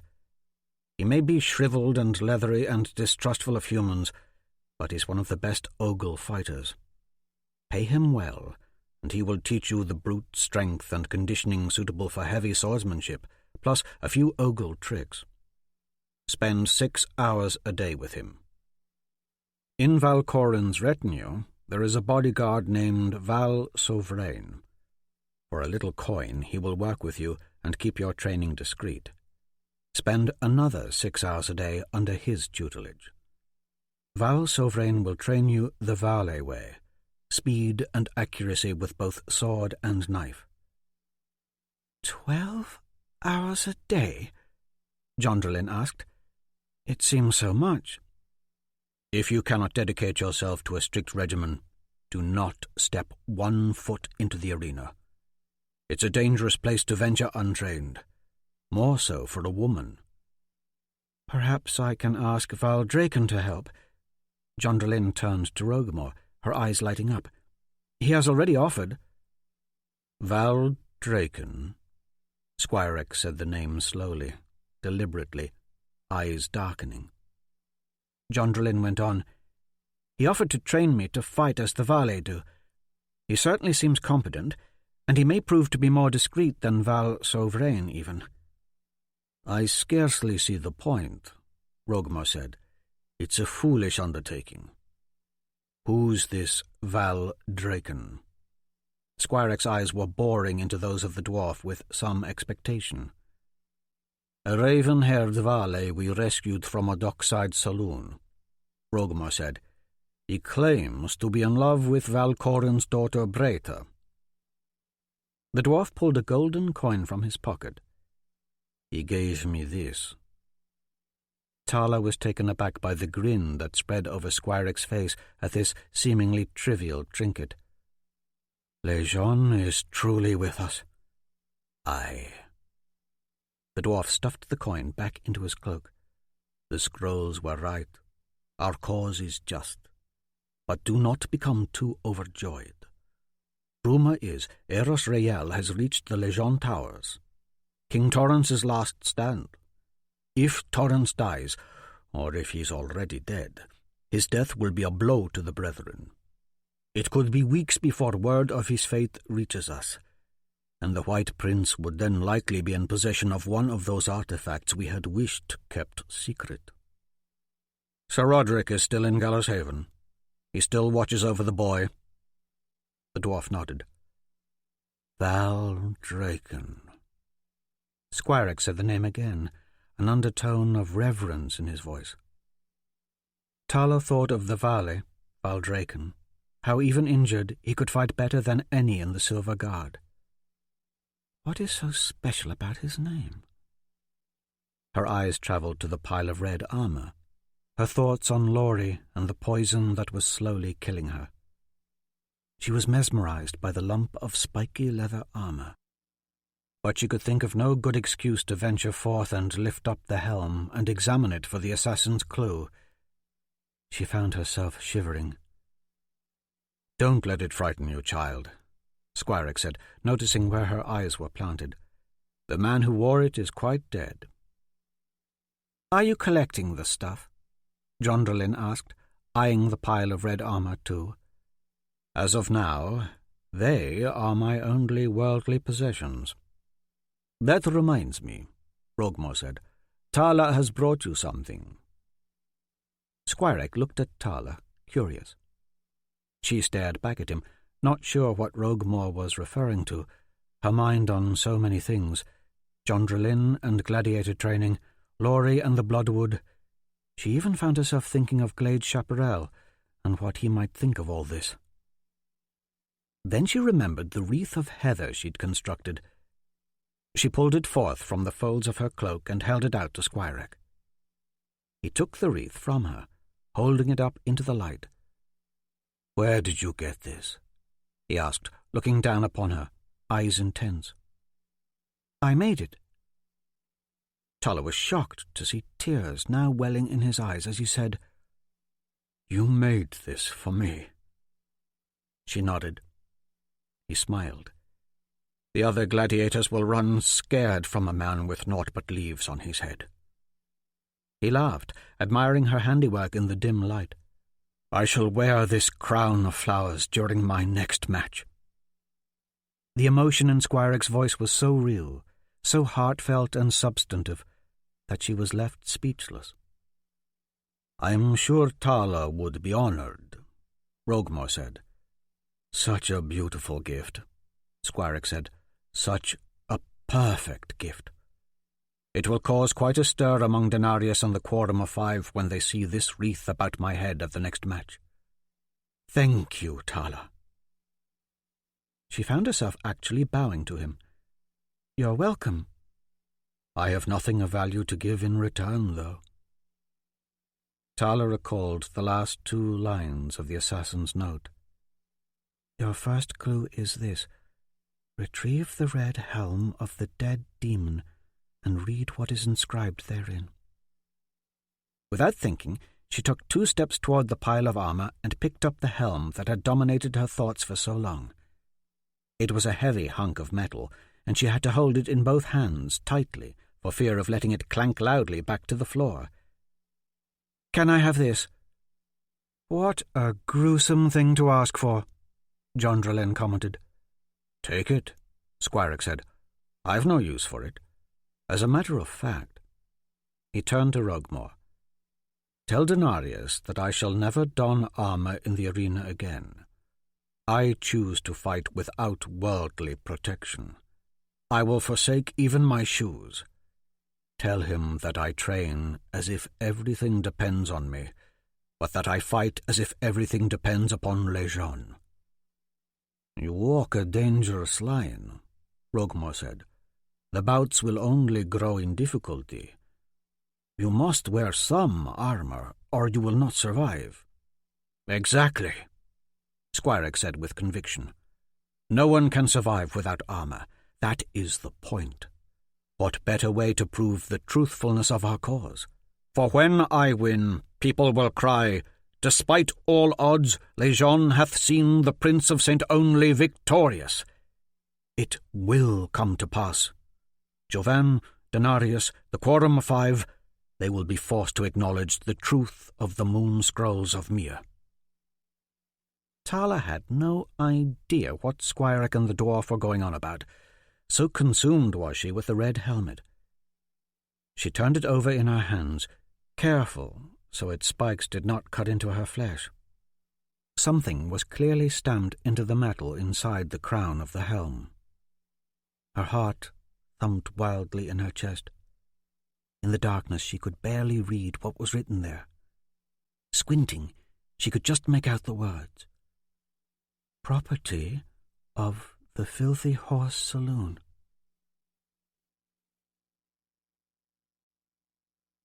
From the Moon Scrolls of Mir.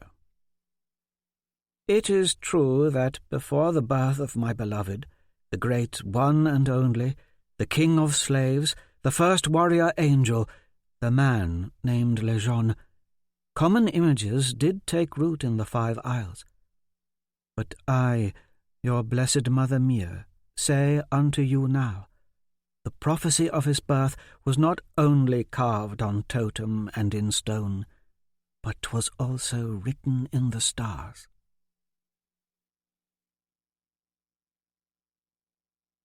Chapter 15.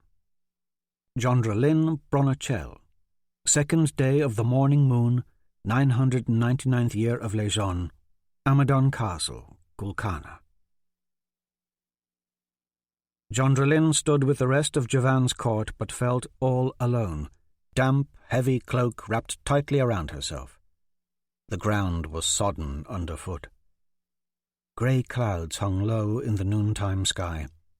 It looked as if every single silver guard in the city lined the battlements of black glass courtyard. In black surcoats and silver armour they stood vigil.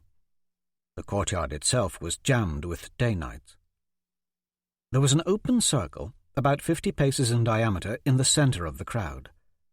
Within the circle stood Hawkwood and 4 day-knights. Hawkwood, a thin cutlass in each hand, wore naught but a simple shirt and rough-spun woolen breeches, his face peaceful, his movements unhurried, as he proceeded through a series of stretches and gracefully fluid exercises. The hilt guard of each cutlass sprouted a profusion of serrated spikes, designed to trap opposing blades and wrench them from the wrists of his foes. She had not seen Hawkwood in days. He'd been kept under guard in the Hall of the Day-Knights, and had been allowed only one visitor, Roguemore, who had confirmed to Jondralin the decency of his accommodations. The 4 day-knights he was to fight stood at attention. Each bore the standard black helms, shields, and black lacquered armour of their station. They all brandished day-knight blades, thick leather-wrapped hilts, black opals set in their pommels. At the edge of the circle stood King Jovan, Sterling Prentice, Grand Vicar Denarius, and the Quorum of 5, Vandevor, Donalbain, Spencerville, Leaford, and Rhys Duncan. Roguemore was also there. He wore leather armour, spiked mace strapped to his back. All of Amadon's other dignitaries were lined up in ranks behind the king. All save the Val Vale ambassador, Valcorin, who was walking into the centre of the circle. "A fight to the death," he announced loudly for all to hear. "Those are the rules." And when he gave the signal, the fight began. The 4 day-knights advanced guardedly upon Hawkwood, their caution born of experience. As the most highly skilled fighting force in all of Gulkana, the day-knights were trained to take no opponent lightly, especially one who had trained them. The 4 knights struck, their positioning and sword strikes perfectly timed. Hawkwood moved fast, both weapons whirling, his cutlasses thin and light in comparison to the long swords of the day-knights. Still, he parried each strike with ease and stepped back, watchful. Then, just as quickly, he leaped, smashing the knight nearest him with the flat of his blade atop the helm. The knight crumpled with a heavy thud. Hawkwood had pulled the blow, sparing the man, leaving him sprawled in the grass.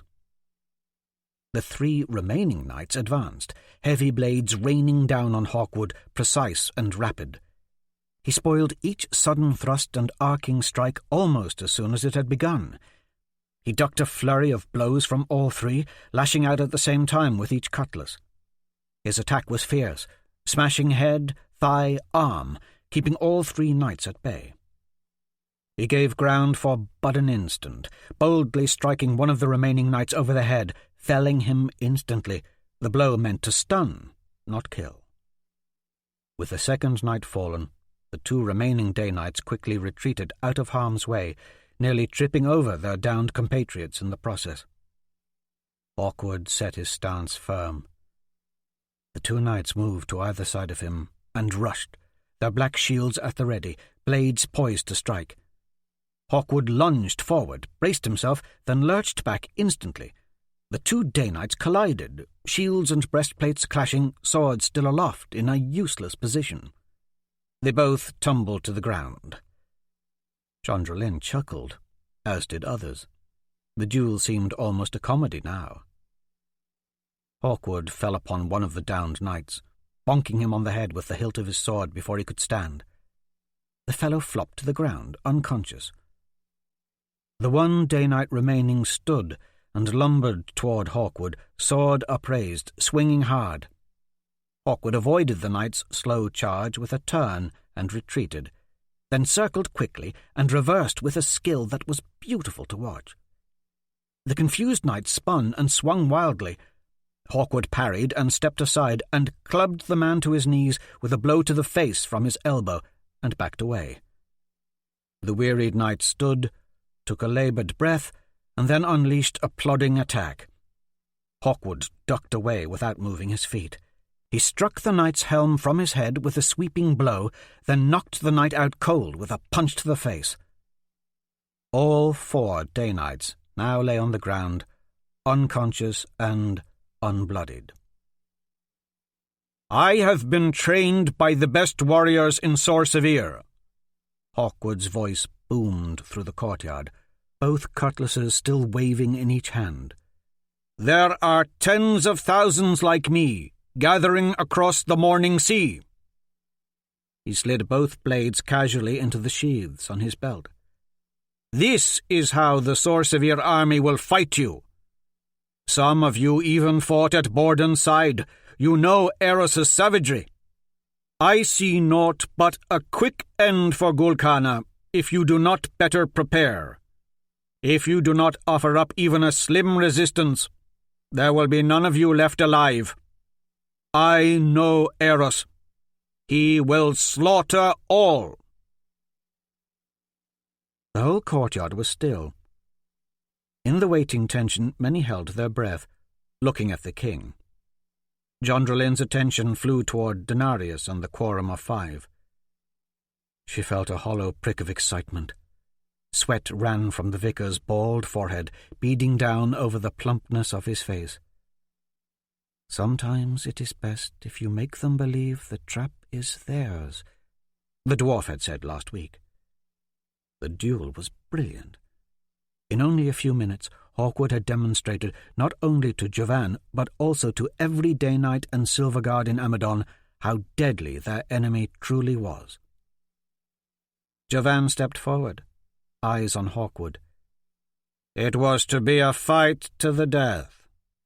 His voice was calm, assured, "but every man involved yet lives."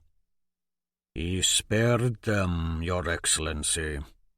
Rogmore growled, then coughed, harshly clearing his throat.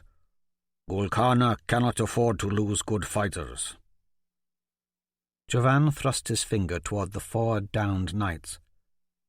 "I say turn around and finish those men, Hawkwood." "I will not," Hawkwood said without emotion. "Then you refuse a direct command from your king?" Jovan scowled. "You are not my king." Hawkwood met Jovan's gaze. The king spun, looking squarely at Sterling Prentice. "Bring forward your most trusted man," he ordered. Sterling removed his helm and tucked it under the crook of his right arm. Turning to the mass of knights behind him, he shouted, "Sir Culpa Bara, step forward!" Chandrelin instantly recognized the name. There was a jostling from near the back of the courtyard, and a lone Daynite made his way through the parting throng and stood before his king. He was taller than most, and when he pulled his black helmet off with 2 black gauntleted hands, it was him, the man Chandrelin knew, square-jawed, with a firm look set in his dark blue eyes. He looked older than Chandrelin remembered, but still familiar, though she hadn't seen him in years. "Your age, Sir Culper?" Jovan asked. 28, if it please your excellency," the Day Knight answered, lifting his chin, chunks of his tousled blonde hair clinging to his forehead in sweaty ringlets. "Young for a Day Knight. I've earned my place. If memory serves, you were a friend to that murderer, Squire Van Hester. I no longer hold friendship with the Prince of St. Only." Jovan turned to Prentice. "Can this man alone kill Hawkwood?" "He cannot." "In that case, let us bestow an easier task."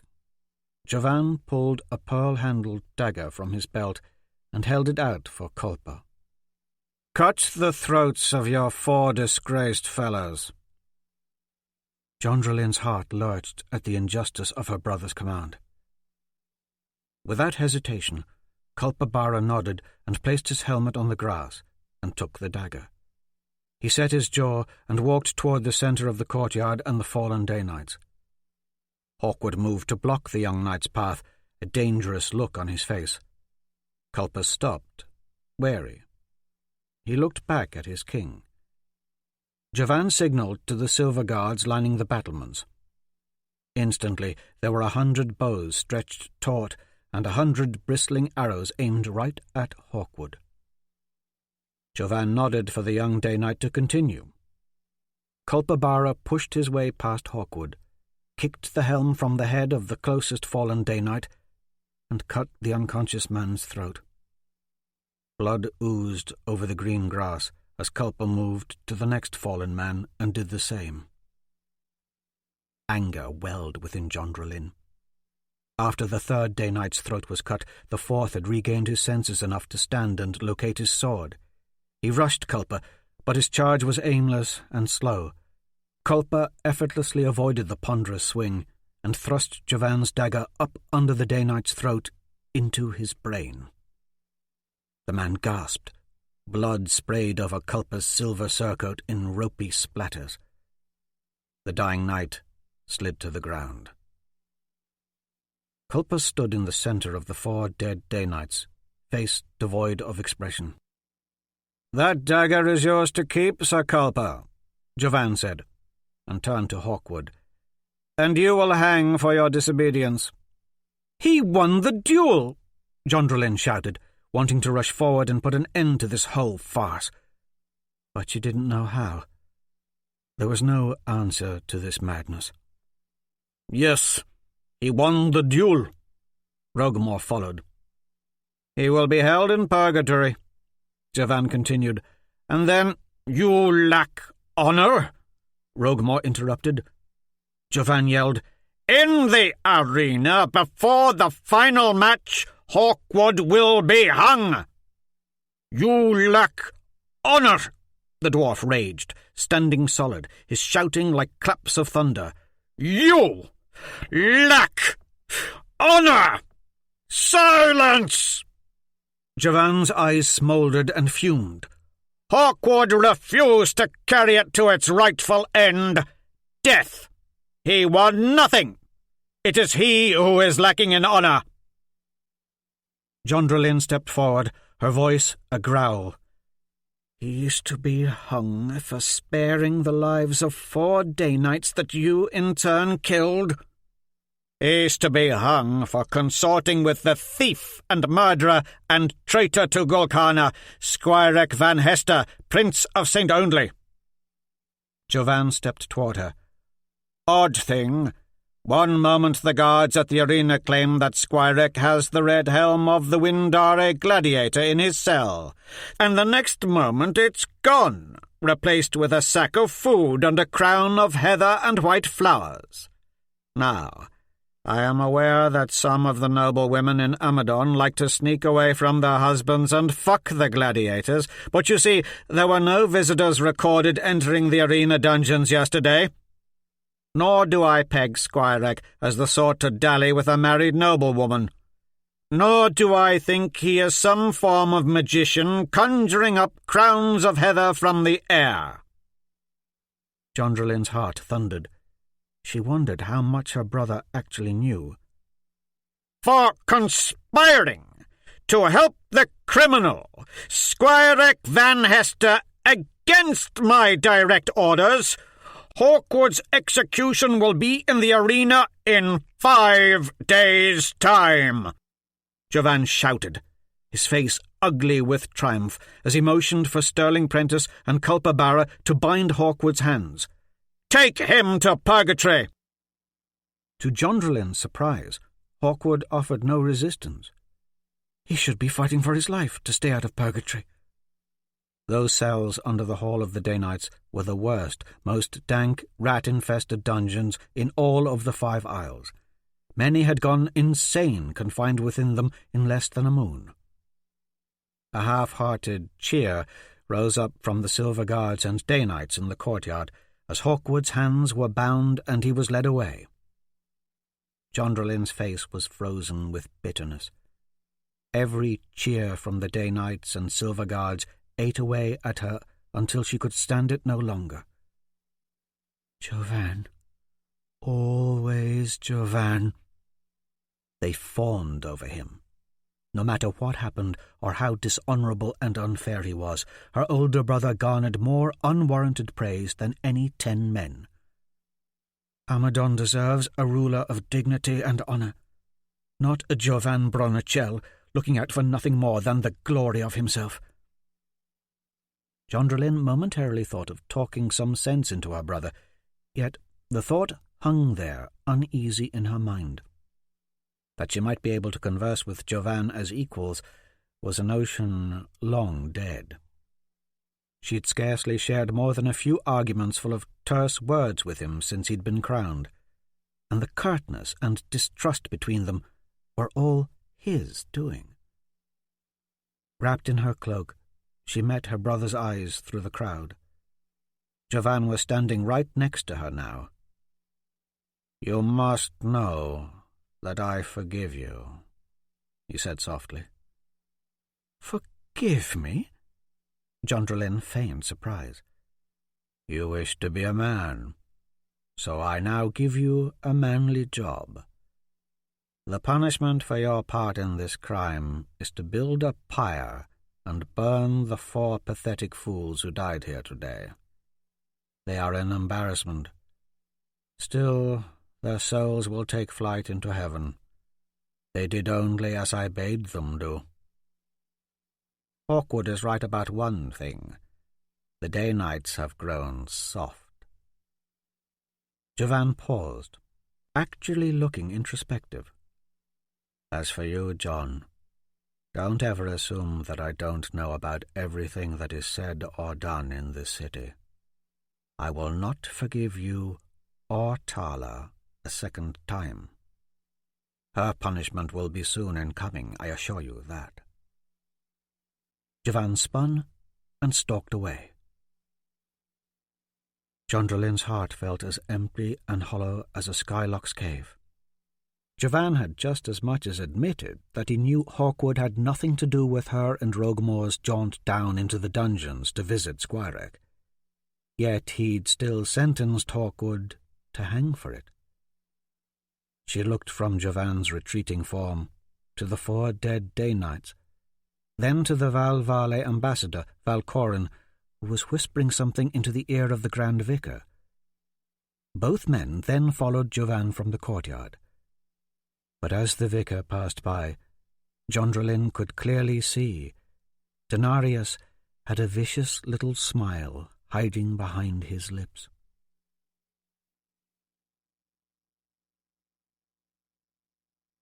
Less than 1 hour after she had burned the 4 Danites, Jondralin unhooked her sword belt and leaned it against the arm of the settee in her bedchamber, and collapsed onto her settee, more like, then slouched, totally exhausted.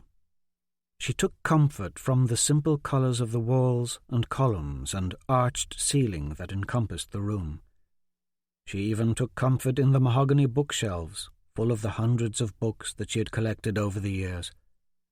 Her pastel settee and couches were pleasing to sink into and let the strains of the day's burdens fade away.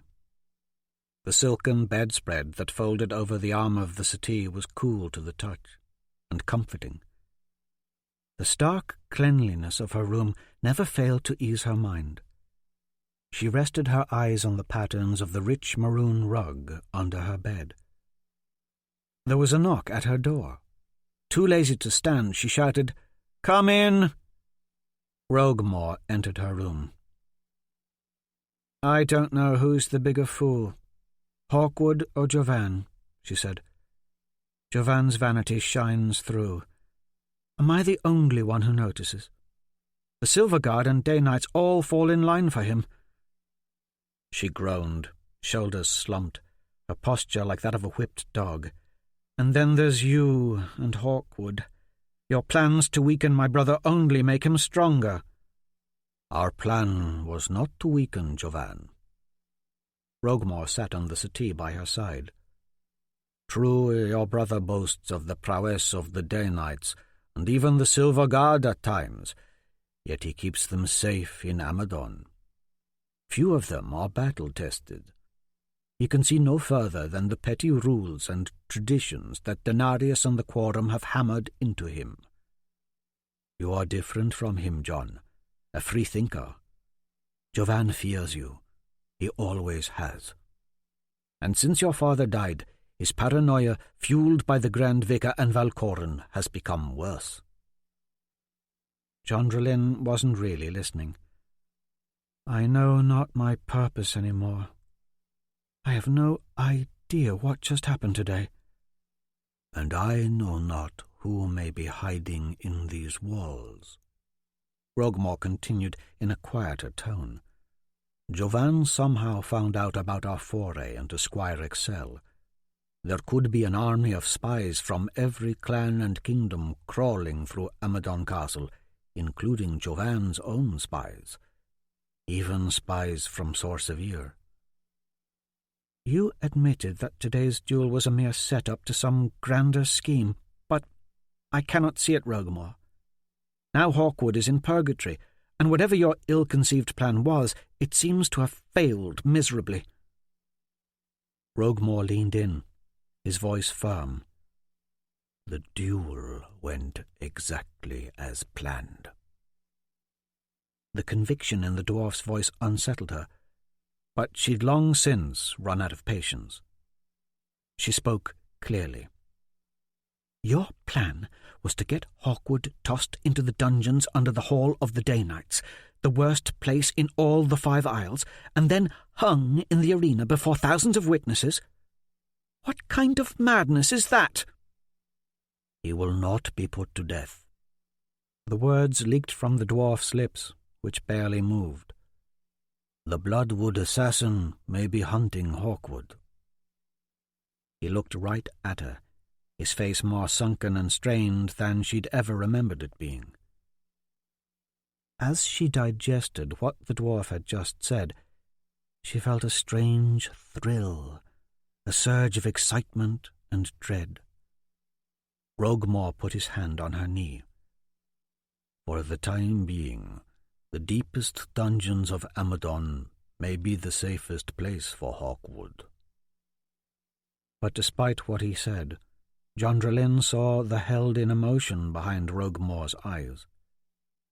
She felt a hollowness in her stomach and sensed the dwarf was not telling her everything. She studied the spines of the books on the shelf across the room. The Adventures of Silverguard Curtis Fiore, The Mouse of Avlonia Castle, Things Jorge the Mule Taught Me. Books her mother, Alana, had read to her when she was a child.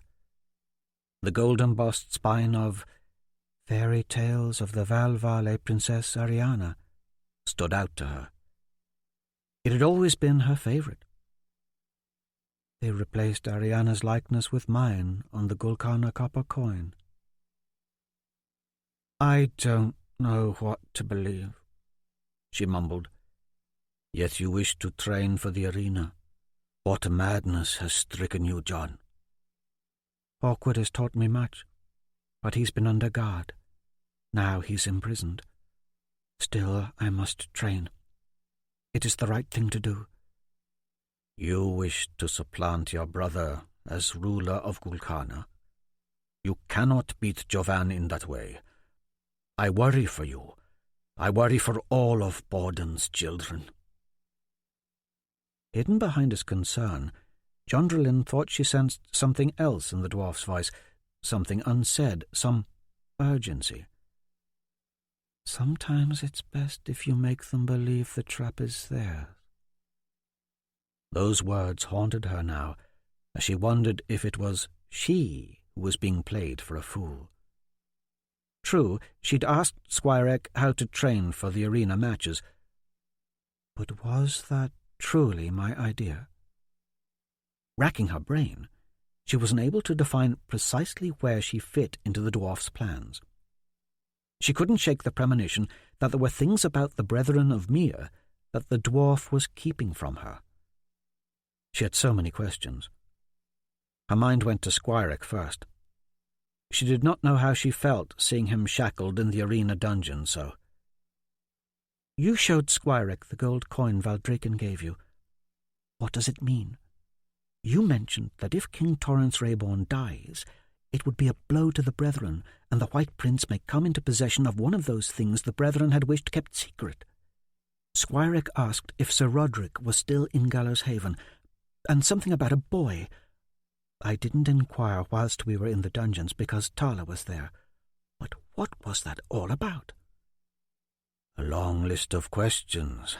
A low grinding noise filled the room. Jondralin flew to her feet, dagger in hand. The bookshelf across the room slid aside, revealing Sterling Prentice and Sir Culpa Barra, the latter fully armed, his armour spattered with blood. "It's all right, John," Rogmore said. "Put your knife away." But Jondralin brushed past the dwarf and set the point of her blade against Sterling's breastplate. "What is the meaning of this?" The Day-Knight captain growled, "I'll bend you over my knee if I have to." "I am a princess of Amadon." She stood tall and straight, eyes piercing into his. "A strutting she-wolf you are." "You dare speak to me so—" "Stow your dagger, John," Rogmore urged. "They are the truest of friends. They are welcome here." "Welcome? In my bedchamber?" The dwarf leaned into her. "Sterling and Culpa have been working with the Brethren. Hawkwood and Sterling, along with Lord Kelvin Cronin, have been secretly garrisoning Lord's Point with legions of Day Knights and Silver Guards sympathetic to our cause. Lord Cronin tripled the size of his own Ocean Guard. Some in Gulkana are with us. We prepare to defend against the White Prince." Jondralin stole a glance at the armed Day Knight, Culpa Barra, beside Sterling Prentice. His face and curled blonde hair were familiar, though he was older now. He bowed to her. "Milady?" "Jondralin is right about one thing." The dwarf's voice was brazen as he addressed the Day-Knight captain. "You risk your life, and the life of the knight beside you, coming to her chamber. If the 2 Silver Guards stationed in the corridor hear you, they may come in." "I do not have to explain myself to any hallway guardsman," Sterling said. The dwarf was not deterred. "You'd have to explain yourself to Jovan if they report that you'd entered Jondralin's room through the secret ways." Jondralin looked from Sterling to the bookshelf behind the 2 men, wondering if there were more people wandering through the castle's secret passages at any given moment than used the common corridors. "My life is my own to risk," Sterling said. "Remember, it was I who orchestrated the duel with the Day Knights against my better judgment. Had I known your plan would cost 4 men their lives, I would never have agreed to it." "We could not have foreseen that Jovan would have them killed," Rogmore said. "Indeed," Sterling snapped, spittle flying from between brown teeth. "He's a rough old cob," Jondralin thought. Not an ugly man, exactly, yet repulsive nonetheless. His breath, for one thing, was already stinking up the room, and for another, his gut didn't quite fit within the confines of his armour. Looking at his pock-marked face was like looking at a pitted piece of granite. realizing that Sterling also had ties to the Brethren, made her feel as lost and powerless as a hunk of driftwood left to the whim of the ocean waves. She thought back on the fracas at the arena a week ago. It was indeed Sterling Prentice who had kept the argument going between Hawkwood and Jovan. Things were being revealed to her too fast, one on top of the other. She did not trust the day-night captain, despite the dwarf's reassurance to the contrary, and despite his loyalty to her father years ago. Trust no one. And the cold-blooded look of Culpa Barra sent a shiver through her body. Sterling cast a dark eye on the dwarf. "This castle crawls with traitors, but I come bearing ill tidings. Hawkwood has escaped purgatory." Jondralin's eyes flew to Rogamore. He remained stoic in the face of the news.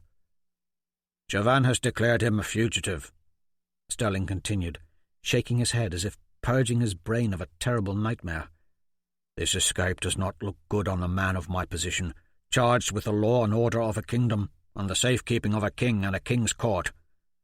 I have been charged with hunting Hawkwood down and killing him. His body is to be brought to Jovan, where the king will have him drawn and quartered and hung from the 4 gates of the castle. Sir Castlegrail and I have dispatched contingents of silver guards and day knights throughout Amadon. They will search the breadth of Golconda if need be. Though I wish it otherwise, to speak plainly, I had no other choice. If I find him, I will bring him to Jovan to be killed." "I understand," Rogamore said. Sterling grabbed the dwarf by the shoulder and whispered, "So tell me, dwarf." His voice hissed between clenched teeth, barely audible to Jondralin. "Have we been betrayed by your friend, or is Hawkwood's escape part of some larger plan?" Sterling let go of Rogamore's shoulder. "Think on it. I'll need your answer on the morrow. Otherwise, Culpa and I are out of the Brethren. There is much I am not being told.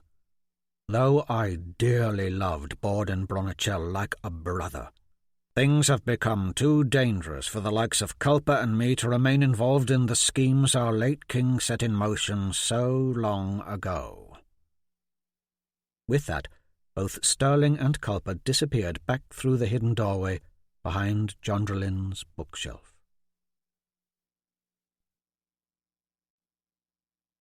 From the Way and Truth of Les Jeunes. 'Twas an age when man wandered soulless and lost, until the images of glorious prophecy took root.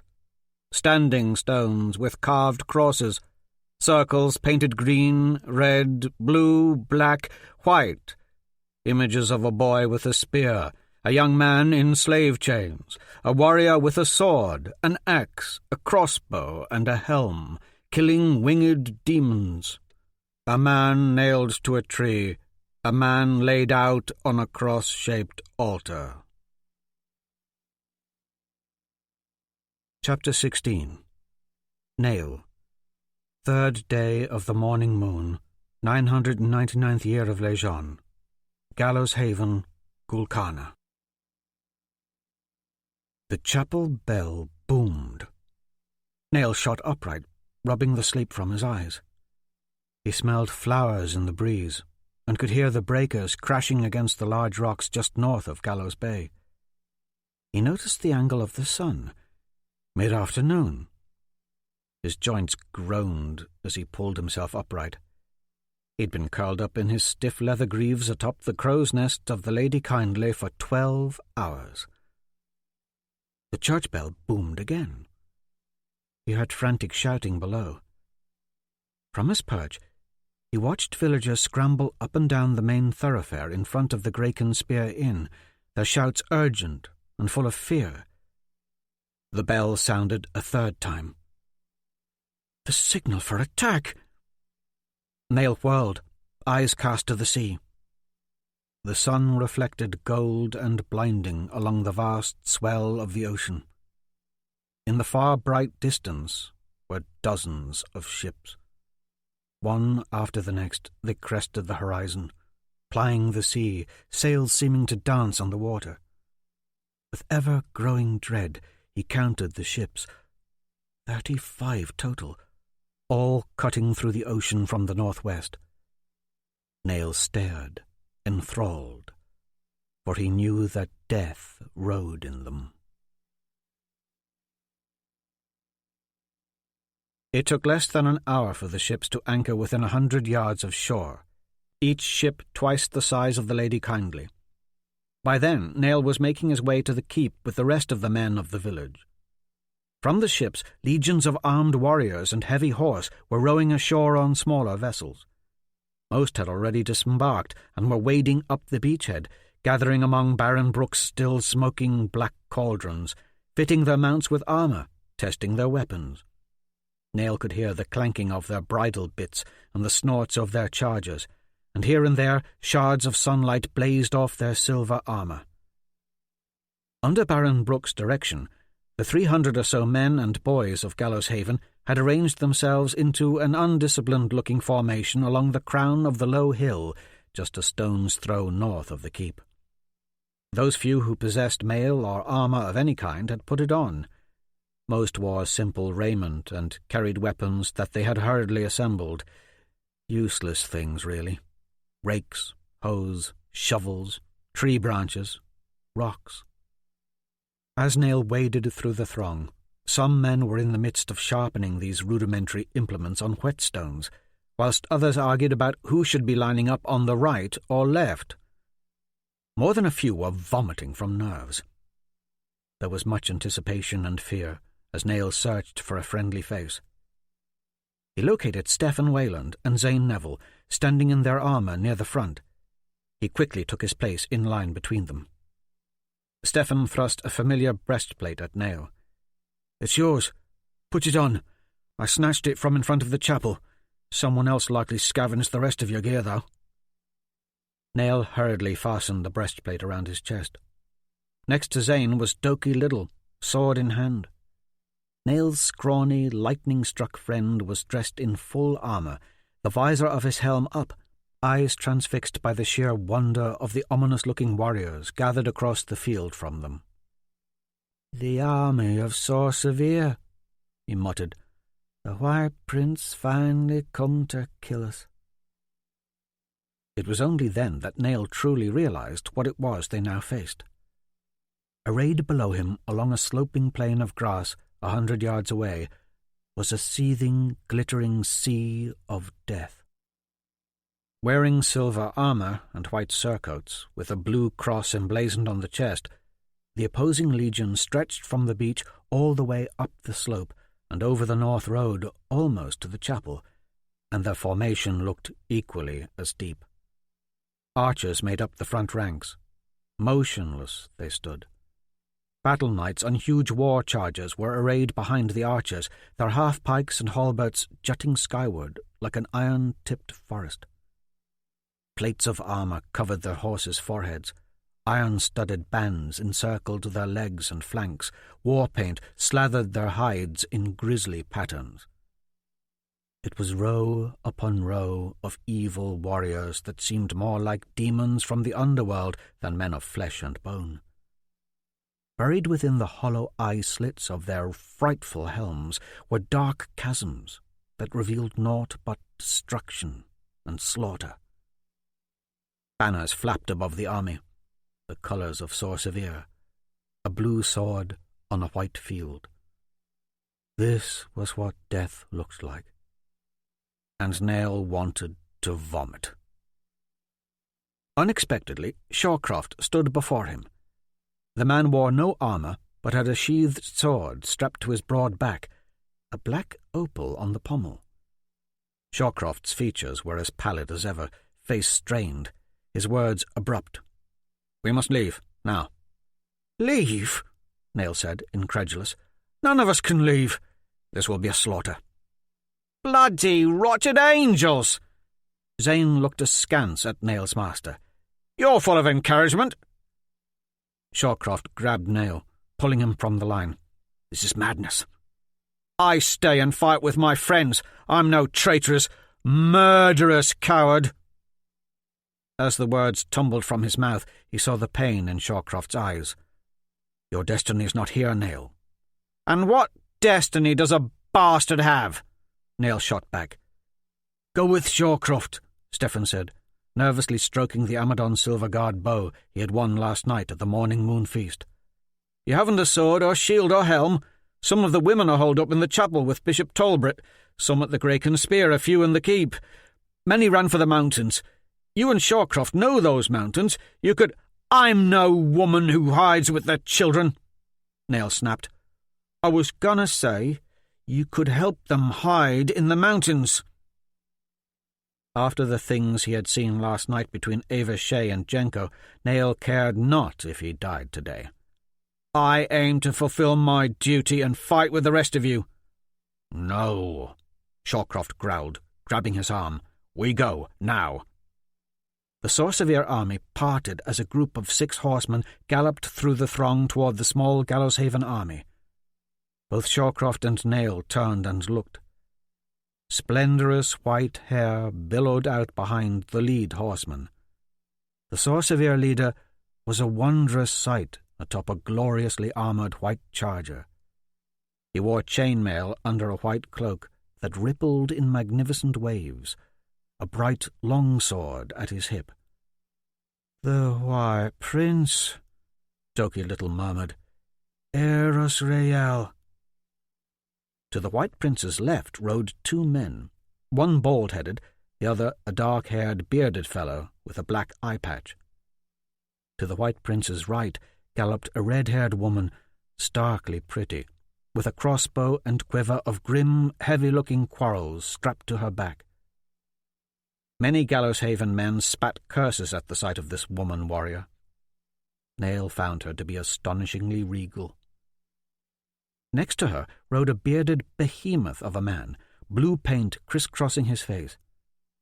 This giant carried a huge ball mace, wrapped in spikes and barbs in one hand, and a gigantic round iron shield in the other. All of them were on tall white stallions with heavy hooves that shook the very ground. Last was a black-cloaked fellow on a black horse. A Bloodwood! Nail's heart was racing now. The Bloodwood's hair was cropped short. He wore dark, boiled leather armour under an even darker cloak that appeared to soak up the surrounding sunlight. His coal-black stallion had those unmistakable eyes that oozed red light. Demon-eyed, like the horse the Valet woman rode. There was visible fear on Shawcroft's face as Baron Brooke walked out to meet the White Prince, armour clanking. The Baron wore some armour, and a belt studded with links of chain and thick boots that rode high on his legs. He carried a wooden shield with a heavy iron boss that was painted black. The Baron's huge broadsword, with its leather-wrapped hilt and black opal-inlaid pommel, swayed at his hip. A sword identical to the one Shawcroft has strapped to his back. Murmurs ran through the crowd. Jubal Brooke stood before Eros Rael and his 5 mounted companions. The Baron looked small, out there, alone. From where he was, Nail couldn't hear anything that was said, but there was a brief discussion, and then the White Prince and his 5 guards whirled their mounts and galloped back to their forces. "Prepare yourselves!" the Baron hollered when he rejoined the Gallowshaven army. He drew his sword and raised it above his head.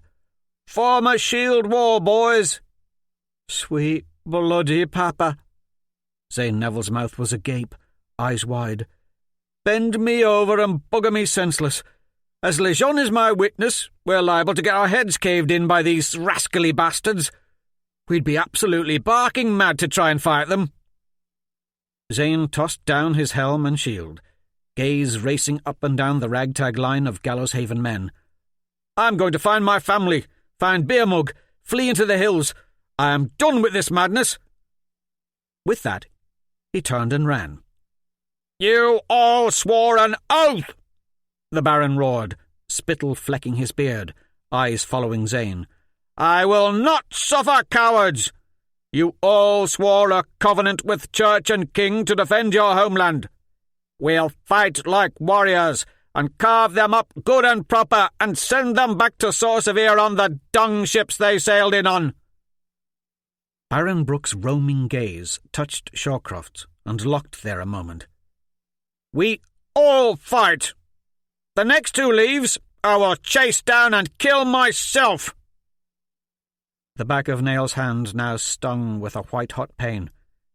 He looked down at the almost forgotten but still red and blistered cross-like burn on his hand, the burn caused by his gauntlet when the lightning had struck Doki.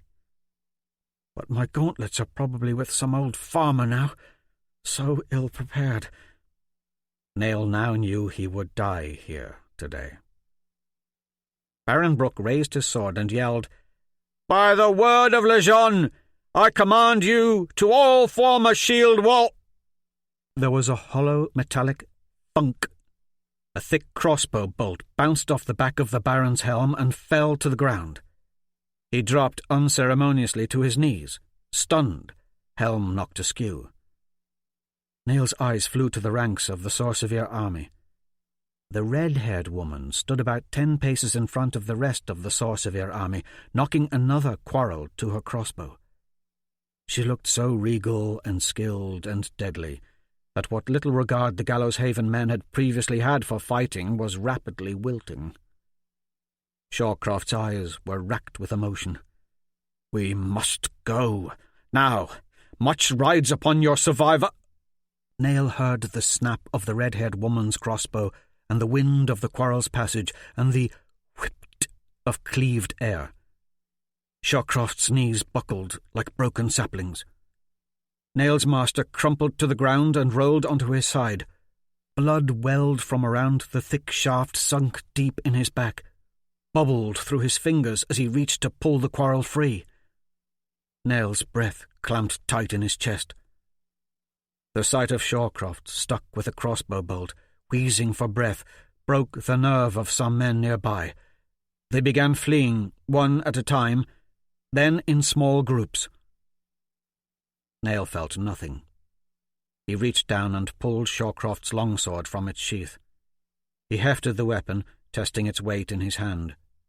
Heavy. The black opal on the pommel exactly like that on Baron Brooke's sword. A day-night sword. Silence had fallen across the field.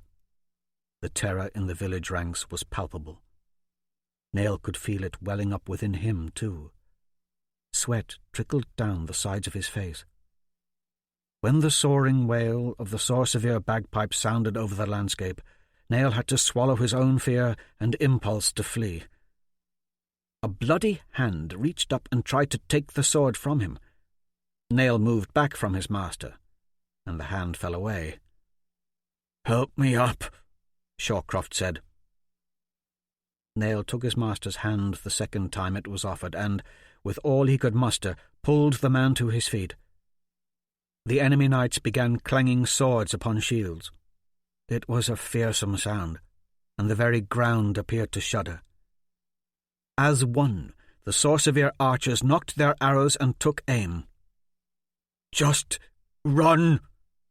Shawcroft was now trying to stand on his own, pleading, pushing Nail away. Blood was soaking his clothes fast. "Run! Now! Leave me!" The rising music stopped. Silence. And instantly the scene was chaos. Nearly every Gallows Haven fighter turned and fled. Stephen Wayland, with his new Silver Guard bow, ran. Doki Liddle ran. Everyone was running toward town. But Nail stood rooted in fear. He saw two others nearby, Brutus Grove from the Baron's Graken hunting skiff, and Jenko Brook, both trying to help the Baron stand. The Sorcevier archers lowered their bows and stepped aside, and the vast army behind them set heels to flanks and charged.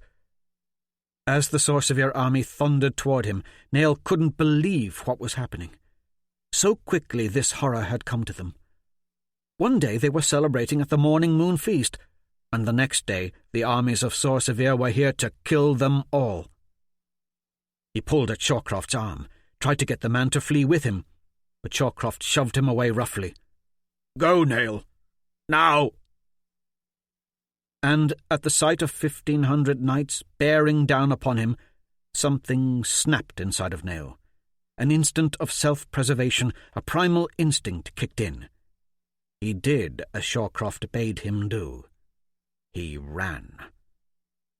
After about 30 frantic paces, he turned and looked back, watched in terror as the charging cavalry trampled Shawcroft over. Nail fled toward the keep. It was a frantic sprint, and in only a few short steps his lungs began to burn.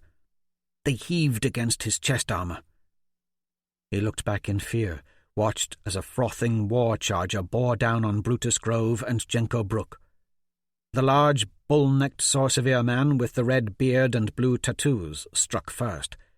The fellow's mane of wild red hair flamed and flew in the sunlight as his massive ball mace met armour and bone, and Brutus Grove exploded upward in a spray of blood, the heavy mace arcing high, slinging trails of red into the air. Jenko Brook dodged the flashing blue longsword of the White Prince, but was quickly trampled under the stark white charger of the red-haired warrior woman with the crossbow. Jenko tumbled under the churning hooves, his sword, shield, and helm scattering. Baron Brook was trampled underneath too, and the enemy cavalry stormed on toward Nail. He found himself in a whirl of pounding hooves, eyes scarcely registering the turmoil around him except in glimpses, the blur of Sorcevier armour, the flashing of blades, the prickle of spearheads, the scattering of buffet tables and decorations, remnants of last night's feast. The only solid thing he could focus on was the wide slab of the keep's crumbling wall and the slope of its debris. With his master's heavy sword still in hand, he swung out madly at a passing rider, striking nothing, still running. There was a clamour and roiling around him, a cacophony of sound, and something smashed into his side. He was forced stumbling to the right. A charger crashed into him, knocking him over, Shawcroft's sword spinning from his hand, lost in the confusion. Nail scrambled to his feet just in time to see another white warhorse bearing down, its corded muscles under spiked armour heaving and strained. The charger's stern-faced rider was completely bald and focused. The man swung low at Nail with a fearsome-looking longsword. Nail dropped to the ground again. Dirt kicked up into his eyes as the blade whistled overhead. The bald rider moved on, swinging again, decapitating an old farmer who held up a rake in defence. Nail lurched to his feet and headed for the keep, shouts of death and destruction all around. Sorcevier knights swarmed the keep's entrance. Nail veered to the left, spying a wide crack in the building's crumbling wall. There was a dark opening there, just big enough for a man. Another entrance, and no Sorcevier fighters. He sprinted for the wall and dove into the crumbled access, only to slam into a frenzied-eyed fisherman who was attempting to duck into the same opening. The collision sent both sprawling. Nail regained his bearings and hurtled through the craggy slit first. The fisherman followed, but ended up lodged between the jagged mortars. Red bubbled from his mouth as he was speared in the back by a menacing-looking Sorcevier knight. Nail fled from the man's blood-curdling screams, eyes trying to adjust to the darkness.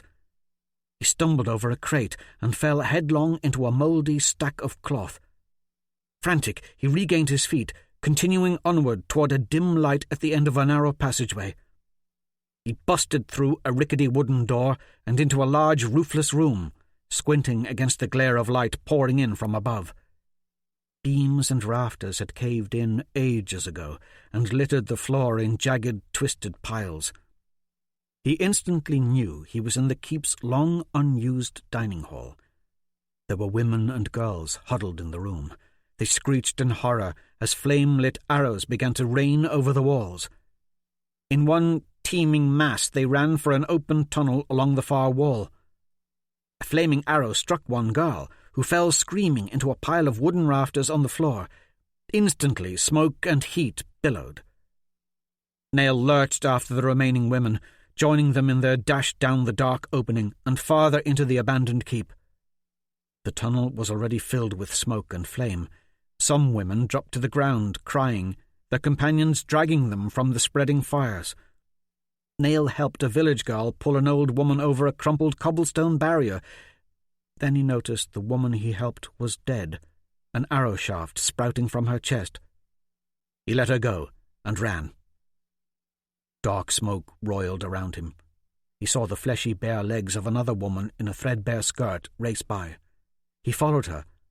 Orange light flared up and waves of heat bore down. Then the woman in front of him suddenly disappeared. He tumbled down a flight of stone stairs, landing atop her with a thud. As he untangled himself from the woman, he heard horrific, pain-filled screams coming from the stairs above. Then a soft breath of fresh air grazed his face. In the opposite direction of the stairs was a narrow tunnel, a brilliant blue glow at its far end. Nail urged the woman to run toward the light with a swift push. She ran, clogging the passageway before him with a limping, lumbering gait. Her silhouette was dark against the stark blue of the tunnel's exit, her hair bouncing and shimmering in crazy patterns in the light. When she broke free from the tunnel, sunlight engulfed her. Nail stumbled out of the keep behind her, eyes adjusting to the light. The lady running free along the beach in front of him, her skirt a-whirl as her bare feet churned up the sand. She was met by a charging Sorcerer horseman who cut her in half with a huge, flashing blade.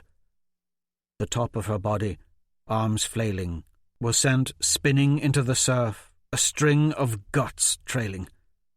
Her legs folded and slid in the sand. Like swarming ants, Sorcerer fighters were everywhere at once. Nail stopped. He gazed upon a beach littered with bodies. Villagers were everywhere. Farmers, sailors, women, and conscripts still in their armour. They were all of them running and screaming, whilst Sorcerer blades appeared to leap and slash at them from every direction. An older woman fell next to him, silent, her tattered skirt torn, belly ripped open, her slashed and bruise-coloured entrails steaming in the sand. Gulping in the squalid air, Nail tottered forward and dropped to his knees in the sand near a portion of the crumbled keep. He could hear the swish of the receding tide in between the screams of the dying. With scarcely any strength in his legs, he tried standing again. Every muscle in his body twitched in protest. He knelt there, head down, sifting his fingers through the sand, knowing that his life would soon be over. He found himself cowering, hugging the broken stones of the keep, willing himself to disappear beneath them. As the chaos swirled around him, he looked toward the sea, its white rolling breakers in the distance, the unfurled sails of the huge warships floating beyond. It seemed a lifetime ago that he had been sitting on this very beach under the stars with Ava Shea. A villager in boiled leather armour and a rusted iron helm stumbled toward him, blood vomiting from his mouth, a bloody spear point jutting through his chest. The rest of the spear's haft protruded from the fellow's back. One of the rowers on Jubal Brook's hunting skiff. Nail could not recall his name. The man dropped his sword and fell forward into the sand in front of Nail, his helmet bouncing from his head, blood pumping from his open, gasping mouth. The sand of the beach greedily absorbed the spilled blood. Nail knew the sight of the sailor dying would be the last thing he would ever see. That and the Sorcerer Knight walking casually toward him. What set this night apart from the hacking and slashing and swirling tumult of the beachhead slaughter was the knight's calmness and his youth. He wore no helm, yet his silver armour and white surcoat were blood-stained red, and he bore a sword nearly as long as his body. Nail took in every detail of the athletic-looking young man. A fellow not much older than me. A young man who has probably already witnessed 100 battles and 1,000 bloody deaths. A true warrior indeed. There was a feral, animal-like bearing about this young Sorcevier knight that transfixed Nail. Perhaps it lay in his squinting eyes that were dark and fierce, and bore what appeared to be thick smears of blue war paint under each. Or perhaps it was the young man's carefully pressed russet braids, which draped down his back like long cornrows of snakes, braids that were now flying out behind him as he picked up speed, for this young knight had noticed Nail kneeling there, and had begun to run in loping strides toward him, longsword upraised in both hands. As death closed in, Nail sat there unmoving. Weariness had drained him. Onward the young Sorcevier knight ran, evil grin bearing down, sword poised above like an axe in an axeman's hands, preparing to split Nail's head like a melon. Death comes to claim me. Nail thought of his twin sister, his only family, a girl he would never now find, a girl he would never now get to know. Was she out there somewhere in the 5 Isles, as lost and alone as he? Did she know that he even existed? There were too many questions that would forever go unanswered. But Nail did not want to die just yet. He scrambled for the dead sailor's rusted iron helmet and sword. Picking up both, he slammed the helmet over his head and rose to meet his foe. But the Sorcevier youth was already upon him, long sword swinging in a great, huge arc downward. Only halfway to his feet, Nail's head exploded in a shower of stars, and all things instantly went black.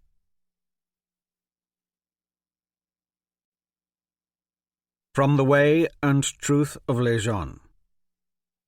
And the shamans and stone-carvers did prophesy, There are gods many, and lords many, but soon there will be but one Lord greater than the rest, a Saviour, an ensign unto all kingdoms, a great hero born by the sea, one powerful enough to slay the winged demons and their evil lords, one whose feet shall be washed by queens and kings.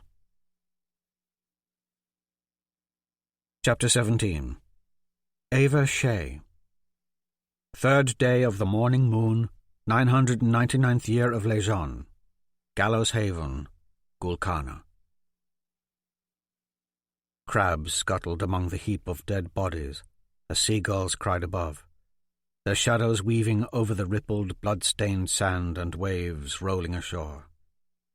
White fins of sharks slithering up from the depths were coming closer to land. They could taste death in the water. Baron Brooke's cauldrons had been overturned by Sorcevier warriors to empty them of Graken oil, then, for some reason unknown to Ava or any of the other captives, refilled with boiling tar, the black bubbling broth sending up fumes that scarcely masked the stench of the bloated corpses.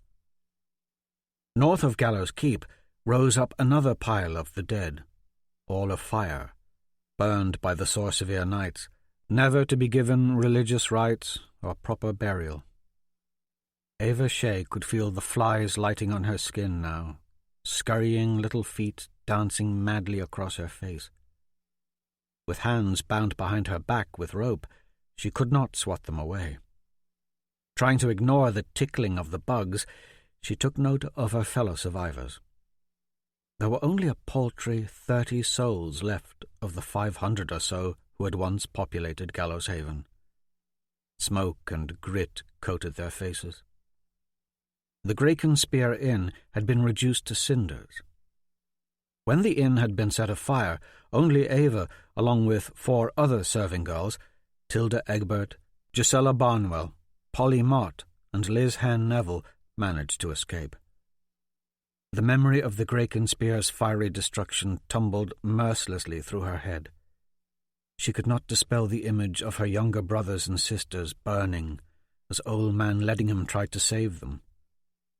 Her whole family was now gone.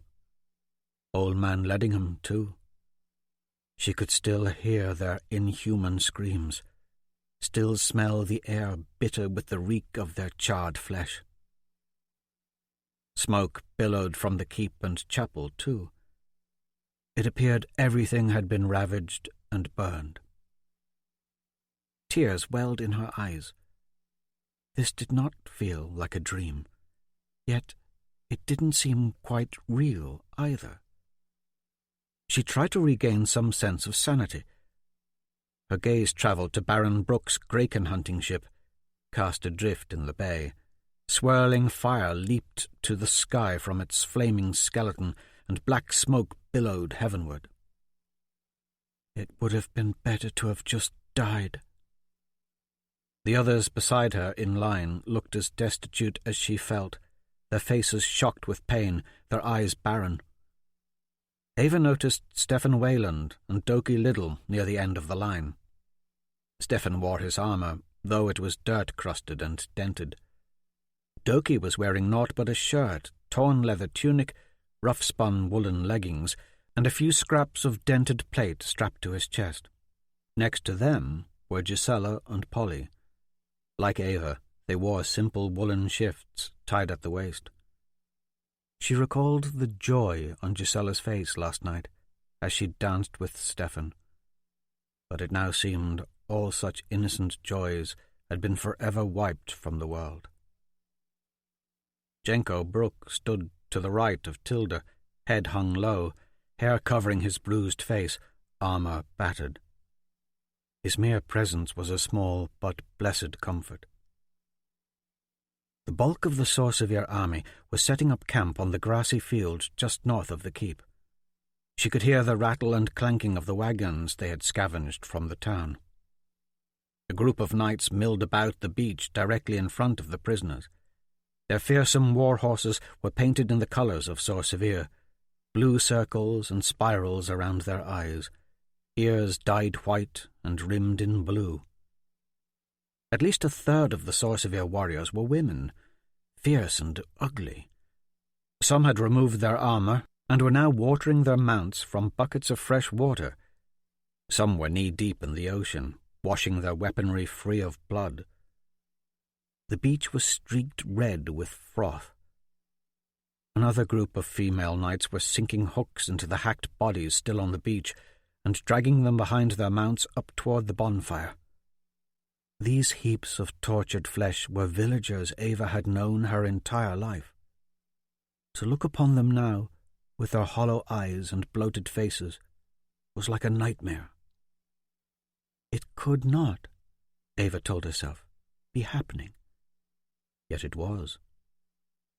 The grey-visaged Sorcevier knights, standing on Gulkana soil before her, were a reminder of the lessons of arduous truths written in The Way and Truth of Lejeune, that the wraiths of death stalk every life, everywhere. Today was her time to die. The trauma of everything she'd just been through was paralyzing, and the shock of it all played with her thoughts. She could feel the vast persistence of the wraiths planning their attack upon her shivering mind. They would soon come a-creeping into her brain with a trembling certainty. They would destroy her, like they had destroyed her mother. Her mouth was parched, her thirst like a raging saber-toothed mountain lion crawling up her throat. Ava felt she might faint without water.